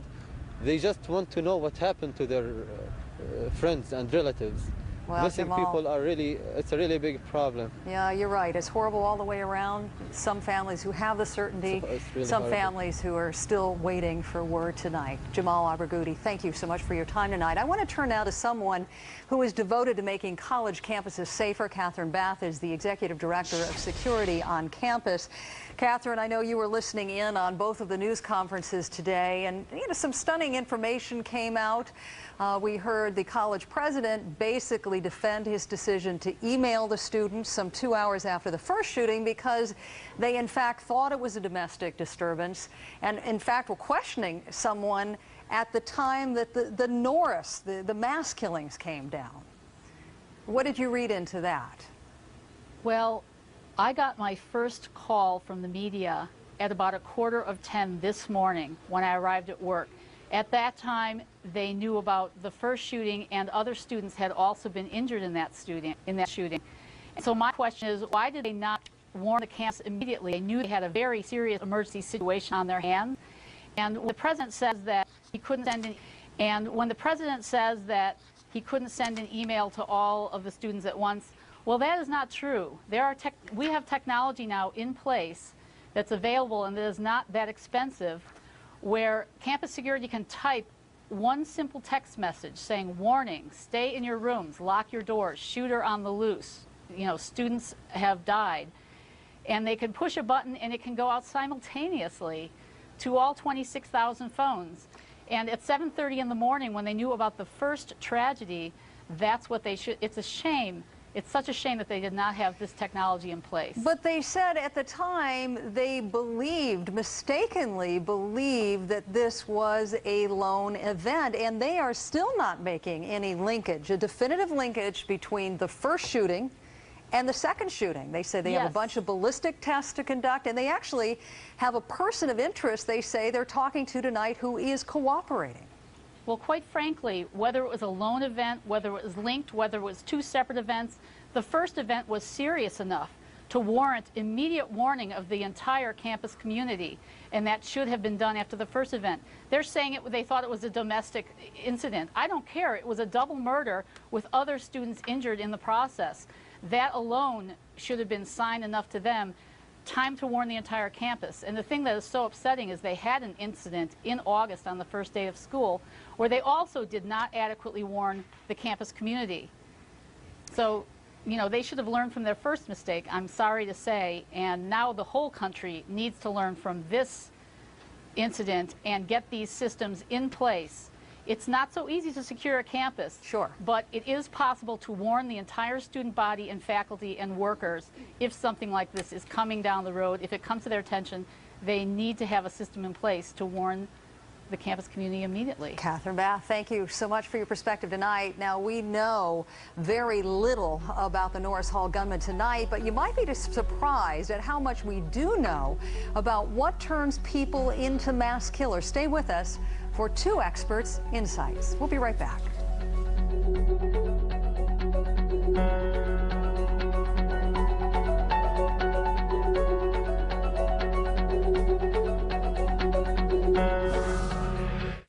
Walking across and I see the SWAT team like swarmed around Norris, and I had no idea what was going on.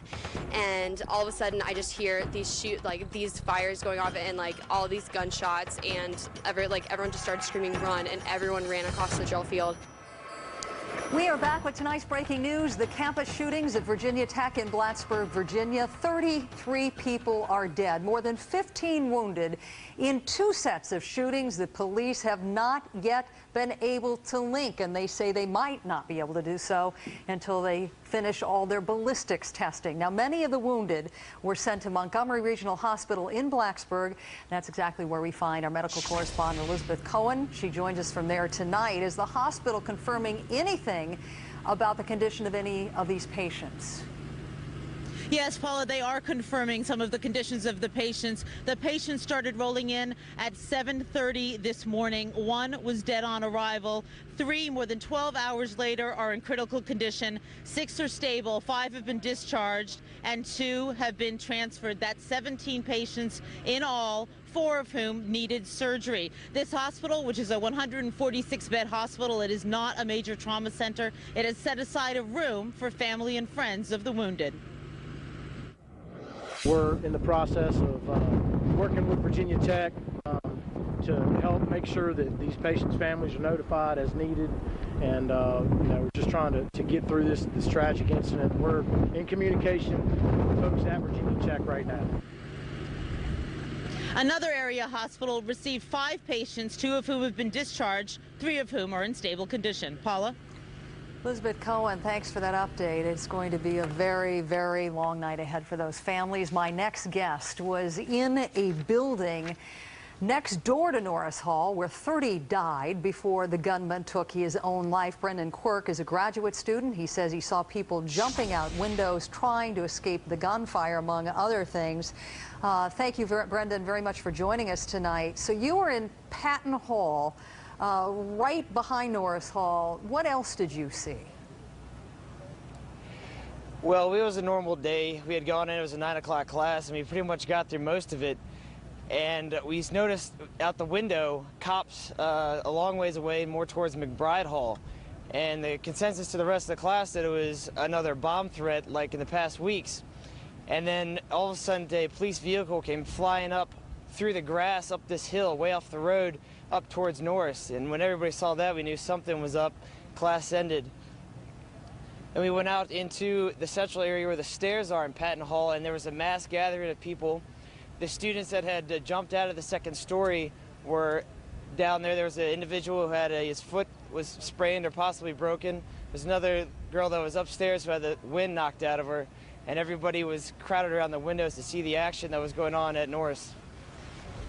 And tonight, unfortunately, families are just starting to get the very bad news, confirmation of the deaths. Did you know anybody that died? Well, there is a student in my department who had a close family member who was in one of the classrooms, and I just learned not too long ago that he did not make it. There's another student that I have a class with, and I still have not got any news on how he is doing, but he was confirmed to be in the classroom. I can't imagine how all of you are coping tonight, knowing that the crime scene hasn't been cleaned up, knowing that family members, not all of them, have even been called with the confirmation of the deaths. Describe to us what students are doing and how they're taking this horrible, horrible day. Well, it's an extremely intense day. I can only speak personally from my roommates, and we got back and we watched the television for a while, but after about an hour or so, we just couldn't take watching the news anymore. We just had to get out. We left to go out and have lunch. We just had to take time on our own to talk about it, discuss it amongst ourselves, not continue to watch the news and hear the same things repeated over again, and to keep reminded about the situation. It just took for us to hang out together and to go through it on our own and discuss things. And other than that, the people that I've met on my way over here that have found out about certain people, it's kind of in this little hysteric there's just no words to describe the reactions that I've seen from others, and I'm not sure know how I'm taking it. Still a little shaken. I have so much sympathy for other people, and it's just very hard to describe what other people could possibly be feeling.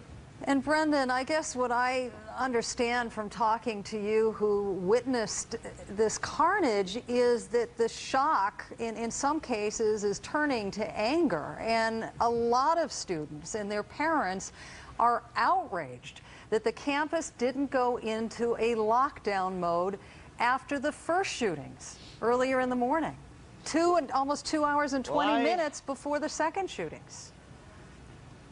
Yeah, like I said, my class is at 9 o'clock, and I got up like any regular day, left my apartment around 8:45, drove to campus and was sitting down, and we had a regular class all the way up to about 9:45. I had no idea that there was any incident over on the other side of campus. I think the first email went out about 9:26, and I can't speak for other people, but right now I can't see myself getting too mad at anybody else except for the perpetrator, the gunman. I can't see myself right now putting blame on anybody else except him. But it is very unfortunate. I don't know the logistics behind the administrative email system. It's just unfortunate. So are you willing to say tonight that this might have been prevented if the communications were better, at least the second tragedy? It's definitely a possibility. It's definitely true. I don't know. I mean, it's still up to any other college student to wake up in the morning and decide to check their email before going to class. Especially early in the morning, a lot of people may not have time. But it seems like after the run that we had and the scare from the opening day of the Morvis situation on the opening day of classes in the fall, that this is something that should have been planned for, and that there should have been a routine set in place for any kind of drastic situation like this. Well, the administration certainly on the defensive tonight as so many of those questions are being raised. Brendan Quirk, thank you so much, and our heart goes out to all of you in your community. On everybody's mind tonight, what triggers someone to go on a rampage, killing and wounding dozens of people? Joining me now, Casey Jordan, a criminologist and professor at Western Connecticut State University. Welcome. Thanks, Paula. As you know, the campus police are not confirming, nor is the administration, that these two killings, or two separate killings, are related. Right. But based on the facts that we know tonight, let's talk about the Norris killing, where we know that over 24 people lost their lives. What could potentially drive someone to that kind of anger? Well, since we have the updated information that apparently the gunman was not a student at the university, that puts a new spin on things. Because in most of these campus shootings, it's a very personal, it's not random, it's a revenge shooting to get back at specific students or professors or and even an institution that has done the person wrong in his perception. But they don't seem to have very much information on the gunman who killed himself. He didn't have any identification on him. Right. They certainly didn't give us any information on what his potential motive might have been. Well, if he is indeed the same shooter in the early dorm shootings, I would link those two in terms of the fact that it was perhaps what Jack Levin is going to call a love killing. Out of a perverse sense of possessive love, if I can't have her, no one can, a gunman may kill his estranged girlfriend or wife and then develop an attitude of a complete downward spiral, a kind of whatever factor. There's no reason to continue living. You're probably not going to get away with it, so you might as well wreak as much havoc as possible. But I think we're jumping too far ahead here, because the only thing we have heard was in a reference earlier today in a news conference when they thought that they just had a domestic disturbance on their hand. They thought it was an isolated incident. Correct, and that is the natural thing to think. I think people are, and naturally, emotionally, they want to blame the campus for not doing more, but I don't know of anything, any case that's similar on a campus where you have two completely different shootings in different locations 2 hours apart. If it was indeed the same gunman, there was no reason to expect the massacre at Norris Hall. We have no case that's been similar to this. In most cases, mass murderers who've killed family members or loved ones prior to doing a mass murder do it in a completely different location unrelated to their domestic situation. So that's the unusual thing about this particular situation. Where they get so confusing in listening to this news conference. They were saying the description given of the gunman who killed 2 this morning and wounded others did not match the description of the gunman who killed himself. Now, that description could have been off, right? It could be, because we know that when people witness these sorts of situations, their perceptions are very skewed. They talk about how time slows down to nothing. And we don't know if there was a disguise, if there was different clothing worn. We have to get the answer to that. The idea that they're completely unrelated really strikes me as far-fetched. If it turns out there is a ballistics match and law enforcement is able to make the link between the two, what would describe why this guy would wait for a couple hours to come back and kill more? Well, a few things. They aren't sure whether or not he's linked to the bomb warnings that had happened a few days prior. If that turns out to be true, then that actually changes the analysis as well. If indeed he had not planned to do a mass murder today, had actually killed these people in the dorms and then had time to go home, get weapons, get chains, get padlocks, that would indicate, the time lapse would indicate that perhaps the massacre at Norris Hall was not part of the original plan. Well, we are trying to get into all these details at night as law enforcement is struggling to get this information as well. Casey, thank you so much for joining us tonight. After today's massacre, things will never be the same again, of course, on the campus of Virginia Tech. The student body is still in a state of shock tonight, and tonight the president of the Student Government Association is calling for a time of healing. Adil Khan joins me now. Adil, thanks so much for being with us. Thank you for having me. If you would describe some of the conflicting emotions people are feeling tonight, the tremendous sense of loss, the grieving, and some of the anger people have talked about that perhaps the second group of murders could have been prevented. As far as the anger goes, I'd say the anger was an immediate, just an immediate thing for each student. More than the anger, though, beyond that, that's just an immediate reaction. What we're looking to do is definitely take a step toward healing. Already, immediately, I'll tell you this right now, what the students did immediately, I received a call from another member of the Student Government Association, and what we did was we mobilized students. We held a meeting right when we were allowed to come out of lockdown. We held a meeting amongst the student government leaders, and we organized the meeting to take action. We're not looking to place blame on anyone. We're looking to start the healing process. And we started that today at 5 p.m. We've already planned a candlelight vigil for tomorrow night at 8 p.m. Again, that's tomorrow night, 8 p.m. on the drill field. And that's the center point on campus.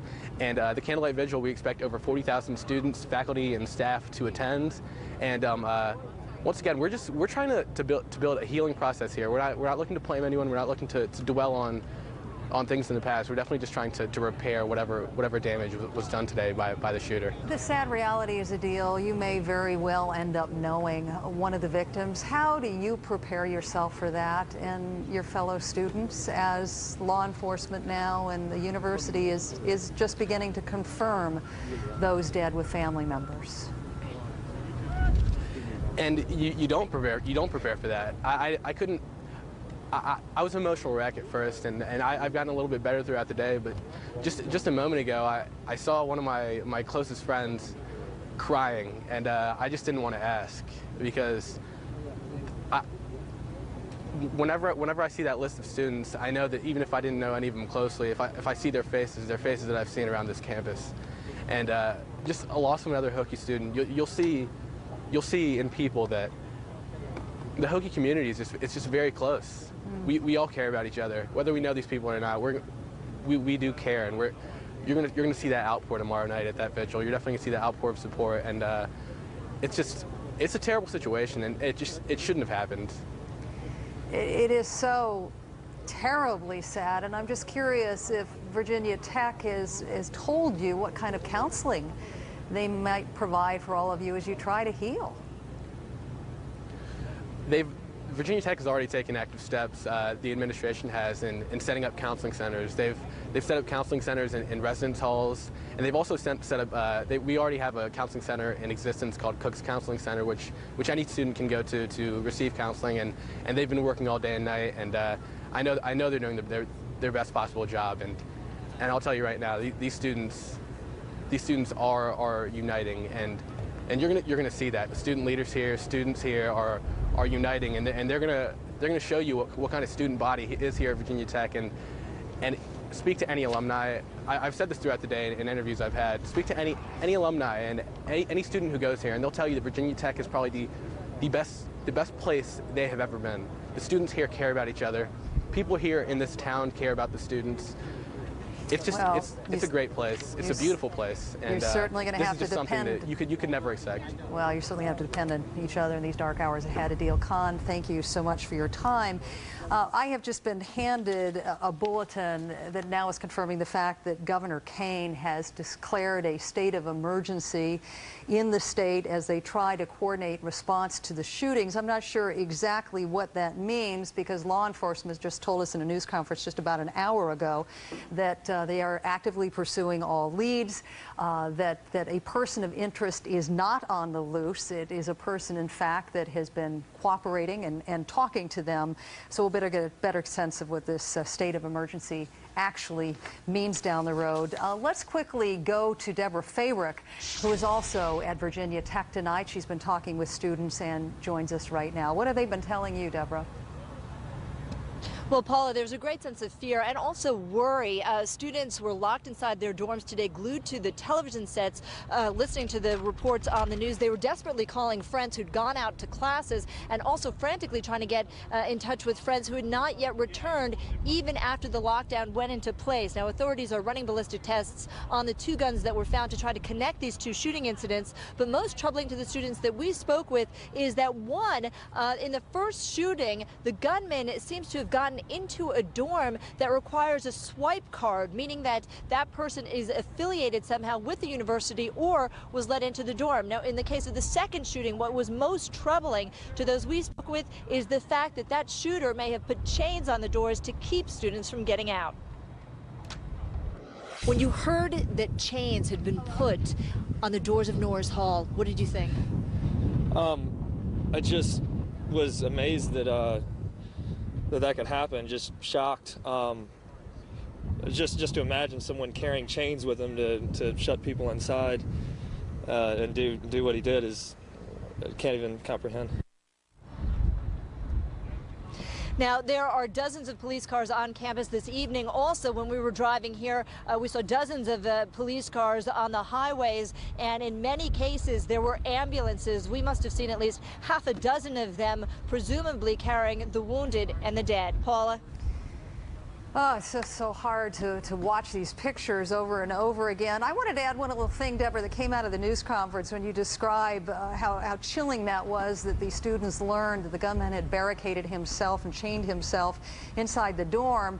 When we heard that round of fire at the top of the show, there seemed to be some speculation there might have been some fire from police as well, but it's just been confirmed that there never was a shootout. So Deborah Fayrick, thank you so much. We will be live at the scene tomorrow night from Virginia Tech. We hope you will stay with CNN throughout.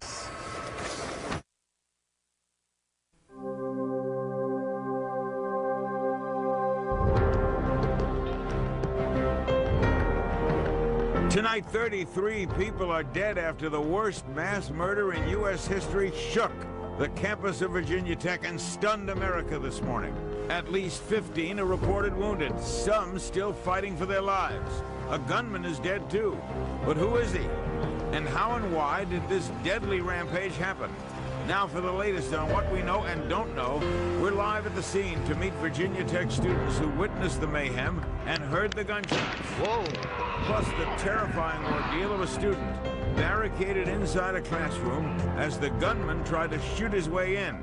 And Dr. Phil McGraw tells us how traumatized students can deal with this horrifying ordeal. It's all next on Larry King Live. It seems really senseless. Just utter shock how anybody could You're do already this saying to this is just like a anybody else. college Columbine. Knowing This that I really could have been in one of those classrooms, The pain for it's everybody shocking. else it's go on forever. Good evening from New York. Thanks for joining us. This terrible tragedy at Virginia Tech has, of course, overtaken our plans for a special one-on-one with Oprah Winfrey tonight and a profile interview of me by Katie Couric tomorrow night, all in connection with my 50th anniversary on the air. We'll let you know when they are rescheduled. Our responsibility right now is to bring you everything we know about the worst shooting massacre in United States history. We're going to start in Blacksburg, Virginia, the home of Virginia Tech, with Jamal Al-Bagouti. Jamal is a Virginia Tech student and a NE1 News reporter. When he heard shots, he began recording video on his cell phone, and we're going to show you what he recorded and then ask him about it. Watch.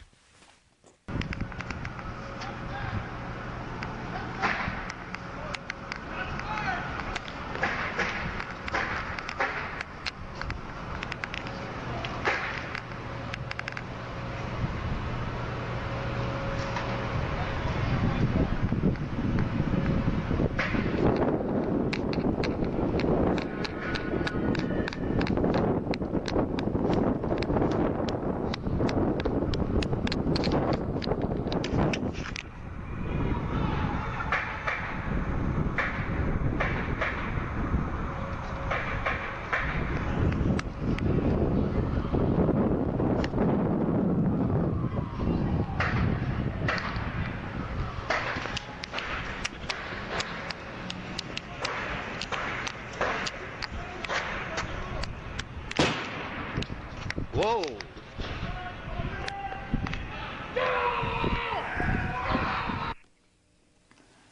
"27 shots, some of which may well have come from police, are clearly audible on this shocking real-time tape. Jamal, our iNews reporter on the scene, what were you doing there? Give me the scene as you said it.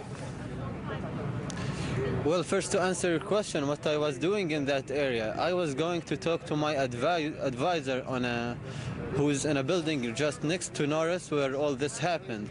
When I was approaching that building, a gentleman started shouting, and it's the first time I'm going to say it, but he was using the F word, and he was telling us to get off the ground. And when a professor starts to use this language, you would know that there is something really serious. I thought there was another bomb threat in Patton Hall, because in the last week we received 2 of these, which at the end we discovered that they were not serious. But I just left the building and went back. While I was walking, I saw a cop running around, and then he saw other cops. He drew his gun from his pocket, or from the gun's pocket, and started running towards the other cops, and then they both started running towards Norris Hall. I knew then that there is something really serious going on the spot. It's not a bomb threat, because that's not what they did with the previous bomb threats. So Jamal, did you immediately get out a recorder and start shooting? That was the time I did that. I just took my camera and started. I knew that it's really serious. I took my cell phone and started recording that. In a matter of 10 to 15 seconds, I started hearing the gunshots. At first, I thought they were far, but then I realized that they were not far. They were just inside the building. I saw a person from Norris Hall trying to talk to the people outside, to the police officers outside Norris Hall. He was talking to them through the window. I couldn't hear what he said, but I saw him pointing at something in Norris Hall. I took a few steps towards where the cops were I saw them trying to get into Norris Hall. Now, some people are telling me that the Norris Hall's door, was chained.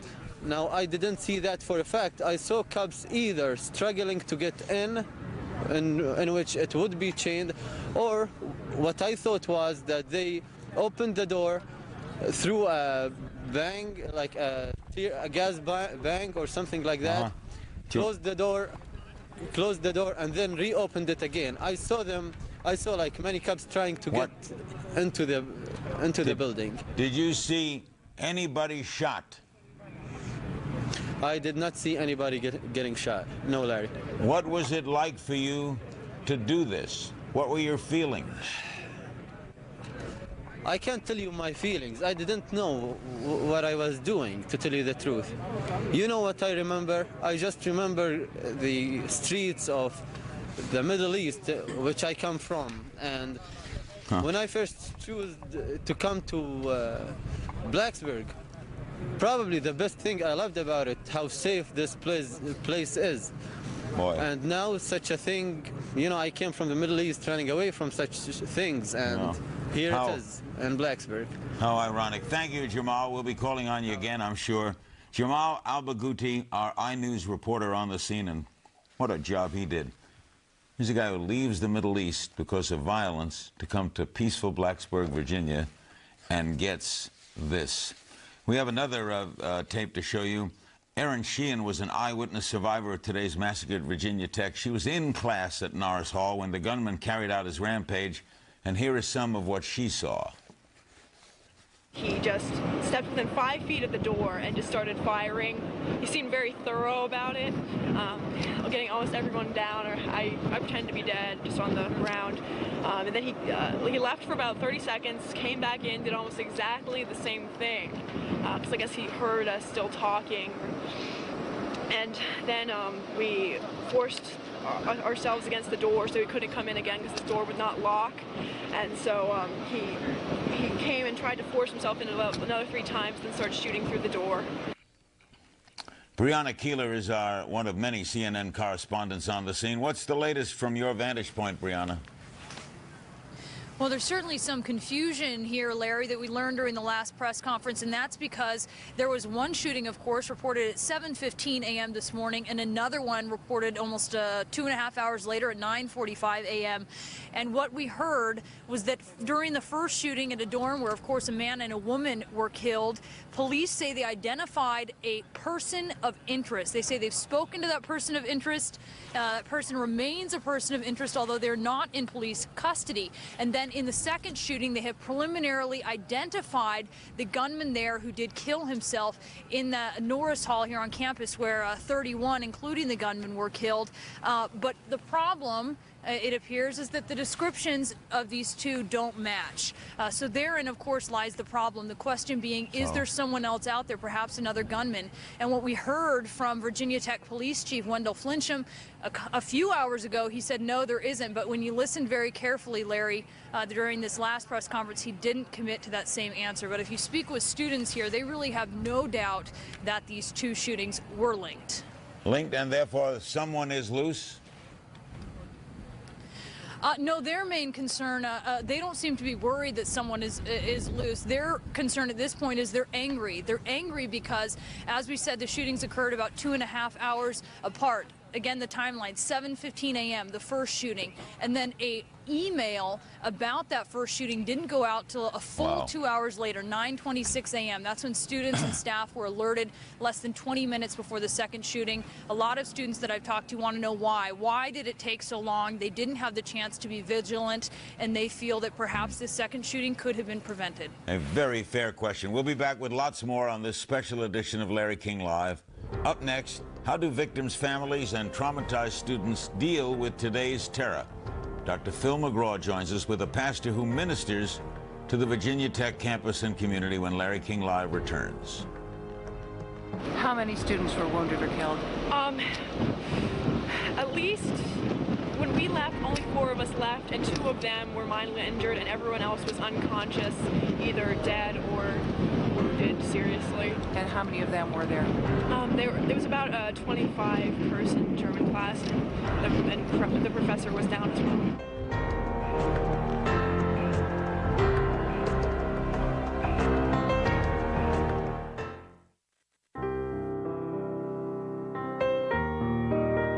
I guess there was gunshots. It was right behind the building that I was in, and so they peeled us all inside the building, and we had to stay inside there for like 15 minutes, and these 2 kids, I guess, had panicked and jumped out of the top story window, and the one kid and broke his ankle, and the other girl was not in good shape, laying on the ground, and it was just mayhem. And they told us to get out of there, so we ran across the drill field as quick as we could, and there was cops yelling, and it was just a mess. So it was kind of scary. Joining us now, Blacksburg, Virginia, Pastor Jim Pace, the New Life Christian Fellowship. He ministers to the campus of the Virginia Tech and the community as well. And in Dallas, Texas, our old friend Dr. Phil McGraw, the host of TV's Dr. Phil and New York Times best-selling author. He has a PhD, of course, in clinical psychology. Pastor Pace, what's the church doing in regard to today's events? Well, I'd say, Larry, we're just trying to get our feet under us a little bit, just like everybody else is. Every time we seem to turn on the TV, it gets worse. But we're just trying to focus on giving some people a variety of different ways they can deal with this. We have some larger group things for people that want to process this with lots of people, and we've got some smaller things for people that want to hole up in their dorm or in their apartment and just kind of try to sort this out with a few friends. We're just trying to be as many places as we can. We're helping out with what the university is doing as well and just trying to lend our support there. Where were you when it happened, Jim? I was about 200 yards away at a coffee shop watching the feed on CNN as it went down. Dr. Phil McGraw, the biggest problem here in dealing with the relatives of those who died is how to counsel them. How do you counsel them? Well, Larry, first off, what you can't do is try to trivialize or minimize the questions that these people have. And what we have to understand, and these parents are going to have, as a father with a son in college, I can empathize with how they must feel. You send your children to school and you expect them to have a peaceful educational experience and to be safe, and then something like this happens. And it's the fault of the gunman, no one else. But I can tell you, as a society, we have got to wake up and understand that we are in a different era right now. I deal with psychopaths and sociopaths every day that are capable of doing this kind of thing. And these parents are going to have huge questions. Why was there a 2-hour gap between the first shooting and the second shooting, and the campus wasn't locked down? It wasn't closed down. They say they sent out emails. If you're in your car on the way to campus, you're not checking your email. So these parents are going to first have tremendous frustration and anger about those charged with the safety and security of their children not stepping up and doing their job. Those are questions they're going to have first, and if you don't answer those, it's going to be hard to get them to listen to you. Therefore, isn't the comforting going to be doubly troublesome? Well, it is going to be doubly troublesome because you've got the shock, you've got the anger, you've got the frustration, and somebody needs to look these parents in the eye and give them some realistic and legitimate questions. And then, the second thing that has to happen is they do have to talk about it. And God bless Pastor Pace for being on site and stepping up and providing a place for people to go to share their thoughts, share their feelings. You've got to give this a voice and get it out. But we cannot make hollow promises to the remaining students. And, this happened at a wonderful institution, Virginia Tech. It didn't happen at Stanford or Texas Tech or the University of Miami. But every one of those schools needs to look and say, do we have a crisis plan? Do we have an intervention plan? Have we educated our students that if you go code red, if something happens, here's what you do, and everybody understands this isn't some kind of mindless drill? This is a powerfully tragic wake-up call. The tuition is not worth it, but this just continues to happen, and we have got to wake up that we are in a different era in America today. Dr. Phil will remain with us. We thank Pastor Pace. Let's quickly check in with Greg Esposito. He's in Blacksburg, a reporter with the Roanoke Times, and he's been with this since the get-go all day. Greg, what do you make of this two-shooter idea? Well, I don't know about that. I think a lot more details will come out in the following days. Right now, this is a really sad story, and as was mentioned earlier, the idea that these shootings happened, more than 2 hours apart is certainly something that's going to be looked at and questioned for a long time. Is Roanoke the closest big city? Yes, it is. We actually have a bureau in Blacksburg, and I live here in Blacksburg, and it's a really quiet, nice, friendly town, so very close-knit, too, so something like this is affecting everyone. How do you explain it to yourself? I don't think there is a real explanation. It's a really sad event, and I'm going to be writing a lot of sad stories over the next several months, and I really don't think there is an explanation right now. Thanks, Greg. Greg Esposito of the Roanoke Times. We'll be back. Up next, a Virginia Tech student who lives in the dorm where the first shootings took place and knows one of the slain students when we come back. Today, the university was struck with a tragedy that we consider of monumental proportions. There were 2 shootings which occurred on campus. In each case, there are fatalities. The university is shocked and indeed horrified that this would befall us, and I want to extend my deepest and most sincere and profound sympathies to the families of these victims, which include our students.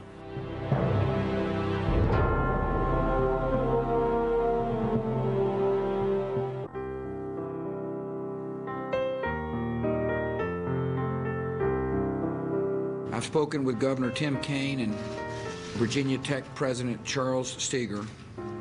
I told them that Laura and I and many across our nation are praying for the victims and their families and all the members of the university community who have been devastated by this terrible tragedy. We now welcome to Larry King live from Blacksburg, Brendan Porter, Virginia Tech freshman. He lives on the 4th floor West Ambler Johnson building where the first shooting incident happened this morning. With him is Laura Ann Spaventa, also a Virginia Tech student, was in class when she heard gunshots. And Dr. Phil McGraw in Dallas remains with us. Brendan, what happened? What did you see? Well, I was woken this morning by my RA banging on my door. He had to evacuate the whole 4th floor. It's a co-ed dorm, so half the side is guys, the other half is girls. And we were told there was an incident, and there was police everywhere, and we had to bring our student IDs, our hooky passports with us. And we reported to the 3rd floor crossover in AJ, where we sat there for about an hour, and we really didn't know what was going on. There was rumors circulating of shootings, stabbings. We really didn't know what really happened up there, but about an hour after we got taken out of our rooms, official type lady came in and she told us that there was an incident where 2 people were injured on the 4th floor by the elevators, and so that's why we all had to get evacuated. And it was just kind of, they didn't really tell us that it was shots, but so we were just kind of freaked out by the fact that there was people that got seriously injured on my floor in my dorm building. Did you know them? I actually did know the one RA. He governed a little bit of half of the hall, the guys, and half of the hall, the girls. And I didn't know the other one. Is he living? No, he's deceased. Laura, what did you witness, or what did you hear? I was in class at the time that we heard shootings. We were sitting there in the middle of my media writing class, and we got an email saying that a shooting had occurred in West AJ, and we really didn't think much of it because there had been bomb scares on Friday and earlier that month, so we kept going on with class, and then we got another email saying to stay where we were because the shooter was on the loose on campus. So at that point, my professor locked our door and shut the blinds and turned the lights off and had all of us get away from the windows, and we sat underneath desks for a little bit. And we all called our parents and called friends to see where everyone was and tried to find out where everyone was and just make sure everyone was okay. And then once after the initial shock, since it was a media writing class, we did try to get information to put an article together for our student-run website, planetblacksburg.com. And it was crazy all the rumors we heard. I mean, at first we heard it was one person, then we heard it was 2 people on the loose, then 3 or 4, and then back to 1. There were so many rumors flying around, we didn't know what to think. Brendan, what did you think when you saw this person you knew was dead? What went on in your mind? I mean, I personally have had to deal with death a lot recently. Just about a month ago, back home where I live, one of my good friend's little brothers died in a car crash. It's just it seems like it's been all around me recently, and it's the shock that it happened in my dorm building on my floor, and a guy that I know. It's just, you never think that it would happen at a place like this. Brendan and Laura, thank you. Let's go to the hospital, Montgomery Regional Hospital. Standing by is our old friend, CNN correspondent John Zarella. What's the word there, John? Well, Larry, a lot of late information coming out from the CEO, Scott Hill, who came out within the hour and briefed us. Again, the total number here were 17. They believe they got the very first of the injured and the gun wounds here. In fact, the very first 2, they believe, perhaps wounded in the dormitory, according to Mr. Hill, came here this morning. As soon as they received word that there were going to be multiple gunshot wounds and casualties coming here, they declared what they call a code green, and that is their disaster plan. It was put into operation. They called in some additional doctors, some additional resources, but they say that they were able to handle the bulk of the injuries with the staff that they had here. What they did, they said, were they performed at least 4 major surgeries in addition to some other surgeries. Most of the victims that came here, of the 17 total that arrived here, were gunshot wounds, but not all of them. He would not break it down, would not elaborate on what some of those other injuries were. We were able to talk to one student who came here to see a friend, and his friend, he said, after he had seen him, had been shot twice in the leg. They also said that they set up one area for family members within the hospital, and another area, Larry, was set up for students to come who wanted to visit some of their friends. In all, there are 9 still here at the Montgomery Center. There are 6 that are in stable condition, 3 that are in critical condition, and 5 were discharged, and a couple of others were transported to other hospitals because of the severity of their wounds. Larry? Thanks, John Zarella. Before we take a break, Dr. Phil, is it good for these kids to talk about what they saw? Larry, it's imperative that they give it a voice and get it out. And, you know, we can talk in a few minutes about what some of the questions are that they need to ask themselves and some of the steps that all of these students need to take to cope with what's going on. But one of the key things is to give it a voice. Thank you. Dr. Phil remains with us. We'll be back with more students. Still to come, someone whose class was put in lockdown for hours today. More eyewitness accounts from Virginia Tech students when Larry King Live returns. Across and I see the SWAT team swarmed around Norris, and I had no idea what was going on.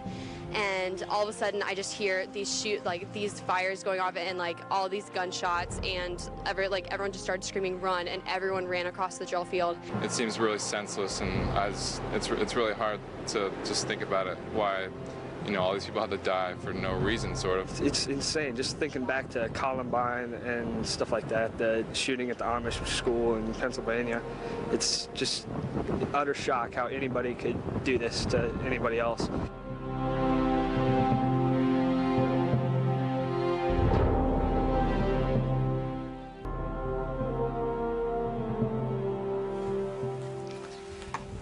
Welcome back to more on this horrible, horrible day. Joining us in Blacksburg, Matthew Waldron, who was with students who jumped out of some windows. Sergei DeBograve, Virginia Tech student. He was in English class. Andrew Huang, Virginia Tech freshman, got out of class early and was walking by Norris Hall when all this happened. Dr. Phil McGraw remains with us. Matthew, where were you when you saw those students go out the window? Well, I actually did not witness them jump out of the window, but when I was inside of Holden Hall, they had brought them inside of there, and they were sitting on the floor, and the one boy had broken his ankle, and the girl was in rough shape too, and they had just dialed 911, the ambulance, to get him in there, and they were pretty shooken up along with everybody else who was just finding out the news. How'd you react to all this, Matthew? Well, at first I was very shocked. I really didn't know what to think. I mean, it's just, you think of Blacksburg, Virginia, and a nice, safe place, in which it still is, and it just, I don't know, it was just really scary. You didn't know what to think at the minute. It was kind of, everybody was in panic, and the scariest part was when they released us and we were running across the drill field, and it was just like, you're just open targets. You didn't know what was going to happen, so. Sergey, where were you? What did you see? I was in my English class, and we did not know what was going on at the time. And outside the window, we heard 6 or 7 armed police officers storming as if they were chasing somebody. and my English teacher told us to get down on the ground, and we shut all the windows and closed the blinds, and we stayed on the ground for a few hours. Were you scared? I just didn't know what was happening. It was just like as if in the beginning of the year when the first shootings happened, and I just didn't expect it to happen again. Andrew, where were you? What did you see? What did you hear? I was leaving my English class around 8:40 from Davidson, which is about 5 minutes from Norris. And I was, while I was walking past Burris Auditorium, which is next to Norris, a police car had come up behind me, and I didn't think anything of it because we had previous bomb threats, so I figured it was just precaution. But then as I was passing in front of Norris, which was about 10 yards to my left, at this point I started hearing gunshots, and I was literally in a state of shock. I had no idea what to do. I froze for about 10 seconds, and I just ran because that was just the first instinct that came to my head. Andrew, do you want to stay at Virginia Tech? Don't get me wrong, I love this school because, I mean, this is just a great place to go to school, but it's just unfortunate that all these events have happened to us so far, and it's just something that you never want to be a part of. I mean, just to be a part of the worst shooting in U.S. history is alone detrimental enough to me. Are you saying you're going to leave? No, I plan on sticking it out. Something like this isn't going to stop me from staying at this school. I love this school. It's great. Sergey, what about you?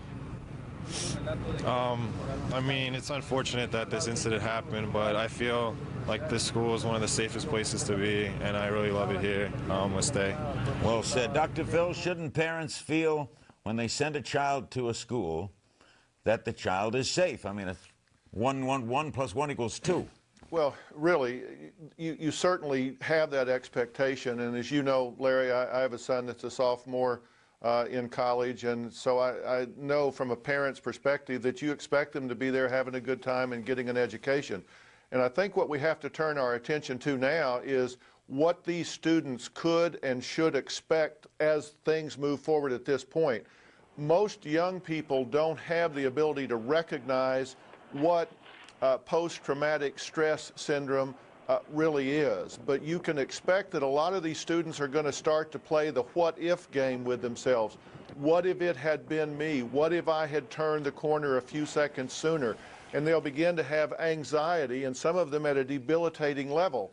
So they have to be able to understand that you've got to get help for this. If you're starting to lose sleep, if you're starting to have poor quality sleep, if you're starting to have nightmares, if you're getting irritability and anxiety and an inability to concentrate, recognize that this is a very predictable outcropping of this kind of traumatic exposure in your life, and you need to reach out and get professional help for it. Virginia Tech has a wonderful student services system. They have a wonderful psychology department. And of course, these resources are going to be greatly overwhelmed at this point, so everybody's going to have to step up and help. We're going to take a break and come back with more. Someone who should add some very interesting thoughts to all of this will be our very special guest Thursday night, the former President of the United States, Bill Clinton. Up next, what kind of person could do something like this? Plus, more students whose campus became a war zone today when Larry King Live returns. The carnage inside Norris Hall is indescribable. But this morning, for Tiffany Ote, a Virginia Tech student, it was a morning like any other. She, along with 18 others, were taking a test in Norris until they heard the gunfire. So we called 911 and the police showed up, and outside they were armed with guns. We decided that we should probably go into a room that had a locked door, so we went into a teacher's office. There were about 20 of us, and we were in a teacher's office and locked the door.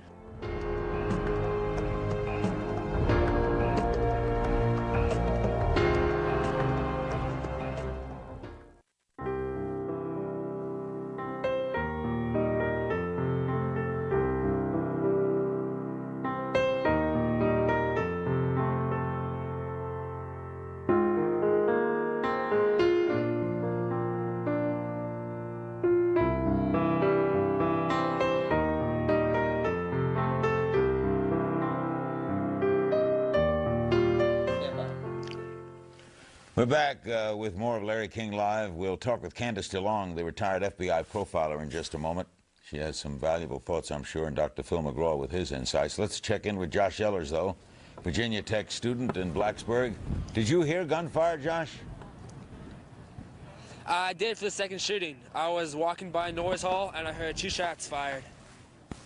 What do you make of all this? Where were you, and what happened after the shots? I mean, I was in shock at first. There had been cops around the building, and the shots fired, and everyone just kind of froze for a couple seconds and then started running the opposite direction as the cops rushed in. Has this made you frightened about going to school? Not really. I mean, it's not the kind of thing that happens every day. I don't think it's ever going to happen again, so I'm not really frightened. Did you know anybody who was hurt? Not that I know of. All my friends and people I've talked to are safe. Thanks, Josh. Josh Ellers in Blacksburg. Candace DeLong, the retired FBI profiler. This is real early to do this, but can we profile this type of person? Well, in the vast majority of cases of mass murders in the past involving a shooter, investigation usually reveals that the individual was, in the absence of mental illness, very, very upset about something going on in his life. Some kind of major stressor, a breakup with someone, a divorce, the death of a child, something like that. And sometimes we find that there was a major mental illness going on and that the person was suffering from delusions and paranoia, thought the world was out to get him. If you recall, maybe I think it was 20 years ago, a man went into a fast food restaurant in Southern California and shot a tremendous amount of people, including little children. And it turned out that he was a very paranoid individual who thought the world was out to do him harm. Is there any way to spot them before? Yes, usually we've learned that oftentimes people that do this kind of thing spoke about it before they did it. This man that did this morning, he didn't just wake up and have this thought for the first time that he was going to go do this. He's probably been planning it for quite a while. If the massacre in Norris Hall, if it was the same individual responsible for the shootings 2 hours earlier, where we know it seems that a female agent was targeted, then it is a logical assumption to say that this shooter had some kind of relationship with her, wanted her dead, possibly believed the rest of his life was over because of her, and that he was going to commit suicide. That was planned, and he was going to take out as many people as possible when he did it. Why, though? Okay, you want to kill someone, you're crazed, you're a little nuts, girlfriend dropped you. Why do you kill innocent people? Oh, oftentimes, well, a lot of these guys aren't left around to ask, but sometimes they don't kill themselves. Sometimes it's just acting out all their anger and rage against the world. And the fact that these people were innocent doesn't really mean anything to the shooter. They were people, he wanted to hurt people, and he did it. Phil, Dr. McGraw, are they treatable? Well, Larry, every situation is different, and Candace has given very wise counsel about who these people are and why they do what they do. The problem is a lot of times they are recognizable. Columbine, Colorado, Jonesboro, Arkansas, the Amish school up in New England. If you look with 20/20 hindsight, you see that there are warning signs of people becoming very disturbed and oftentimes talking about this now on the website as well as to their friends and neighbors. And are they treatable? They're usually dead after something like this happens because the police take them out or they take themselves out. The question really is, can we spot them? And the problem is, we are programming these people as a society. You cannot tell me, common sense tells you that if these kids are playing video games where they're on a mass killing spree in a video game, it's glamorized on the big screen, it's become part of the fiber of our society. You take that and mix it with a psychopath, a sociopath, or someone suffering from mental illness, add in a dose of rage, the suggestibility is just too high. And we're going to have to start dealing with that. We're going to have to start addressing those issues and recognizing that the mass murderers of tomorrow are the children of today that are being programmed with this massive violence overdose. Well said. You're watching Larry King Live. Up next, he learned his friend was shot hours after he was woken by loudspeakers saying, "Stay inside, away from windows." Another student eyewitness when Larry King Live returns. We Virginians have suffered today one of the most grievous incidents ever to occur in our state, or indeed in America. I speak of the tragic loss of life, the tragic injury of so many students and faculty at the distinguished and venerable institution of Virginia Tech in Blacksburg, Virginia.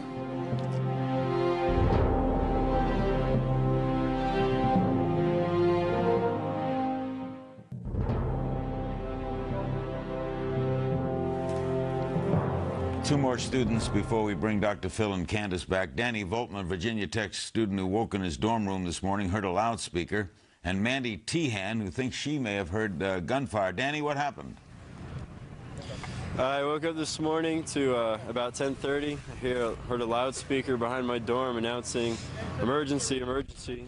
Please seek shelter in your dorms. Do not go near windows." And immediately I assumed it was another bomb threat because we had two in the past 2 weeks. But then my roommate turned on the television and I heard Virginia Tech shooting, and I was awake since then. I've been watching the television ever since. Did you stay in the dorm? Yeah, we stayed in the dorm for a while until we heard that the situation was completely over. Then I went to see a friend at the hospital who had been shot. And how did he come out? She's doing good. It was really reassuring to see her. She smiled, and the first thing she said was, "How are you guys?" And it was really good. She was really appreciative that we were there. While you were in the dorm, Danny, did you wonder what the hell was going on? Yeah, because the report kept changing. The initial report was that it was a disgruntled boyfriend who shot his girlfriend and someone else on the hall. And then the report changes to 32 people dead, and all I could think of is what's going on. And it was just a shock to everybody. Nobody knew how to grasp it. And your friend, the girl, will be okay? She'll be fine. She's recovering nicely. Mandy, you think you heard gunfire? Where were you? Well, I was in my dorm this morning, and I had already come back from class. I didn't know what was going on. But after I received the email about the shooting, I had gotten really scared, and I was just very paranoid about everything, and I thought I heard a gunfire. I don't know if I did or not, but every noise I heard, I was kind of freaking out. Manny, what do you make of some who are criticizing school officials for not doing more, especially since there was some disparity between the earlier shooting and the later shooting? I mean, I know that Virginia Tech is a safe place, and I know that the Virginia Tech police and everyone were doing as much as they can. I bet it was a very, hard situation, and I think they probably learned from this event that they do need to take, they need to, work sooner on this and kind of send out emails sooner, because a lot of kids went to their classes not knowing anything going on. But I know that this kind of event can happen anywhere, and it's not really, I don't think Virginia Tech is really at fault for anything. Danny, did your girlfriend tell you how it happened to her? No, I wasn't going to ask her any questions like that. I was actually speechless when I walked in the room. I didn't know what to say. I just wanted her to rest, and I'm going to go back to see her tomorrow. Hopefully she'll be able to talk. Not the time to ask. Thank you both very much, Danny Voltmer and Mandy Tehan. And when we come back, how do the people of Virginia Tech move on from all of this? We'll ask Dr. Phil and Candace DeLong when we come back. There's a pretty big window in our classroom, and we saw all of a sudden this was probably around 9:30ish, about 6 officers, run by the building with their guns drawn, and we were like, what's going on? And I actually saw there's police all over the place holding guns and stuff like that. With the third or fourth floor, however many floors there are on Norris, and I didn't know what was happening. And everybody said that there was gunshots that came from the inside. I am in a classroom which is across the campus from where the shooting had occurred, and we are all in lockdown. Most of the students are sitting on the floor away from all of the windows, and we're just trying to be as safe as possible.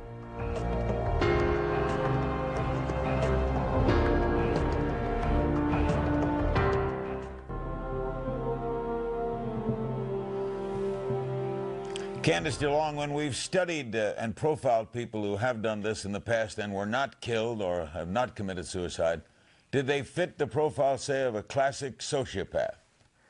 Not always. Sometimes the individual turns out to be severely mentally ill with some kind of psychoses or paranoid delusions, which is not the same as a stone-cold killer sociopath type of person. Dr. Phil, the tragedy spreads in many areas. As someone once said, Clay Harvey Oswald's mother felt just as sad as John Kennedy's mother at the death of both of them. What about the family of the killer? Well, they too have lost a son. I said Clay Harvey, I meant Lee Harvey Oswald. Go ahead. Sure.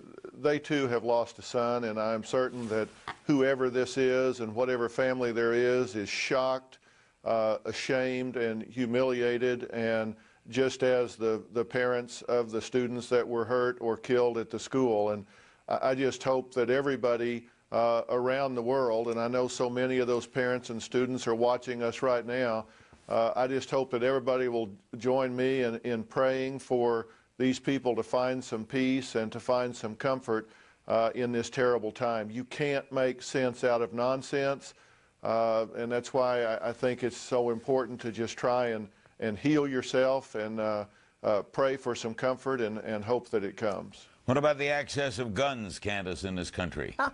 Well, I can tell you, Larry, that, that's, of course, on a lot of people's mind today. My son studied in England for a semester at Oxford, and he told me, and this is a population where people do not have access to guns, he told me on at least 3 occasions in the semester that he was there that there were incidents of stabbings where the person didn't have access to a gun, but they'd have a knife. In one case, a man ran through a shopping mall stabbing people and stabbed 5 or 6 people before he was able to be stopped. Now, to be sure, if the guy today, what I'm saying is somebody that wants to do something like this is going to do it whether he has a gun or not. Obviously, if the shooter did not have a gun, if he had a knife, there wouldn't be so many people dead. Dr. McGraw, does this cause great concern at other campuses? Well, I hope it does, Larry. Again, we get so much in denial, and we just kind of think that it'll never happen to us. It's just always something you read about in the newspaper or hear about on the news. But it does happen, and we are all vulnerable. And I think there has to be a warning system. I think there has to be education with the students about what to do in a time of crisis, whether it's terrorist or whether it's someone deranged that does something that like happened today. So I hope it causes grave concern, and I know I certainly will be talking to my son again about his position on the campus right now. These things don't seem to go away, do they, Candace? No, they don't. There'll always be people that are off-center and that will act out their frustrations and anger by hurting those around them. I wouldn't be surprised if it comes out in the next few days that the shooter verbalized to at least one person that he was thinking of shooting, thinking of killing. And if you know someone that's talking like this, guide them into help or make an anonymous phone call to the police or to the authorities and let them know there's someone talking about killing. Thank you both very much. We are out of time. We will be able to get former President Clinton on Thursday night. Right now, John King sits in for Anderson Cooper, the host of AC 360. John? Thank you, Larry, and good evening, everyone. We are tonight on the campus, of course, of Virginia Tech University in Blacksburg, Virginia. Anderson is on his way back from Afghanistan.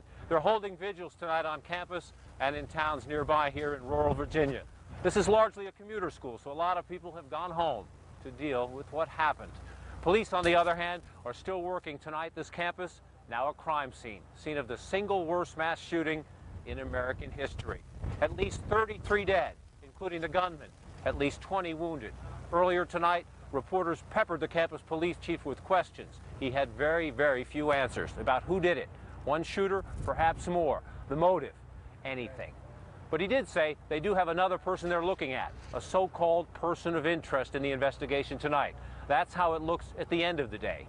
Here's how it looked this morning outside Norris Hall as 30 people inside were shot and killed, massacred 2 hours after and across the campus from where 2 others were murdered.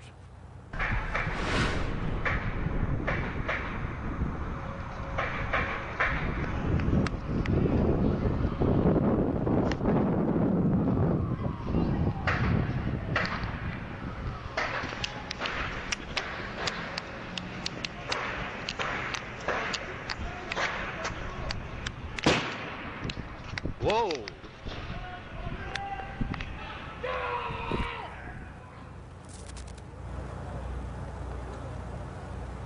Police say the horrible massacre ended when the gunman shot himself. They have yet to identify the gunman, his identity being just one of many unanswered questions, including why, more than 2 hours after a double murder with a killer still at large, why weren't the other students warned? We'll investigate. First, though, how all of this played out minute by deadly minute. Images captured on a student's cell phone were among the first pictures from today's deadly attacks. When I saw a policeman taking off his gun and started looking for a target to shoot, it was then when I decided to use my camera. The first of 2 attacks on Virginia Tech's campus today began early this morning at this co-ed dormitory. At about 7:15 this morning, a 911 call came to the University Police Department concerning an event in West Ambler Johnson Hall. There were multiple shooting victims. Police say they began sweeping the building where 2 people were killed in a dorm room, but the shooter was still at large. And yet that news was not made public. Students and others were not made aware of that incident. To them, it was business as usual. The information we had on the first incident led us to make the decision that it was an isolated event to that building, and the decision was made not to cancel classes at that time. Then suddenly, 2 hours later, and nearly a half-mile across the sprawling campus, more gunshots, this time coming from the Norris Hall Engineering Building. It was at least 30 to 40. They didn't stop.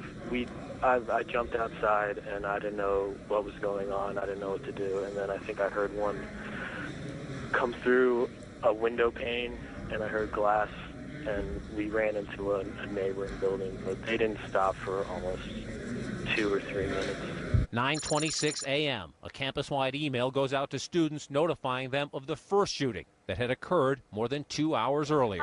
Right after we got that email, we heard 5 shots on campus, and we could hear the emergency speaker system.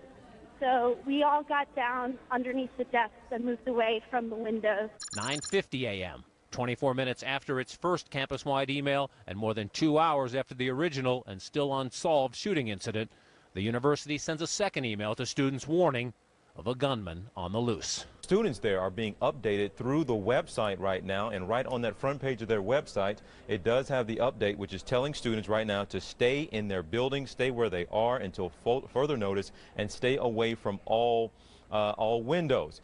In Norris Hall, for many, the warning was too late. Students described the scene as mayhem. People came pouring out the door with their hands up, and they were screaming and stuff like that. And I guess 2 kids had jumped out of the windows. 10:17 a.m. A third email goes out ordering a campus lockdown. I am in a classroom which is across the campus from where the shooting had occurred, and we are all in lockdown. Most of the students are sitting on the floor away from all of the windows, and we're just trying to be as safe as possible. Eventually, police stormed Norris Hall. Upon arrival to Norris, the officers found the front doors barricaded. Within a minute, the officers breached the doors, which had been chained shut from the inside. Once inside the building, the officers heard gunshots. They followed the succession of gunshots to the second floor. Just as officers reached the second floor, the gunshots stopped. The officers discovered the gunman who had taken his own life. Witnesses described the Norris Hall gunman as a young Asian man. 12:22 p.m. University officials announced that the campus has been secured, but the magnitude of the tragedy was just becoming clear. We have a ballpark figure on the fatalities. It's at least 20 fatalities.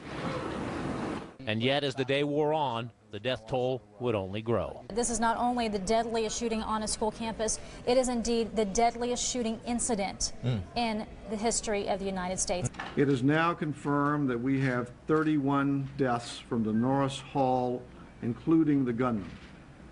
15 other victims are being treated at local hospitals in the Roanoke and New River valleys.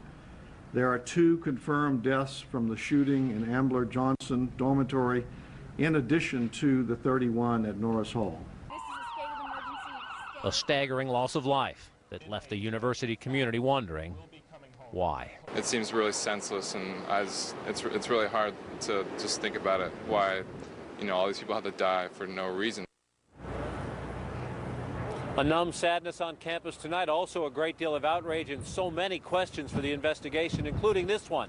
Could there have been more than one shooter? It's confusing because campus police have yet to publicly connect one shooting, the first one at 7:15 a.m., to the other, the massacre at Norris Hall, and because they've also been talking to a so-called person of interest in that first killing early this morning at breakfast time. To help us try to clear up some of this, CNN's Brianna Keeler is here.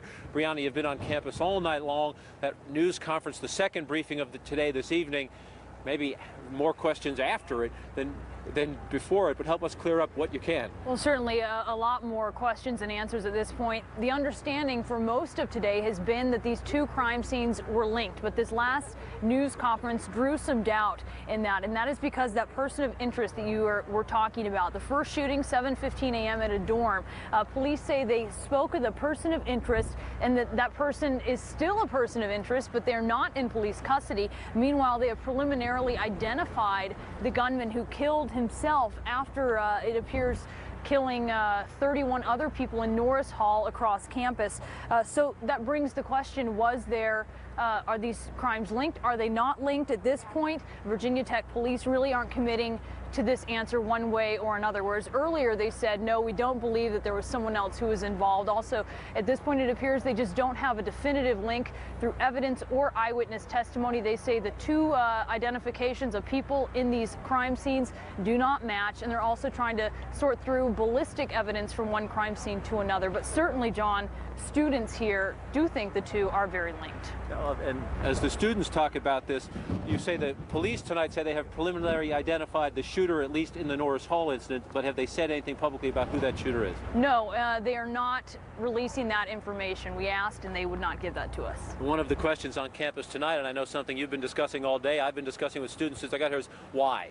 Why did the police allow people to come onto this campus, allow classes to be held all across this sprawling campus when they knew 2 people were dead and the shooter was still at large? That's certainly enraging many students. I spoke with one student who said, if you look at it, reports from the first crime scene came at 7:15 a.m. An email didn't go out about that first shooting until 9:26 a.m. It was less than 20 minutes later at 9:45 when the first reports came of that second shooting. The student I spoke with said, why wasn't the campus shut down? Why weren't we alerted earlier? We could have been more vigilant. We could have stayed indoors, and perhaps this whole second shooting, of course, the worst part, could have been averted. And you hear all these rumors, as you would in a situation like this, of the police talking at all about these various theories you hear from the students, that perhaps the shooter, at least in the early incident, was someone who was looking for a former girlfriend, who was angry about some relationship gone bad. All sorts of rumors sweeping the campus. The police, though, not giving you much, are they? Well, at the very, police said initially they did believe that shooting was domestic in nature, but then later they were asked, was this perhaps the gunman's girlfriend? And they said no, they did not believe that it was. And earlier this afternoon, the police stood by that decision. They said they believed it was some sort of a domestic episode, and that they assumed that the shooter had left campus. In the later briefing, any information on why they made that assumption, what evidence they had to believe the shooter was not on campus to defend their decision, of course, not to lock this place down earlier on? We don't know the evidence or the reason backing up that, but they did say they thought it was domestic in nature. They thought it was isolated, and they also, for some reason, unbeknownst to us what it is, they were under the impression that the shooter had left campus, and so they made the decision that they made. Brianna Keeler for us, helping with the investigation. Been here all day. We'll check back in later. Thank you very much.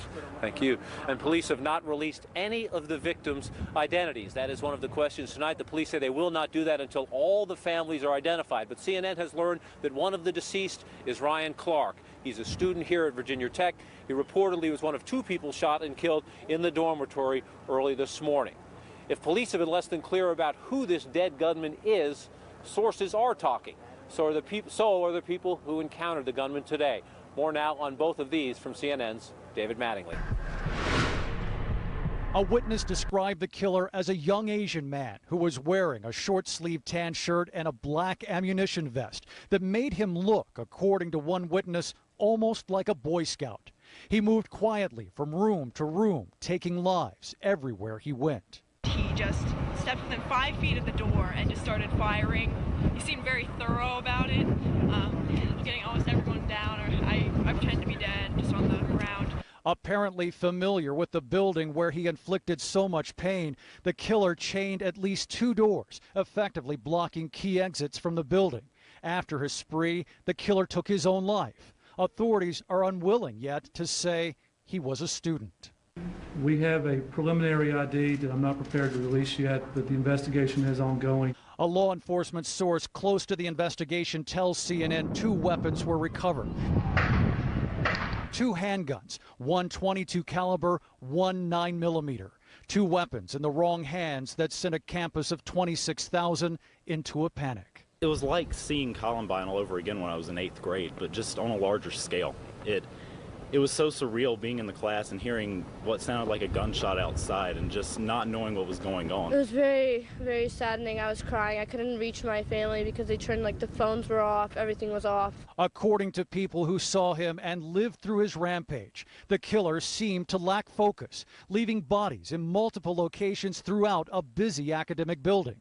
But his purpose was clear: to kill as many people as he could. David Mattingly joining us here live now on the campus. David, why is it the police took so long, in your view, according to your sources, to even say that they knew who the shooter was? Well, when the shooter finally turned the gun on himself, when the police were able to get up to him and check his body, they were not able to find any kind of ID. He didn't have anything on him. So they didn't have anything to go on right away. And really that cost them hours. It took them most of the day to finally come out here and say, we finally know his name. And hours later, do we know, now that they know his name, do we know much about what they know, if anything, about him, who he is, why he might have done this? It's been suggested that's probably why they're only saying that they know his name and not sharing anything else beyond that. It's possible they don't know much more about him, and because this is such a big case, they want to be careful about what kind of information they put out there, make sure they have exactly what they are supposed to have and correct information before they do go public.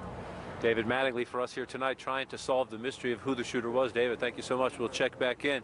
It was a traumatic day, of course, for everyone here at Virginia Tech. Those who go to school on campus, those who work at the campus newspaper, got a grim taste of reporting from an incredibly dangerous zone. Amy Steele is the editor-in-chief of the paper. She joins me now. Amy, thank you for joining us tonight on 360. Take us through your day this morning. I assume where were you when you first learned there had been a shooting on campus? I was still at home when I first found out about it. I received a call from one of our reporters a little after 9 this morning telling me that he'd heard from someone in the athletic department, actually, that there was a shooting on campus and we should probably look into that. So from there I contacted our news editors and some reporters and got them out on campus, and we got it verified that there had in fact been a shooting on campus. At that point, when you say you had it verified, was that the first shooting at 7:15 a.m. over in the AJ dorm? Yes, sir, it was the first one. So we had reporters on the scene at the AJ dorm, and then later found out about the second shooting. And when you find out about the second shooting, is that from the campus alerts, or had the reporters found out about it before the school administration let people know? Our reporters had first heard about it. They called me to let me know, to ask who I thought should go over there to cover that. So we sent a reporter over there, and I'd say a half an hour later we got another email from the school confirming the second shooting. And take us through what your sources are telling you. You live and work and report on this campus. As you know, one of the big questions tonight, why did they not lock down the campus? When you had the first shooting, 2 people dead, the shooter still at large. Still questions tonight as to whether the 2 shootings are connected. The police won't go as far to say they are, but what are your sources telling you about why the police department and the school administration did not decide to lock down the campus? What we've been hearing all day is basically that what the school administrators are saying is that they didn't at the time think that the shootings were necessarily linked. They thought that the first shooting this morning in the dorm was maybe an instance of domestic violence. They thought that it was a domestic dispute between a girlfriend and a boyfriend. And so they thought that they had it contained, they thought they had it under control, they thought they had the gunman within the building and he wasn't escaping. And then hours later, the second shooting happened. So they felt like it wasn't necessary to let the school know. That's what we are hearing at this time. Give us some perspective about the security climate on this campus. There was an incident at the beginning of the year. There's talk of been bomb threats in recent weeks as well. Has there been security issues in the past, and have you, in terms of reporting on the police department, an assessment of how the police department works on campus? I would feel that it is very safe here. The instance in the beginning of the year was a prisoner from the local jail escaped and was out just around town. He shot two security guard and a police officer. Both instances were off campus. There were sightings of him on campus, but neither of the shootings occurred on campus. And then the two bomb threats in the past 2 weeks happened. But I believe we found that the last bomb threat was sometime in the late 90s. I want to say 96. I'm not sure that that's absolutely correct. But there hadn't been any instances of any shootings at all on campus, at least in the past 50 years. So I do feel that it is safe, and it's just crazy to think about. It's such a small town, and all of this happens within 8 months of each other. It's definitely not typical of Blacksburg. You have both national and worldwide media attention. It's quite a farm of satellite trucks here on campus tonight. People coming in who aren't as familiar with this place as you are. As a reporter and an editor on campus, what are the one or two biggest unanswered questions in your mind tonight? We are definitely wondering why there was such a delay, and why the school felt like it wasn't necessary to let the students know what had happened in West AJ. Even if it was an instance of domestic violence, I still feel like it's something that's necessary to inform the students that there had been gunshots fired on campus and that people were killed. I feel like that's something necessary they should have informed the students of. And we're also wondering if these are at all tied to the bomb threats that have happened in the past 2 weeks. So since the beginning of April, there have been 2 bomb threats and now this. And it's just sort of eerie to think if they could be related or if they weren't. And that's something that we're trying to figure out right now. And Morty, more than 30 people massacred on this campus today, many of them students. From source accounts, at least one professor apparently, although the school has not said that publicly just yet. What's your sense of how the community will react in the short term and the long-term impact of all of this? It's going to last it's going to be a big scar on the community. After everything that happened with William Morva, the beginning of the school year, the prisoner that escaped, people are still talking about it to this day, months later. I'm sorry. So it left a huge impact now, and I feel like this is an even bigger tragedy, an even bigger instance that happened. So I'm sure this will be something that lasts here for years to come. Last time the community definitely did a very good job of coming together, raising money for the families that were affected, doing things to sort of correct what happened and how something like that could be prevented in the future. And I feel like that's probably what will happen again. Amy Steele, thank you so much for your time tonight. A difficult day on campus. No, thank you for joining us, and we'll keep in touch. Okay, thank you. Thank you very much. Thank you, Amy Steele. Brendan Porter was in the dorm where the 2 people were killed this morning. He joins us now live on 360. Brendan, you're in the AJ dorm, which is across campus this way. It's too dark at night to point it out this morning. Yes, sir. I do live over there in West Ambler-Johnston on the 4th floor. On the 4th floor? Yes. And take me through the morning. All right, well, about 8:30 or so, my RA came and started knocking on all the doors on the floor, and so did on the opposite side. It's split in half. One side's guys, the other side is girls. And from then on, he got everybody out of the rooms. We had reports of there being an incident by the 4th floor elevators, and so we got the floor evacuated. We went down to the 3rd floor crossover. This is a crossover between West and East AJ, and congregated there was the whole 4th floor, and we were there for about an hour.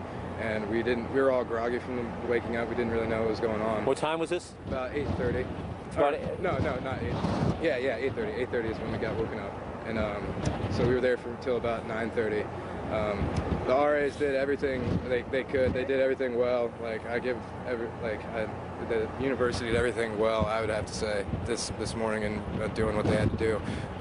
And then we were notified about an hour later that an incident did happen involving 2 people in West Ambler-Johnston on the 4th floor.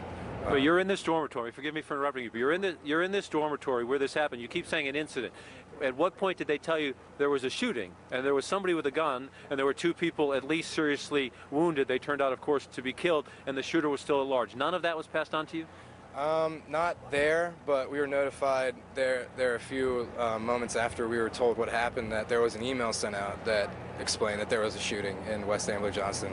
And then we proceeded up to our friends' rooms. We couldn't go onto our floor, like our floor was blocked off by police tape.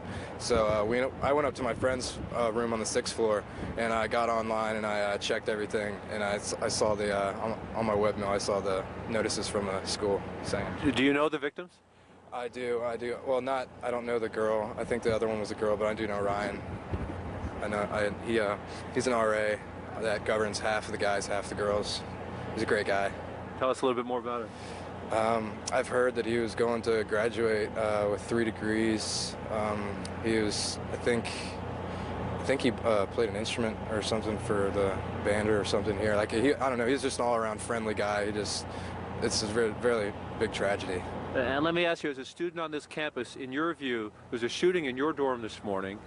You don't find out the specifics for quite some time, but the shooter is on the loose, and the campus decides to allow classes to go on for some time to come, and then there is a massacre on a much larger scale in a classroom building on campus. Not clear as yet. The police won't say, they won't connect the two, a clear shooter, but in your view, as a precaution, given that there had been a shooting and the shooter was at large, should this campus have been shut down? I mean, that's just something that I don't really know if I have all of the information to make a judgment on. Like, I mean, I've watched the TV, I've watched news all day. I've watched the news reports from the president of the school addressing like all the questions he had that he got concerning like that same exact question. And I mean, there was so many variables to consider. And I mean, even if they did issue something where it closed campus, like you never know, like. If classes were canceled, then kids could have gotten up, they could have went out to eat, like at West End, eat food anywhere, and that they could have just been a more susceptible target than even in the classroom, just walking around. But I mean, I don't know, it could have gone either way. You just can't tell with something like this. All right, thank you so much for your time tonight. No problem. Thank you. No, thank you very much. At least 20 people were shot and survived. Coming up, we'll get the latest on their conditions. Plus, an emotional night as students mourn the loss of their classmates at a candlelight vigil. This is a special edition of 360 Massacre at Virginia Tech.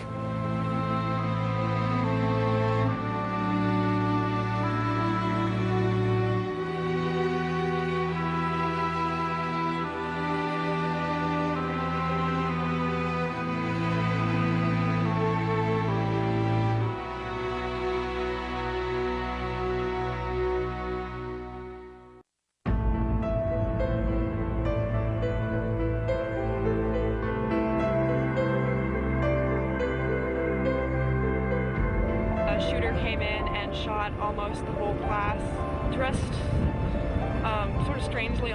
He came in eventually later, and he just stepped within 5 feet of the door and just started firing. I pretended to be dead, just on the ground. And then he left for about 30 seconds, came back in, did almost exactly the same thing, because I guess he heard us still talking. At least when we left, only 4 of us left. Everyone else was unconscious, either dead or wounded seriously. He was very silent as he fired. I've seen some of the most morbid things I'd ever seen in there. Definitely covered in blood. A Virginia Tech student outraged there, one of many students on this campus, outraged tonight. That interview recorded just moments ago at a vigil for victims of today's massacre. CNN's Jean Reserve is here. She's just back from that vigil, and she joins us now. Jean? Yeah, first, John, I wanted to talk a little bit about going across campus to Norris Hall, where, of course, most of the shootings took place this afternoon. It is still very much a crime scene. We could see in the windows and see the police in there apparently still collecting evidence from the scene. One of the reasons we were able to see is that some of the windows in that building are broken out. Our presumption is that that is where some of the students jumped to safety when they heard the shots ring out earlier today.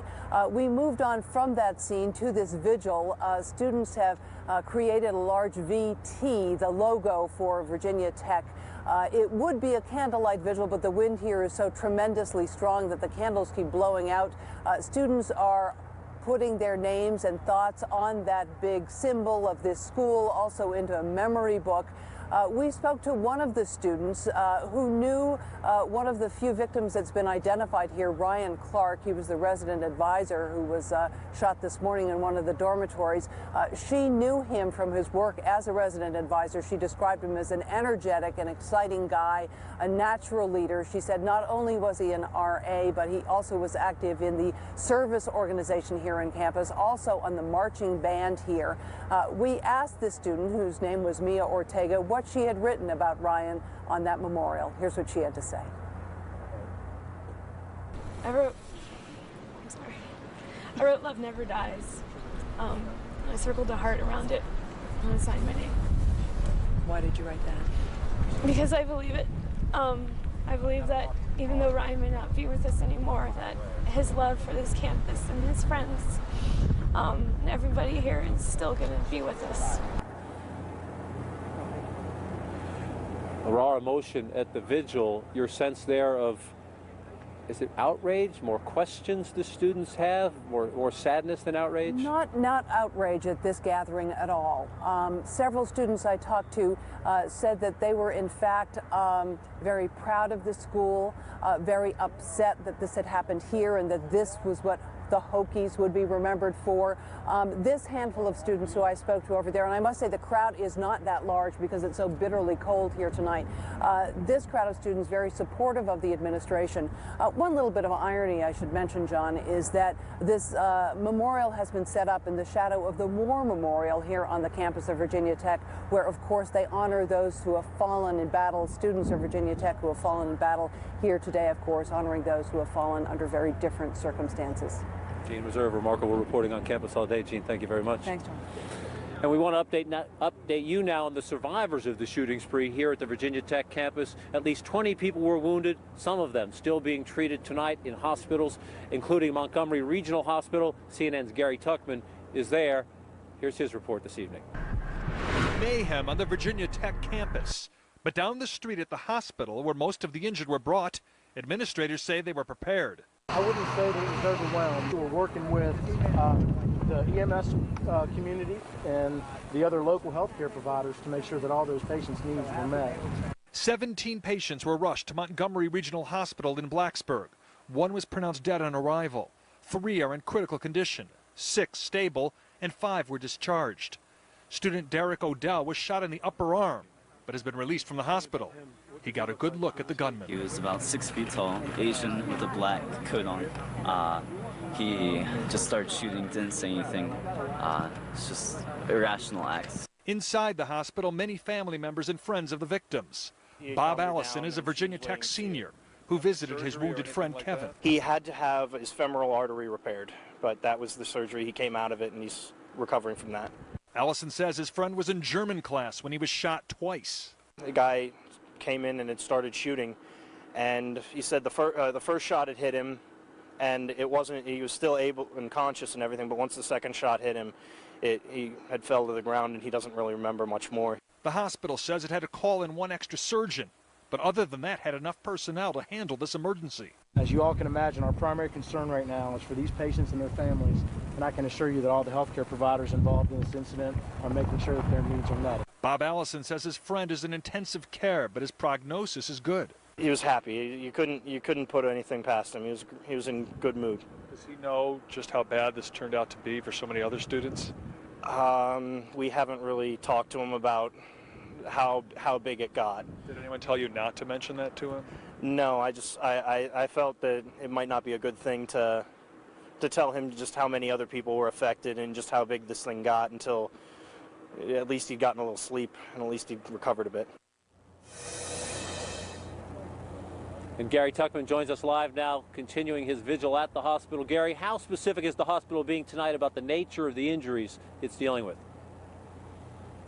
Obviously, John, with 3 critically injured patients, we're concerned that the death toll could possibly climb. We asked that question to the CEO of the hospital, and he said he just doesn't want to talk about it. He doesn't want to characterize the nature of the injuries to protect the confidentiality of the patients. He did tell us, however, that there were 4 major operations performed in the hospital today, some other minor operations. He also told us that not all the injured who were brought here have suffered from gunshot wounds. He said there is at least 1 patient and maybe more suffering from some other wounds, which we think could possibly be from jumping out of the buildings when the gunman ran through. But all in all, the CEO of this hospital stresses that everything went as planned for a major emergency like this one. John? You mentioned, Gary, the major emergency. We're in a rural area. This is a large campus, but a very rural part of Virginia. Is the community, and specifically where you are tonight, the hospital, equipped to deal with something of this scope? The CEO of the hospital says they were, but indeed there were only 17 injured brought here. There were 32 people who were killed. They obviously wish that more injured were brought here because that would have meant that fewer people died.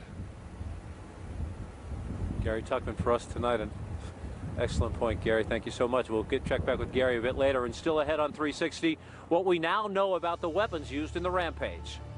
Plus, the video that captured the massacre as it happened. We'll hear from the student who used his cell phone to bring the story to the world.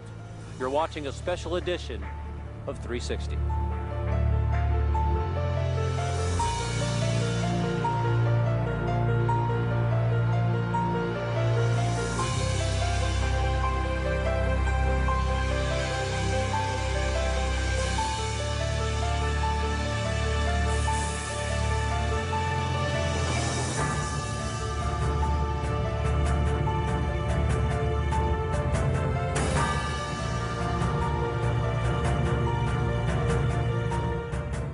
Tomorrow, American Morning's John Roberts and Karen Chetry, live from Virginia Tech. Witnesses, survivors, and those first to respond to the deadliest shooting in U.S. history. American Morning, tomorrow, beginning 6 Eastern.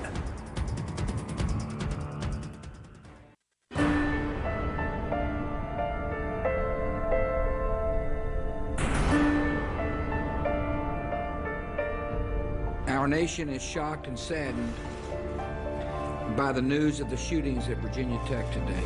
The exact toll has not yet been confirmed, but it appears that more than 30 people were killed and many more were wounded. President Bush there earlier today at the White House, the president reacting, of course, to today's horrible shooting here at the Virginia Tech campus in Blacksburg, Virginia. The president called the president of the university. He also spoke to the governor of Virginia, promising any federal assistance with the investigation. And tonight we're getting word that the president may visit the campus tomorrow. More now on that remarkable cell phone video, though, shot by a Virginia Tech student you saw at the top of the program. Jamal Al-Barghouti took it. He was going to join us tonight, but just moments ago, he found out a friend was killed today. He did talk, though, a bit earlier with CNN's Larry King.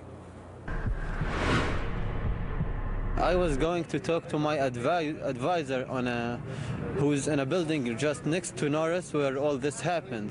When I was approaching that building, a gentleman started shouting, and it's the first time I'm going to say it, but he was using the F word, and he was telling us to get off the ground. And when a professor starts to use this language, you would know that there is something really serious. I thought there was another bomb threat in Patton Hall, because in the last week we received 2 of these, which at the end we discovered that they were not serious. But I just left the building and went back. While I was walking,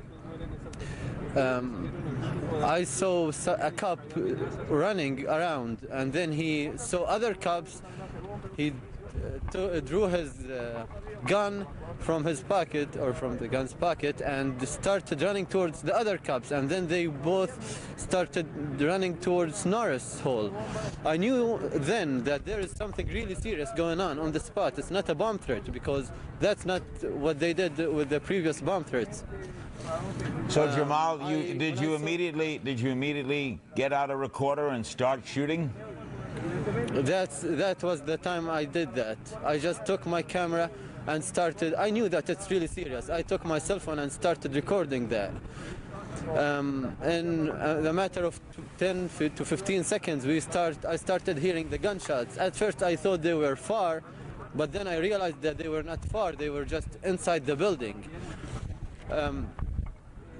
I saw a person from Norris Hall trying to talk to the people outside, to the police officers outside Norris Hall. He was talking to them through the window. I couldn't hear what he said, but I saw him pointing at something in Norris Hall.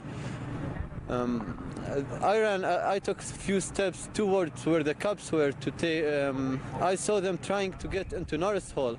Now, some people are telling me that the door, Norris Hall's door, was chained.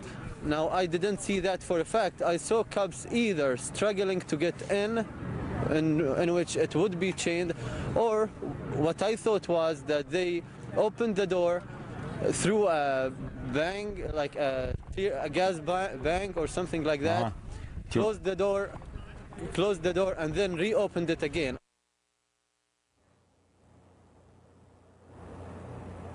That's Jamal Al-Barghouti, a student here, a remarkable student who recorded some of the scene on his cell phone speaking earlier tonight to CNN's Larry King. And we'll have much more, of course, on the Virginia Tech massacre on the 360 Daily Podcast. Get the download at cnn.com/AC360 podcast, or go to iTunes and download it from there.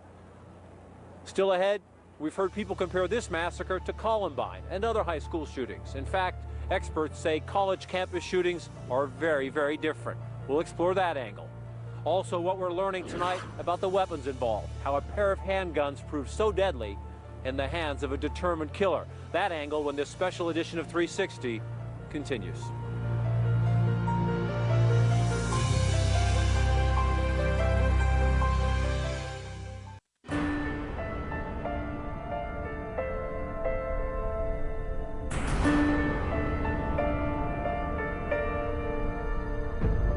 And this is a tragic event.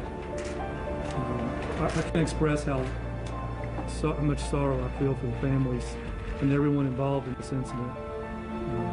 But we're doing everything we can to bring this investigation to a successful conclusion, find out all the facts, and go from there. That's the chief of the Virginia Tech Police Department, a department facing so many questions tonight about whether these two shootings on campus, these two horrific shootings today, are linked, and whether that department made a tragic mistake in not locking down and closing this campus after the first shooting at 7:15 this morning. Now we want to get a closer look tonight, though, at the weapons that took the lives of the victims here on campus. With that, here's CNN's Tom Foreman.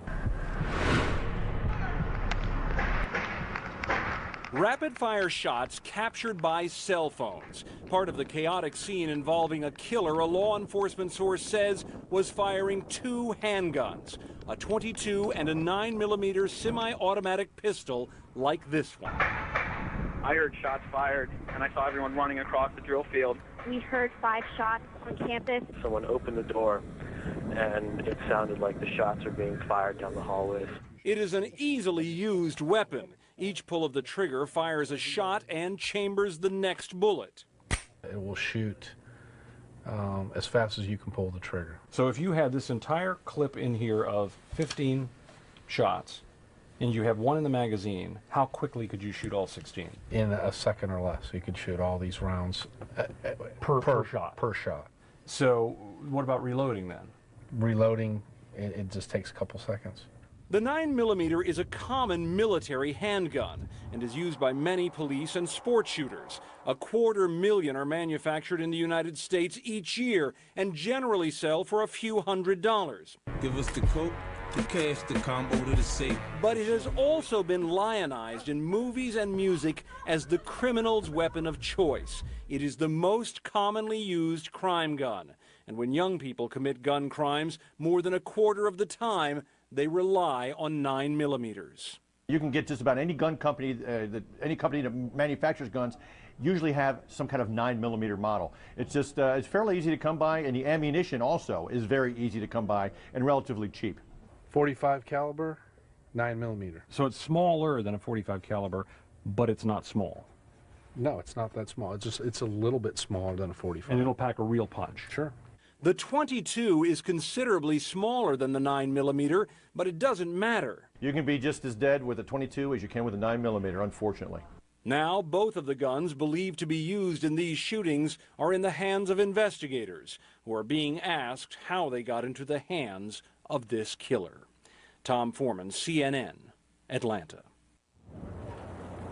So many horrific details coming into our CNN team across this campus tonight. Stories of students jumping out of windows to try to avoid the shooter. Stories of a janitor who says the shooter aimed directly at him before he ran off.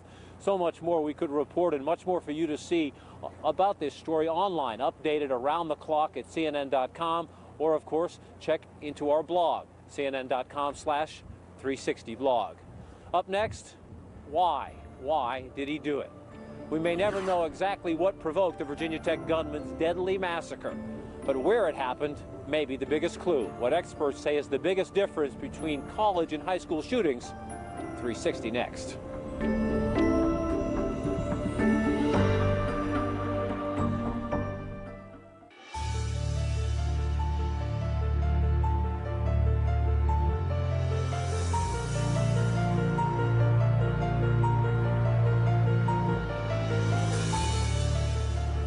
If you find that number shocking, well, so do we.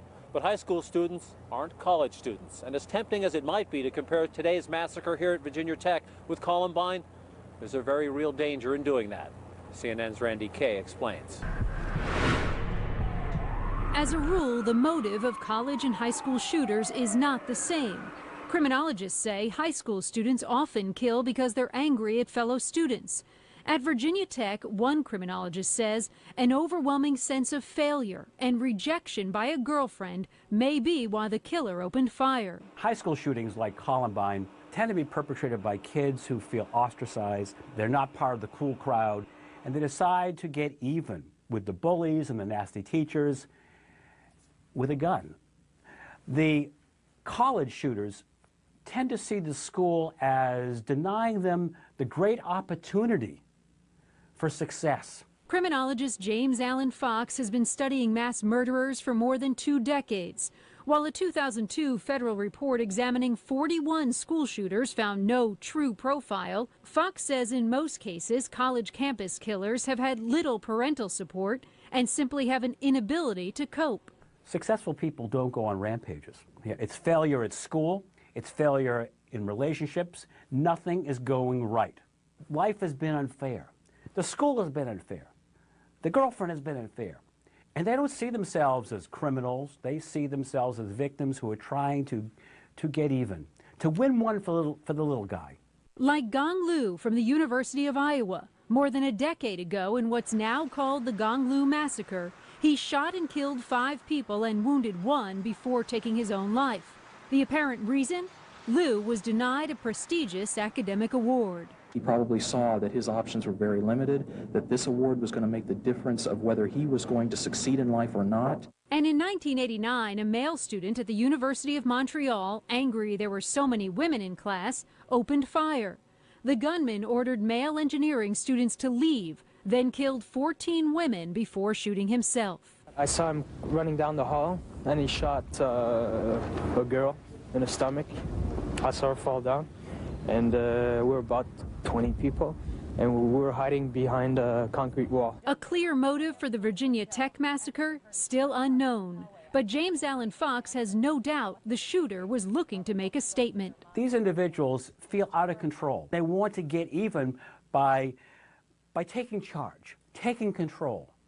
And indeed, how much more control and power can you imagine than someone who goes on a rampage at a college campus, killing dozens, and makes national news as someone who's perpetrated the largest mass shooting in American history. Fox says most college campus shooters are white males acting alone with at least 1 gun. Unlike high school shooters, he says, college-age killers are not seeking notoriety. Most, as in this latest case, don't live to read the papers the next day. Randy Kay, CNN, New York.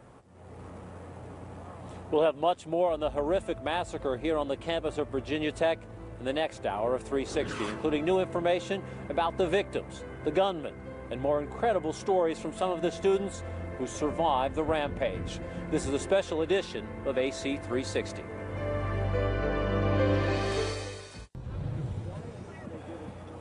Good evening again from the stunned campus of Virginia Tech University, scene of vigils tonight. People coming together trying to make sense of what happened on their campus earlier today, the single worst mass shooting in American history. 33 dead, including a gunman. Police not yet saying, though, if he was the only gunman. 2 killed in a dormitory, West Ambler Johnston Hall, known as AJ, here on the sprawling 2,600-acre campus. Then about 2 hours later, gunfire in Norris Hall. The body count there, 31, including the shooter. People here want to know, why didn't the warning go out after the first shooting, even though a killer was still at large? We'll explore that in the hour ahead. First, though, how it all unfolded minute by minute. These shaky images, captured on a student's cell phone, were among the first pictures from today's deadly attacks. When I saw a policeman taking off his gun and started looking for a target to shoot, it was then when I decided to use my camera. The first of two attacks on Virginia Tech's campus today began early this morning at this co-ed dormitory. At about 7:15 this morning, a 911 call came to the University Police Department concerning an event in West Ambler Johnson Hall. There were multiple shooting victims. Police say they began sweeping the building where 2 people were killed in a dorm room, but the shooter was still at large. And yet that news was not made public. Students and others were not made aware of that incident. To them, it was business as usual. The information we had on the first incident led us to make the decision that it was an isolated event to that building, and the decision was made not to cancel classes at that time. Then suddenly, 2 hours later, and nearly a half-mile across the sprawling campus, more gunshots, this time coming from the Norris Hall Engineering Building. It was at least 30 to 40. They didn't stop. I jumped outside and I didn't know what was going on. I didn't know what to do. And then I think I heard one come through a window pane and I heard glass, and we ran into a neighboring building. But they didn't stop for almost 2 or 3 minutes. 9:26 a.m. A campus-wide email goes out to students notifying them of the first shooting that had occurred more than 2 hours earlier. Right after we got that email, we heard 5 shots on campus, and we could hear the emergency speaker system. So we all got down underneath the desks and moved away from the windows. 9:50 a.m. 24 minutes after its first campus-wide email and more than 2 hours after the original and still unsolved shooting incident, the university sends a second email to students warning of a gunman on the loose. Students there are being updated through the website right now, and right on that front page of their website, it does have the update, which is telling students right now to stay in their buildings, stay where they are until further notice, and stay away from all windows. In Norris Hall, for many, the warning was too late. Students described the scene as mayhem. People came pouring out the door with their hands up, and they were screaming and stuff like that. And I guess 2 kids had jumped out of the windows. 10:17 a.m. A third email goes out ordering a campus lockdown. I am in a classroom which is across the campus from where the shooting had occurred, and we are all in lockdown. Most of the students are sitting on the floor away from all of the windows, and we're just trying to be as safe as possible. Eventually, police stormed Norris Hall. Upon arrival to Norris, the officers found the front doors barricaded. Within a minute, the officers breached the doors, which had been chained shut from the inside. Once inside the building, the officers heard gunshots. They followed the succession of gunshots to the second floor. Just as officers reached the second floor, the gunshots stopped. The officers discovered the gunman who had taken his own life. Witnesses described the Norris Hall gunman as a young Asian man. 12:22 p.m. University officials announced that the campus has been secured, but the magnitude of the tragedy was just becoming clear. We have a ballpark figure on fatalities. It's at least 20 fatalities. And yet, as the day wore on, the death toll would only grow. This is not only the deadliest shooting on a school campus, it is indeed the deadliest shooting incident in the history of the United States. It is now confirmed that we have 31 deaths from the Norris Hall, including the gunman. 15 other victims are being treated at local hospitals in the Roanoke and New River Valleys. There are 2 confirmed deaths from the shooting in Ambler Johnson dormitory, in addition to the 31 at Norris Hall. A staggering loss of life that left the university community wondering why. It seems really senseless, and it's really hard to just think about it, why all these people have to die for no reason. Numbness, sadness, outrage as well on this sprawling campus tonight. Some 25,000 students go here at Virginia Tech, some 2,600 acres on this campus. Also a great deal of anxiety because as of tonight, the university police have not ruled out a second shooter. That's because they've yet to say for sure these two shootings are connected.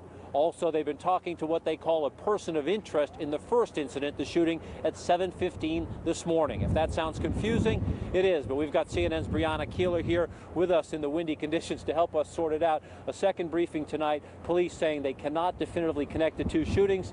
This person of interest, what do we know? This person of interest comes from the first shooting, 7:15 a.m. What police did say today in the latest briefing was that they identified a person of interest. They've spoken with this person. This person remains a person of interest, and they're not in police custody. Now, this becomes very confusing because the understanding from the beginning was that these two crime scenes were linked. That seems to be more unclear at this point because police also telling us this evening that they have preliminarily identified that gunman who apparently, it appears, shot 31 people, including himself, in Norris Hall across campus from that dorm shooting, that they have preliminarily identified him, but they're not releasing that information to the media. So here comes the question, is there two gunmen? That's really the question at this point. They're really police, Virginia Tech police, not saying one way or the other, but if you listened earlier to one of the earlier news conferences, Virginia Tech Police Chief Wendell Flincham said no, they didn't believe there was another suspect out there. At the last press conference, he said he didn't commit to that no, there is an answer. And of course, students who I've spoken with really seem to think that these two crime scenes are linked, that this is the work of one gunman. So many questions for the police department, the investigators, and much conversation on campus.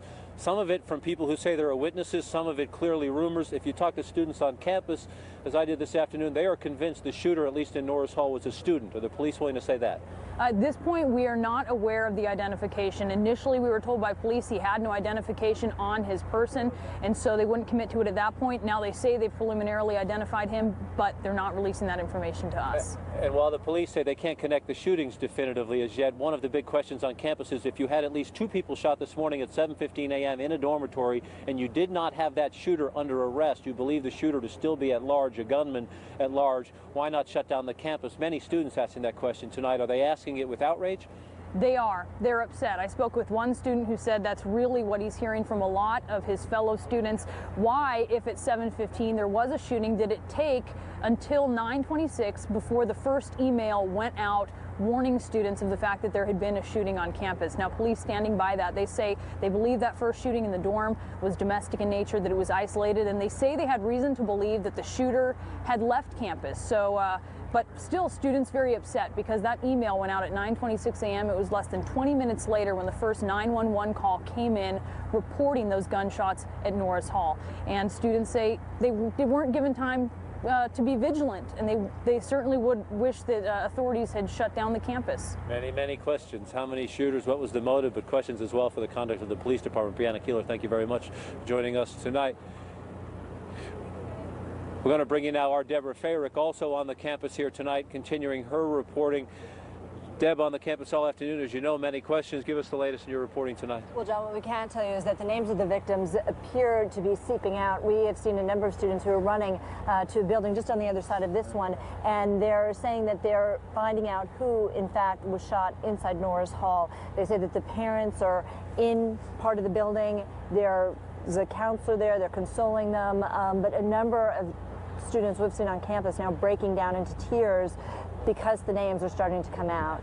And the university's posture in terms of publicly releasing those names is waiting for the families to be positively identified. As you see the students tonight and the families coming on campus, obviously we've spent a lot of time talking about the details of the investigation, the nitty-gritty of that. There's a much more human, raw, emotional story unfolding here tonight. Oh, absolutely. There was one young man who we saw. He was just sitting at the base of a tree. He had been inside of the building. He was crying. He was with the parents of a girl who was missing. And I said, "Is she your girlfriend?" He said, "She's the girl that I love." And he doesn't know where she is. He knows that she was inside Norris Hall when the shooting occurred. Because the gunman went to multiple rooms, there's just a question of who was shot in which room, in which area. And so that's what's being sussed out right now. But we also saw another young student. He too was crying. He said that he heard that Virginia State Police went to the home of a friend of his to notify the parents that the daughter was among the victims. They were here. They had checked all of the local hospitals trying to get some word as to whether in fact she was one of the dead, and it does appear that she was one of the victims. So again, all of this now being pieced out, and when we get the names, we don't know, but the names are beginning to filter out because they're missing. And it's a close-knit community here on campus. Deb Farrick helping us with the emotional human toll of the report tonight. Deb, thank you very much. Now, police have not released any of the victims' identities as yet, but CNN has learned that one of the deceased is Ryan Clark. He was a student here at Virginia Tech. He was one of the 2 people shot and killed in the earlier shooting at 7:15 a.m. this morning in a dormitory. This is understandably a time on campus for many people to come together, students, friends, and loved ones. Deb Farrick, as we just told you, spent the evening visiting with parents and here at the Inn on campus. We're trying to get much more information on that. There's confusion on campus as well. So much more information. We need to get questions for you tonight. What happened in this investigation? How are the families being told? Are the students getting information they need? We do know classes are canceled tomorrow. There will be a service here on campus tomorrow. We're told tonight to expect not only the students, some families, dignitaries, including most likely the president on campus as well, but many more questions for us tonight. We will continue to track them. First, we'll take a quick break. Be right back with more of this special edition of 360 Massacre on the Virginia Tech campus. Please stay with us.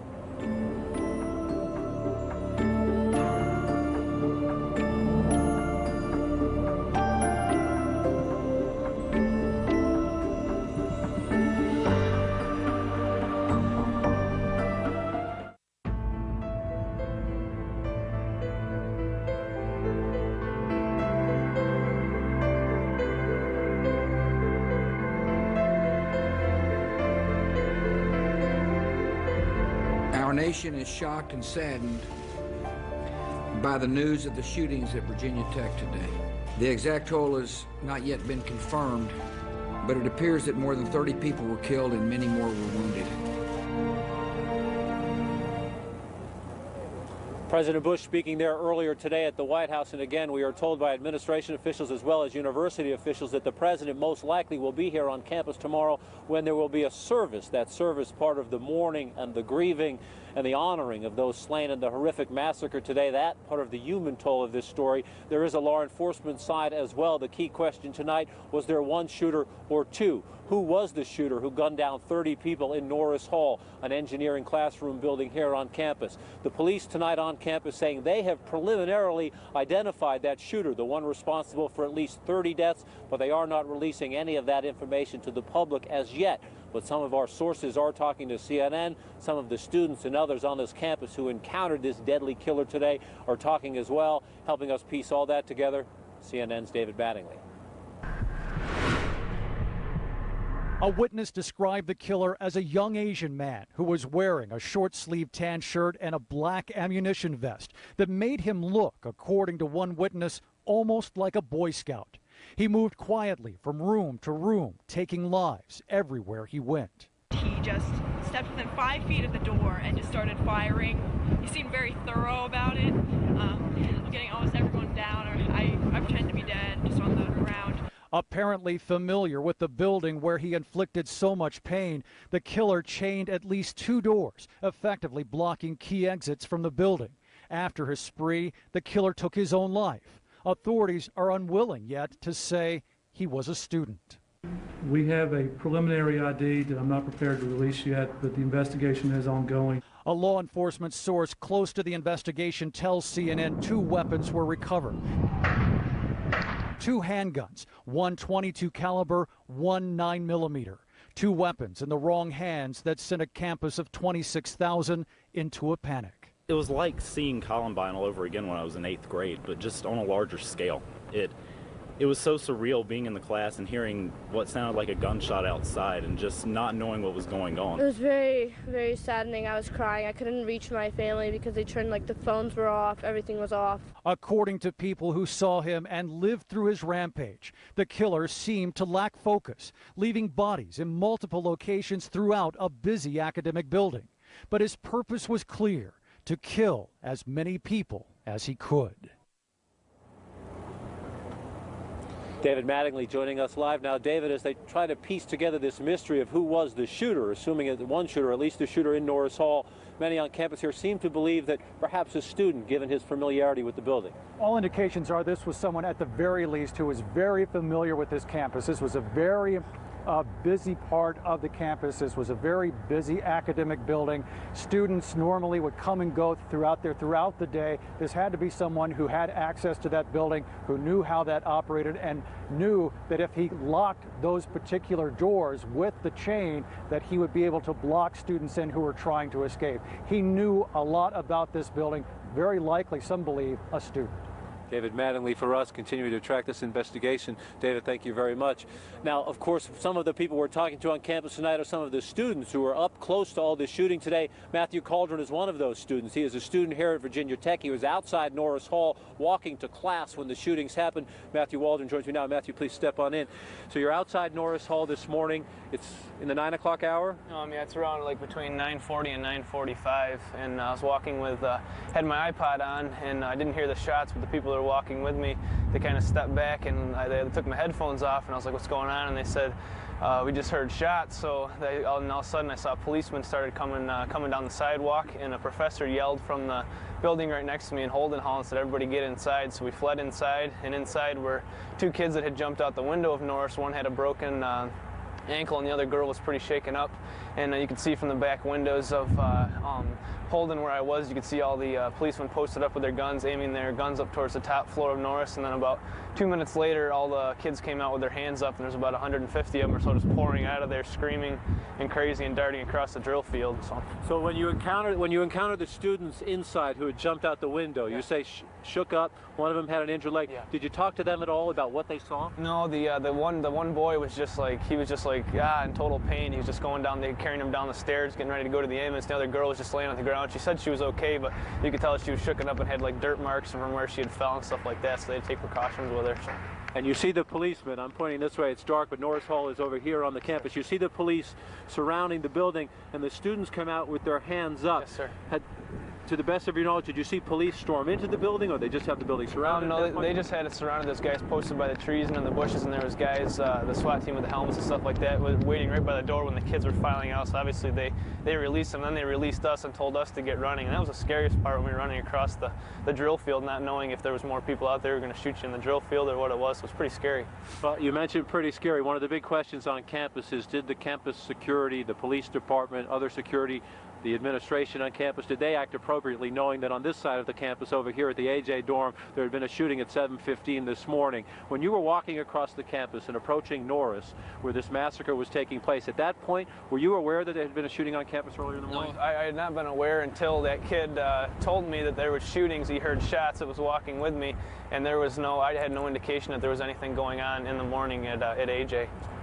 Well, do you think you should have, or do you think you should have been allowed to be roaming freely on campus when there had been an earlier shooting on campus and that gunman was still at large? I don't think it was very, very safe, but I think at the time the chief of police and the president of the university, they took precautions of what they thought was necessary, and I guess we had to go with what their decisions were, so we got to agree with them. So.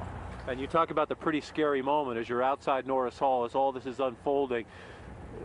Think about it now, to the best of your recollection, when you saw students running out, your friends heard some gunshots, you took off your earphones. Did you hear any yourself? No, I heard no gunshots myself. That's what for a second I was puzzled, like what's going on, and then they told me, and then the professor that was yelling out the building said that there was gunshots in the quad up behind there, and it was just, then it kind of hits you. You're still in shock, but it was like, whoa, this is the real deal going on. So. And the students who come out with their hands up, are they running? Are they screaming? Are they filing orderly? Yeah, all of those. They're running and screaming at the same time, and they just made a dash for it. So. Matthew Waldron, thank you for helping us try to understand this tonight. No, thank you. Take care, sir. CNN's Gary Tuckman now joins me. He's from Blacksburg, also standing outside one of the hospitals here where the wounded are being treated tonight. Gary, what's the latest? Well, John, there's a sad and depressing calm at this hospital right now after a frenzied and frightening morning with ambulances pulling up one after another. 17 people were brought to this hospital, the Montgomery Regional Hospital, which is about 15 minutes south of where you're standing right now, John, at Virginia Tech. Of those 17 people who were brought here, one was pronounced dead on arrival. Another 3 are currently in critical condition, 6 in stable condition. 5 have been discharged, that's the good news, and 2 others have been transferred. As far as how critical the people in critical condition are right now, how severely critical, they are not telling us, the authorities inside. to protect the confidentiality of the patients. They're keeping no.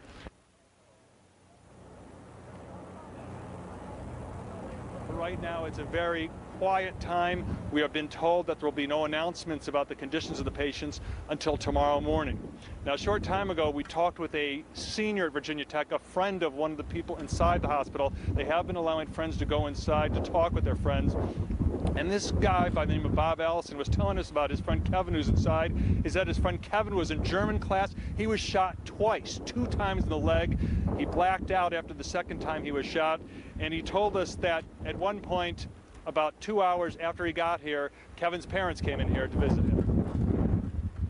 He was pale, but he was happy. You couldn't put anything past him. He was in good mood. Does he know just how bad this turned out to be for so many other students? We haven't really talked to him about how big it got. Did anyone tell you not to mention that to him? No, I felt that it might not be a good thing to tell him just how many other people were affected and just how big this thing got until at least he'd gotten a little sleep and at least he'd recovered a bit. He answered that. With us right now is Gary Johansson. He's a bus driver for the town of Blacksburg, and he was actually driving his bus next to the classroom building where the shots rang out. He heard the shots and he helped rescue somebody. A man who had jumped out of the classroom was brought to this hospital, correct? Correct. Another student had helped him down from Norris, which sits adjacent to Burris. And when I pulled up, it was actually very quiet. You wouldn't have known anything was going on. There was people outside waiting for the bus. Burris is a major stop point for the buses. Okay, but that shows us that all the injuries here aren't from gunshots. This student was purely injured by jumping out of the second floor window, correct? Correct. When we opened the door, the student yelled at me that this guy possibly had a broken leg and he needed to get to the hospital. And the student looked up at me and he said, "They're shooting at Norris." So what was it like hearing these gunshots with all the passengers on your bus, students and members of the public? Never heard anything like that in my life. It was actually very surreal when I got out there to help them out. When we got out onto the sidewalk, that's when the shots started ringing out. It was multiple shots, single shots, and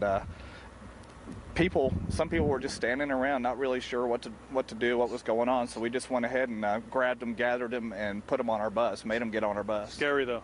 Very scary. I mean, this is a small town America here. Things like that, unfortunately, we can't see anymore, but things like that usually don't happen in a small town like this. It's a beautiful campus. It's the kind of town where your grandma and your grandpa retire to. Gary, thanks for talking to us. We appreciate it. Thank you, guys. I just wanted to say that the reason I came up here, the gentleman that I brought here is in stable condition and he's going to be okay. And I just wanted to extend our prayers on behalf of the town of Blacksburg and Blacksburg Transit and Virginia Tech to all the families of the victims. Gary, thank you very much. And Gary points out an important thing. There's 6 people in stable condition right now. And as I said, John, we'll get an updated report tomorrow morning, but nothing until then about the conditions of the other patients. Back to you. And Gary, we certainly hope in the morning we get better news about those 3 still in critical condition. Gary Tuckman reminding us there. The human toll of this story continues. Gary will continue his reporting. And Gary, one of a remarkable team of CNN reporters, producers, photojournalists, and others who are trying to cover this story from all the angles. You can log on to CNN.com for much more on this developing story. You'll find video, other details of the reporting here on campus, photos as well, along with eyewitness accounts. It all updated, of course, around the clock. And you can find it, of course, as always, at CNN.com or download the #1 news and information podcast on iTunes. That, of course, the 360 podcast. That's at the iTunes store. Stay with us ahead on 360. More on the medical miracles being performed in the hospitals Gary just mentioned. 360 MD Dr. Sanjay Gupta on what it takes to save a life, then another, then another. Plus, we'll take you through the campus, a step-by-step tour of how the shooting spree unfolded when 360 continues.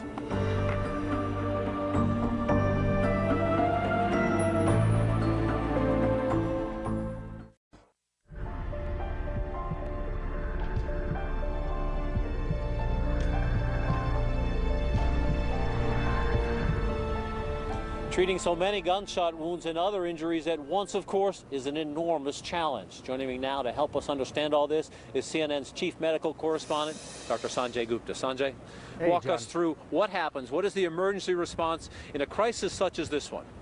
Well, you know, there's a couple things to keep in mind. First of all, before the healthcare personnel actually get on the scene, they got to make sure the area is safe, so no further casualties will take place. So after that takes place, basically you start your triage at the site, and it can be gruesome, John, as you might imagine. You quickly have to determine who's deceased, who's in critical condition, who's seriously injured, and who has minor injuries. And then you almost set up a command central right there on site to basically start calling hospitals and saying, we have so many patients with the following injuries, the following pattern of injuries. What do you have available? What do you have available in terms of ER beds, in terms of operating rooms, in terms of blood, whatever they might need? And this just takes place immediately at the site, basically dispersing these patients throughout the hospitals that are available. The hospitals are also getting prepared, as you might imagine, John, saying, okay, cancel all elective cases. We're going to have any elective cases, start mobilizing as many resources as possible. This is what takes place. But, John, this is a lot of patients. No matter how many drills you go through, this is a lot of patients for any hospital, no matter how big it is, John. And you mentioned, Sanjay, the hospitals have to decide how much they can handle, how fast they can handle it, perhaps canceling some of the elective things coming in that day. Is there much of a difference? They get news that there's such a large-scale emergency. Is there much of a difference, say, this happening here in very rural Blacksburg, Virginia, as opposed to, say, where you are in Atlanta, Georgia? Yeah, you know, I would have to say so. It's a good question. Remember, not that long ago, we had that bus crash here with all the baseball players. And you're dealing with one of the largest trauma centers in the southeastern part of the country here in Atlanta. This is what it's built for. It's what it's designed for, to take care of mass casualty situations like this. Where you are now, I can't imagine that they see this number of casualties, let alone the sort of casualties, the nature of the injuries here, penetrating injuries, gunshot wounds. That is not something you see very often in smaller rural towns, at least not in large numbers. Typically, they take care of car accidents and what we call blunt trauma. So it's different both by scale and by nature of the injuries as well, John. And what are the special challenges, not only of mass casualties, but as you noted, the gunshot wound, Sanjay? I asked specifically in the context, Gary Tuckman is at one hospital. We hear 3 patients still in critical condition tonight. Is there anything to be read from that in terms of hours and hours and hours after the shooting? If a patient is still in critical condition, does that tell you anything one way or the other? You know, it is concerning, for sure. You know, you talk about the different places someone might actually suffer a gunshot wound to the chest or the abdomen, for example. You can have significant bleeding when you have a large organ within the abdomen actually hit. That can bleed. It can bleed slowly. It can take a long time for that to stop. Sometimes it require one operation followed by another and another. So that, you know, sort of the doctors have to be very, very vigilant with these patients. Obviously, a gunshot wound to the head could require more immediate attention. Someone may have difficulties with their breathing as a result of their being in a state of unconsciousness. So there's lots of things. It's a very, very dynamic situation. By nature of the fact that they're critical, that doesn't surprise me. It probably means that they're an intensive care unit and that their vital signs, their heart rate, their blood pressure, their ability to breathe on their own is in a little bit of a state of flux still. It's not perfectly stable, which is why they're still considered in critical condition. This can go on for a few days still, John, as they have to catch up with the amount of blood that was lost and try and stabilize the patients. That can take some time. Dr. Sanjay Gupta, CNN's chief medical correspondent, the best in the business, helping us understand this tonight. Sanjay, thank you very much. Thank you. Today's massacre unfolded on opposite sides of this sprawling Virginia Tech campus. The 2 murder sites a half-mile apart. For a closer look at that, here's CNN's Tom Foreman. A number of events happened on this campus which may or may not be related to each other. And we have to look first back at the beginning of the month when a bomb threat was called into this large building near the front of campus. Security agents came in, they looked the place over, they closed the road next to it. They found nothing. And so they went back to more or less business as usual until 10 days later on Friday the 13th when another bomb threat came in, and this time 3 buildings had to be closed and carefully searched. And again, they found nothing. So, once again, they went back to business as usual. Are these related to the events of today? We don't know. It's a fairly big campus. There are more than 100 buildings out here, more than 25,000 students. It goes back more than 100 years as a university. So, they've encountered many things like this over the years. There's no idea whether or not they're all related. But then this morning, over here, in this part of the campus, that's where they had the double shooting at about 7:15 or so. Authorities moved in. They believed that it was an isolated incident, or that's what they tell us. And they have no idea what happened after they moved in here to the gunman, because they were looking for this person. But then 2 hours later, that's when the big shooting happened over here in this building. It's smaller than the other buildings where the bomb threats were called into, and we still don't know if there is any direct relationship between them, but certainly authorities are looking at all these events around campus over a series of weeks to see if in fact it all led up to this. Whoa. Still ahead, students here remembering their classmates, their stories, when 360 continues.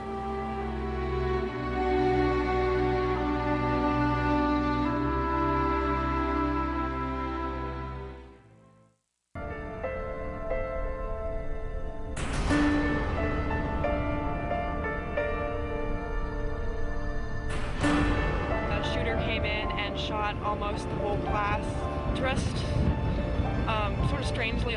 He came in eventually later, and he just stepped within 5 feet of the door and just started firing. I pretend to be dead, just on the ground. And then he left for about 30 seconds, came back in, did almost exactly the same thing. Because I guess he heard us still talking.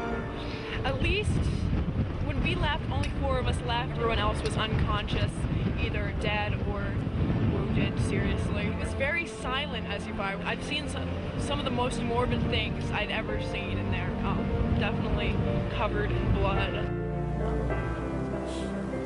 A Virginia Tech student there speaking out earlier today. CNN's Jean Reserve has been on campus all day. She joins us now with more on a gathering of students here on campus tonight. Jean?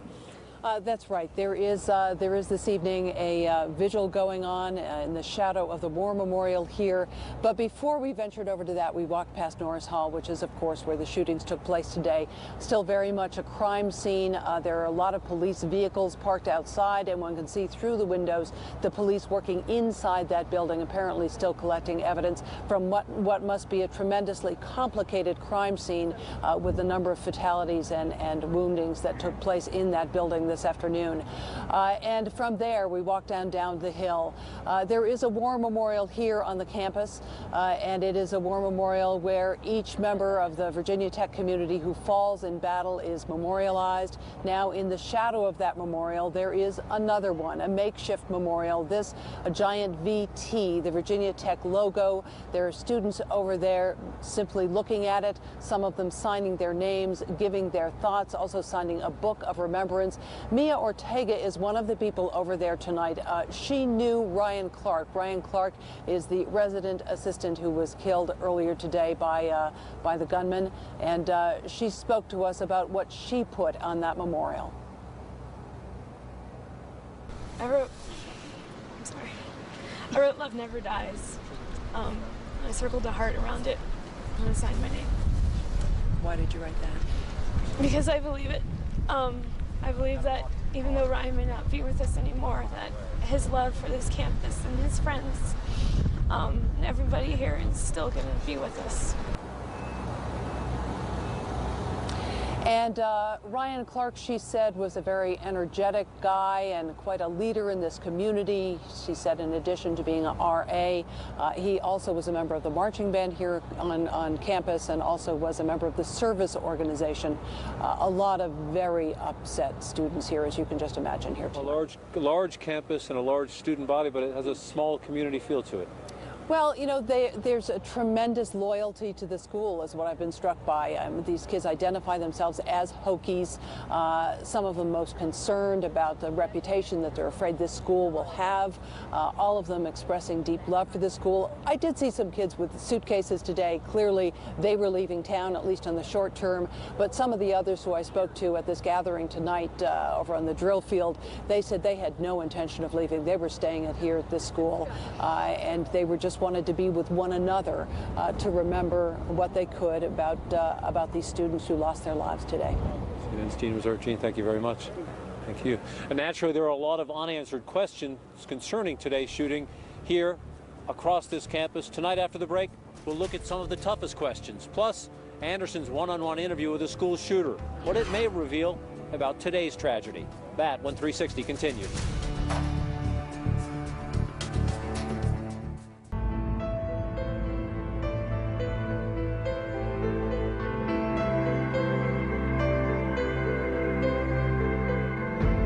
I want to repeat my horror and disbelief and profound sorrow at the events of today.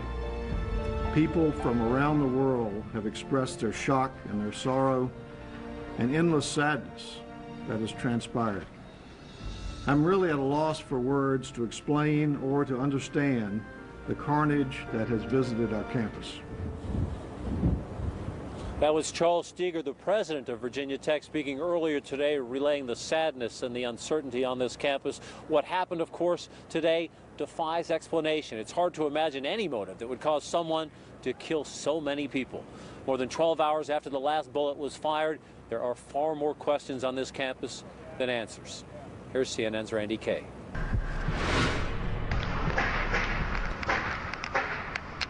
To figure out what happened on the Virginia Tech campus early Monday morning, investigators may have to look to the past for answers. Back to when the bomb threats began, at least 2 bomb threats in the last 2 weeks. Question number 1, who called in the bomb threats that forced authorities to shut down 3 different buildings? Police say they are trying to determine if the threats are linked to today's shootings. Question number 2, are the 2 shootings on campus connected? That's not what I'm saying. There's someone still out there. I'm not saying there's not. We are trying to determine whether the 2 incidents are connected. Apparently, still unclear. Which brings us to question number 3. Why wasn't campus immediately locked down after the first shooting? Was it because police thought the gunman left the campus? Or was it because they thought it was a domestic dispute that had ended badly? And if it was a domestic dispute, was it the killer's girlfriend? And is she one of the victims? Question number 4, did the gunman act alone? We're still actively investigating that first incident. I didn't say we weren't looking for anyone. We're actively investigating. You can take that to say that we are looking for someone. We're working very, very hard to make sure this case, both incidents are related or are not related. And that's the focus right now, is to determine that. Question number 5, what was the gunman's motive? What would drive him to kill more than 30 people? Question number 6, how was a lone gunman able to kill dozens before campus police were even able to reach him? Question number 7, if it was the same gunman at both campus shootings, how did he manage to get across campus with 2 weapons and wearing a vest one witness said made him look like a Boy Scout? Question number 8, where did the killer get his guns? Question number 9, what kind of training does campus security have, and will that be improved? Finally, question number 10, how long will it take investigators to answer all of our questions? Randy Kay, CNN, New York. Still ahead as we try to piece together this horrific massacre, what goes on inside the mind of a school shooter. Anderson finds out his interview with a high school killer when 360 continues.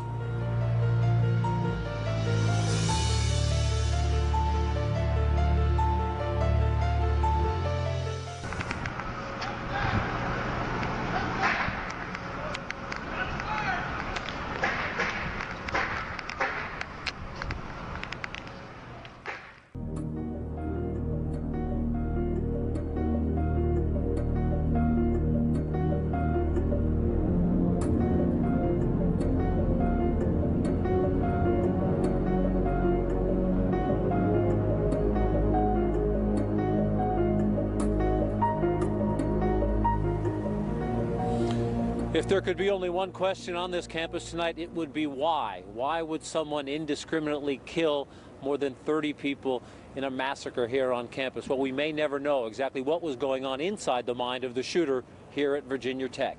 His own death means there will be no interrogation, no answers that so many people so rightly deserve. It's hard to understand why someone would open fire in a school.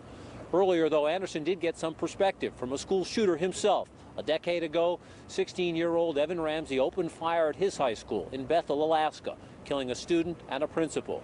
He's now serving a 210-year prison sentence in Arizona. Here's his story as he tells it to Anderson. Let's just start from the day. How long in advance, when did you start planning it? How long in advance of the shooting did you actually seriously start planning it? About 2 weeks. What was the initial thought? I mean, when you first thought of it, what was the idea? I told myself I have to do something to get everybody to leave me alone. The first thought that came to mind, I took it and ran with it. To leave you alone because they'd been picking on you? Yeah. How were they picking on you? I got beat up. I've been spit on. I've been called names. I've had things thrown at me. So the morning it happened, you got up. What was that? What went through your mind? One of the things I told myself is that this is where it all ends. This is where people picking on me stops. Nobody will have anything bad to say about me anymore. All of my problems will go away. And did you really think it would end your problems? I mean, yes, I did. Back then, I would have been willing to bet all the money I would ever make in my whole lifetime that was when my problems were going to end. When you walked into school in the morning with that gun, did you have a list in your head of who you wanted to get, who you wanted to kill? There was a list of people that I wanted to shoot at. Keep in mind that I didn't understand how life worked at the time. I didn't know that when you shoot somebody, they don't just get back up. What do you mean? I did not understand that if I, like using myself and use an example, if I pull out a gun and shoot you, there's a good chance that you're not getting back up. You're going to bleed to death and die either right there or on the way to the hospital. That part of reality didn't click for whatever reason. I don't know, I think it's just probably hard for some people to believe that you didn't know, dead is dead. I based a lot of my knowledge solely on video games. You shoot a guy in Doom and he gets back up. You gotta shoot the things in Doom 8 or 9 times before it dies. And I went with that concept from the video game and added it to life. A lot of people can see that as a cop-out, but they don't stop and think about, well, I was 16 at the time, and although a 16-year-old is supposed to know right, they know right from wrong, but they don't know it completely. What did it feel like to pull the trigger? I'm going to get what I want. These people, I'm going to scare these people away. Nobody's going to pick on me. No, there won't be any more verbal or physical abuse from anybody. So it felt like relief? Yes, there was great relief. What do you want people to know? What kids are going through is not that bad.